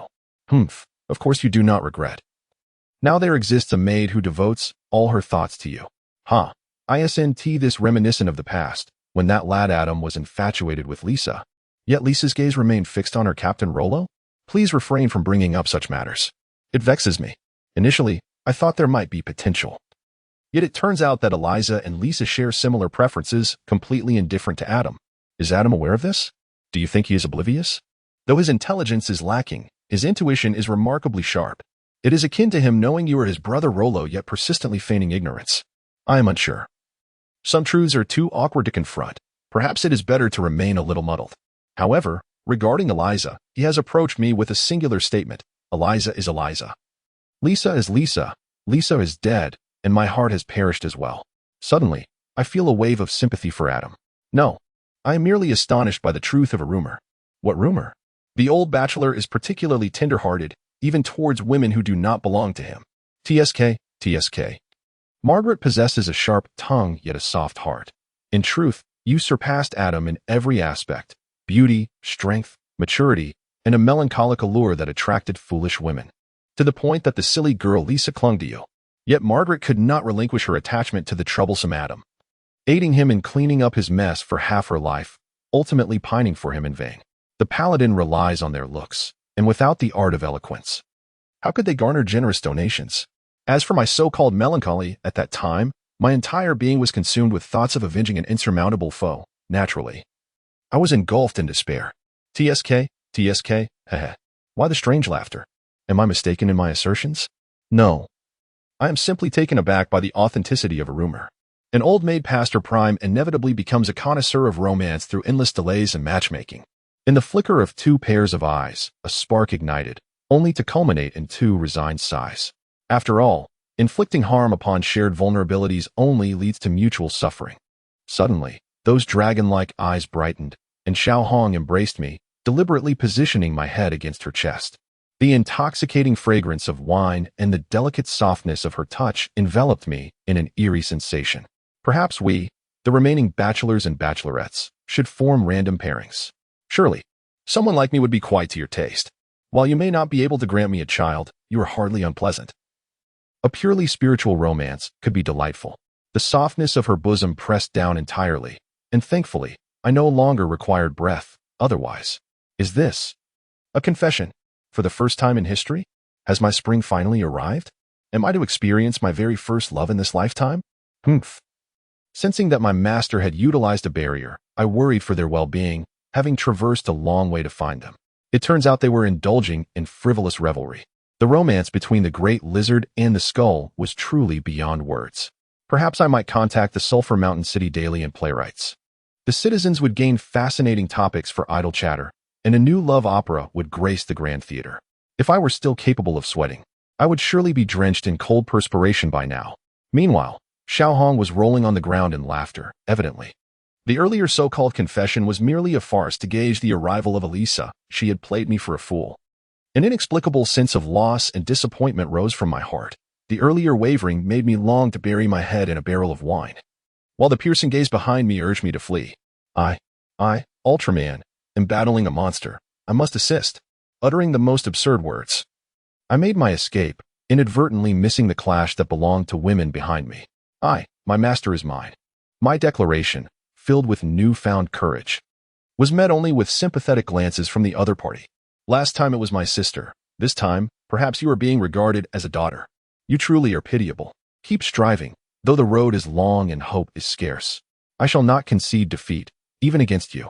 It seemed that I mistook the other's sympathy for a sense of assured victory, and this declaration carried an undertone of anger. Rest assured, I harbor no interest in bones. While Roland indeed piques my interest, my ultimate goal is to bear draconic offspring. Though a mixed-blood dragon would be tolerable, he cannot even provide that for me. I am certainly not a necrophiliac. With a wave of my hand, I signaled for Elisa to depart. The black-haired, black-eyed dragon maiden resumed her impressive drinking technique. Plunging her entire head into the barrel, the sound of liquid gurgling resonating in the air. Confused, Elisa exited the tavern only to find me standing at the entrance. Lost in thought. Is this the consequence of my thoughtless ramblings? Indeed, I am truly the king of ill omens. It seems this world genuinely has Ultraman battling little monsters. Before me stood an enormous goblin robot, towering over 20 meters in height, featuring two heads, one resembling a fire-breathing dragon, while the other had been painted red and adorned with a ram's horn. Its left arm was a mechanical appendage, and the right was an immense drill. The entire contraption, riddled with imperfections, was engaged in a fierce battle with the city guards, effortlessly leveraging its colossal size to gain an overwhelming advantage. Indeed, wise Lord Roland, your vision is truly exhilarating. Behold, this is the remarkable product of our goblin and gnome engineering collaboration. Crafted in gratitude for the inspiration and design concepts you have bestowed upon us. We have named it Roland too. Your illustrious name and genius conception shall undoubtedly be celebrated by all goblins and gnomes. The blaring voice from the loudspeaker echoed across a large expanse of Sulphur Mountain City, and I realized that I would inevitably find myself atop the city's wanted list by dawn. The colossal robot continued to unleash destruction, causing localized explosions, only to be momentarily repaired by a nimble goblin gnome who leaped down to make adjustments, allowing Roland 2 to persist in its combat. With a resounding clang, the main clock tower of Sulphur Mountain City met its demise. Boom. The already doomed detention center indeed faced its end. It seemed that a mere spot on the wanted list would no longer suffice. I would likely claim the top position.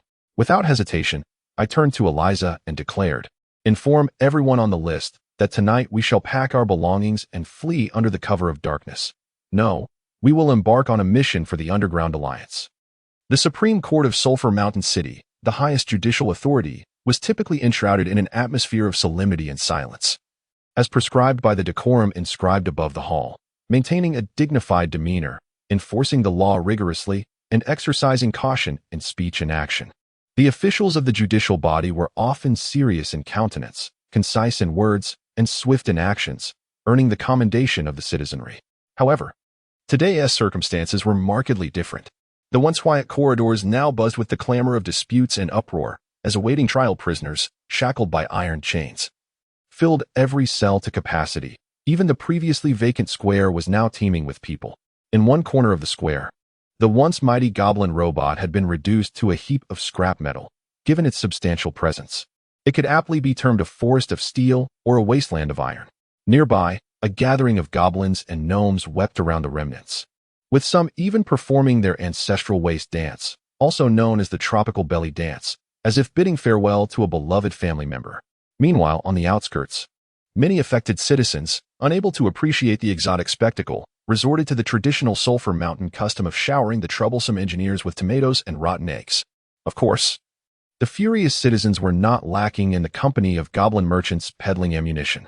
The guards of the Supreme Court, preoccupied with their frantic duties, had little time to address these trivial matters.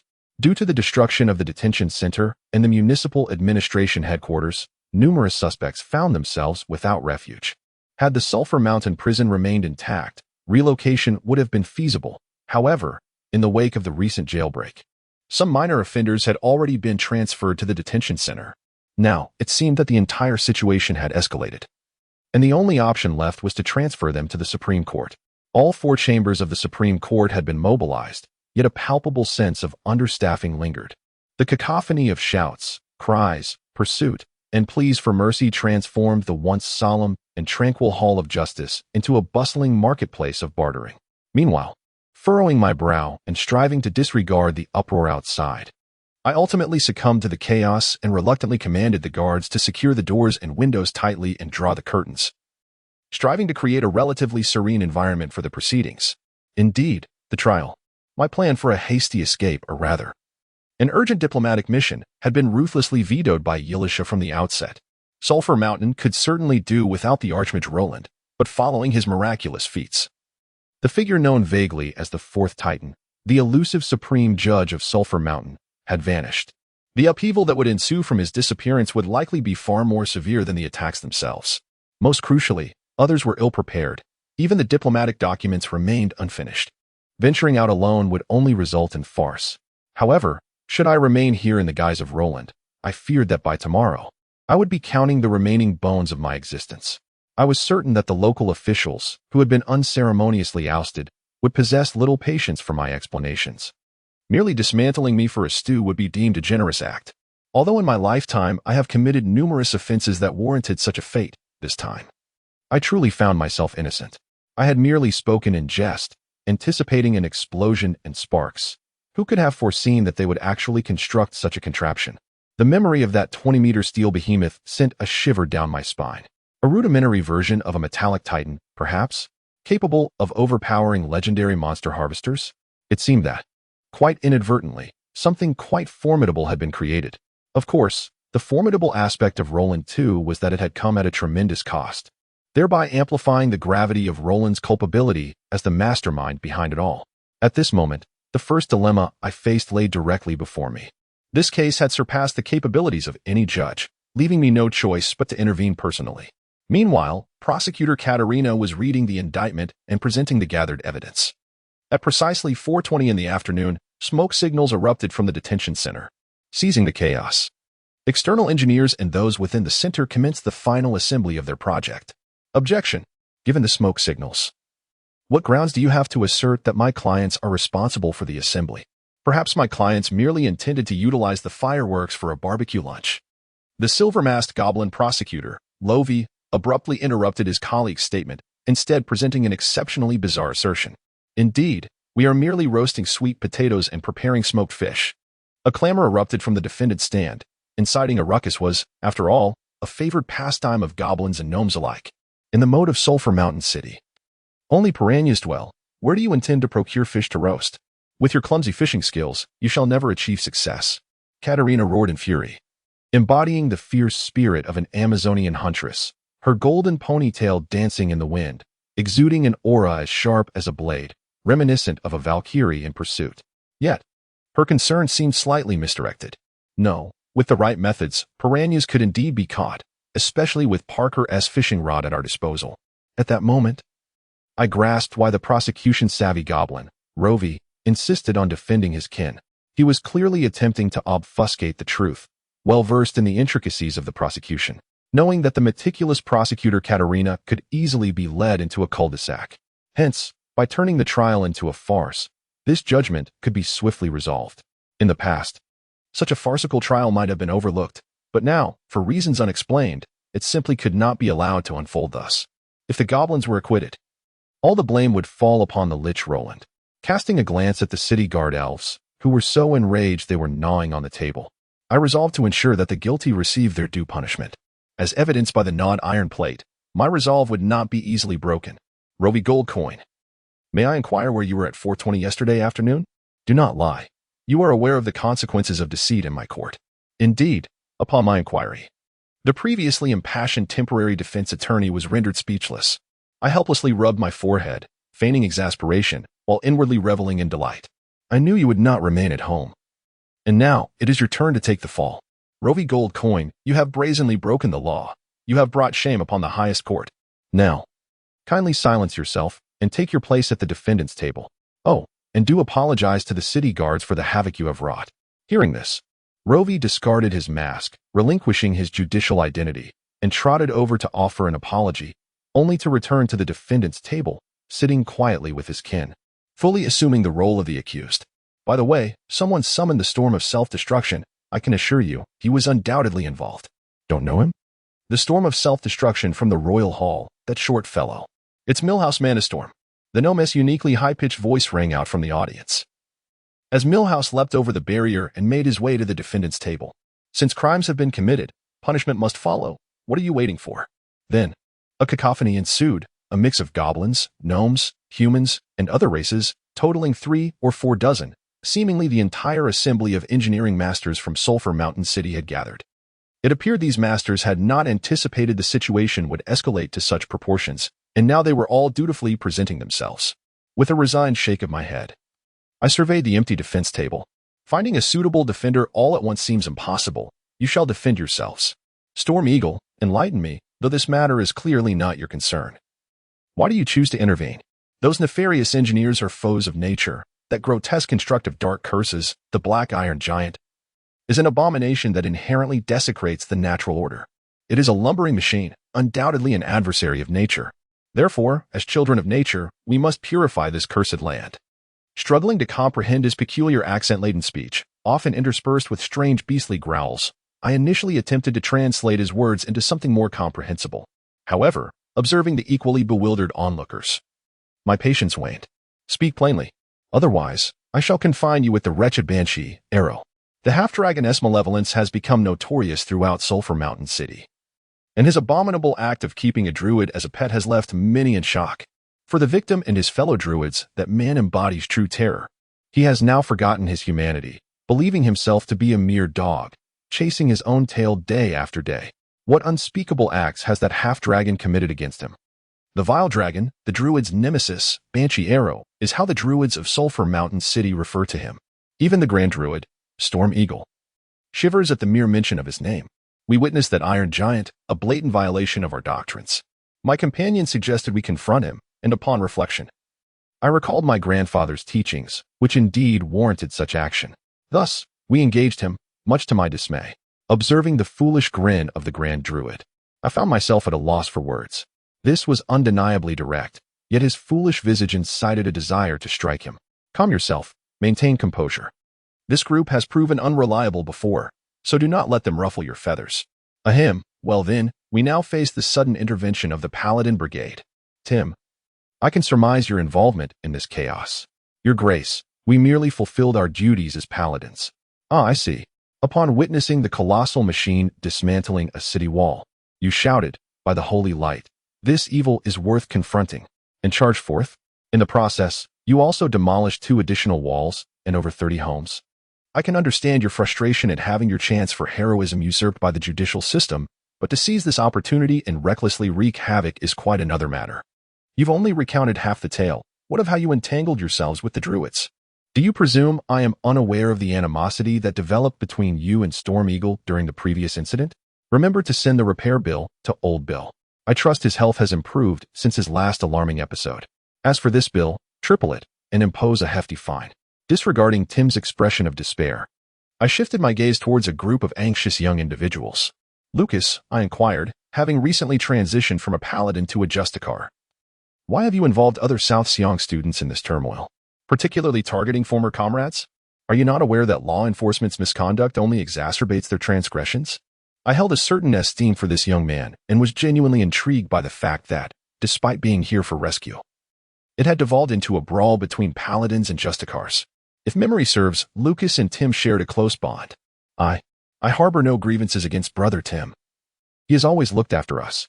However, to my astonishment, not only did brother's third squad arrive, but the first squad of the Sanctuary Church also made an appearance. They seemed intent on a so-called heroic rescue to win over the ladies, and I could not contain myself. While others remained perplexed, I grasped the situation instantly. The first squad of the Sanctuary Church in each region, often referred to as the Honor Guard, is less about valiant combat and more about diplomatic charm. Their singular mission is to solicit donations from local nobles and affluent merchants, as sentimental ladies are often more inclined to part with their wealth. Thus, every member of the first squad is meticulously selected, with criteria including attractiveness and proficiency in diplomatic rhetoric. If they can inadvertently delight a noblewoman and secure a larger donation, all the better. Consequently, while other squads engage in the battle against evil, the first squad occupies itself with soirees and entertaining socialites. When other squads endure grueling training under the blazing sun, the first squad indulges in collective beauty treatments in secluded chambers. Furthermore, to maintain their polished appearance, the horses and armor of the first squad are funded and maintained by the church, leading to a disparity in treatment that renders them less favorable in the eyes of other paladins. However, I must assert that maintaining a beauty regimen is prohibitively expensive and cannot be reimbursed. Attending soirees and drinking to excess while striving to maintain composure is quite the challenge. Do these ruffians believe that all noblewomen are stunning? In reality, many have grown rather portly. One must endure the unpleasantness of greasy hands, for a misstep could instigate a diplomatic incident. Most importantly, despite the constant presence of women, the first squad is strictly prohibited from romantic entanglements to attract donations. They spend their days memorizing poetry, honing their charming skills, and striving to appear as romantic figures. Even when encountering a remarkable woman, they can only admire from afar. This sentiment is far more disheartening than unrequited love. Well, I refrained from voicing these outbursts, yet inadvertently revealed some rather embarrassing history. Ahem, I did serve in the first squad as a squire before transitioning to the main combat units, and it took me a year to unlearn those peculiar habits. Let us not cast blame on this young brother. We can empathize. The first squad's captain, Mon, a striking blonde, instinctively tossed his hair and shot a flirtatious glance aside. While the men were repulsed, some women gasped in admiration, and I cast a sympathetic glance in his direction. The action of the 5'9" head toss, the 6'3" seductive glances, it seems the teachings have remained unchanged over the years. Observing this level of proficiency, one could deem it as mastery of the art of allure. To maintain such prowess, one must practice at least 300 times daily. It is likely that normal conversation has become an afterthought, as the habitual casting of flirtatious glances towards men has become a tragic norm. Thus, I spoke sternly to Lucas, instructing him to apologize to Captain Muen, now, immediately. No need, my young brother. We are all comrades under the Order's banner. Muen replied, his gaze wandering, seemingly searching for a target among the audience, and then, once again, he cast his habitual flirtatious glances. As a senior and a veteran, I recognized this as a sharpened instinct for survival, yet to the impetuous Lucas, it appeared as a blatant disregard for others. I will not apologize. Even if I can no longer be a just knight, I shall forsake humanity and become a black knight in the necropolis. After finally discovering a new faith, he found himself compelled to bow to former adversaries, a reality too harsh for this youth to bear, leading him to tears. However, he was mistaken. The necropolis harbored death knights, not dark knights. It all began with engineers constructing colossal automatons. only to be met by city officials attempting to enforce order, who were then overwhelmed by the mechanical giants. Subsequently, druids entered the fray, followed by paladins seeking to eradicate evil. Amidst the chaos, Tim seized the opportunity to settle old scores with the Stormhawk, while druids clashed with paladins once more. As the first battalion arrived, mistakenly perceived as reinforcements, the rookie Just Knights from Nanxiang sought revenge amidst the turmoil. It was utter pandemonium by the end. No one attended to the robot, each party engaged in their own disputes, clearly using the situation to address personal grievances. If there were to be consequences, thousands would need to be incarcerated at once. Our prisons and detention centers remain in ruins, and given that no lives were lost this time, it is indeed a pure accident. With determination, I struck the gavel. Court is adjourned temporarily. All defendants are to be released for the time being. Without approval from the Supreme Court, no suspect may leave Sulphur Mountain City. The costs for damages and repairs shall be shared among all parties involved in the brawl. Simultaneously, judicial units must expedite the restoration of detention facilities and prisons.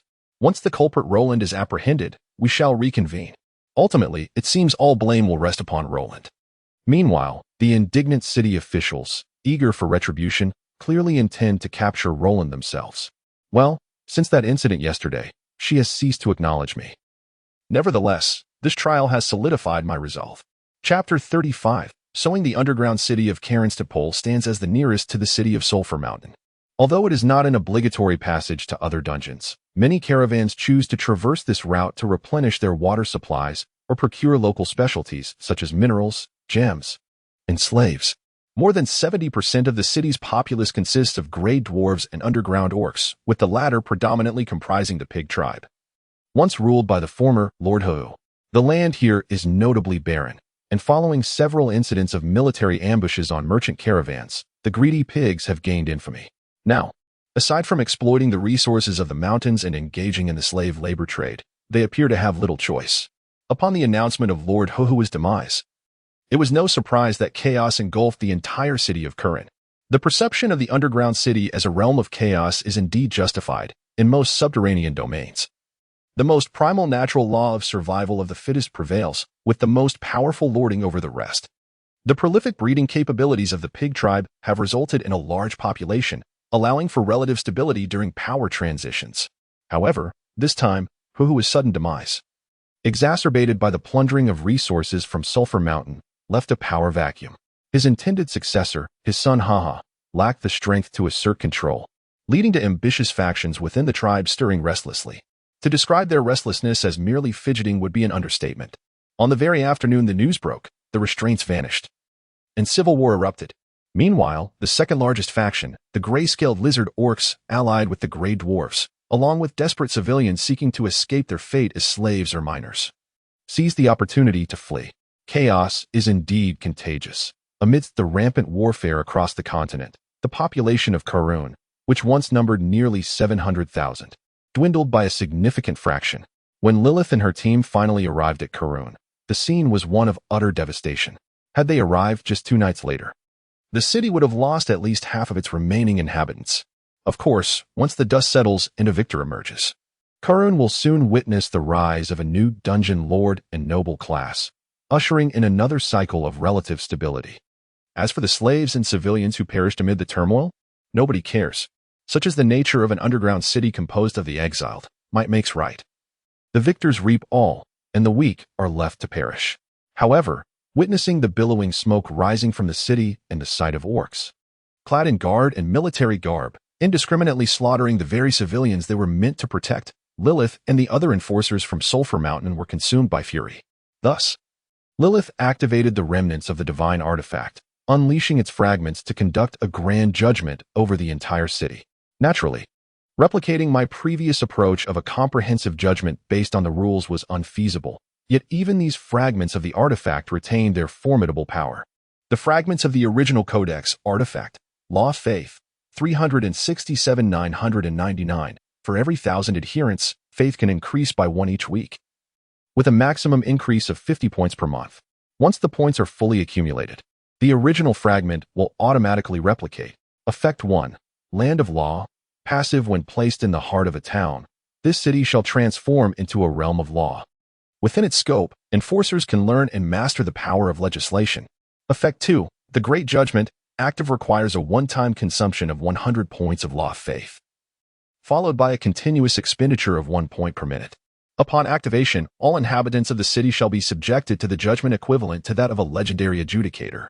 The transgressions of the past 3 hours shall be assessed. If found guilty, they will suffer various negative effects, such as loss of freedom, invisible shackles, and weapon restrictions.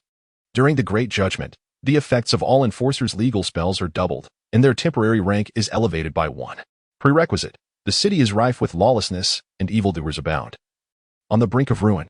Effect 3. Unknown.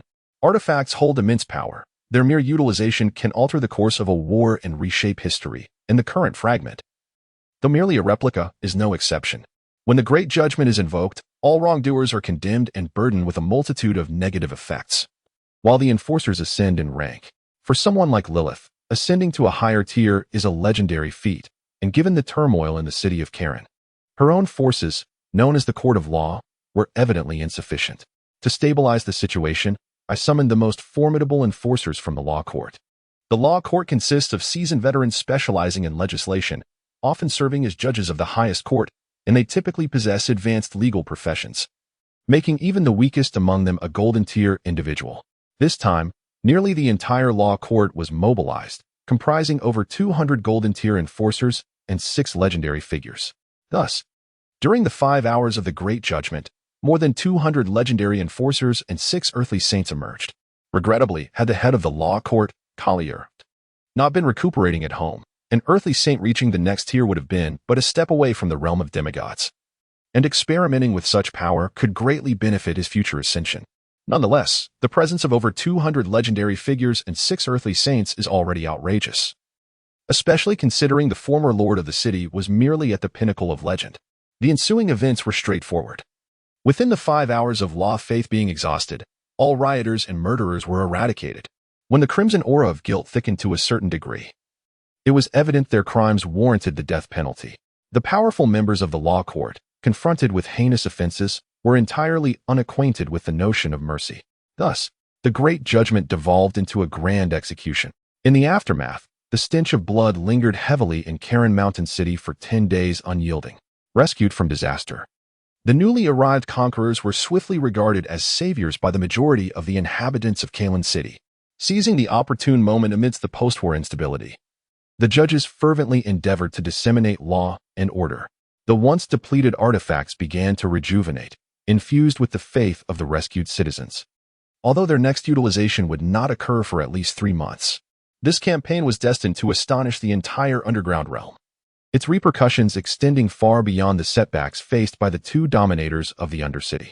After all, the 2 sovereigns had previously contended with formidable demigods, while the incantation that condemned all wrongdoers and obliterated the invading forces could easily be construed as a meticulously prepared trap. However, the sudden emergence of this legion of powerful beings, comprising over 200 legends and 6 earthly saints, could not be dismissed as mere preparation. Rather, it underscored the formidable and enigmatic nature of this newfound force of law. I can easily envision the ensuing events soon. The power of law and the knowledge of legal professions will proliferate throughout the underground world. Perhaps the just knights forged by my legal power may not wield the same formidable prowess and adventures in military formations as paladins, yet as guardians of order and law, they will effortlessly demonstrate multiple times their combat effectiveness when confronting villains to safeguard the citizens and towns. My judges need not traverse the land like priests, incessantly extolling the greatness of the holy light or the sanctity of the deities of order. They need only to propagate the legal texts, interpreting and analyzing various cases, establishing simple courts to ensure the punishment of wrongdoers and the vindication of the oppressed. Thus, the beneficiaries and ordinary individuals enjoying a life of comfort will naturally come to believe in the law and provide it with their faith. My legal spellcasters will delve into the synthesis of legal statutes and the power of regulations, perpetually devising new legal spells, thereby enhancing the might of the legal force and its combat professions. The essence of the law? A purely protective, targeted power that will soon lead the underground lords to a similar conclusion, stirring their hearts. After all, who wouldn't desire a more peaceful, stable, and prosperous domain?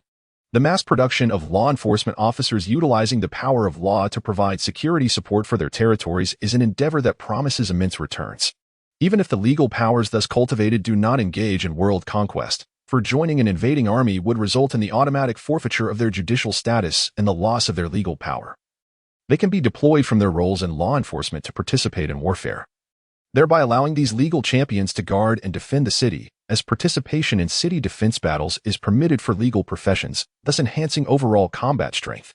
The relentless pursuit of power in the underground world will soon lead them to dispatch emissaries to learn, acquire, or even seize knowledge. Meanwhile, I intend to generously offer the legal texts and cultivation techniques without reservation, and even bestow the remnants of artifacts to relatively amicable cities. Whoever desires them may take them freely, but let it be known in advance that this represents a defensive order power aimed at wrongdoers, implying that if the adversary is not a criminal or their transgressions are minor, they will pale in comparison to the nearly omnipotent holy light. If all goes smoothly, soon the power of the law will permeate every corner of the underground world. Perhaps for a time, over a decade or two, no noticeable changes will be apparent. But once the new generation, trained in the power of the law, rises, the entire underground realm may undergo a profound transformation. Yet, the underground world is not the ultimate destination for this power of the law. The Holy Church, which has long procured the scriptures from me, should have already initiated trials on the surface and achieved commendable results. Enchanted by the allure of order, they will become increasingly obsessed with the advantages that the power of the law brings to public safety and justice. It is likely that in 30 or 40 years, every city will witness the emergence of new professions related to the legal system. This is not only my aspiration but also a crucial component of my grand design. For now, however, it remains the nascent stage where seeds scatter in the wind. I am not in a hurry, for I possess ample patience. Perhaps some will discern my scheme. Oh, no, since everything lies in the light, it is more fitting to call it a stratagem. Even if they uncover my intentions, the immense benefits will compel them to willingly swallow this sugar-coated poison. As the power of the law takes root and flourishes, the invisible sword of judgment will hover over the heads of the next generation of underground city lords, gazing upon this desolate landscape, yet witnessing the smiles and hopes for the future on the faces of the citizens, undoubtedly signifies that our takeover has garnered the populace's support. Thus, even though I had always trusted her, I am now even more pleased with Lilith. In just a few days, she has reorganized the administrative and judicial institutions, temporarily assuming the powers of the city lord until stability is restored, at which point authority will be transferred to the soon-to-be-established Citizens' Council. As for judicial power, naturally, it will reside directly with the Karun branch of the Supreme Court of Sulphur Mountain City, transforming this city into a bastion of law. Indeed, if we disregard certain delicate personal issues, she is a rare normal figure among the upper echelons of the judicial system and serves as the logistical overseer of the entire judicial framework, showcasing exceptional administrative capabilities. You shall endure a little hardship, serving as the temporary city lord until their council elections are concluded. So, would you be interested in taking on the role of the branch's president? As I uttered these words, the colleagues beside me collectively turned ashen, vigorously shaking their heads behind her back. It was not that they feared the young Lilith would outshine them, but rather, my lord, if I were to become the branch president, it would likely lead to complications at the headquarters of Sulphur Mountain City, considering that the other lords. There is no need to elaborate further, as the named disciple of Sage Margaret, Kali, even if not recuperating, would be engrossed in tomes, integrating legal principles with new magical incantations. Kevin's presence is minimal, and his leadership abilities can be overlooked. As for the last of the four heavenly kings, the Steel Guardian of the Enforcement Hall, looking around, I see no one named Steel Guardian, only a pervert exchanging experiences in nudity with the Storm Eagle. Indeed, much like your indispensable connection with the Lady of the Silver Rose, the 4 halls and 1 institute cannot do without me for the time being. As I spoke these words, Lilith beamed with pride, clearly regarding her past work as a source of personal honor. Indeed, if Lilith serves as my personal logistics chief and external conscience, constantly reminding me not to overindulge, then she is the logistics overseer and sole moral compass of the entire Sulphur Mountain City, ensuring the vast system operates smoothly. Should she be absent, it would likely spell disaster. Well then, let us summon Kevin, find him an assistant in the Hall of Kings to assist him with administrative duties. Have the envoys from Kaya and Estern arrived? The envoy from Kaya has indeed arrived, while Estern's envoy may take a few more days. I nodded in satisfaction. This is the reason I must linger in Karen City. Having already offended 2 underworld overlords, it is only prudent to forge a cordial alliance with the other 2, who have indeed promptly extended a hand of friendship. To join the underground covenant, one must receive an invitation. To approach uninvited would be to diminish one's worth. Surely, those envoys possess the invitations I seek.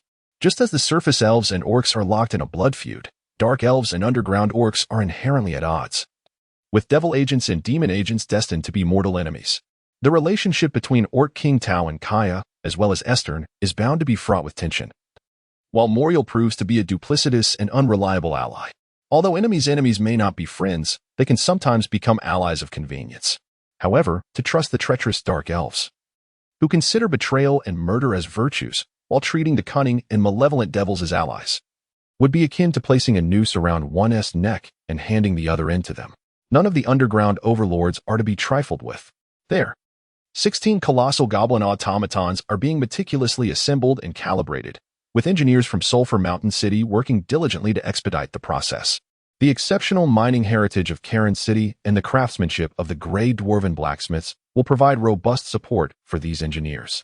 Thanks to the city's abundant mineral resources, the metal used for these giants will far surpass that of their prototypes, being significantly sturdier and more durable. In the underground realm, the voices of the weak go unheard. If a weakling possesses a treasure that no one covets, it only serves to indicate that the treasure is a mere illusion. Therefore, if we are to put on a show, let us do so thoroughly. Before the envoy from Estern arrives, we shall complete the construction of our treasure guard squad. By the way, is this contraption truly safe? This is the 3rd time you have asked today. Rovi has assured me that the blueprints have been revised and perfected 17 times, guaranteeing absolute safety. Well, theoretically speaking. Once again we are speaking in theory. I fear they may overly revise and perfect it.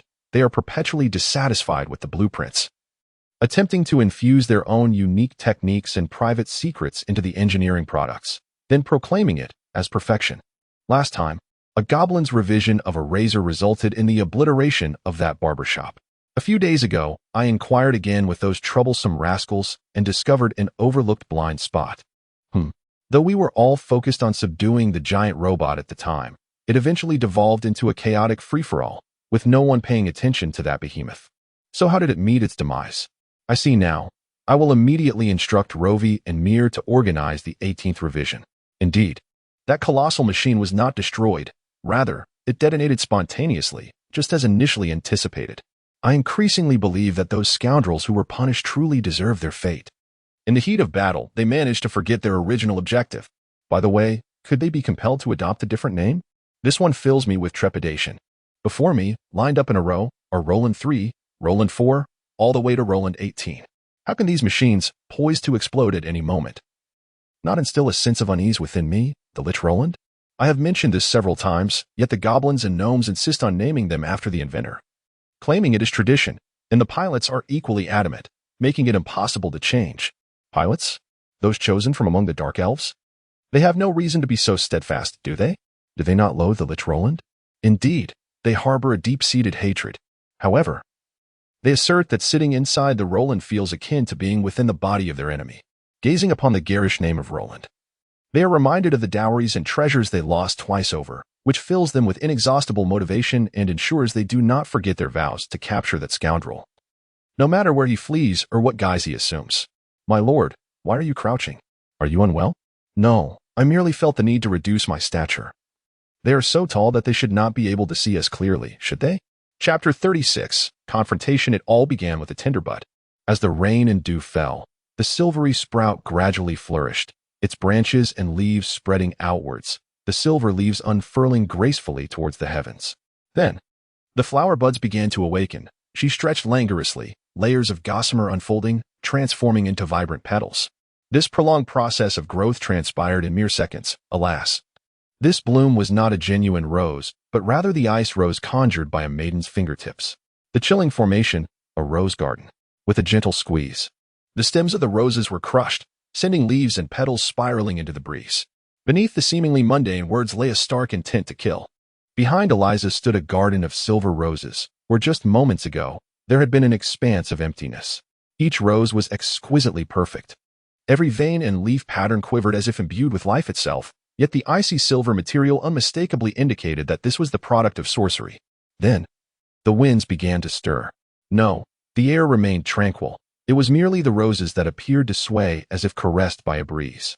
Countless petals danced aloft, merging with the wind, transforming into blades slicing through the air. The intent to kill, dancing with roses.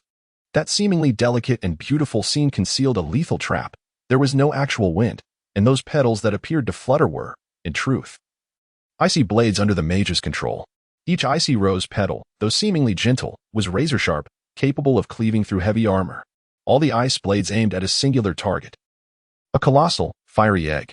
An onslaught of icy petals assaulted the giant egg, but regrettably, upon mere proximity to its surface, they were vaporized in an instant. Yet Eliza would not relent. With a flick of her finger, 3 more roses blossomed in midair, fervently absorbing the icy magic to enhance their strength.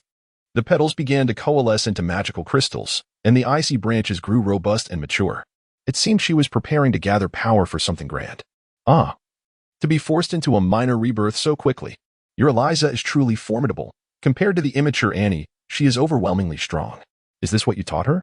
How splendid. I did not anticipate you had such a card hidden away. However, if I am not mistaken, her intent to kill is genuine? She truly wishes to eliminate Annie? With Little Red's keen eye, how could she be mistaken? Her current remarks are merely intended to vex me. I shook my head, understanding her implication. My grasp of ice magic is not so refined. No, you know my approach to magic is rather straightforward and crude. Gather enough power to obliterate him. If unable, draw forth more power to shatter him. If that too fails, bombard it further until its outer shell succumbs. Then concentrate the assault on its core.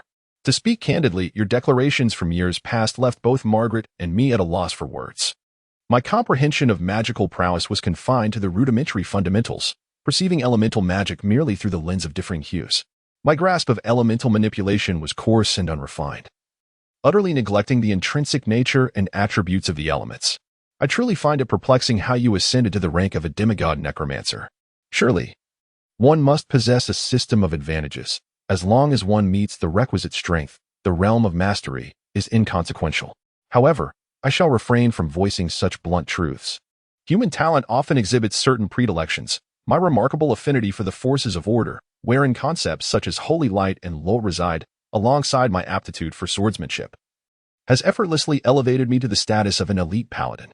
Upon transitioning to the role of a dark mage, I struggled with the intricacies of dark magic. Yet I excelled in necromancy, which is clearly a subordinate concept of chaotic power. This indicates my commendable potential in chaotic forces, a rarity indeed. As for the meticulously controlled art of elemental magic, is it erroneous to unleash concentrated magical energy? The more simplistic the approach, the more pure and potent it becomes. The Ice Age spell I once devised is immortalized in history as a formidable forbidden incantation, its underlying principle remaining a concentrated barrage of magical force, albeit on an astonishing scale. Elemental magic traces its origins to the ancient elemental deities and, while it ought to belong to the chaotic faction, its destructive capabilities and comparatively accessible learning curve have rendered it a mainstream form of magic across both camps. Alas, the common man's understanding of elemental magic has strayed into misguided territory. Please, do not regard me with such disdain. I am acutely aware of my inadequacies in this domain. You are the master of wind and fire, universally recognized as a pyromancer of exceptional skill. Let us not belabor my status as an apprentice of frost. Yet, I must not be overly self-deprecating. Your minor spells, despite their simplicity, wield considerable might due to the purity and vast reservoir of your magical essence. However, your disciple appears to have pursued an entirely divergent path. Her mastery of magic allows her to carve intricate leaf patterns upon ice roses. While the concept of the rose's blade is commendable, its excessive delicacy may render it fragile, a potential miscalculation. She is, after all, a half-demon of the fire element. And despite nearly a century of studying frost magic, her accumulation of icy power remains limited. You know well that the frost spells I possess are grand in scale. Although they are not particularly difficult to learn, they demand an exceptionally high total of magical energy. She cannot grasp the advanced or forbidden incantations. Thus she has channeled her efforts into the minor ice spells, an area where I falter, yet it appears she has achieved commendable results. As I engage in a casual dialogue with Little Red, we remain vigilant, prepared to intervene should hostilities arise. Originally, Annie intended to venture out to gain practical experience. Upon discovering that Eliza was also a peak gold level mage, Annie issued a challenge. The scene before us unfolded as anticipated, despite both being peak gold level. Eliza's century of experience and accumulation afforded her a dominant advantage, swiftly relegating Annie to a state of forced retreat. A snap of the fingers. 3 silver roses, having amassed sufficient magical energy, erupted into a dazzling explosion, their shards slicing through the air like razor blades, spiraling towards the colossal egg. Without waiting for the shattering ice to arrive, accompanied by a series of howls, the colossal fire egg erupted, scattering flames that transformed into fiery rings, before simultaneously soaring into the air, morphing into a firebird over 3 meters wide. The little phoenix, absorbing energy and charging up, unleashed its maximum power in a final fiery attack, a standard and scrupulous tactic employed by Adam. In her firebird form, Annie's temperature was sufficient to effortlessly melt the cold ice. The elemental clash was starkly evident, suggesting that your disciple, Eliza, was destined to lose. However, I merely smiled. She cannot lose. Perhaps we should wager something. For instance, that set of ruby-protected jewelry in your treasury? Little Hong chuckled as well. No bets. After all these years, have you ever lost a wager with stakes? Little Hong was resolute against gambling, yet the scene before her instilled a hint of regret. The firebird ascended to its zenith and let out a piercing cry, initiating a dive attack. Meanwhile, Eliza remained undeterred, her hands weaving in the air as the prepared water vapor rapidly condensed, ensnaring the firebird in countless strands of ice. You cannot bind Annie. As Eliza successfully crafted the grand net, completely sealing Annie within, another familiar phoenix cry echoed, and the flames scattered once more, converging again into the firebird, launching another dive. A second rebirth? Little Annie learns quickly. This time, the invisible net of water vapor had been exhausted, leaving Eliza without means to intercept. With no magic left to counter the rapidly advancing Annie, Eliza found herself with no retreat. The mage was now in close combat with the warrior. Eliza had lost. I should have bet with you. Are you merely bluffing? No. If you wager with me this time, you are bound to lose. Little Hong intended to intervene and end the contest, yet I restrained her. Do not underestimate Eliza. Sizzle.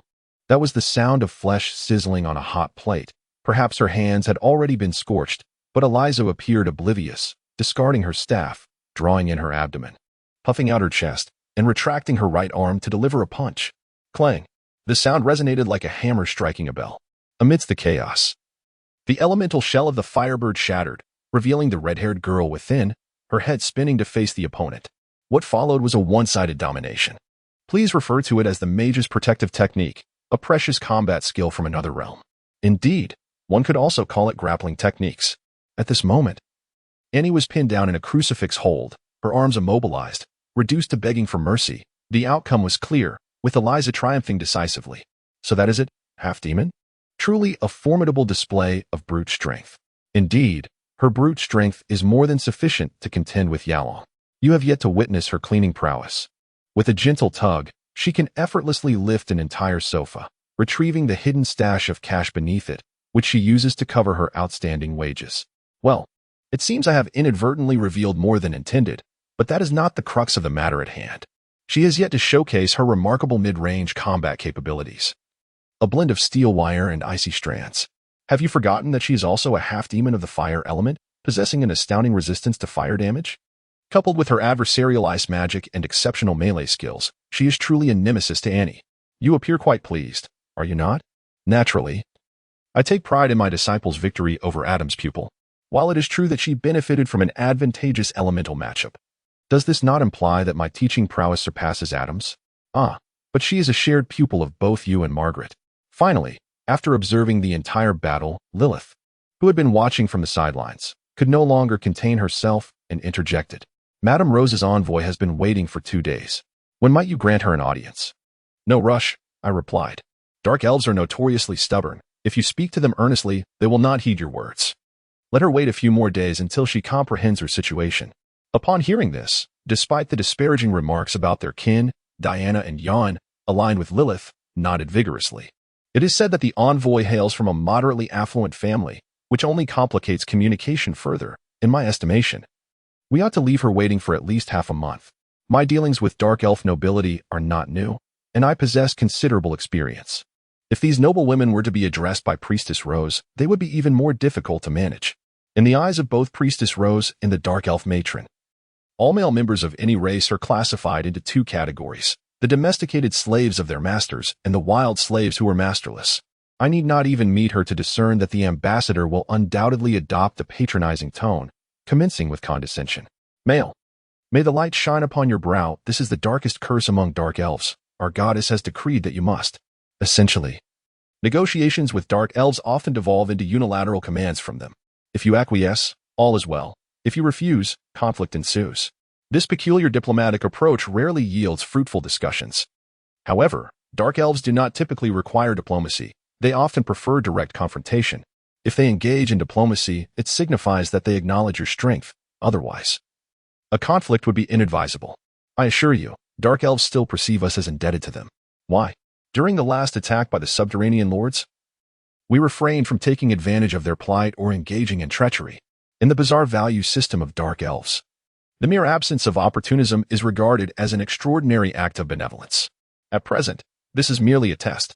Should the arrogant envoy continue to receive preferential treatment, it will indicate that we are once again at their mercy, thereby leading to even more perilous demands. Thus, engaging in negotiations with dark elves necessitates a considerable investment of time and patience. The one who initiates discussions invariably finds themselves at a disadvantage. However, when it comes to patience, I possess an abundance of it. It would be best to await the arrival of the last envoy from the underground overlords, so that we may bargain collectively.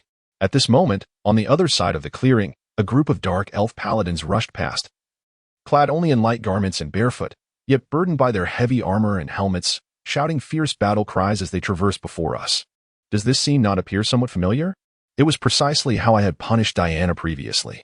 Upon catching my inquiring gaze, Diana, somewhat embarrassed, remarked that although the punishment had been arduous, it indeed led to a breakthrough in her strength after reaching her limits. This practice of marching barefoot while laden with weight proved remarkably effective in honing one's willpower and pushing the boundaries of physical endurance. Consequently, I advocated for this training method within our ranks, resulting in 2 companions who had been stagnating at the pinnacle of silver rank, transcending to the golden tier after a single bath. There seemed to be a hint of gratitude in her beautiful eyes, yet instead of feeling elated, I was consumed with concern as I inquired, I am not asking about that. Your battle cry. Oh, that. 1-2, 1-2, strive to train. 3-4, 3-4, Roland catches. 5-6. 5-6, the Lich brews soup. 7-8, 7-8, save up for a dowry. That was concocted by little Momo, reminding us to keep our focus on the task at hand. Forget the rest, but a dowry? Are you all so eager to marry? How do you turn down the advances of the knights in the city?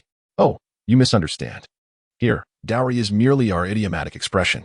As you see, we dark elves do not share the same marital concepts as other races. We all seek companions. And is it not customary to marry men? In our tradition, dowry equates to the money for marrying a man, akin to what you might refer to as a hidden reserve for a wife. Speechless, I shook my head. I respect the customs of all races and begrudgingly accepted this notion. However, regarding Roland, before I could complete my thought, the 2 dark elf captains wore expressions of frost. Twice now, our home, our hard-earned savings and possessions. Dear sir, this is one thing we absolutely cannot relinquish. We must provide an explanation to our sisters. Very well, there was no need for further words. It appeared I was destined to shoulder this burden. Chapter 37. Zyro and the 4 Kings. The Zyro Empire is comprised of 3 principal regions: the Zyro Marsh, the Kadia Desert, and the Baikal Plateau. The terrain is intricate, making it a fortress that is both easy to defend and difficult to breach. To put it more accurately and candidly, these are inhospitable lands where the living find it nearly impossible to survive. The Death Marsh, the desolate expanse of the desert devoid of human presence, and the frigid highlands of the polar regions form a treacherous triad that constitutes a hell for the living and a paradise for the dead. Yet, few are aware that in this magical realm, the harshness of nature is not insurmountable. Deep within the marsh lies a territory where the seasons are eternally spring-like, lush with verdant flora and picturesque landscapes. This is the capital of the Zyro Empire, Zyro, along with the surrounding Jela administrative district. Even this miraculous land demands considerable investment of time and resources. The spirit towers at the periphery perpetually glow with the brilliance of souls and arcane energies, What once symbolized death, the cataclysm of skeletal inundation, has now transformed into a landscape of industrious spectral laborers, toiling tirelessly for any sentient being. Even the high-ranking undead who harbor disdain for the living, there exists an inherent appreciation for the beauty of life. No one desires their homeland to be a desolate wasteland or a filthy mire. The undying spirits are never short of time or labor. While the living may still perceive this place as a hell, it has, in truth, gradually undergone a remarkable transformation. In the capital city of Zyro, nearly 1 million intelligent undead of silver rank and above coexist with 20 million living slaves.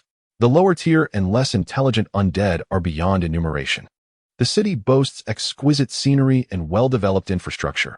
A transportation network of underground pipelines and airships flourishes, rendering the opulent Orlan Empire's grandeur pale in comparison to even half of Zyro. Among the artworks adorning the main thoroughfares, one can find sculptures that are perhaps heirlooms passed down through generations of long-vanished kingdoms, echoes of a legacy that has obliterated countless realms. Within a lavish mansion in Zyro, the Empire's 7th regent, Baron Reinhardt, is diligently attending to state affairs. As one of the Empire's mightiest Death Knights, he serves as the nominal president and instructor of the Order of Death Knights. However, in the eyes of the Empire's denizens, he is often seen clad in the loose attire of a scholar, projecting the image of a refined and cultured general. Yet, those who truly understand him recognize that once he steps onto the battlefield, he transforms into an uncontrollable beast. He has been known to defy superior orders, engaging in relentless combat for 17 consecutive days and nights, traversing 2,000 miles to annihilate an entire kingdom. The so-called chronicler of history, the erudite scholar general, can only be regarded as an amateur and a facade when removed from the theater of war. Now, however, this eternal sentinel of the Night Emperor finds himself lost in contemplation, staring intently at 2 intelligence reports within the confines of his estate. His handsome visage is marred by a pallor of concern, as if confronted by a monumental dilemma. Reinhardt, why the long face? Are those long-eared folk from the west causing a ruckus again? Or have the barbarians from the north descended upon us? If it's something amusing, allow me to share your burdens, dear brother. A cold and languorous feminine voice echoed from outside the door, its inquiry laced with an unusual teasing and delight, as if excitement brewed amidst the rise of conflict. Lady Grace, there is no war, nor should you endeavor to instigate one. I have reiterated countless times that the vigilance of the living has reached a critical threshold. For the current empire, senseless warfare is not in our favor. Then why summon me today? You are aware of my singular interest in warfare. Is it the Council of Liches that seeks idle distractions again? Or perhaps the diplomatic matters from last time? Seek out other governors. I, the 4th governor and Duchess of the Bone Dragon, Grace, have no interest in such affairs. At first glance, she appeared as a tall and austere elven figure, her silver hair cascading to her waist, and her pallid skin exuding an eerie beauty. The hem of her black, red, and gray gown trailed upon the ground, yet it was her eyes that left the most profound impression, pupils swirling in black and white, reminiscent of light-consuming black holes, hinting at something elusive yet seemingly unattainable. The system of the Zyro Empire is perhaps the most bizarre in the world. It is an empire without an emperor, all real power residing within 12 governors. An assembly of liches oversees the empire's affairs through the Night Council, yet it possesses only advisory authority over the governors. In simpler terms, a coalition of undead sovereigns, holding military power, renders the Night Council ineffective, while the governors find themselves unable to counter the united strength of the liches. Thus, the supreme undead emperor remains unfulfilled, resulting in a peculiar system where both factions operate independently, avoiding direct conflict.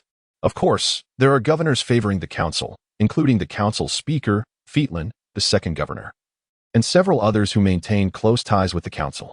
Proposals to dissolve the governors are annually raised in the assembly. Yet as long as they wish to avoid civil war, such proposals are doomed to fail. Recently, the once united royal faction, comprising 4 governors, experienced a rift when the Ghoul King, Daikas, aligned himself with the council, delivering a heavy blow to this minority faction. The factions within the Zyro Empire can be summarized as follows. The majority faction led by the self-proclaimed rulers, the council-dominant faction spearheaded by the 2nd governor, the idealistic royalists, and those who muddle through life aimlessly. It sounds intricate, yet compared to the hundreds of factions in human empires, the undead factions are relatively straightforward. Especially since the majority of the undead openly express their singular desire for the emperor's return and the council's governance. They are indifferent to who leads. As long as they can eat, the ambition for a new wave of undead calamity lies solely with their chosen leader. This sentiment is utterly inconceivable among human nobles accustomed to indirect discourse. At present, the two prominent leaders of the royal faction meet in broad daylight, and it is likely that a flurry of rumors and information will soon ensue. However, in response to Grace's inquiry, Reinhardt did not raise his head, merely stating, "We have news of the Eternal Night Scepter." Grace was initially taken aback, her face a canvas of astonishment. "Did you not assert that the Staff of Eternal Night was nothing more than a figment of imagination? Were your writings not merely crafted to deceive? Indeed, based on my previous assessments, your Majesty likely regarded it as a jest, and a rather malicious one at that. I penned those works solely to divert the ambitions of those power-hungry individuals towards the pursuit of a wooden staff that may very well remain elusive forever. Just the day before, I received 2 pieces of intelligence regarding the underworld. One of them pertains to the Staff of Eternal Night. However, I would advise that we first examine the other report." Grace snatched it away, but I had anticipated something of great significance. "Is this not a mere travel brochure? Reinhardt, are you planning a vacation? Do you intend to invite me along? My apologies, you are a good person. But apart from the Emperor, I hold no interest in the deceased, having grown accustomed to the unreliability of my colleagues. I find the Bone Dragon Queen to be far less troublesome compared to the other 2 monarchs." I silently accepted this gesture of goodwill, and Reinhardt merely replied in a subdued tone, "Please, take a closer look. Please, take a closer look. Sulphur Mountain City? Oh, has Adam Hahn finally lost his mind? How delightful. Please, take a closer look." Even the ever-patient Reinhardt found it difficult to tolerate the Bone Dragon Queen's eccentric thought processes, his tone laced with exasperation and a plea for mercy. Upon witnessing the young man's ashen face, Grace finally took the matter seriously. As she turned to the second page, she was struck dumb. It was a vividly rendered promotional poster, depicting numerous undead clad in bizarre attire parading about. Some were beating drums, while others sang and danced, yet if it were merely that, Grace would not have been so perturbed. At that moment, she could only gape. Pointing at a corner of the illustration, her perception of the undead lord completely shattered.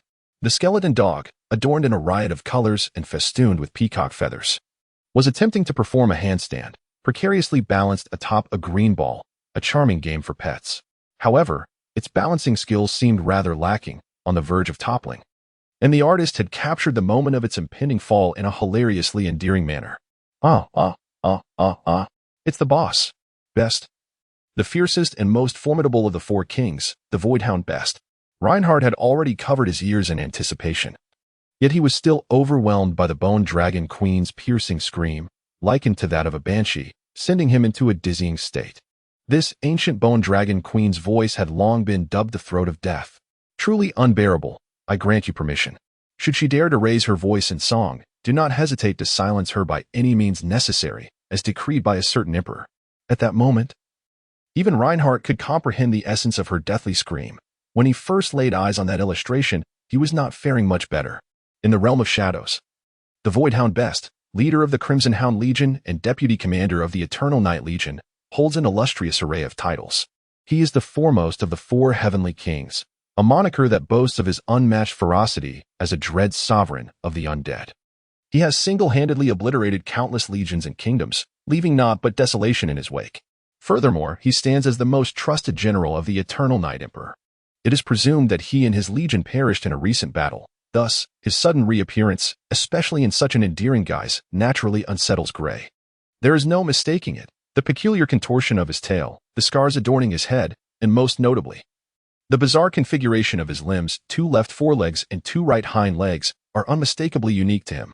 Indeed, aside from Lord Best, it is difficult to conceive of another skeletal hound who would disassemble their limbs before slumber and carelessly reattach them upon waking, resulting in a whimsical assembly of limbs that allows for a free-spirited gait. The unexpected return of the presumed deceased leader of the 4 heavenly kings signifies something profound, leaving Gray both astonished and joyfully apprehensive. Could it be a mere figment of an artist's imagination? No, look behind. Unveiling the aftermath. There stands a skeletal general with 18 arms, wielding not bloodied weapons, but wooden rods adorned with spinning plates. Behind him, the eclectic master Di-Fi prepares to showcase extraordinary feats while spinning 18 plates. Squinting her eyes, Gray scrutinizes the scene but discerns little of significance.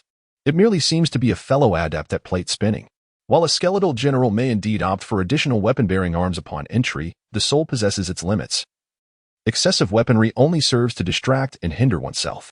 A standard skeletal general can adeptly wield 4 weapons, a master can handle 8, the undead sovereign can manage 12. And there exists one who can manipulate 16, none other than best subordinate, the Grand Swordmaster Fady. It seems he has made further progress. Fady? Di-Fi. Such insincere pseudonyms. And the rest this individual. A headless knight engaging in polo with his own skull. A spectacle you have never witnessed before. That dolt Camisius. You dim-witted. Bald-headed fool. Even in ashes, I would recognize you. Indeed, the Titan Grappler, the most fearsome and dauntless charger, the vice-commander of the Crimson Hound Legion, Lord Camisius. And this, a lich rubbing his hands together, adorned with a broad smile, clutching a pouch of ghastly green potions. A delectable beverage crafted by the alchemist Fifi, tailored for your health and vigor. And this, and this, and this. A legendary bone dragon serving as both steed and commentator. A viper queen performing a belly dance, a grand witch hosting a divination booth. I believe I am beginning to comprehend. Grace suddenly rises, her eyes brimming with an otherworldly surprise. In other words, the Emperor still reigns. Indeed, only the Emperor could orchestrate such an extraordinary transformation in these elite warriors. And only he could persuade the leader to obediently engage in such trivial pursuits. This is merely a preliminary conjecture. The events of that year are shrouded in too much ambiguity. Why did the Imperial Guard's Crimson Hound suddenly depart from His Majesty's side to venture far afield? Why were the legions of the other 3 kings abruptly reassigned to the peripheries, far removed from the epicenter of conflict, thereby evading the cataclysm of civil war? Perhaps the underworld will unveil the answers we seek. Subsequently, what was initially expected to be shocking intelligence regarding the Scepter of Eternal Night, in the eyes of these 2, became diminished in significance due to that trivial travel brochure. After a moment of hesitation, Reinhardt quietly remarked, in the blink of an eye. He had defected to the parliamentary faction. Perhaps this is the most glaring inconsistency. His Majesty had often lauded Dicas as his most loyal hound. While this may sound insulting, one must understand the Emperor's peculiar affection for dogs. Dicas has always regarded this title as the highest honor and a term of endearment from His Majesty. Indeed, when he intended to replace the Legion's designation of Night Winter Wolves with the bizarre name Pack of Night Dogs, it was fortunate you intervened. Alas, the Imperial Guard ultimately adopted the moniker of Crimson Hounds, despite the fact that the Pink Queen's Brigade also had a rather appealing ring to it. A light cough escaped, transforming into a silent slander within. Your taste in nomenclature is as peculiar as His Majesty's. And combined with that deadly throat of death, it was precisely why His Majesty chose Lord Best instead of you to be the commander of the Imperial Guard, remaining steadfastly by his side. Of course, such sentiments shall remain unspoken. I place my trust in the Emperor's judgment, since he holds Dicas in such high esteem. Then Dicas must indeed be trustworthy. Perhaps Lord Dicas encountered something, or someone provided him with guidance in the underworld as this thought lingered. Both their gazes fell upon the travel brochure resting on the table. I shall embark at once. I cannot leave Zyro. I must rely on you. The underworld will undoubtedly be rife with unrest now. We, the so-called ill-informed warlords of the Parliament, have received word of the Scepter of Eternal Night. Those who have sought it for a century will undoubtedly emerge in droves. Lady Grace, please consider the importance of locating that individual. If my estimations are correct, this scepter may very well be a trap laid by that person. Lady Grace is not one to disregard counsel. This young man, who is clearly not one of the 4 kings, has nonetheless ascended to the core of the royal faction through his unwavering loyalty and intellect towards the Emperor. His suggestions are invaluable to someone of my age, and I naturally wish to accord him the respect he deserves. By the way, please bring Lord Adam along. If my suspicions are accurate, given that this individual intends to stir up trouble, he is likely eager to reunite with Lord Adam. Are you certain? Very well, I understand. I shall bring him along. Carnivorous Adam, the last prominent figure of the royalist faction and the 12th consul, is, in truth, a giant of loathing. Although his intellect does not rank highly when it comes to personal combat prowess, no undead in the entire realm dares to challenge this fool who is unworthy of being a sovereign of the undead or a consul. Indeed, Adam's intelligence is lacking. Yet after the departure of the great emperor, he has consistently heeded the counsel of his elder siblings. Whenever Grace appears to speak, he has even been known to tear apart the parliamentary building and violently assault the necromancer senators who slander the emperor. Such actions are a testament to the emperor's teachings. Little Reinhardt, mere brawling is hardly charming. A thug cannot sustain such a life for long. If one persists in reckless behavior, they will be deemed a fool. It is prudent to engage in scholarly pursuits and aspire to a respectable vocation. By the way, do you have an affinity for history? I have always believed that studying history cultivates wisdom. Do indulge in historical literature whenever you can. You seem to pore over historical tomes throughout the night, burdened by the specter of past cataclysms and calamities that threaten to resurface. Those enigmatic notes of deduction elude my understanding. The goddess of order? The god of death? Chain reactions? The butterfly effect? Your Majesty, what do you truly perceive? What despair could compel you to forsake everything and start anew? Who dares to emerge? With a roar. A familiar visage suddenly appears at the door, none other than the returning Grays. Little Reinhardt, perhaps you should keep your musings to a whisper, otherwise outsiders may brand you as mad. Did you hear? Observing the Bone Dragon Queen's feigned ignorance, Reinhardt could not suppress a wry smile. She and Adam are the most trusted individuals in this perilous realm. What news? From this point forward, I shall no longer be known as Grace, but rather as Galia. Do not err in addressing me. Upon hearing this, Reinhardt was taken aback. Why the sudden change? You have borne the name Grace for countless years. Have you been swayed by those charlatans in the alley, who were nothing but frauds lacking in knowledge? No. It is merely a minor inconvenience that necessitates a name change. Unbelievable. Who could compel a distinguished duke and consul of the empire to change their name? Previously, the Senate undertook a reorganization of the noble hierarchy and its lineage throughout the nation. They discovered that my name could not be displayed on the magical network nor printed, and thus they advised me to alter it. Cannot be displayed? Why ever so? It is due to the Re and Grays that presents a problem. It seems that in some remote regions, Re is an alternative term for women of peculiar orientations. Following a system upgrade, the agency responsible for the magical network, in pursuit of civility, has censored prohibited words. Consequently, that network now automatically replaces all such terms with XX. Thus, if I persist in being called Grays, future nameplates would read, Distinguished Duke of the Empire. Fourth Consul, GREXX, which would be utterly disgraceful. Hence, I must adopt the name Galia. Please do not forget. Can you be any more absurd? You, an imperial consul, have changed your name for such a peculiar reason? Your dignity and pride are weeping, are they not? Well, it is said that the root cause lies in some grand cosmic will that could not be bothered to punctuate my name, thus resulting in my renaming. Chapter 38. The Elves in the City of Platinum. The underground city of Vikestandi, known as the City of Platinum in the tongue of the goblins, occupies a unique geographical position, nestled amongst several active volcanic rocks. It is a city carved within the stone, isolated by a perennial river of lava that separates it from the surrounding lands. To access the lofty aerial palaces, one must traverse the spiral staircases beneath the city. Should invaders approach, sealing these stairways or flooding them with water or toxic smoke effectively isolates the city from the outside world. Moreover, an unexpected exit to the surface has been drilled through the rock walls behind the city, enabling it to engage in the lucrative trade between the surface and the subterranean realms, thus providing it with strategic options in times of crisis. In this underground world, safety is of paramount importance, drawing countless merchants to settle here, transforming it into a renowned commercial hub.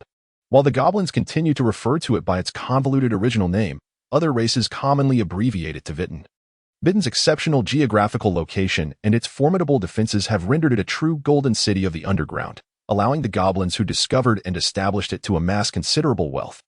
However, in the subterranean realm, lacking the strength to possess treasures and riches is the gravest sin. The sheer cliffs cannot defend against the daggers and dragon fire that lurk behind them. After a series of conspiracies and calculations, the original goblin founders have vanished like whispers in the wind. Today, the city stands without a lord, a notorious neutral territory devoid of ownership. The reason for this? Simply put, the city's intricate composition features the influence of various underground lords. Anyone who assumes the title of lord risks being eliminated the very next day, resulting in a bizarre lawlessness. A shared upward passage remains, serving as a trade and diplomatic intermediary with other cities. Gradually, the underground lords and overlords, tasting the fruits of cooperation, have reached a consensus. This is also why Vitten has become the site for clandestine agreements. After all, alliances forged on the territory of dark elves would unsettle the gray dwarves and orcs. Alliances in orc lands would be unacceptable to elves, dwarves, and humans. And in a dragon city, we would first need wings. Forming alliances in a goblin-dominated commercial metropolis is fraught with discontent due to exorbitant entry and lodging fees. Thus, the lordless Vitten emerges as the sole option. A week ago, a shocking entrance heralded the arrival of 17 colossal metal titans, accompanied by the Evernight scepter, spreading tales throughout the entire underground city. Meanwhile, Annie, the young lord of Sulphur Mountain City, has begun to gain some notoriety. Now, draped in a robe and cloak, I wander through this city, which bears many resemblances to Sulphur Mountain. While both Vitten and Sulphur Mountain City are among the few multiracial urban centers devoid of so-called noble classes, and both are renowned for their flourishing commerce, to my eyes, they are entirely different realms. Aside from the fact that the presence of the undead as neighbors is exceedingly difficult to accept, the majority of races in the city of Sulphur Mountain coexist in a harmonious M-lang. Within a modest shop, a patrol squad, or even a barber shop, it is likely that every member belongs to a different race. In Sulphur Mountain, the relative equality among races has become customary. The concept of slavery is utterly intolerable. However, within this city, the slave trade flourishes, complete with dedicated slave markets and gladiatorial arenas.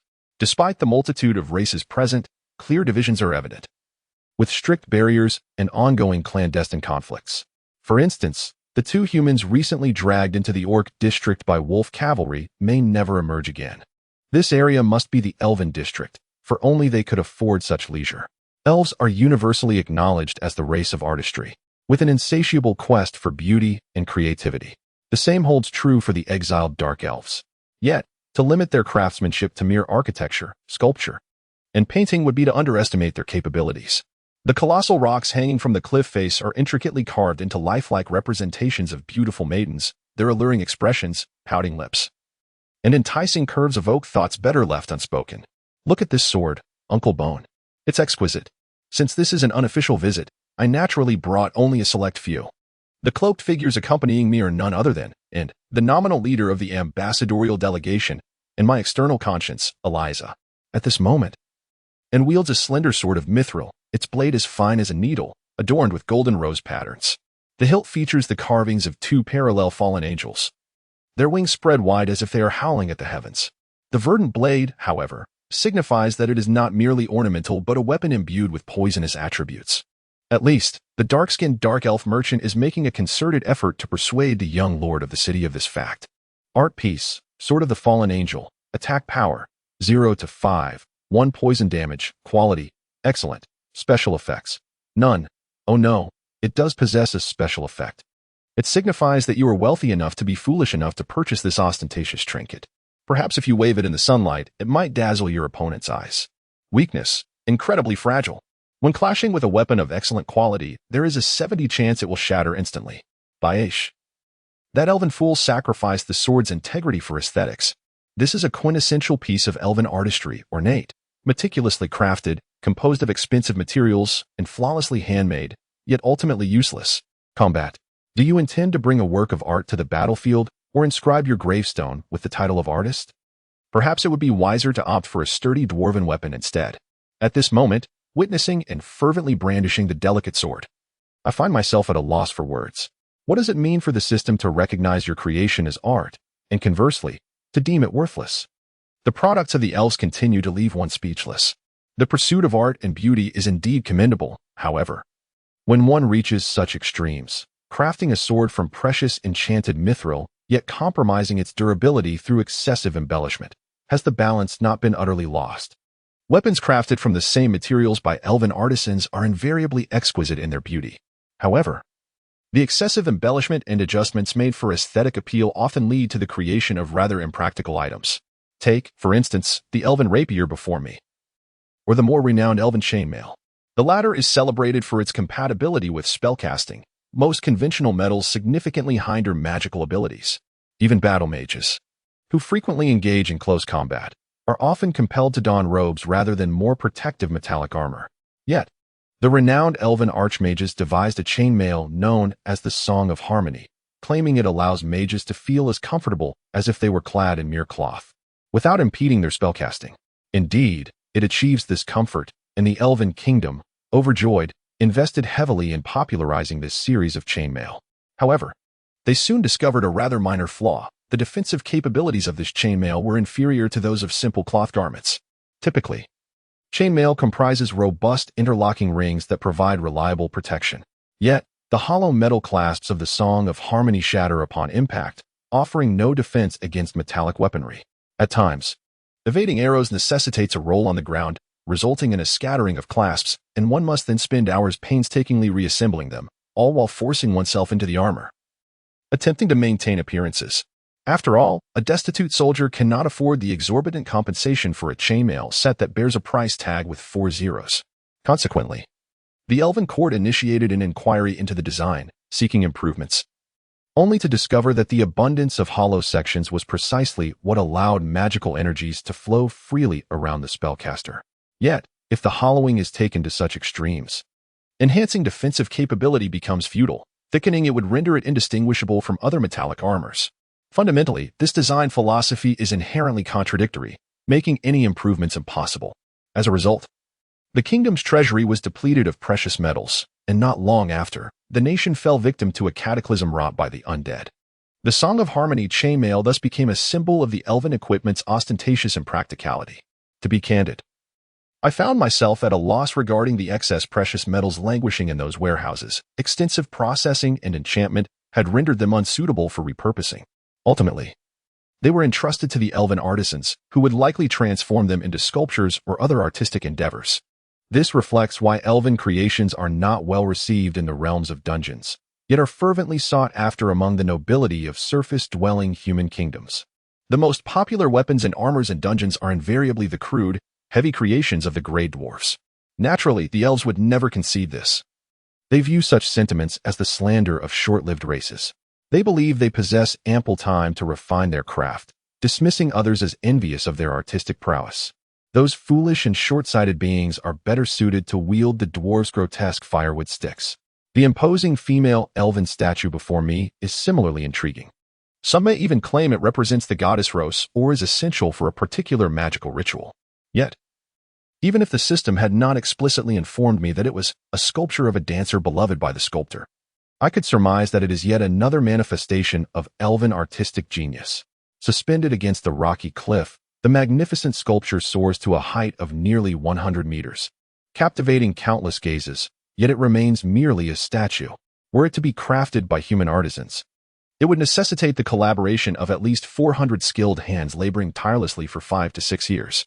However, if it were the work of elves, it might very well be the whimsical endeavor of a solitary master artist, who, in a fit of inspiration, devoted centuries to creating something devoid of purpose.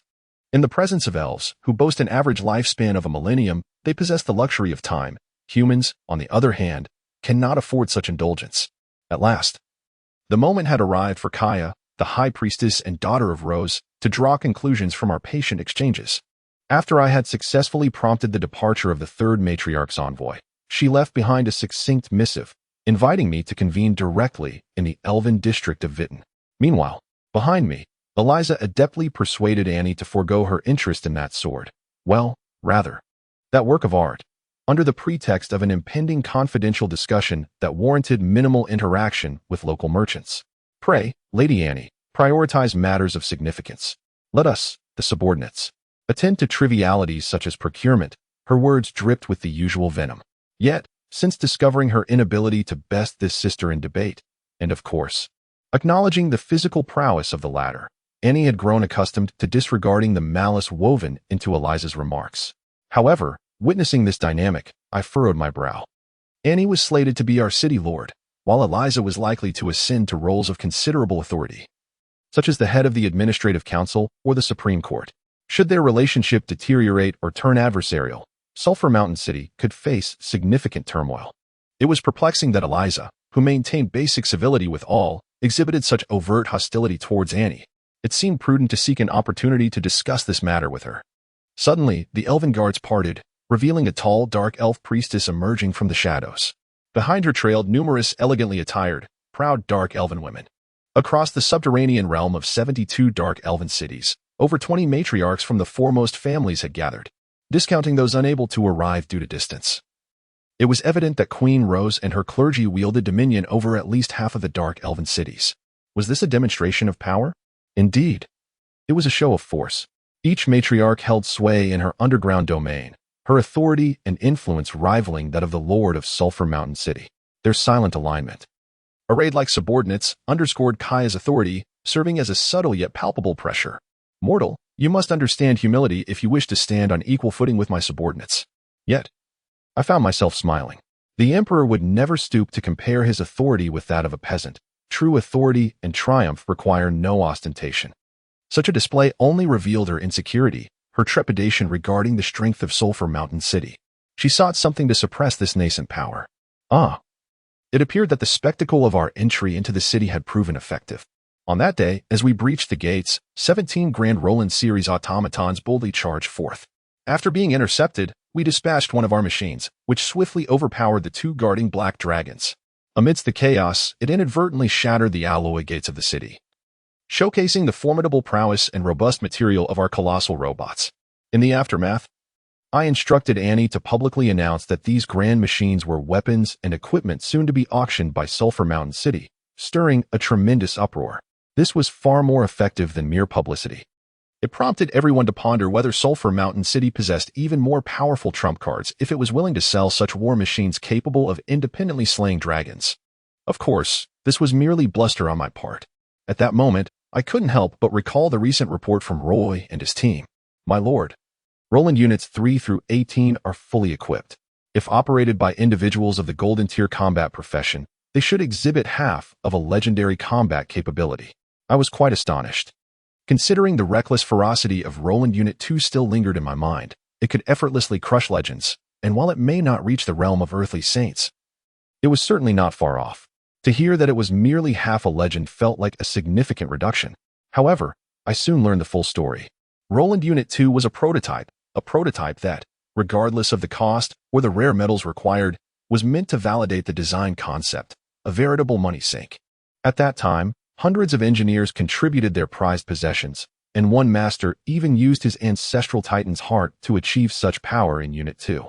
If we wished for the other Roland units to attain similar combat strength, it was clear that while our engineers could achieve it, we could not afford the bill.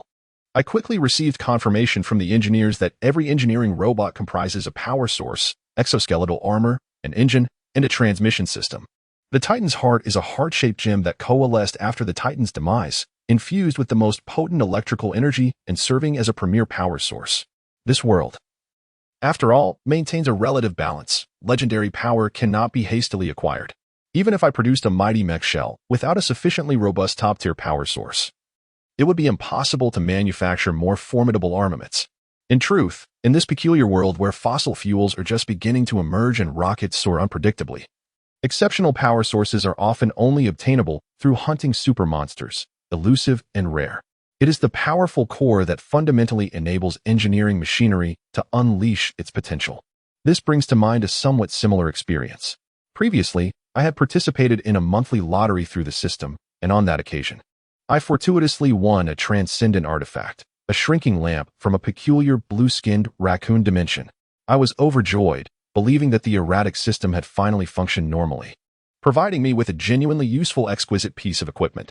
However, I soon realized that I had once again been duped, having celebrated too soon and underestimated the system's limitations. The shrinking lamp was indeed real, but it lacked a battery. Gazing at the inoperative miniature lamp and the accompanying manual, I found myself in a state of bemusement, pleading with the system to allow me to exchange for a battery. Alas, that wretched system had no intention of granting me the power of the pinnacle artifact of causality, and thus refused my request for redemption. After 3 futile attempts at a lottery aimed at acquiring a battery, I was left with nothing but a battery-less bamboo dragonfly flying device, a toy pistol belonging to a certain cowboy, and an inexplicably filled hot tub. It was through this experience that I profoundly understood the system's duplicitous nature, prompting me to rely on my own ingenuity. Subsequently, upon realizing that the engineering of this event lacked any concept of small-scale artificial energy batteries, I racked my brain and delved into countless chemistry textbooks. I discovered that, given the industrial level of the Aishi continent, creating such a contraption as a battery necessitated overcoming a series of bottlenecks, such as chemical electrolytes and conductive metal electrodes. To surmount these obstacles would entail confronting an entirely new set of technological challenges, and after completing the requisite technological advancements, it would conservatively take 200 to 300 years. Assuming a series of miraculous fortuities, Thus, I reluctantly relinquished my ambition to initiate an industrial revolution on the Aishi continent. Ahem, I digress. Let us return to the main topic. Upon learning that the Roland 2 would perform admirably before exploding, while machines beyond Roland 3 could only attain the prowess of near-legendary melee professions, I promptly revised my plans. All Roland systems would adhere to the design of Roland 2, with no allowances for deviation, even erasing the numeric designations following Roland's name, ensuring that no distinctions could be discerned. The subsequent simplicity of my scheme unfolded. After a heroic battle against the dragon led by Roland 2, the other Rolands lurking in the shadows would emerge as formidable threats. To be candid, every mention of that name left me feeling awkward, yet regrettably, consensus on a name change remained elusive. To those in the know, it was an entity capable of overwhelming legends, accompanied by 16 half-legends, a terrifying prospect for an ordinary dungeon master, as they typically possess only one legend. However, for a dungeon overlord commanding 100 dungeons, such a force was hardly daunting. Yet, after executing my ruse to the uninformed, it appeared as though there were 13 saintly grade war machines, warranting caution even from the dungeon lords. If both parties are not on the same level, what is there to discuss in terms of cooperation? Any dialogue would likely result in being absorbed and merged. The effect I had painstakingly crafted had been achieved. The true goddess, daughter of Rose, the nominal highest leader of all dark elves, Kaya, now presented herself in a manner that spoke volumes. You must be the sleepless one. May the footsteps of the Spider Queen echo in your ears. Perhaps we could converse, just you and I, in private, in secrecy. Kaya's voice, imbued with a peculiar sorcery, resembled that of a lover whispering sweet nothings or a holy priest delivering a sermon, compelling one to listen more intently. Yet, in that moment, upon hearing her words and suggestive invitation, the matriarchs behind her erupted in laughter. Under the dark elves' bizarre and assertive perspective on romance, this ostensibly ambiguous invitation was, in reality, as rude and crude as suggesting a rendezvous in a hotel room. May the footsteps of the Spider Queen echo in your ears, though it is hardly a pleasant sentiment. It may appear as if the deity you revere bestows blessings upon you, yet in truth, it is a venomous curse. Rose is the goddess of spiders, and spiders tread silently. When she deliberately mimics the sound of footsteps, it serves only to herald her arrival or, perhaps, to indicate her intent to eliminate you while deriving pleasure from your desperate struggle for survival. For countless years, the elves have delighted in such games, interweaving sarcasm and maledictions into their greetings. Should you fail to discern their meaning, you become the subject of their ridicule for your ignorance and your race's fleeting lifespan, lacking in accumulated wisdom. However, this stratagem holds no power over me. Over the years, I have witnessed and even orchestrated the demise of several ancient elven kingdoms, collecting innumerable precious tomes as trophies. What weight do their jests carry for me? Esteemed Lady Kaya, I appreciate your greeting. May the 8 eyes of the Spider Queen remain forever fixed upon you, and may the divine emissary of candlelight soon grace your presence. This, too, is not a commendation. The Spider Queen Rose is notorious for her ferocity, cunning, suspicion, capriciousness, and jealousy, so infamous that her name invites any negative epithet. Surely, being under her watchful gaze cannot bode well. The candlelight emissary? Merely a creature of wax, a vile being that serves as Rose's messenger.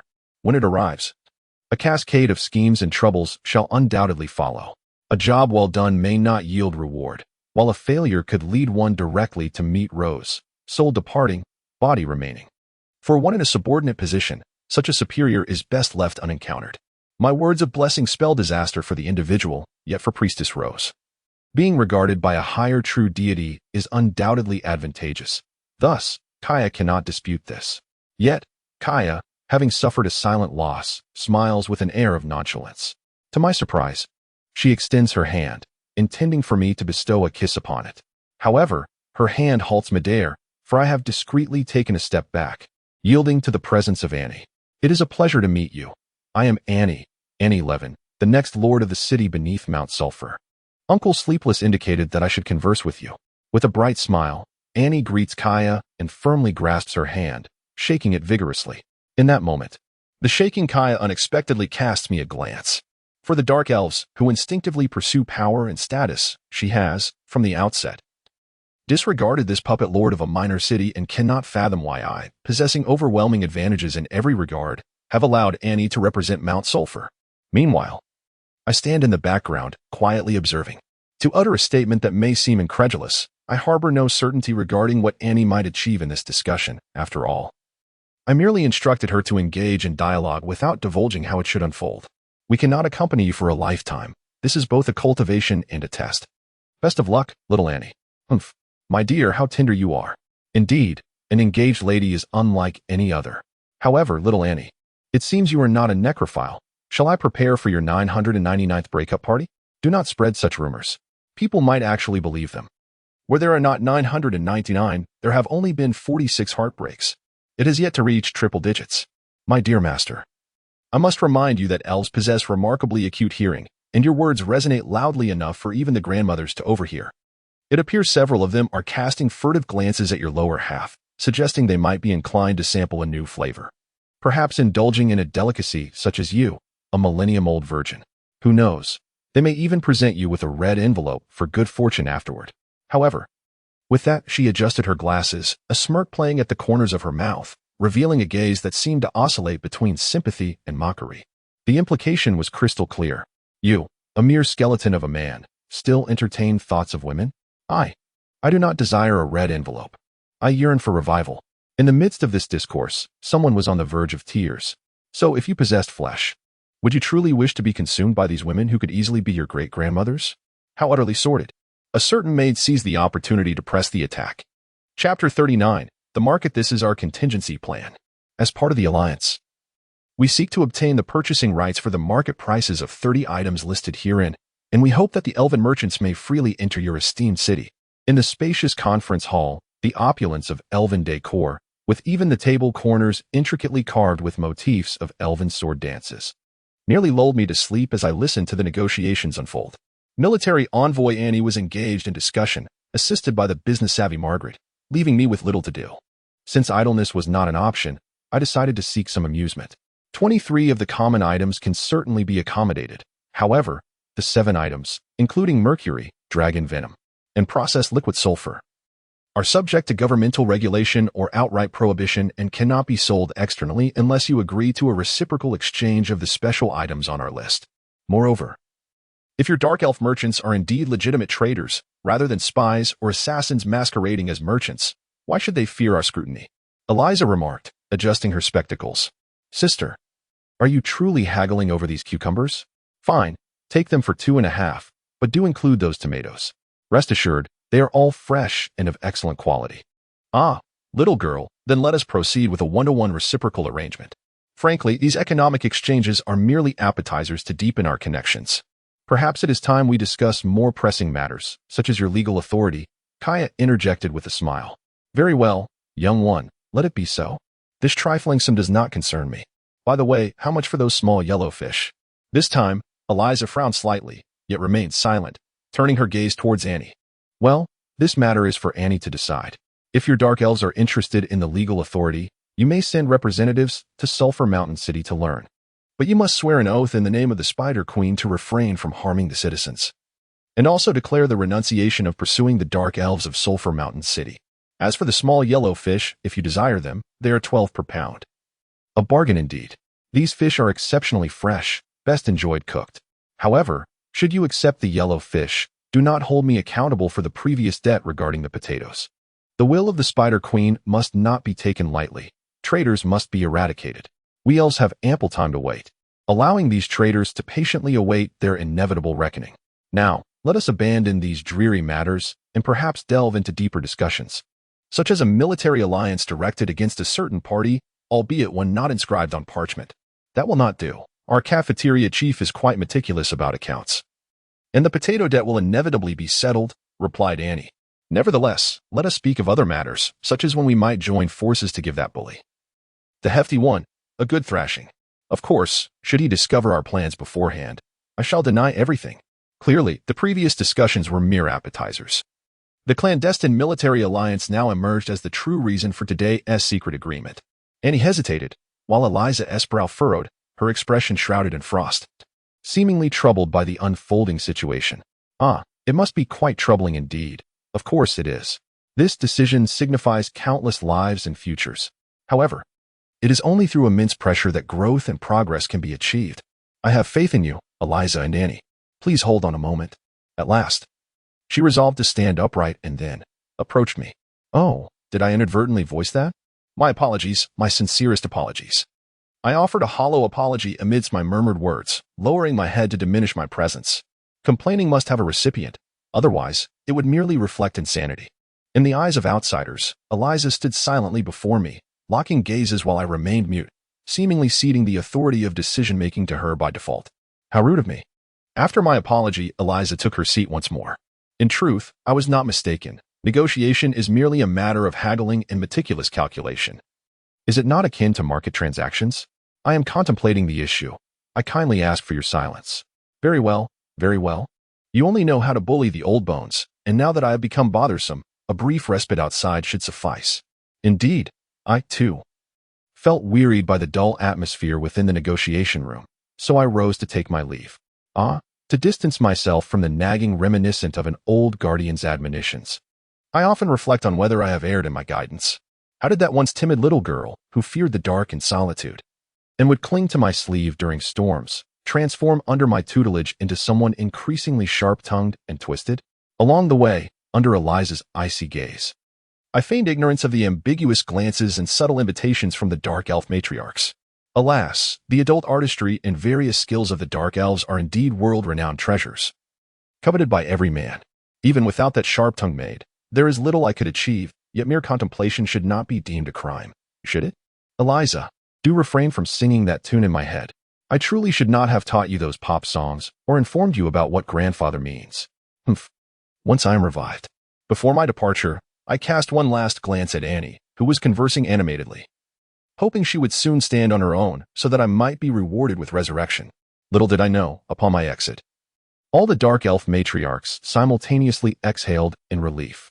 The robe and mask she wore appeared to be artifacts of great power, concealing her true form and strength, utterly inscrutable.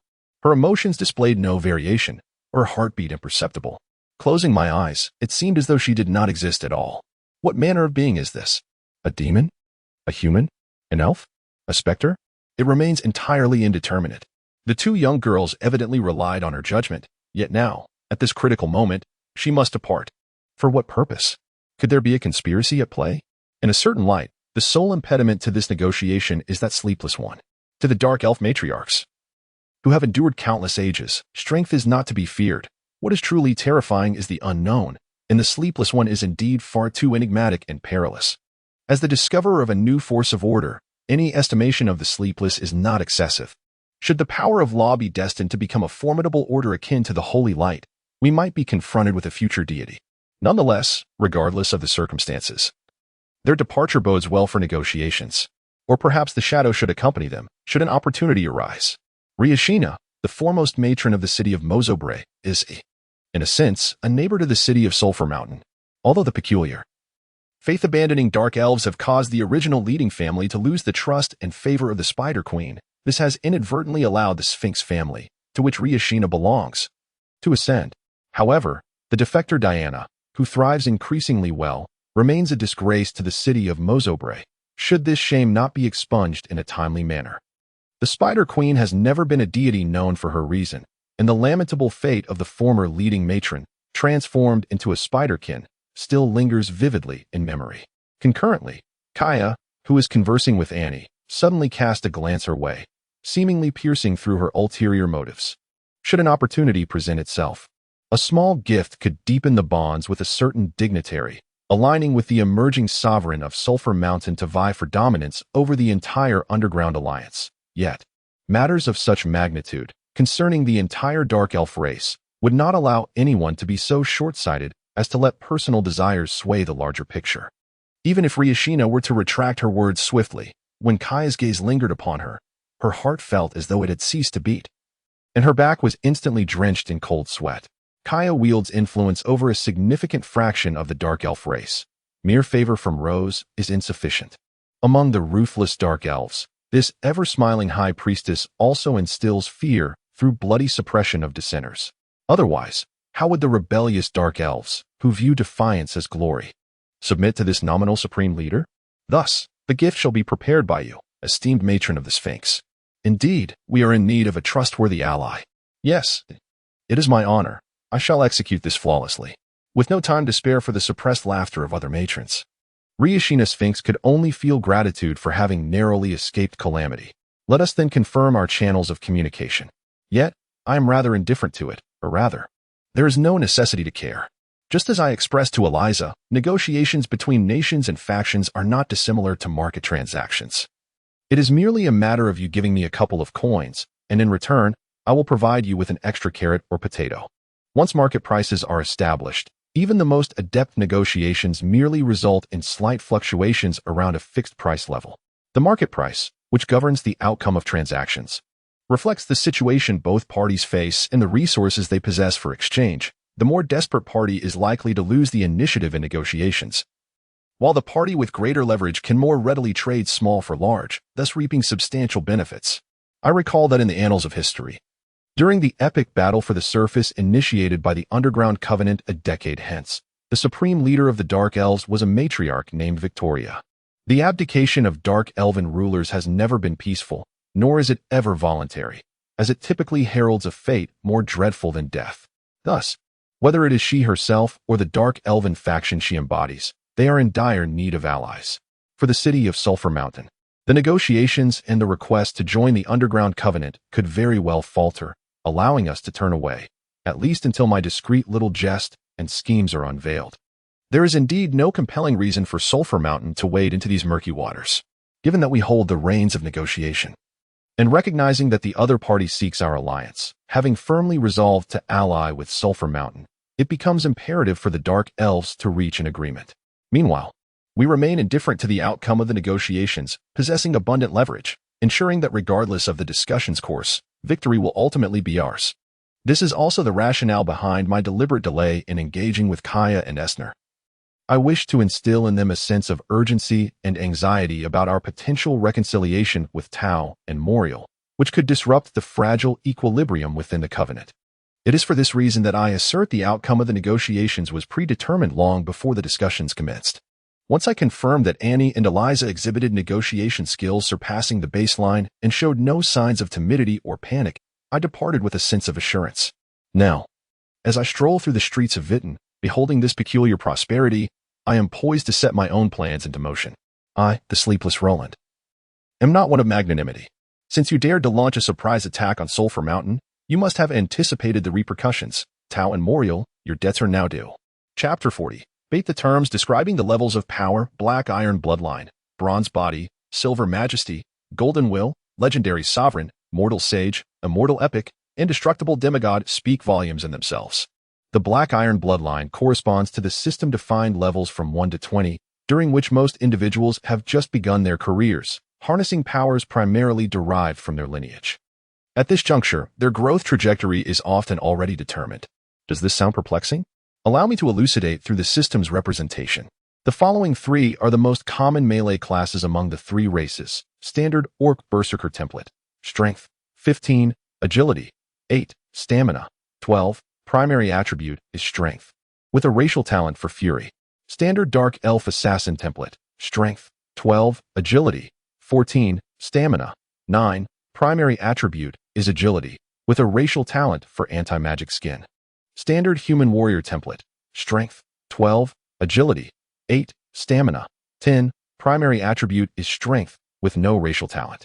Strength denotes the martial prowess of the physical body. Agility embodies reflexes and balance, while Stamina reflects one's overall health and robustness. These attributes are paramount for melee professions. Do you lament the inequity? The combined melee attributes of Orcs and Dark Elves total 35, whereas humans only reach 30, and without any racial talent? Alas, this world has always been steeped in unfairness. The innate attributes and capabilities of races are inherently unequal. Otherwise, why would there be so much strife and discrimination? As both sides strive, the disparities in talent further exacerbate this inequity, much like starting a race on foot versus on horseback. After the same duration, the rider will undoubtedly have covered greater distance. For instance, an Orc of ordinary aptitude gains approximately 0.1 in strength for each level, potentially increasing by 2 points by level 20.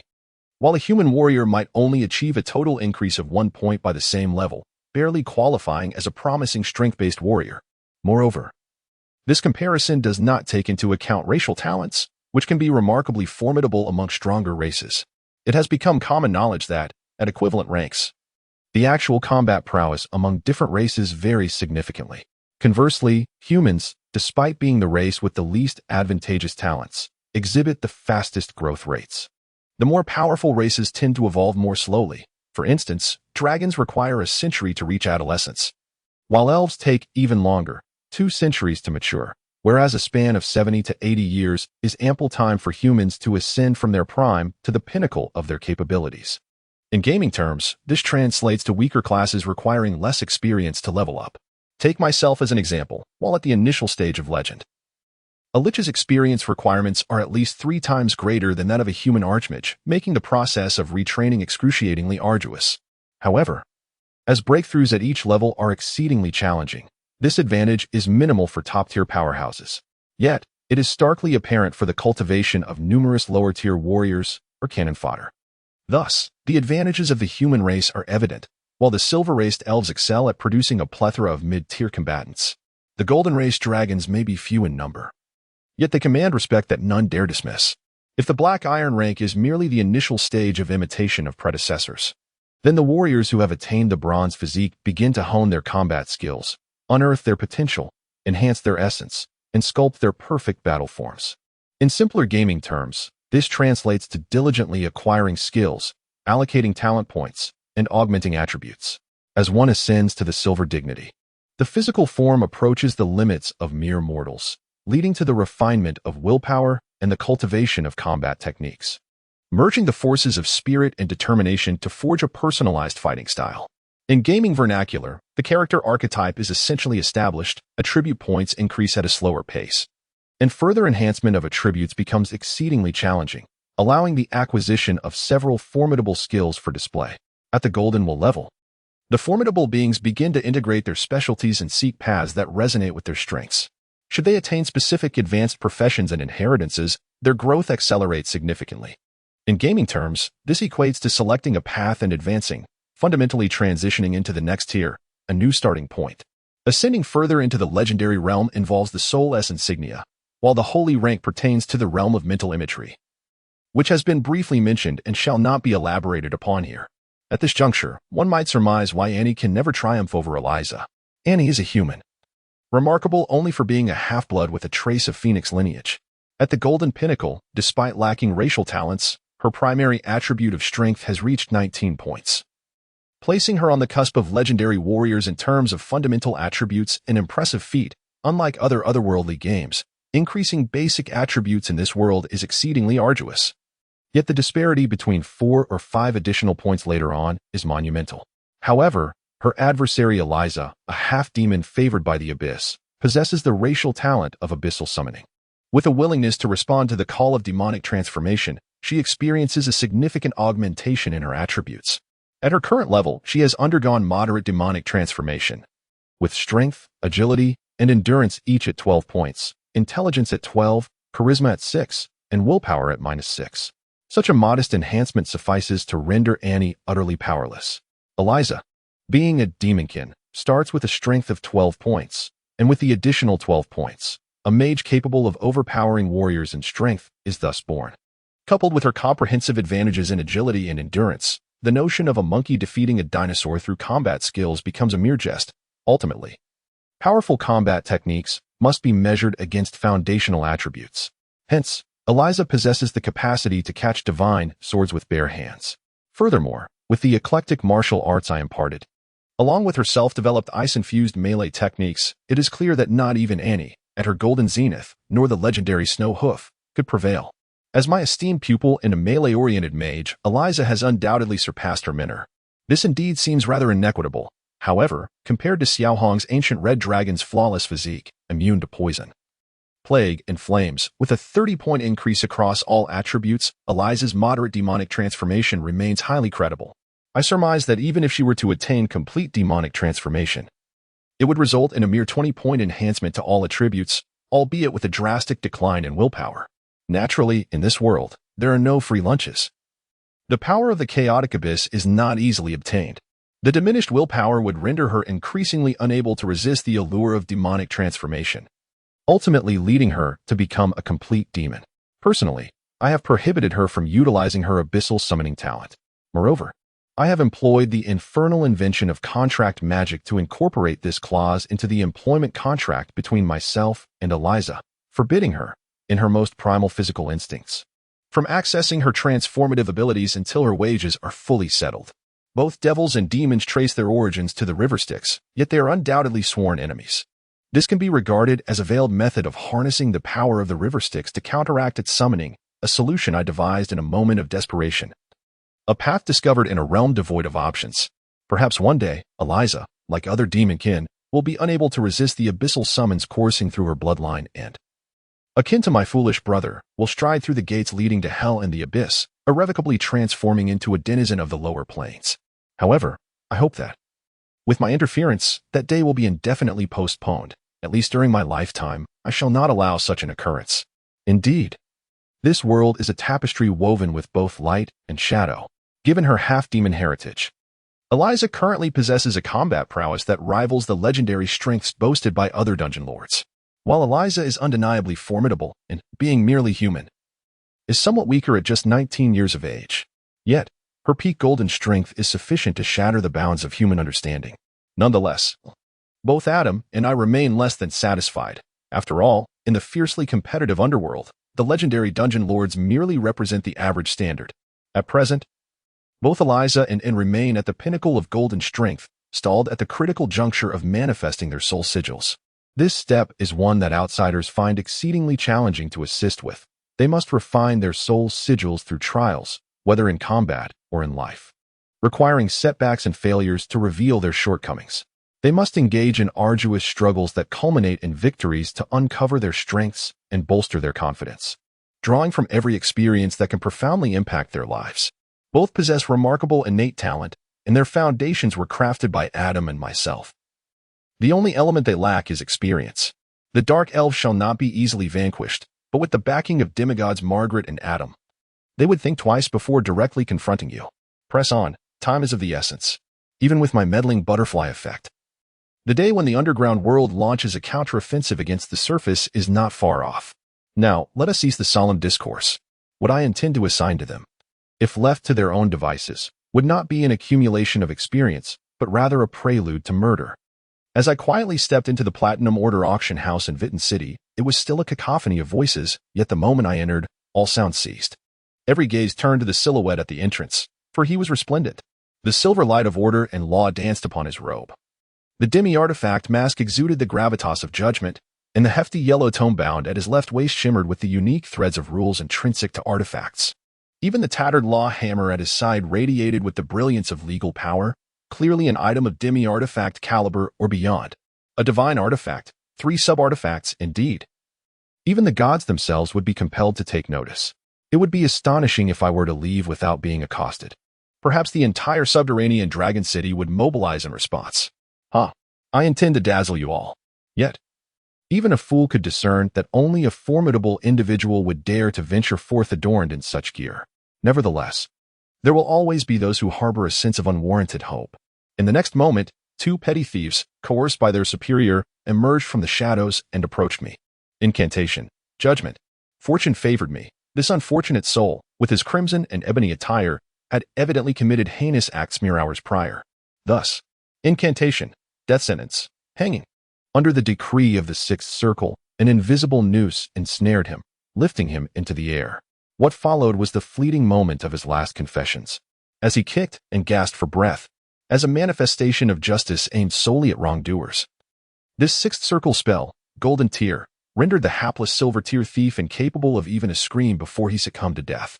Before the grotesque spectacle of the corpse, another unfortunate soul collapsed to the ground, paralyzed by fear and unable to contain himself. After all, just moments ago, he had witnessed his partner meet a bizarre and tragic end. The demise of the scouting rogue had long been anticipated by the observant. Yet the sheer peculiarity of it left everyone unnerved. The unknown, that blank canvas of uncertainty, always evokes the deepest caution.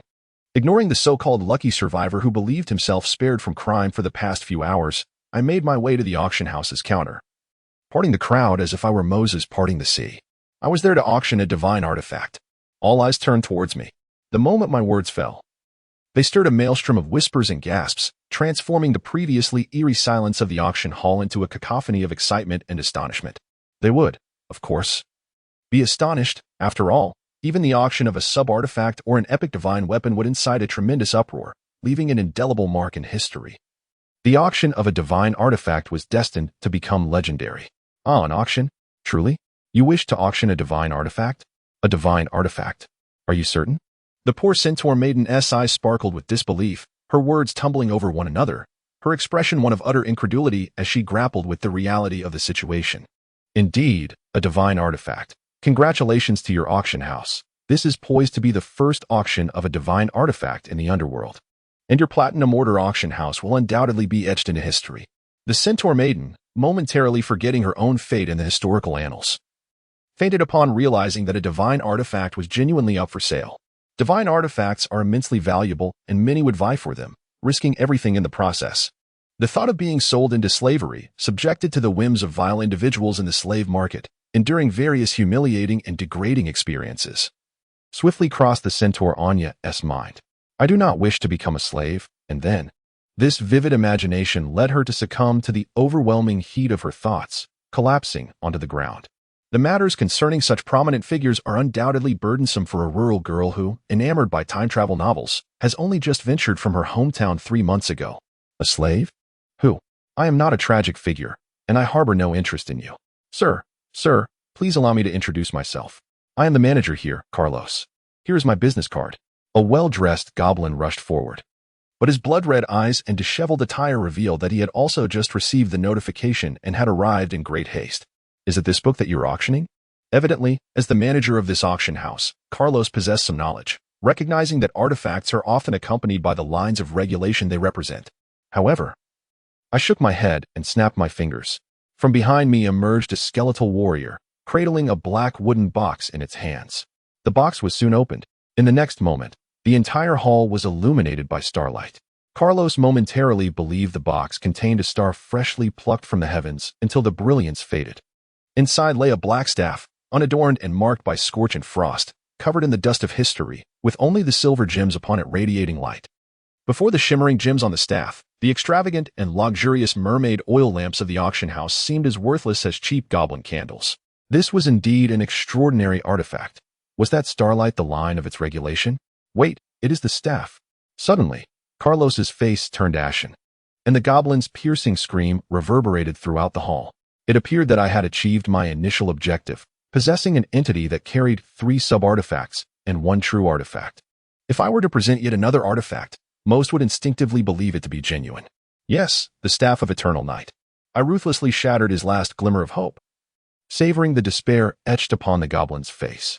The Staff of Eternal Night? My voice was not loud, but in the presence of all, it was sufficient.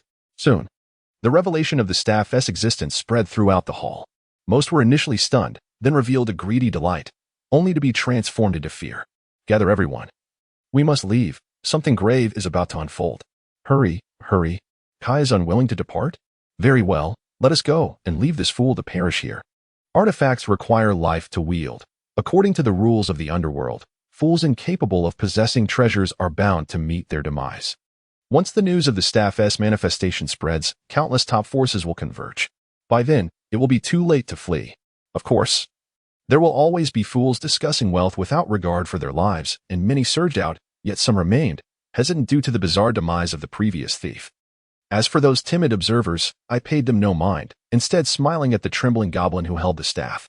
The auction has but 2 stipulations. First, it shall convene 30 days hence at 3 o'clock in the afternoon, open to all individuals and factions. Second, in the event that any auction item is lost, I demand compensation in the form of 20 premier underground cities, including Mill Oasis, Cloud Water Tank, and Dragon City.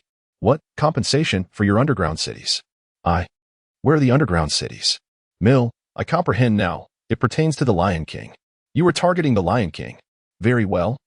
This pitiable goblin rolled his eyes, following in the footsteps of his subordinate. Indeed, he articulated my objective. My aim is directed towards Tao, as I aspire to establish an auction house in this city, requiring a powerful backing. That backing is none other than the Orc Emperor Tao the Furious. And those underground cities I mentioned are his assets. Alas, another one has fainted. Is there anyone competent to manage this? The staff, caught in my gaze, either averted their eyes or collapsed, feigning death. Isn't that the sleepless one? It's been a while. Are you here to participate in the auction? Very well. We shall accept this list. Still in the same guise as when I last saw him outside the Sulphur Mountain City, the one-eyed old lion. With his thick fur and well-defined musculature, exuded strength without ostentation. The scorpion tail trailing behind him seemed to touch the ground, and that seemingly ordinary black leather armor was, in fact, legendary equipment worth a fortune. At this moment, the old scorpion-tail lion beast king laughed heartily on his own turf, seemingly unperturbed by his previous crushing defeat and the loss of his legion. Oh dear, old fellow, you are still alive. Truly.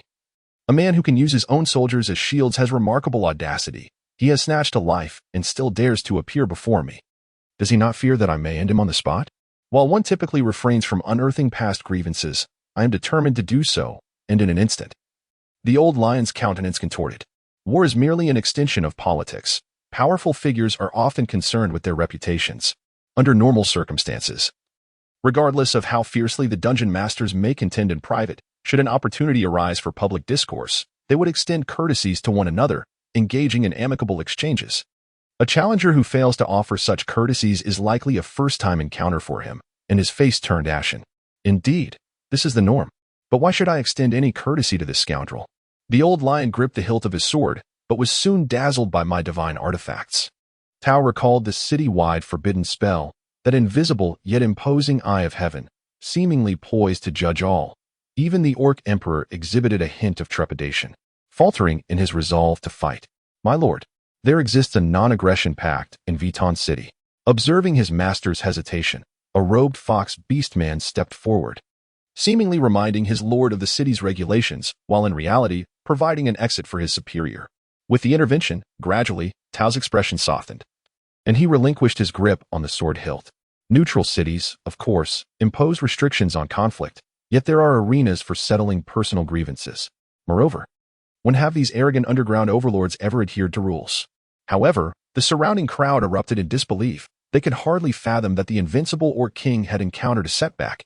Could it be that the rumors of his army's disastrous expedition and total annihilation in a remote region were indeed true? Given Tao's past demeanor, his silence in the face of such malicious words was enough to lend credence to the rumors, severely tarnishing the reputation of the Orc King. Yet, the single eye scanning the surroundings halted the restless throng in their tracks.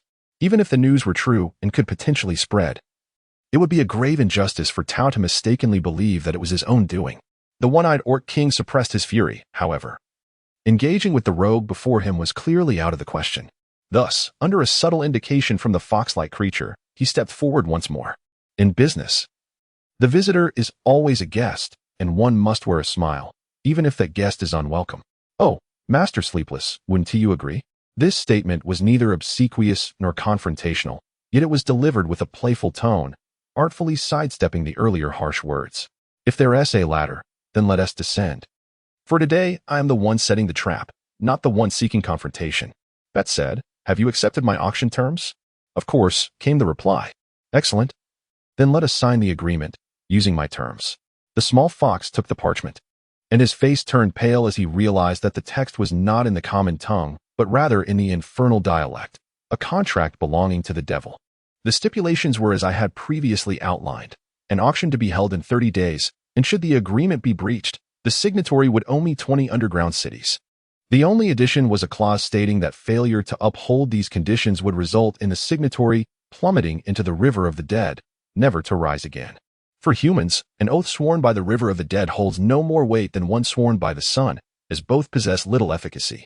However, for the malevolent deities, demons, and devils inhabiting the lower realms, their very essence and power derive from the river of the dead. To violate a sworn oath to it would mean transformation into a mere spider, even for the likes of the Spider Queen, Rose. By presenting this contract, I made it abundantly clear that this Orc King was merely a demon cloaked in Orcish skin. Trembling, the small fox handed the contract to Tao, only to be angrily swatted away by the Orc King. Yet he clutched the contract, visibly torn. The forces behind him were keenly interested in this staff. And should he choose to release it, if you refuse to accept my terms, I shall offer them to the neighboring Black Pearl auction house. I strategically raised the stakes. That auction house was backed by another underworld overlord, Esternar Elrol, whose forces were demonic in nature. Given their backgrounds and the fierce competition for dominance in the underworld, Tao and Esternar were destined adversaries. Should Esternar host an auction and ally with the Sulphur Mountain City, it would become a 3-2 scenario, with Moriel proving to be utterly unreliable. The worst outcome would be that he unveiled the secrets of the Eternal Night's staff within those 30 days. However, soon after, Tao naturally contemplated that if Estern could decipher the secret of the scepter, why could he not do the same? Even though his subordinates, the Dark Shamans, were not particularly adept in this regard, he did have wizards at his command. If all else failed, he could always seek assistance from that enigmatic figure behind him. No. If I were to truly unveil the formidable secret of the Lord of Eternal Night, would I not become the second Lord of Eternal Night myself? Would I still require the support of that entity? With precious treasures at stake, countless desires surged through his mind, ultimately coalescing into a singular thought: I shall sign. But before I do, I must verify the goods. Naturally. Thus, I made a concerted effort to suppress my laughter. Why? Regardless of how those arcane professions operated, their affirmations were undeniably amusing to me. Before departing with the signed contract in hand, I cast a parting remark: you may come to regret this. Predictably, what followed was a roar akin to that of a lion. The York King never admits to regret. Very well, I shall continue to stifle my amusement. That night, I heard that the old lion brooded in his study for the entire evening, during which he eliminated 7 strategists, including that little fox, 8 mages, and 6 dark shamans. When he finally emerged, he was already murmuring about having heard the call, pondering how to unlock it. That night, I heard that after enduring countless attacks at the auction house, the old lion relocated to the military camp, yet still faced over 30 thefts, 5 mutinies, and 4 incursions from other dungeon lords. That night, it was said that numerous dungeon lords began their journey to Vitten, preparing to attend the auction set for 30 days hence, naturally accompanied by their armies. That night, it was rumored that all necromancers and thieves descended into madness, the passage to Vitten becoming congested with various dangerous elements. Simultaneously, intelligence was relayed indicating sightings of a necromancer lord from the surface world in the underground tunnels. It was said that the following day, the old lion's hair turned white overnight, aging him by a decade. Meanwhile, I gazed at the sky, slightly tinged with gray, awaiting the dawn's arrival. The wind finally began to stir, but this was merely the beginning. Chapter 41. Fracture in the southwestern outskirts of Vedong City. There stands a wall and a small fortress, once the stronghold of a diminutive merchant and his long-term band of mercenaries. In the predatory underworld, wealth often intertwines with power. Merchants frequently find themselves akin to warlords. Regrettably, the mercenary band chosen by this merchant harbored ambitions that proved too grand. Less than 3 months into their service, they assassinated their employer and absconded with his riches. Subsequently, this parcel of land was acquired by another merchant at a remarkably low price, who had some commercial dealings with the city of Sulphur Mountain. He slightly inflated the price and sold it to us. Personally, I hold a fondness for this outpost. Although it lies somewhat distant from the central district and is rather secluded, this isolation serves us well, considering the numerous enemies we have made. At the very least, when hunters and mages set various traps and the goblins cheerfully prepare their engineering explosives, there is little risk of collateral damage to others. Boom. Indeed. It was the right choice. Otherwise, the incessant explosions would be a nuisance to the populace. After the customary sound of explosions, I observed the goblins soaring through the air, their forms resembling that of 7/10 complete creations. I nodded in approval, while below, I conveniently disregarded the 2 naked men who had just flown past, riding atop the back of a winged storm eagle. Should I marvel at the prowess of the storm eagle? It employs advanced techniques, typically reserved for the most skilled shape-shifting druids, to transform into a humanoid form, adhering to its doctrine of nudity. Wow, I am the king of the world. Alas, the sight of this boastful tauren, flapping its arms in the air, was too glaring to ignore. Therefore, I picked up a disc-shaped goblin explosive and, with the finesse of a frisbee throw, launched it into the air. It soared in a perfect arc, but alas, the storm eagle's keen eyesight detected the ambush, executing a graceful maneuver to evade it. Haha, missed me. The foolish beast remains oblivious to the fact that its true identity has already been revealed to me, as it whimsically wagged its posterior and flapped its wings. With the king of the world as my target, I ordered the engineers and marksmen to unleash the full power of the fixed turrets and gnomish grenades. After issuing my commands, I turned to depart, while behind me, the inevitable screams of those 2 imbeciles echoed. Daring to flaunt their birds in my presence.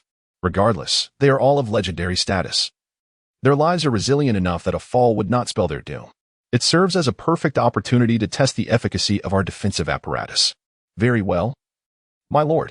In truth, this statement was superfluous. For the engineers, the chance to test their creations is always paramount. And the fate of the test subjects is of little concern. The tri-barreled goblin cannon relentlessly fired, while gnome grenadiers ceaselessly hurled their grenades. With a whoosh, several rockets soared into the sky. As most people regarded the burgeoning field of engineering with skepticism, I, driven by the personal inclinations of a time traveler, secured official support from the city of Sulphur Mountain for the advancement of engineering. Today, Sulphur Mountain has become a sanctuary for engineers, thanks to the presence of numerous masters in the craft, thus establishing itself as the epicenter of engineering in the subterranean world. This time, to maintain the Roland devices. As a form of retribution for a previous incident, I brought them along. With the assistance of these engineering masters, the temporary defense system is being updated at an astonishing pace. Upon meticulous examination of this world's engineering system, I discovered that their primary source of energy still relies on hunting magical beasts to obtain energy crystals, while fossil fuels remain impractical for several centuries to come. Hence, it became evident to me that engineering would not flourish in the short term. Why? Simply due to the principle of energy conservation. To operate a large machine capable of slaying top-tier magical beasts, one must first harness the energy crystal of a top-tier beast. Devices akin to the heart of the Titan, perpetual motion machines, can never be mass-produced. Moreover, the crude utilization of fossil fuels by goblins has tarnished the public's perception of engineering, impeding its proliferation. Meanwhile, outside, a cacophony ensued. Approaching the source of the commotion, I discovered the familiar half-dragon, Beifong Arrow, attempting to sneak in while shouldering a writhing sack. Unfortunately, the Dark Elf Knights would not overlook such a blatant act of wrongdoing, encircling him. Release that horse. From the mouth of the sack emerged two hind legs. I am a centaur, not a horse. By the way, is someone outside? Help! Help! There is a kidnapper here. At that moment, the city guards found themselves at a loss for words. In a sense, they had no authority to enforce the law in the city. Seeing this loquacious and peculiar hunter, I could not help but recall the recent emergence of the eccentric measurement unit, Beifong degree, among the city guards, which only added to my frustration. Sulphur Mountain is rife with oddities, yet none compare to Beifong's level of peculiarity, thus he became the benchmark for this peculiar unit of measurement. The Beifong degree is determined by a vote from all citizens. He, being universally disliked, scores a solid 1 Beifongs, while the notorious female pervert who lures noble women only garners half that, at 0. 5 Beifong. The explosive maniac registers at 0. 6 Beifong. The grotesque hook-nosed figure, the storm eagle, scores 0. 8 Beifong. And the ever-nude minotaur is at 0. 1 Beifong. Wait a moment. Why are they all perverts with a penchant for nudity, yet their scores differ so vastly? Umph. How infuriating that those without capital still dare to flaunt themselves. Moreover, despite his robust appearance, the minotaur possesses an unexpectedly gentle demeanor. He neither retaliates nor speaks harshly. Strong and resilient, he embodies the quintessential qualities of an ideal man in our eyes.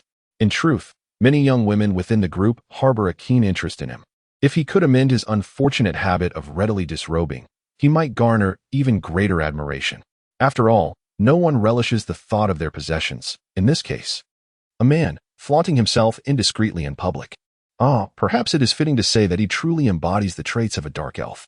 At that moment, I seized the opportunity to probe further. That Roland? 10 instances of misery. My sincerest apologies. I am aware of his dealings with the judicial system, and you wish to secure his exemption. However, the mere thought of him incites a collective ire, leading to a unanimous decision to assign him the utmost penalty. 10 instances of misery, you say? Who comes second? 5 instances of misery. Naturally, it is none other than the misery himself. Humph, that fellow must surely be deranged. For what other reason would he persist in actions that harm others without benefiting himself? Alas, the thought of being labeled as one of the 10 instances of misery, while that oaf above me only merits a mere 0. 1, and yet still attracts female admirers, ignites a fury within me. Engineers. Should you fail to subdue them, you shall collectively face confinement. If you succeed, they will be imprisoned. I demand results before lunch. As soon as my command echoed, the firepower surged to over threefold, and I nonchalantly approached the half-dragon, who was still posturing with bravado. Have you all lost your wits poring over the legal texts? While this may not fall within your jurisdiction, you are not law enforcement either. Since we are all individuals and no one oversees us, why must you deliberate so much before delivering a beating to those you wish to punish? That misery, ever astute, attempted to flee the moment I spoke. Legal spell, conviction. Legal spell, restriction of personal freedom. Indeed, the misery who had just executed the kidnapping instantaneously turned a pale shade of red, subsequently rendered immobile by the ensuing legal spell. Strike him. Perhaps my orders were superfluous. That group of city enforcers, already seething with resentment, surged forward, employing kicks that could be deemed polite, while others wielded whips and shovels. It appears that capturing him in the Sulphur Mountain City has unleashed pent-up frustration among the enforcers, as regulations against prisoner mistreatment left them feeling stifled. Amidst the chaos, I found myself fretting over the task list. Daily task: unleash dogs to harm individuals. Dispatch subordinates to collectively assault those you find disagreeable. The stronger the target, the harsher the beating, the better the rewards. Current completion rate, 2-3. Oh, brave souls. Do you truly believe that as the Demon King, I would lack devoted minions? If you wish to see me, first eliminate my loyal protectors, the 3 divine guardians, the 4 heavenly kings, the 5 mighty warriors, the 6 guardians, the 7 archangels, and the 8 dragon deities. Ha ha ha. I await you in the 99th layer of the labyrinth. Yet, I am still short one. Who shall it be? Never mind. I shall find someone at random. With this group of miscreants around, I need not fear finding reasons to unleash violence. Thank you. Thank you indeed. However, could you possibly take responsibility for me? A timid voice echoed in my ear, yet the content was astonishingly explosive, causing even the enforcers to momentarily forget their assault on misery, while the nearby goblin artillery halted in surprise. What? Responsible? Me? Fortunately, the mask concealed my visage. Otherwise, everyone would have witnessed the embarrassing sight of my aged jaw dropping. Upon closer inspection, I realized it was indeed someone I recognized. You. Are you the one from the day before yesterday? How delightful, my lord, you still remember me. It was because of you that I lost the most precious thing. The golden braid danced in the wind, while a small portion of the centaur's body remained ensconced in the sack. Yet the bashful blush extended all the way to her neck. My lord, will you take responsibility for me? My demands are modest. I only wish to be well fed, even if I must sleep in the corridor. Faintly, I sensed that the gaze upon me had shifted from reverence to disdain. So young. Is my lord also a peculiar product of Sulphur Mountain City, or merely a centaur with a horse's lower half? It seems my lord shares the same taste as the melancholic winds. No wonder he has not sought a romantic partner in Sulphur Mountain. He misbehaves the moment he steps outside. Humph. The perfect image I held of him has shattered, leaving me utterly disillusioned. I once believed him to be gallant, only to discover he is a pervert, a hypocrite masquerading as a paragon of virtue. My disdain for him has skyrocketed. At least 0.9 on the scale of melancholy. We ought not to discuss personal preferences in private. After all, my lord is a man, free to choose his own inclinations. However, abandoning one's initial commitment is simply wrong. Captain Diana of the City Management Brigade is indeed understanding, yet I truly do not require such empathy. Suddenly, I heard the sound of a rope shifting, and I hastily lowered my head. As expected, the icy magic line barely skimmed over me. Humph, my lord. Do you prefer Namu or black iron? I wish to procure them in advance. I do not require a coffin. Even if Eliza did not clarify what material she referred to, the frost on her delicate face, the bloodshot glimmer in her beautiful eyes, and the maddeningly twisted threads entwined around her hands spoke volumes. At Eliza's beckoning, countless vapors coalesced under the chill of her magic, transforming into fine threads that heralded death.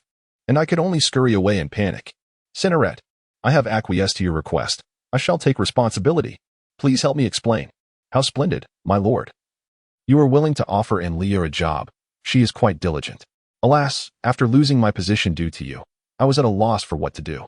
Thankfully, you are willing to take responsibility and help me find another job. A job? Responsibility? After a chorus of gasps amidst the centaur maiden's explanations, the crowd finally understood that it was a misunderstanding. Before them stood the shy centaur girl, Enlia, who played with her own braid while speaking. The very one who lost her job due to the uproar I caused at the Platinum Order auction house yesterday. For her, who regarded her first job as the most significant possession, it was only natural that she harbored lingering feelings towards me for causing her misfortune. Initially, I had secured a position as a waitress at a restaurant the afternoon before yesterday, but a paladin created a scene there, claiming he was apprehending a villain. During the ensuing brawl, he damaged the furniture and fled, and the owner insisted I should have intervened and demanded compensation. Those elven paladins are fearsome. How could I possibly dare to intervene? A paladin? Or an elven knight? This is not the city of Sulphur Mountain. I cast my gaze toward the urban management team, and as expected, the girl named Momo was preparing to make her escape. Capture her. Moments later, a mumbling figure appeared on the ground. How infuriating. What harm is there in punishing those slave traders? Momo is innocent. Just yesterday morning, I found a job at the bathhouse, but it was quite terrifying. A group of perverts barged in, completely unclothed, bathed, and then rushed out without paying. All the customers fled in fright, and the owner blamed me for not stopping them, resulting in yet another loss of employment for me. I silently directed my attention to the engineers, and in the next moment, the artillery fire intensified threefold. However, by the afternoon, I secured a position as a maid at the Lion King's mansion, only to encounter yet another stroke of bad luck. It was truly alarming. A strikingly beautiful sister suddenly burst in, requesting to borrow a certain scepter. When the Lord refused, they ended up in a brawl, causing havoc throughout half of the Lion King's residence. Was that sister dark-haired with crimson eyes, adorned with a dragon-like emblem on her left cheek? The tale of this centaur girl is indeed legendary. Even Xiaohong came to eavesdrop. Yet, upon hearing this, she suddenly stated with utmost seriousness, "The Dragon Queen?" After receiving confirmation, Xiaohong smiled, her expression brimming with malice. "It is her." "Huh? To borrow the scepter of Eternal Night for a mere glance? That's merely a ploy to deceive a child. The Dragon Clan often employs the third reason for extortion. Let me have a look. I am just looking. But if it is truly borrowed, how could it possibly be returned? The third reason? Then what are the first two? I heard that your family possesses a beautiful princess, and that your boy is destined to be the dragon-slaying hero. This suggests that both genders have their reasons for extortion. Who concocted such a brilliant scheme? Truly a genius. Of course, it was I, the naturally beautiful and clever matron. It is a pity that those dimwits refuse to acknowledge it, even though everyone has continued to utilize it since its inception. Some things can only be done, not spoken, yet you voiced it outright, and naturally, their faces would not be able to bear it. However, since the fragile alliance between the Dragon Queen and the Beast King has begun to fracture, the Dragon Queen must have arrived alone. Perhaps I should send a message to Kaya and Aller. Today, the third little dog might prove quite capable, leading to a bountiful harvest in our daily endeavors.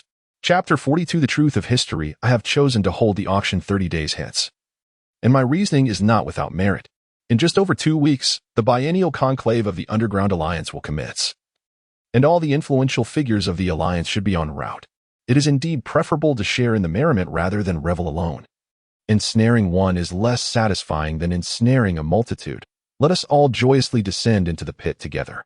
According to the protocols of the Underground Alliance, joining is a straightforward affair, requiring only the endorsement of 2 prominent underground overlords. However, it is evident that merely joining will not suffice to achieve my ambitions. A formidable entrance before the assembled magnates is essential. It is customary that new overlords ascend by stepping upon the vanquished or those of equal standing. Perhaps the Dragon Queen, a venerable overlord, serves as the most ideal stepping stone.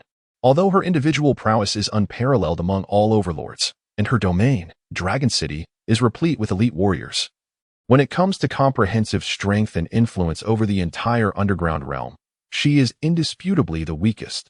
This weakness is not merely relative, but fundamentally significant. The reason for this is not tied to her personal strategic acumen, but rather stems from the political realities dictated by the demographics of the underground world. The current underground overlords, while formidable in their own right, derive their strength from the support of the city lords who back them. He, the last commander of the Alliance's counteroffensive, exemplifies the adage that the victor laughs last. The underground realm is a place where strength reigns supreme.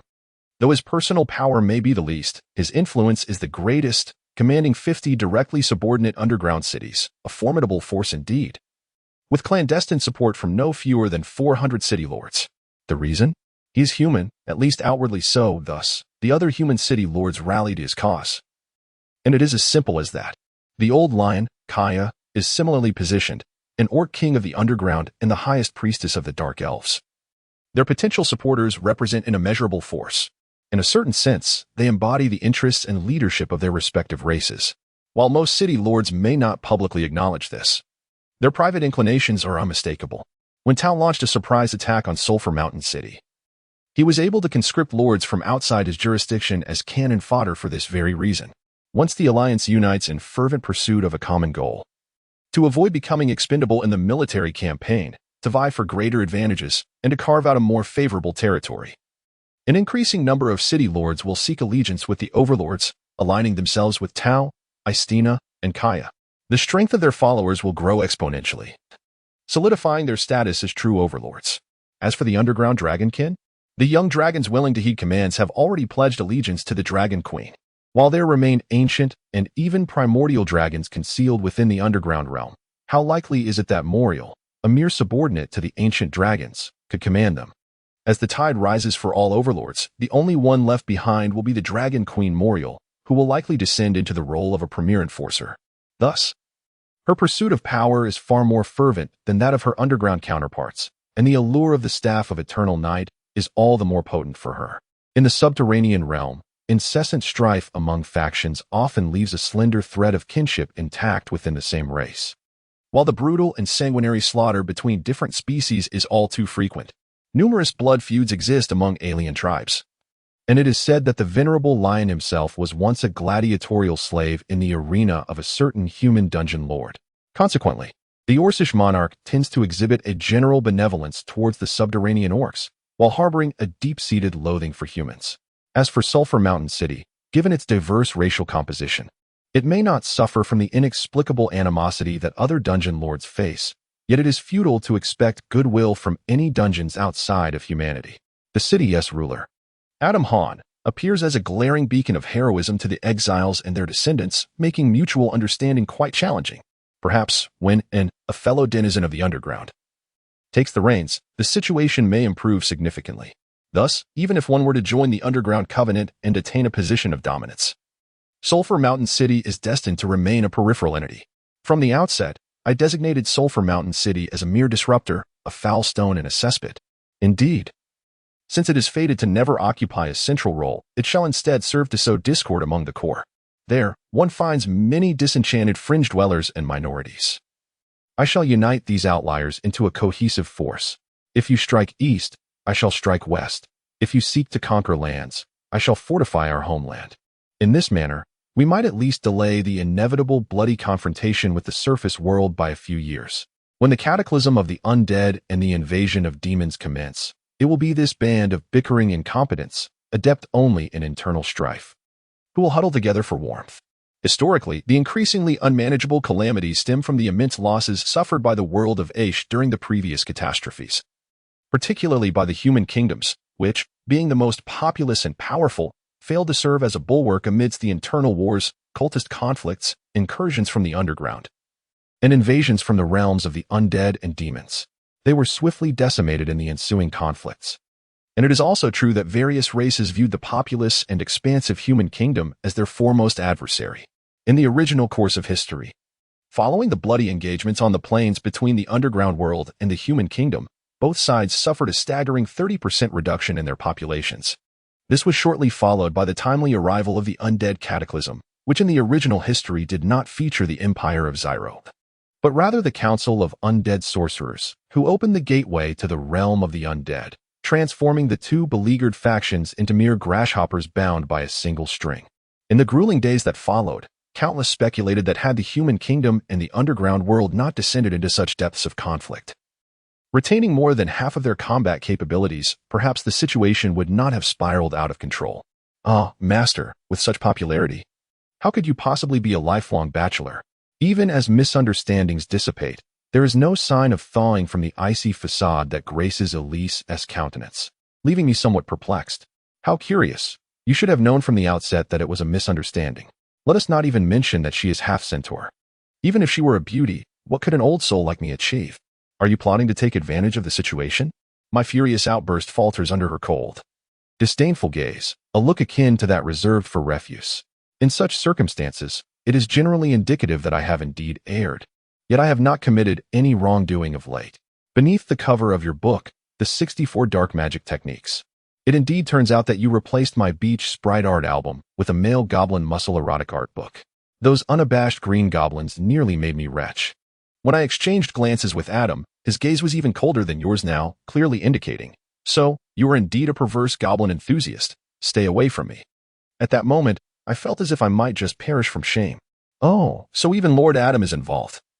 It seems I must inform Lady Margaret that the city's illicit publications are due for an overhaul.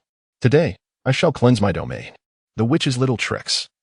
The Great Mage Carl's Hunting Guide. Not bad. But the fireball has already arrived. With each title I uttered, a chill crept over my back. For beneath those seemingly innocuous titles lie artworks that are my lifeblood, my precious collection painstakingly amassed in this resource-scarce world. Lady Eliza, please spare those children. If there must be a reckoning, let it fall upon this old bone. With the hostages in hand, one must bow to necessity. You know well what you have done. Please, act accordingly. After saying this, Eliza bowed and unexpectedly departed. In the past, after successfully compelling my surrender, she would be quite pleased. Yet now, judging by her drooping tail, she was not only still angry but also deeply disheartened. Observing this, Annie bounced over with a teasing smile, whispering in my ear, "Uncle Bone, Sister Eliza is upset because of the gift sent from the city of magic Sablet. It's a beautiful dark elf sister." A gift? What? This unexpected calamity left me bemused. While it is commonplace for dark elves to send gifts to forge connections, I never anticipated a living person would be included.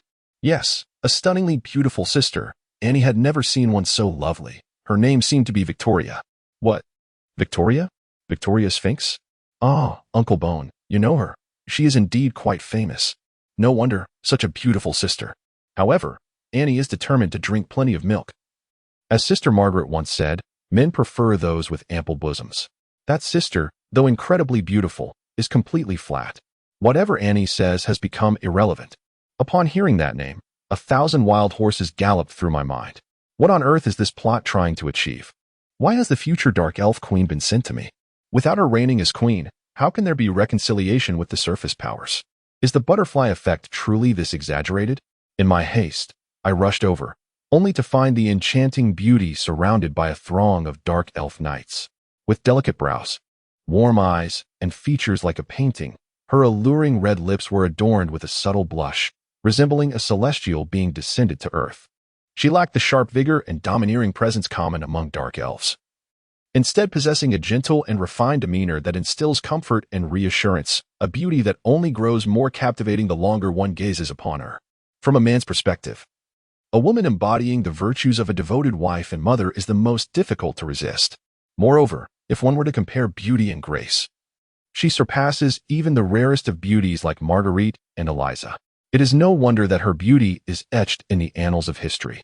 It is understandable that the King of Winterwolves remains infatuated with her, and one cannot blame Eliza for feeling despondent. She is indeed a stunning beauty. Furthermore, the temperate nature of a devoted wife and mother is precisely my preference. Yet, curiously, I instinctively sense something amiss. Strangely, there is no impulse to admire the beautiful sister. My intuition warns me that she is a source of trouble, a significant trouble, indeed.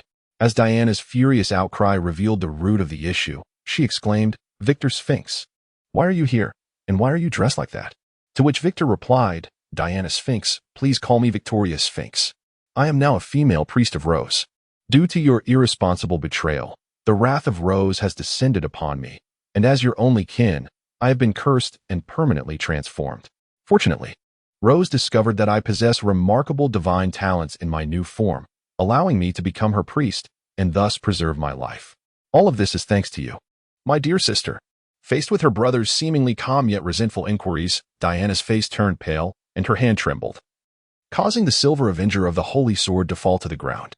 The female knight appeared helpless and troubled, seemingly questioning where she had gone wrong. I can't believe it. I was a boy, or rather, I once was a boy. No wonder I instinctively felt something was off. Beneath that extraordinary beauty lies a male soul. Wait a moment. If I had not established the Sulphur Mountain City, perhaps Diana would not have betrayed us, or at least not for such a prolonged period, provoking Rose's divine wrath. Could it be that the historical Queen Victoria was truly a boy? This is entirely plausible. In the matriarchal society of dark elves, males are utterly unable to rise to prominence. To ascend to power, it is only natural to disguise one's gender. especially given the elves' innate beauty and androgynous allure. Well, I am utterly flabbergasted. The overwhelming confusion flooding my mind is twice as intense as before. You hate my late arrival. I hate your early arrival. No wonder the male pronoun you is used. Perhaps the attendant misheard. It should be, you hate that I am not a female. I equally despise that you are not a female. It is also no wonder that the king of winter wolves, before his demise, lamented his inability to forget Queen Victoria.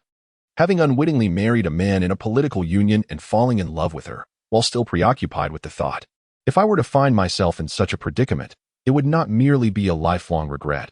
I would consider annihilating the world itself. As I noticed Victor acknowledging me with a slight nod, seemingly preparing to speak, I turned away, disregarding Diana's pleading gaze. Let the truth of history remain buried. A being capable of distorting the emperor of the Orland Empire is far too terrifying. Chapter 43. The butterfly gazing at the gentle maiden before me. I found myself in a profound quandary. I had often contemplated whether, upon encountering historical figures of great renown, I could, much like the legendary time travelers of tales, harness the advantage of foresight to reap considerable benefits. Yet, now that I stood face to face with a monumental figure from history, I was at a loss as to how to proceed.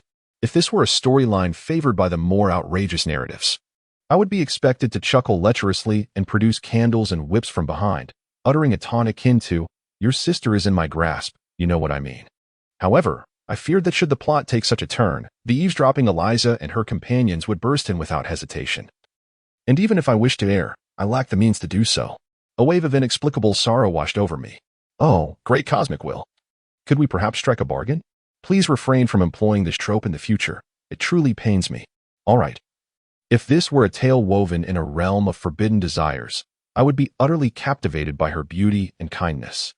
Falling head over heels in love at first sight, willingly becoming her devoted servant, ultimately assisting her in reclaiming her masculine identity, or perhaps we would simply unite. Contingent upon whether the author classified the story as conventional or something more risque.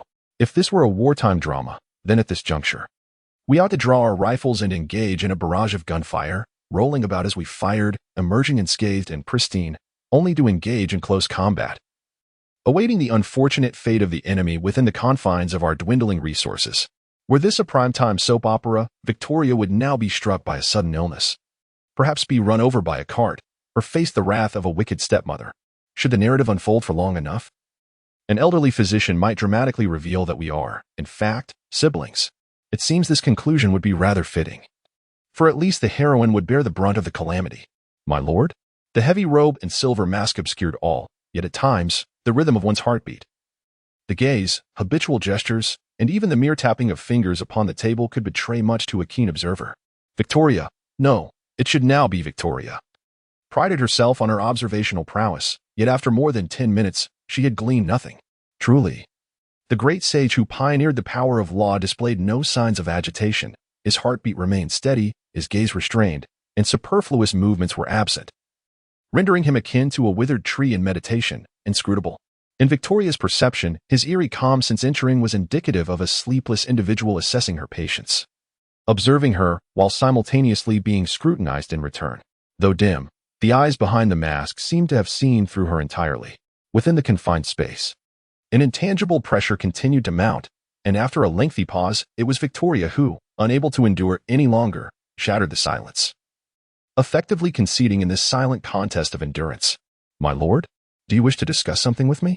Yet I remained oblivious to the fact that her mind had already traversed a full circle. To summon someone only to leave them in such a state of bewilderment was undoubtedly impolite, and I felt a twinge of embarrassment. Ahem. Could you share some details of your past, including that of your sister? Even in an effort to avoid being perceived as a spy, Victoria would not conceal the truth. Soon, I confirmed my suspicions. It turned out that Queen Victoria had transformed into the female pastor, Victoria, all due to the influence of my butterfly effect. Previously, I took some time to consult a strategy guide. How could there be a lack of records on such a significant historical figure as Queen Victoria? To my astonishment, I stumbled upon an obscure detail regarding the epic hero, the Moonlit Knight, Diana. Indeed, the captain of the city's comprehensive public security management team, which I had established out of personal interest, was that foolish knight whom I often teased. According to historical records, she would rapidly grow in influence during the future wars, eventually becoming the Grand General of the Dark Elves Imperial Guard, the most trusted general of the Moon Queen, Victoria. Wherever the pure moonlight shone, all filth would be laid bare. This female knight, born of malevolent elves, transcended the boundaries of race and color, becoming an embodiment of sanctity and justice. Upon realizing this, I was astonished. I had inadvertently transformed that formidable, flawless female knight into a simpleton who punctually shouted slogans while exercising, hastily hung clothes on a rare sunny day, and suppressed her cravings for fresh snacks to save for her dowry during decades of peaceful existence in Sulphur Mountain City. However, personally, I found myself preferring the easily teased female knight over the distant epic hero. From Victoria's words, I gathered the underlying reasons. Had the historical Moon Queen been accompanied by a legendary sister, even the most despicable of men could have thrived within the Sphinx family, gaining access to magic and worldly knowledge. Faced with the harsh realities of the future, they would be determined to alter their fate. Given that dark elf males were destined not to ascend, they would disguise themselves as females, gathering their own power with their sister's assistance. However, due to the sister's flight, he became the family's outcast. Judging by Victoria's lack of pliable muscle, it was evident that she lacked the talent to become a warrior. Becoming a mage required exorbitant expenses. And for the solitary and impoverished Victor, merely safeguarding his meager pocket money from theft was a formidable challenge. How could he possibly access magic? His deficiency in strength led to a diminishing status within the family. Ironically, had he not been cursed into becoming a woman, awakening his divine talent, I might have become a mere plaything for some matron. Nevertheless, even a silver-tiered little pastor remains a toy for the powerful. My dear, I am now your property. I wonder how you intend to dispose of me. The young girl's delicate beauty, tinged with sorrow, only added to her charm, and her seemingly pleading soft voice easily stirred a man's desire for conquest. In that moment, I recalled the little skit I had just imagined. Ah, your sister is under my command, you understand. Apologies, I digress. This face is perilously captivating. I nearly let slip my innermost thoughts. Glancing outside, I noticed a commotion. Thankfully, it had not yet breached the door. As for you, speaking of this, I find myself in quite a quandary.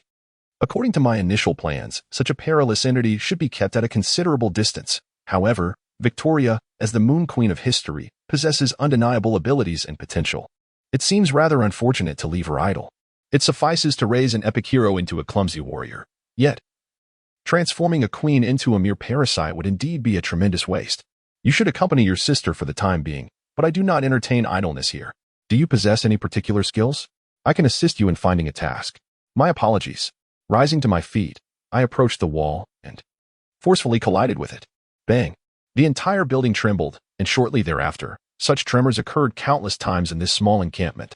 The brothers bore witness to the considerable bump on their comrade's head, and they could only manage understanding smiles. He is a man, Roland. Hold on. Even if she is the most beautiful you have ever encountered, he remains a man. Although his physique may be female, he is still a man. You, Roland, are certainly not a homosexual. Absolutely not. As I mentally recited this, I felt boundless sympathy for the historically renowned Winterwolf King. To behold such a visage daily, with such an endearing nature, it would be all too easy to succumb to temptation. Very well, let us continue. What else are you adept at? Let's not delve into Rosa's abilities. However, my lord, is your head quite well? I am fine. Please continue. Gazing at this absurdly contorted man, whose neck had twisted over 200 degrees, Victoria could only inwardly marvel at the prowess of the sleepless one. At such an angle, a normal person would have long since perished, yet he appeared utterly unfazed. I have learned little in interrogation and poisoning. My instructor claimed I lacked talent. However, in the realms of history, strategy, and military affairs, I am the strongest in the academy, indeed, the strongest in all of Moseley City. Upon hearing this, my spirits lifted. If one were to examine history, military strategy, and political history, one might even contend that I am the strongest among the Dark Elves. Thus, perhaps I have indeed stumbled upon a treasure. Now, could you assist me in analyzing the current situation of the Underground Alliance? That, the Staff of Eternal Night. It must be a trap set by you, my lord, correct?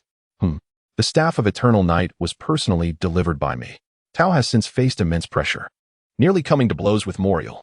As time progresses, the troubles only multiply. It is evidently a scheme against him. It would not be incorrect to say it is my design. Should our analysis remain at this level, it seems the Moon Queen has been swept away by the mere flutter of a butterfly's wings. So, my lord, Are you planning to raid the Dragon Queen Moriel? If that is the case, I implore you to reconsider. You underestimate the rulers of the underground city. This is a trap they have laid. Chapter 44. Before the storm in ancient times, strategists often depicted the dire circumstances faced by their lords during the famed 3 visits to the thatched cottage, portraying the situation as precarious, as if their lives were perpetually on the brink of collapse. Anyone would be prone to fear. When life is threatened, vigilance intensifies. When lords hear from strategists that their lives hang by a thread, even the most dismissive among them will delve deeper into the matter. Should they uncover genuine peril through relentless inquiry, it is only natural they would turn to strategists in search of salvation.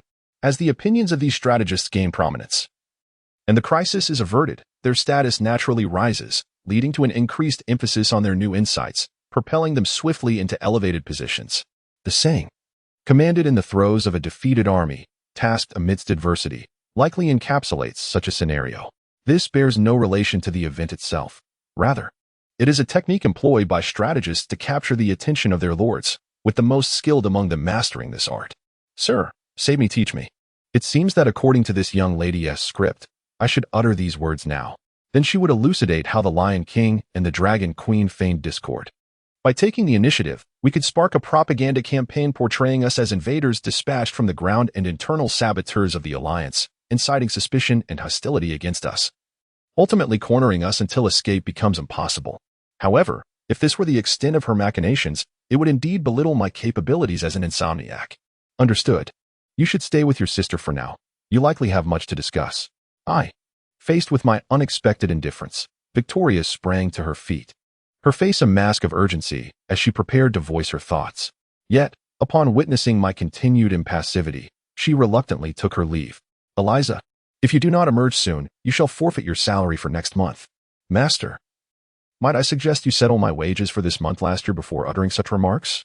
Ahem, Eliza, what is your perspective on the gift delivered by the Dark Elf? My lord, there is certainly something amiss. Adjusting her glasses, Eliza leaned closer, her expression devoid of emotion. Indeed. The benevolence of a Dark Elf is as barren as that girl's bosom. I inquired about your thoughts on the Dragon Queen. My lord, the original proverb states, the benevolence of a Dark Elf is as deceptive as the reason of an orc. Mocking others for their inherent flaws is not a behavior befitting a gentleman who respects women. Should she hear your words, it would surely hurt her feelings. Even as she spoke thus, Eliza's tone had noticeably lightened. Nevertheless, from my personal perspective, I suspect much of what she claims is true. Reason? Intuition. Intuition, indeed. Do not tell me you have not yet received any reports or analyses from the bystanders. As a diplomatic envoy, it is unacceptable to remain blind in a region where survival hinges on information, particularly one rife with hostility. Upon entering the city, my intelligence network, the bystanders, swiftly scattered to gather intelligence. Based on my understanding of their efficiency, various reports should now be accumulating on Eliza's desk. The Lion King and the Dragon Queen have indeed engaged in a fierce altercation, and the news of half the Lion King's estate being dismantled is not a mere fabrication. However, it is precisely because of this that one can ascertain the performance aspect of the event. Is it too swift? Too conspicuous? Indeed. With over 20 days remaining until the auction, there is ample time for thorough examination. Even if a genuine conflict were to arise, it would not erupt at this moment. No, rather, if a true confrontation were to ensue, the Dragon Queen, having ascended 2 ranks, would have long since seized the opportunity to abscond with the treasures. Yet the scepter remains firmly in the Lion King's grasp, which speaks volumes. Moreover, when 2 top-tier powers engage in battle, it should devastate the entire district housing the Lion King's estate rather than merely causing partial destruction to the residents. This is a charade, designed to entice us into action, rendering us adversaries of the Covenant. I nodded in satisfaction, for what Elizabeth articulated resonated deeply with my own thoughts. From the very outset, we, hailing from Sulphur Mountain City, have been anomalies within the underworld. Should we genuinely align ourselves with the Covenant, it may not bode well for the existing powerhouses, particularly the enmity between the Lion King and the Dragon Queen. I could conspire with Kaya and Arul, casting the Evernight Scepter as a significant nuisance to divert attention and alleviate pressure. Tao and Moriel are not fools. Their strategists are astute enough to discern the prevailing circumstances, and they would undoubtedly thwart our attempts to infiltrate the Covenant. Employing underhanded tactics to complicate matters is almost a certainty. Even if this incident is not a trap, I have merely reached out to Kaya and Esther, as I have no desire to be embroiled in this turmoil.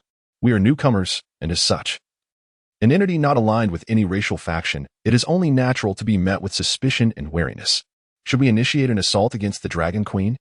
It would not take much to propagate the narrative of our ambitious aspirations for ascendance alongside Adam's status as a surface dweller, thus inciting considerable vigilance and hostility from the neutral city lord. Once such animosity reaches a certain threshold, coupled with the instigation from the sovereigns, expulsion from the covenant, or even inciting public outrage leading to a concerted attack from the entire covenant becomes a tangible reality. Is remaining in the camp the optimal choice? Alas, it indeed leaves one feeling powerless. As the auction and annual covenant meeting draw near, the pressure on Tao will intensify, thereby distancing us from the epicenter of trouble. Inaction and patient waiting are, at present, the most prudent course of action. Upon hearing this, Elizabeth gasped in astonishment. You would allow those miscreants to run rampant? Permit those single-minded knights to patrol the streets? Let those zealous legalists preach in public? Do you not realize that this city is utterly unlike our Sulphur Mountain city, rife with malevolence? Should they unleash chaos, it would be utterly uncontainable. Do you intend to dismantle Vitten City outright? In the underworld, strength reigns supreme. The voices of the weak go unheard. I am merely introducing myself through my actions. Should I instead bring that gang of ruffians to partake in idle leisure? Oh, and instruct the engineers to prepare the Roland series for deployment, keeping a few drivers on standby for immediate support. TCH. Those stubborn old-timers who refuse to change their names. What a cumbersome title. I understand now. How shall we proceed with that, Victoria? Let us first ensure she is cleaned up before anything else. I will ensure she is thoroughly cleansed and bound to your bed. However, it appears that your physical condition is less than optimal, and I fear you may not be able to indulge. Would you like me to contact an adult novelty shop to procure some items? Enough of this banter. You comprehend my meaning. The notion of kindness from a dark elf? Should those words be combined, the entire underworld would find it laughable. Dark elves take pride in betrayal and deceit. It would indeed be strange if their gifts posed no issues. You are remarkably considerate. I had anticipated you would simply issue an order to eliminate any unstable elements, as it would be far too easy for her to meet with an unfortunate accident. Surely, her foolish sister could not sway your will. Could it be that you have genuinely learned to cherish the delicate? Were it any other time, I would unhesitatingly eradicate such dubious gifts to eliminate future troubles. However, to lose someone of historical significance such as Queen Victoria would be a lamentable loss.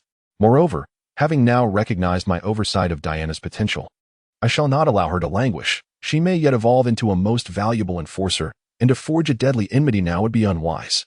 Nevertheless, these matters are difficult to explain to Elizabeth. Masquerading as a harbinger of calamity has reached its limits. To predict that a stranger might become an epic hero is simply excessive. It is certainly not that I find the explanation too troublesome, hence the plethora of excuses. And so I chuckled lightly. Do not speak foolishly.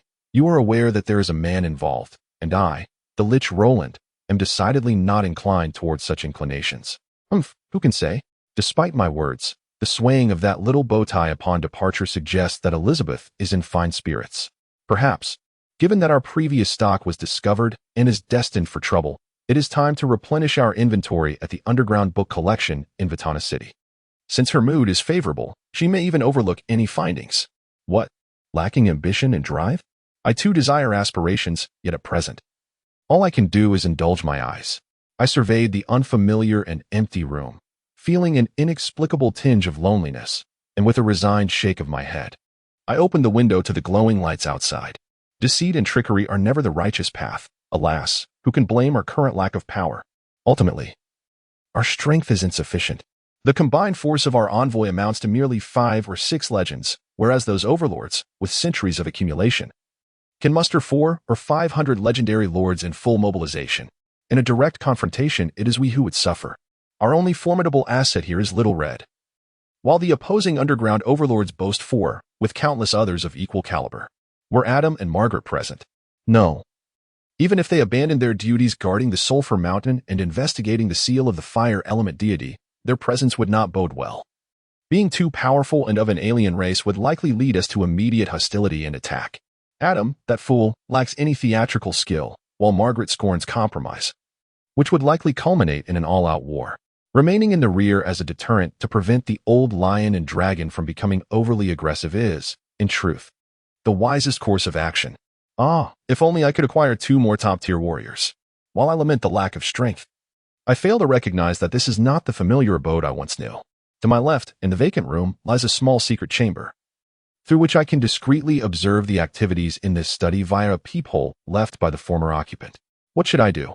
The sleepless one turns out to be that wicked lich, Roland. By eavesdropping, I have stumbled upon a monumental secret. Will Momo be silenced? Oh, Momo, please don't. I have yet to gather enough dowry to wed my husband. This secret chamber was discovered by Momo during her reconnaissance, yet instead of reporting it as a fortunate find, she chose to keep it as her own little hideaway for leisure and indulgence. On the other side of the chamber, Diana is taken aback. Initially, she was merely concerned about her brother, but upon hearing Momo's claim of a method to discern their discussions, she is led to the secret chamber to eavesdrop, only to uncover such explosive secrets. It is no wonder they have never managed to apprehend Roland. No wonder he perpetually teeters on the edge of punishment. What shall we do? However, soon enough, recalling the city that she and her companions consider home, the future moonlit night resolves firmly. The authoritative and sagacious sleepless one is the very foundation of the judicial system. This matter must not be allowed to leak. Absolutely not. Ah, a sneeze. What's wrong? Adam, can you actually catch a cold? The speaker is an elven maiden mounted on a towering bone steed, her opulent robe trailing along the ground. Her black and white inverted eyes possess an indescribable strangeness as she reclines in a wicker chair on the back of the skeletal horse, her demeanor exuding an air of leisure rather than urgency. The slowly advancing bone steed is evidently no ordinary creature, standing over 3 meters tall, leaving behind frosty hoof prints. At this moment, the once unshakable bone dragon queen, Gloria, is astonished that her notoriously robust companion has succumbed to a cold. Father is thinking of Adam. Father needs Adam. The speaker is a diminutive gnome, his face dotted with youthful blemishes, a chicken leg-shaped morsel clenched in his mouth. His eyes appear vacant as he ambles along, drooling. Seemingly lacking in wit, yet despite his tiny feet, he traverses the ground at a pace quicker than the towering bone steed, occasionally stopping to collect stones or disturb bird nests. Is that so? It seems Reinhardt was indeed correct, as the first undead created by the Emperor himself. In a certain sense, you are the Emperor's firstborn and share a unique connection with him. The Emperor, no, your father, is down there. Can you be certain? Below. Adam senses it, right beneath. Ha, splendid. Once we pass this fortress, we should be close, yes? The Underworld Alliance S. Vitten? I just received word that Ramsden and the others have arrived. We must hurry, or else your father may face misfortune. Who dares to bully father? I will strike them. Who dares to impede Adam's journey to see father? I shall devour them. The voice of the gnome bore a striking resemblance to that of a human child, the feeble threats resonating with an almost comical inadequacy. Yet, Gloria was acutely aware that, regardless of whether the legendary Dragon Queen Moriel stood in their way, Adam was a man of his word. Should he declare his intent to consume her, not a single scale would remain. Not far ahead loomed the granite fortress of the underground passage, a checkpoint established by the local dungeon master, which, in days past, had served to collect tolls from travelers. However, today it was besieged by fully armed beastmen soldiers. As the two approached the archer's line of sight, a moment later, the piercing beams of searchlights converged upon them. Adam was hungry. Adam craved meat. Witnessing the small gnome bounding towards him, the lion officer instinctively raised his massive sword in caution. Do not approach. Stand still. Yet, it was evident that the diminutive gnome continued his advance. The lion officer raised his right hand, signaling the archers to let loose their arrows, and then there was nothing further. In a twist of fate, the gnome vanished, leaving behind only the remnants of the Dragon Queen's leg. What monstrosity is this? Amidst the encroaching black fog, the largest shadow engulfed the entire passage, a colossal beast emerging from the realm of nightmares into stark reality. While the terrified orc soldiers found themselves with no avenue of escape. A minute later, as silence reigned once more, all that remained was a vast pit. Indeed, the granite fortress and its orc occupants had vanished without a trace, leaving only a gaping hole in their stead. How was it? Was it tasty? A bit tough.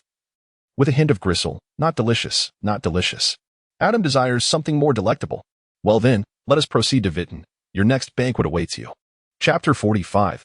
Legend: the luminous moss quietly clings to the rock walls of the underground world, granting the descendants of the exiled a rightful claim to light. Such flora had previously been the subject of study in another realm, its principles rooted in the genetic fusion of fireflies and moss, creating a symbiosis between bioluminescence and photosynthesis.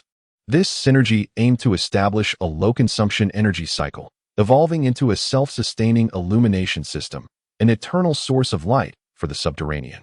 It could be cultivated within mines to avert disasters, while its derivative, the luminescent moss lamp, could serve public lighting needs, thereby enhancing the societal energy structure. Yet, despite the promising prospects, the technological challenges remain formidable. Even if one could surmount these hurdles and amalgamate plant and animal genes, the outcomes remain uncertain, leaving the concept lingering in the realm of theory. I had not anticipated that the purely theoretical discussions I encountered in a scientific journal would materialize in a foreign land. Indeed, when juxtaposed with the limitations of both magic and technology, the evolution of nature proves boundless. According to the records and studies of the surface sages, this peculiar flora, which not only glows but also emits heat, would likely possess an array of incomprehensible prefixes and terminologies. However, in the underground world, it is affectionately dubbed the sunflower, a name that belies its unseemly appearance. Each underground city is destined to flourish in regions abundant with luminous moss. Outside these cities, such naturally illuminated zones attract countless ferocious beasts vying for dominance. It was only with the recent discoveries of the great druids regarding the cultivation of luminous moss that the expansion of underground cities ceased to be constrained by this resource. Nevertheless, locating super-avian creatures capable of soaring to the heights of the cloud-kissed rock faces remains a costly endeavor for the druids. Perhaps only in a prosperous bastion like the city of Platinum would one invest substantial gold to expand the territories of luminous moss and thereby broaden the urban expanse.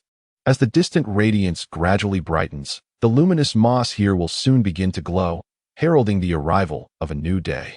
The corporeal body requires slumber to recover from fatigue, allowing the mind a respite. In contrast, ordinary undead do not perceive fatigue. They have no need for sleep, which is why I half-jokingly adopted the moniker Sleepless One. However, at the level of the undead monarchs, many have resumed the practice of sleep. Some claim it is to recuperate from mental exhaustion, while others assert it facilitates a quicker restoration of magical energy. Yet, in my idle research, I have found superior methods for alleviating mental fatigue and replenishing magical power, rendering deep sleep, where one loses consciousness, unnecessary and evidently perilous. Through experimentation, the conclusion emerged that indeed, many undead monarchs conduct their lives much like the living, their corporeal forms so well preserved that they can even regain their senses of taste and hearing. More often than not, this is merely an instinctive habit rooted deep within their souls, with their bodies instinctively mimicking those functions. Thus, the aversion to artificial undead beings such as giants, gargoyles, and skeletal colossi persists. Even when they attain the status of high-level intelligent undead, they remain devoid of the actions and idiosyncrasies akin to the living. Yet, my curiosity propelled me to conduct a modest experiment. The existence of these unnatural entities is often a manifestation of resentment and hatred, a culmination of their unwillingness to succumb to death. What if pure artificial undead were to develop desires? Would they grow strong merely from temptation? Hence, I commenced with the primal urge represented by gluttony. Initially, I intended to replicate the 7 deadly sins, embarking on 7 sample trials. Alas, I did not complete all 7 nor proceed to mass production, not due to unsatisfactory results, but rather because the outcomes exceeded all expectations. The first flesh-eater, Adam, the firstborn of the 7 deadly sins, emerged as the most terrifying creature in the annals of undead history. As my necromantic skills advanced, the subsequent primal sins became increasingly formidable, even exhibiting tendencies towards uncontrollability. Realizing the potential for repeating past mistakes and the imminent danger of conjuring a creature capable of annihilating all, I chose to cease my endeavors. I concede that I possess little aptitude for elemental magic, and concepts like magical resonance elude me entirely. However, I excel in necromancy, a gift that even I find daunting. Indeed, it seems that those labeled as mad scientists are inherently predisposed to bring about the world's destruction. Awakened from a rare dream of yesteryear, I was drawn to the sounds emanating from below. The once familiar cacophony of the city guards' drills and synchronized chants had vanished. It appeared they had taken to the streets to enforce my commands. Yet, on the very ground where they practiced, others were engaged in a duel. The modest clearing bore the marks of ice and fire, but the protagonists of this confrontation were no longer merely Eliza and Annie. With a commanding shout from Eliza, dozens of ice crossbow machines launched into action, their swirling ice arrows converging upon a solitary target suspended in the air. Meanwhile, the sword-wielding Annie summoned fiery wings. descending like an angel of wrath in an effort to ensnare her opponent. Regrettably, despite her momentum from the dive, her adversary merely extended a finger, effortlessly deflecting her blade with a nonchalant gesture. The disparity in strength was insurmountable. The divine sword failed to even graze the skin, indicative of a difference of at least 2 ranks in power. At that moment, the icy arrows approached Little Red, who seemed oblivious, merely shaking her head in apparent disapproval of her junior's performance. With a resounding shout, the actions of Annie and Eliza abruptly halted, leaving them momentarily dazed from the force of the gust. Too slow, too weak, too feeble. Your elemental refinement is impure, your melee techniques lack finesse. Your offensive maneuvers are disjointed, and your evasive reactions are sluggish. None of your movements are worthy. Do you still wish to compete with me? Dream on. As the icy arrow loomed before her, Little Red simply glared, causing it to disintegrate midair, unable to even graze her skin. Very well, the third competition, or rather a unilateral crushing, has concluded in less than 2 minutes. It appears that I have indeed been provoked. On that fateful day, the negotiation table was graced by over 20 legends and a few saint-level beings, while on our side, there stood merely 2 youthful golden figures, both of whom are destined to be city lords. The disparity in strength is so immense that even with an open mind, one cannot help but feel the weight of such an imbalance. This was precisely why I allowed them to negotiate on their own. The harshness of reality serves as the most direct motivation. Should the 2 manage to break through, acquiring 2 more legends under their command, the asymmetrical game that began from the outset would become significantly more manageable. Those observing from the windowsill, having witnessed the spectacle, ought to descend and offer guidance. The combat style of your humanoid species is something I find quite disconcerting. In this state, I cannot even unleash half my combat prowess. And your elevation in realms is bewildering. Perhaps it is you who should impart your wisdom. However, the incessant urging from Little Red prevents me from continuing to watch in peace. Little Red is a skilled combatant with a wealth of experience, and her practical teachings yield tangible results. Yet her ability to instruct is questionable.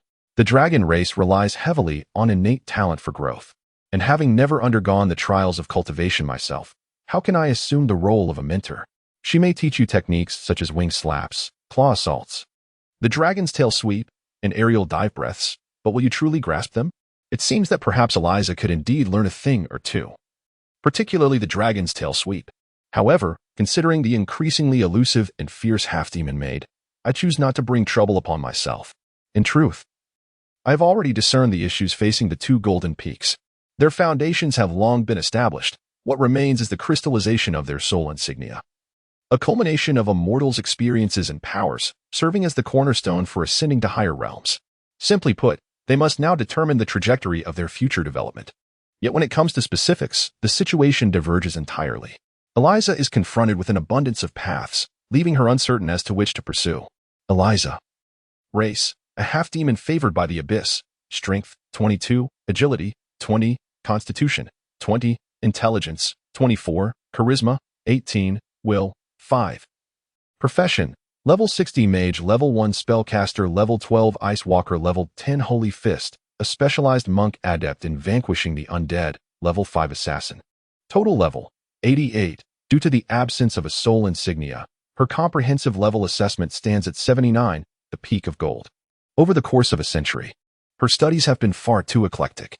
The ice magic I imparted, inherited from her half-demon lineage, conventional magic taught by Professor Margaret, her self-created line magic, and various thieving and martial arts skills learned from unknown sources. It leaves me weak in the knees to see a holy fist renowned for slaying the undead at level 10.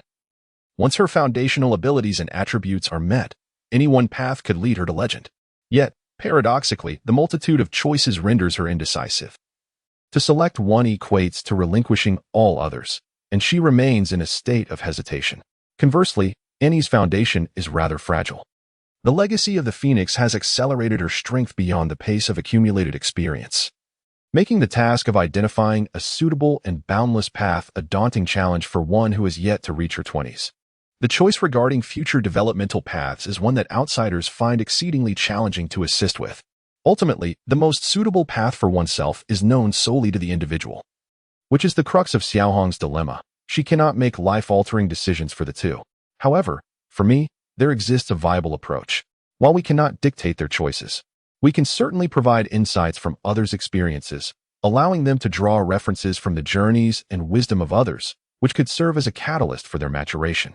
Logically, as one who has entered the legendary realm and condensed for soul insignias, I should wield considerable authority in this matter. Yet, in truth, apart from the justice seal representing the power of law, the other three were merely acquired through the system's dubious means of exchanging experience and points. The justice seal itself is rather peculiar, akin to a complementary gift from the source of order following the invention of the law's power, rendering it unsuitable as a reference or experience. Xiaohong, perhaps you could share the experiences of Adam and Margaret in their pursuit of the legendary status. It might prove beneficial. Hey, since you're directly involved, why not recount it yourself? I suggested. I forgot and am too lazy to sift through my diary, she replied. To mitigate the loss of memories due to death, I have maintained a habit of recording my thoughts in a journal, which has now accumulated to the point of filling an underground library.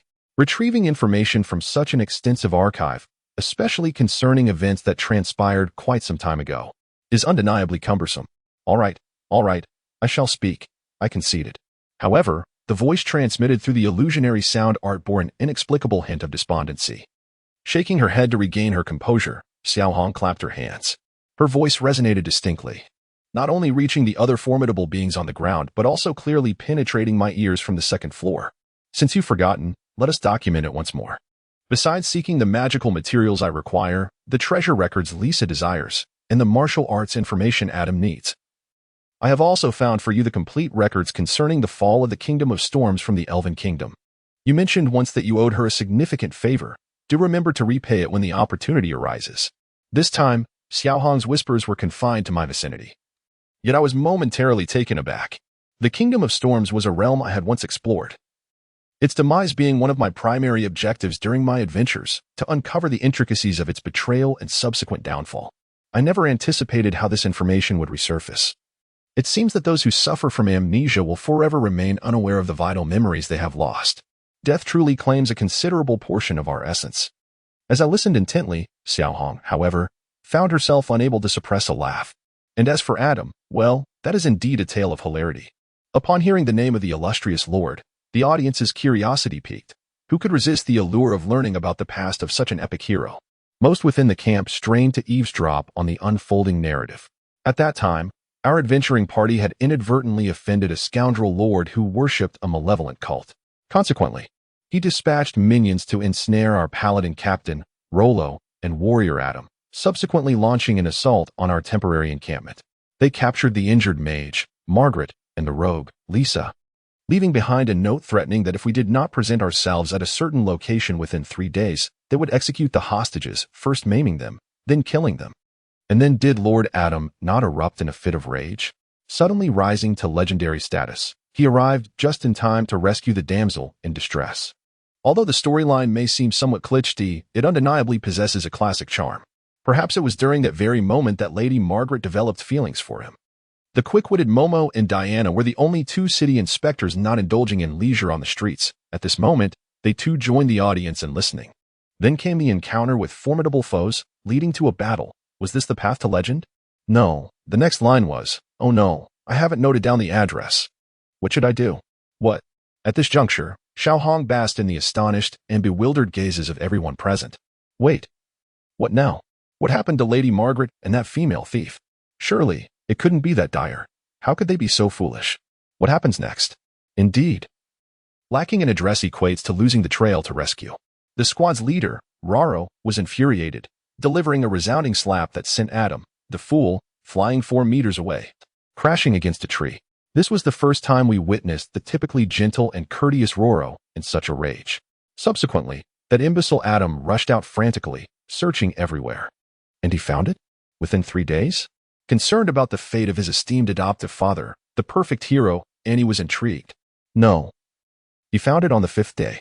This revelation left everyone aghast. No one had anticipated that Lord Adam harbored such a dark past. Did this not imply that the 2 hostages had already? Yet Xiaohong shook her head, chuckling. Where are your thoughts wandering? True. Adam was immature and quite unreliable, but that doesn't mean Roro was untrustworthy. He spent 2 days and nights scouring the lake and the grass, meticulously gathering all 4,654 fragments, or perhaps they should be called shards. He painstakingly pieced them together, ultimately discovering the address, and set off through the night, exhausting 2 warhorses, just in time to rescue Margaret and Lisa. Much time passed before Adam, that lad, followed the trail left by the kidnappers. Was this not utterly unreliable? Indeed, upon seeing Margaret and the others unharmed, he wept like a child. Subsequently, having learned from his mistakes, he became significantly more dependable, at least understanding the value of careful planning before action. Well, the story concludes here. Ladies, did you glean any insights? The 2, pensive, nodded but simultaneously gasped in astonishment. They had not expected their adoptive father, the Lord, to have such a shadowy history. Wait, you haven't explained how he achieved legendary status. Haha, back then, while holding everyone and weeping, he vowed never to abandon his companions, promising to protect them well. Thus, he forged his indestructible phoenix, a force that could not be extinguished, becoming truly resilient. At this moment, Xiaohong wore a smile.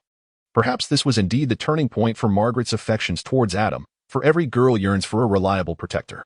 No, the denial came not from the person involved, but from Annie. I inquired of Sister Margaret why she held affection for her adoptive father.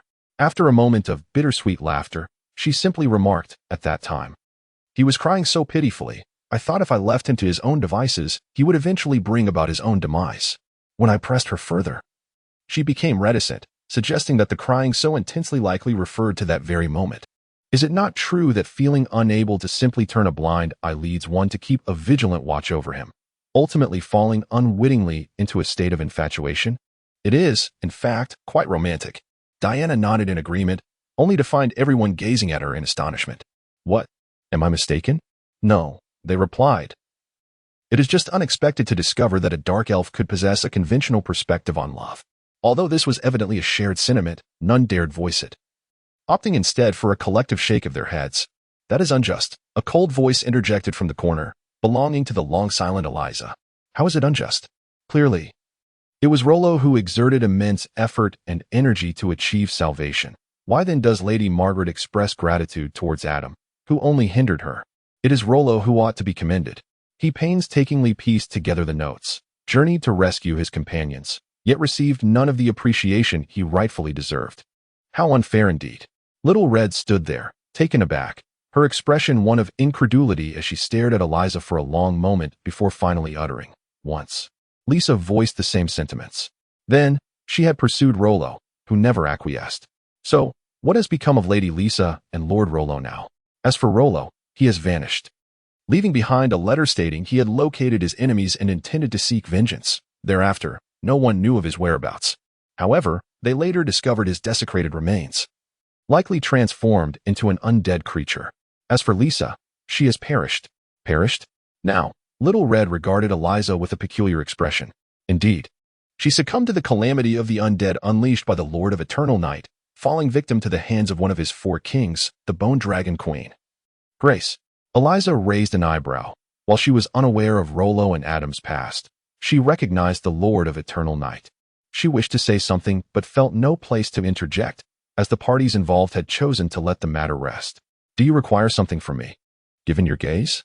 No, I merely believe that sometimes a poor memory may not necessarily be a misfortune. Achoo. Sister Grace, have you caught a cold as well? It's Goliath. Goliath. How could the undead catch a cold? Perhaps, like you, I have simply been spoken of too much. Ah, perhaps it is the Emperor who longs for my presence. Come swiftly, Adam, we are nearly there.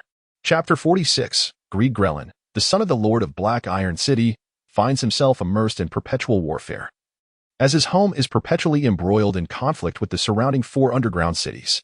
Consequently, he spends at least half of each year on the battlefield.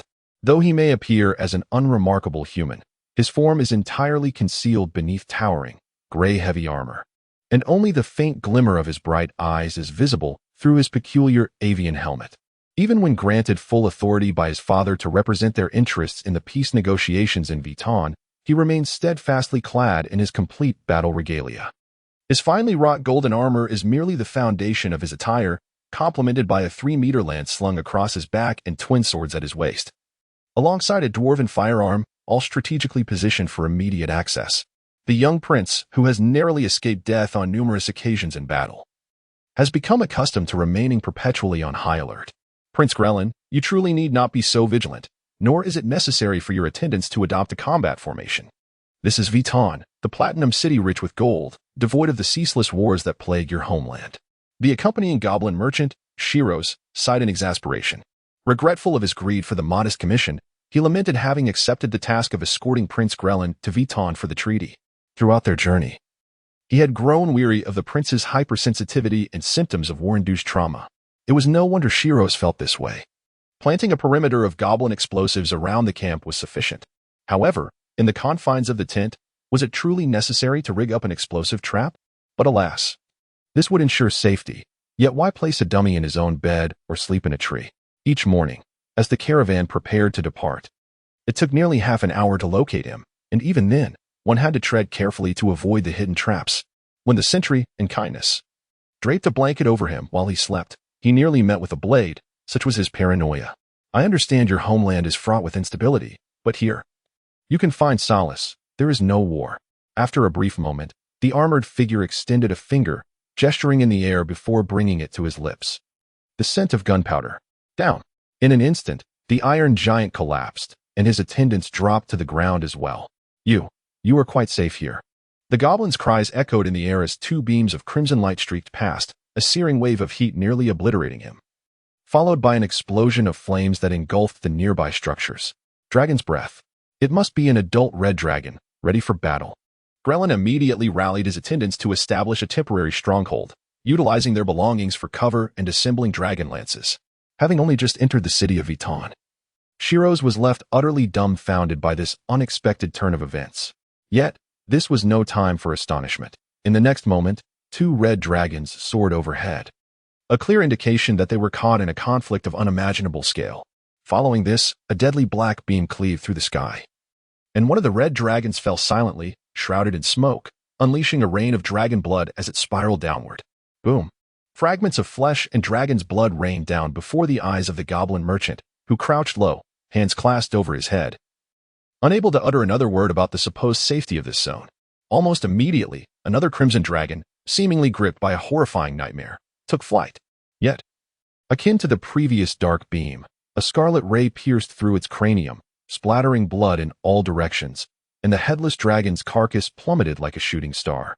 Amidst the inferno wrought by dragon's breath, a colossal entity advanced with an air of indifference, dwarfing the surrounding orc soldiers who attempted to halt its progress, rendering them insignificant as ants. Towering over 30 meters, its 8 immense, bone pillars stood as sturdy and heavy as steel towers. Each step it took sent tremors through the nearby structures. The skeletal behemoth bore 3 heads, each a grim visage, one a giant skull, another a demonic ram, and the last a skeletal dragon. The ram-headed demon was encircled by a dark aura, while flames still flickered from the dragon's maw. Now, it seemed the giant's head had concluded its lengthy incantation, and it was time for its performance. Polar storms and icy expanses, under the frost giant's arcane command. Snowflakes cascaded down, freezing the earth. The vast icy plains materialized into reality, as the fabled homeland of the frost giant was summoned here. However, compared to the frost giant's impervious form against the frigid onslaught, the orcs appeared woefully feeble, succumbing to the pervasive immobilization and death. Clinspur, the malevolent beast of bones, the most perilous skeletal aberration in existence, the 6th regent of the Zyro Empire. Why was it here? This dreadful battle form served as the finest calling card of the Lord of the Undead, though it seemed to move slowly. This was merely an illusion caused by its gargantuan size. Mere seconds later, the 3-headed skeletal demon loomed before them. The giantess had even cast a glance in their direction. Yet, upon witnessing the heavily fortified Green and his guards, it merely flicked its jaw in disdain and continued its advance. Boom, boom. Amidst the cacophony of explosions and tremors, Clinspur pressed toward its next target. Ignored. They had been spared. Run. In the distance, the sounds of orc catapults launching projectiles echoed, as this one man against an entire legion war raged on. No one wished to become an unwitting pawn. However, Silos urged Prince Green to flee. After more than 10 minutes of successful evasion, the survivors of Black Iron City gasped for breath at the roadside, while the old goblin had unraveled the sequence of events. Your Highness, it seems that in 3 weeks, the fabled staff of Eternal Night will be auctioned here, which explains why the surface's undead lord would seek it. Our luck is rather unfortunate, but rest assured. We entered through the eastern gate, the domain of the Beast King, and the staff is now in his possession, which is why we found ourselves ensnared in this predicament. Other areas of Vitten City are safe. Please do not worry. Green silently regarded the goblin and then pointed behind it, where a throng of beasts thundered past, toppling countless pedestrians and scattering vendors in their wake. Leading the charge atop a rhinoceros was a half-dragon hunter, pursued by a multitude of relentless followers. Alas, how could they have so recklessly opened the enclosures of the zoo and the druidic realm? Have you indulged too much? Xiaxiwei, do not grieve. I understand the sorrow of your husband's passing. Look at me. I may not be particularly robust, yet I bear some resemblance to your late spouse. Accept me as your alpha wolf, and I shall treat you and your sisters with utmost kindness. This earnest expression and demeanor in his plea are undeniably moving. Yet his intended audience is a female wolf, and his ambition is to usurp the harem of the pack.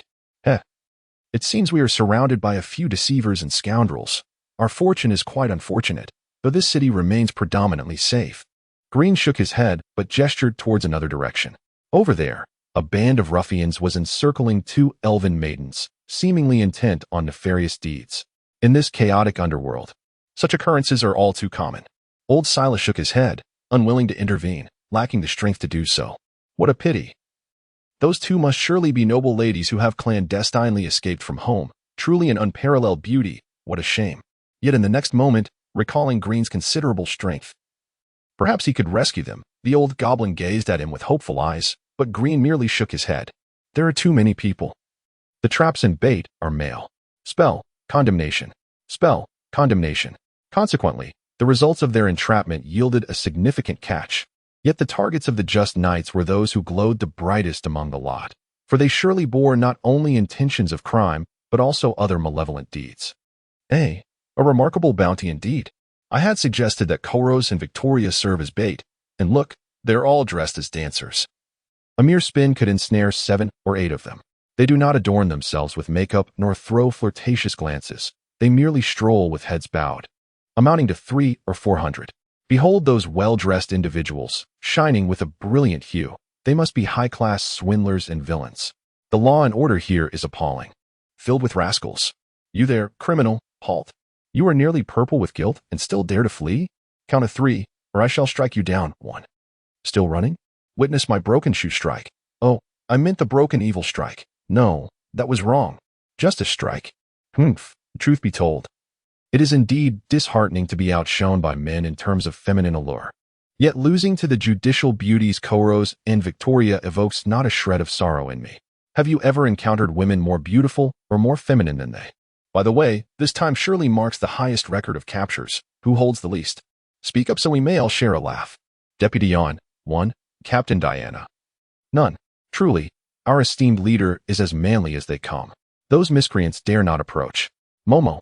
Deputy Yon is right behind you. Ollie. You have betrayed me again. Sister, I am merely jesting. Smile for me, please. Why do you wield a knife? Gazing at the silver-clad female knights. The old goblin was understandably terrified. Clearly, this was the power of order. Could it be that even among the malevolent dark elves, there exists a paladin? Yet, the holy light is supposed to be golden. This is utterly confounding. However, it is evident that these knights differ significantly from the typical paladins. They blatantly disregard the demonkin and necromancers by the roadside, whom ordinary paladins would relentlessly oppose upon encounter. This time, even the old goblin could only murmur to himself. The changes are astonishingly swift. It seems a considerable number of new residents have arrived. At least, the goblins appear to be unchanged.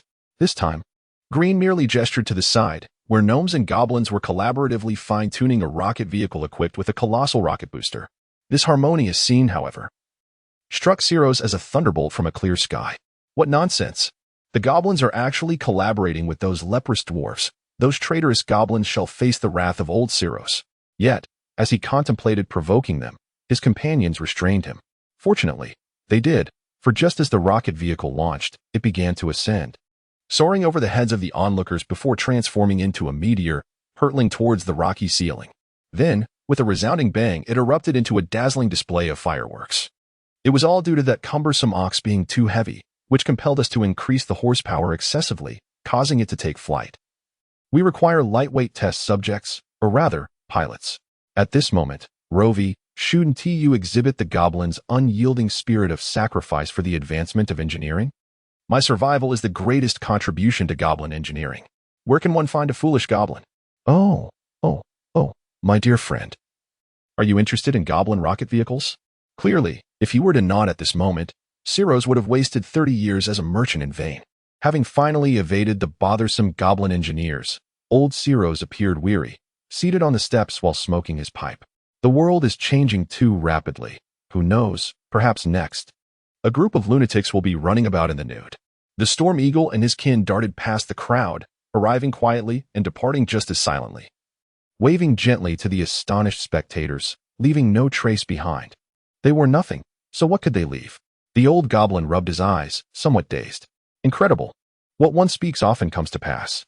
Could we possibly encounter the governor of the undead empire? Not far away, the sound of hoofbeats suddenly echoed. Adam, do you not sense it? We have been searching for a week. Is the emperor truly in this city? Father is here. Adam is certain. Two undead governors rode by on skeletal steeds. With black eyes and white scara, it is the queen of bone dragons. Wait. Even if a titan were to pass before me, I would scarcely be astonished. Bang! After a tremendous noise, the tea stall before them was reduced to rubble as a colossal metallic titan roared past, with the magnificent Roland Titan shining brilliantly behind the massive automaton. Be silent. This time, even the typically stoic Green could no longer tolerate the old goblin's ill-fated words. Thanks to those troublesome individuals, most of the spies have been drawn away, allowing our clandestine communications with other dungeon lords to proceed smoothly. Already, 27 dungeons have agreed to support us at the Alliance. In the afternoon, we shall engage in 3 additional discussions, among which the underground sovereign, Arul, is someone you must meet in person. There is also a prince named Green, who possesses considerable renown and has explicitly conveyed goodwill towards us. It would be prudent for you to meet him as well. I nodded in acknowledgement, indicating that it was indeed time to meet Arul in person. The city of Black Iron is said to be a melting pot of various races, and I am quite intrigued by the prospect of meeting him. Within a week of entering the city, there will be a live demonstration by the Dark Elf Knights, and the power of law undoubtedly appears as a rare treasure in the eyes of the Dungeon Lord. This serves as a stepping stone for our diplomatic endeavors, which have proceeded rather smoothly. Observing my agreement, Eliza continued her report. Within the week, the Lion King's residence has been dismantled 12 times. Now, there stands not a single structure, but rather a vast pit. The latest news reveals that the 6th regent of Suroth, Clinspur, has made his appearance, and his old associate, the decadent King Ramsden, is also expected to arrive. Have the undead monarch and the underground sovereign clashed? There has been no direct confrontation. It seems both parties remain in a phase of cautious probing. Clinspur has dismantled 2 barracks in the Orc district and a street. Yet it has only been Moriel's red dragons that have engaged, and those were merely 2 juvenile dragons. Thus, were they swiftly vanquished? Quite expectedly. Clinspur is a remnant of the Divine War, an ancestral undead, and has long harbored ambitions for the position of the undead emperor, making him a formidable opponent. However, it seems his probing has yielded results. The scepter rests in the hands of the Dragon Queen, which is likely why Moriel has consented to send out the young dragons as cannon fodder. It appears we must reassess the relationship between the Dragon Queen and the Lion King, as she is willing to entrust the scepter to him for study. It seems their alliance is indeed sturdier than we had anticipated. Rest assured, everything remains under control, I exclaimed with wild laughter, yet Eliza appeared somewhat hesitant. My lord, there are certain matters I am uncertain whether to disclose. Am I a miser? Speak freely. We are running out of funds. If you do not devise a solution soon, we may find ourselves homeless. What? I gasped in astonishment, recalling that our finances had seemed ample enough upon our arrival. At least sufficient to sustain us for 3 years here. You told those fellows that if they were outmatched, they could call for reinforcements. And they took your words to heart. This week alone, they have called for support over 60 times. The expenditure on magical stones, the replacement of machine parts, and even the acquisition of new machines has amounted to a considerable sum, all of which exceeds our budget. I nodded, acknowledging Eliza's report and the unexpected expenses. I had not anticipated such a demand for Roland. Thus, going over budget seems reasonable now. Additionally, engineering is indeed a costly endeavor, and that large contraption consumes resources at an alarming rate. It is understandable that we have reached a state of financial insufficiency so swiftly. Fortunately, I had prepared in advance. Come here, let me introduce you to my new treasure. Its name is Greed. Isn't it adorable? Truly, repulsive. It's both white and sticky, truly a reflection of the thoughts that occupy your mind, Eliza exclaimed without hesitation, her face contorted in distaste.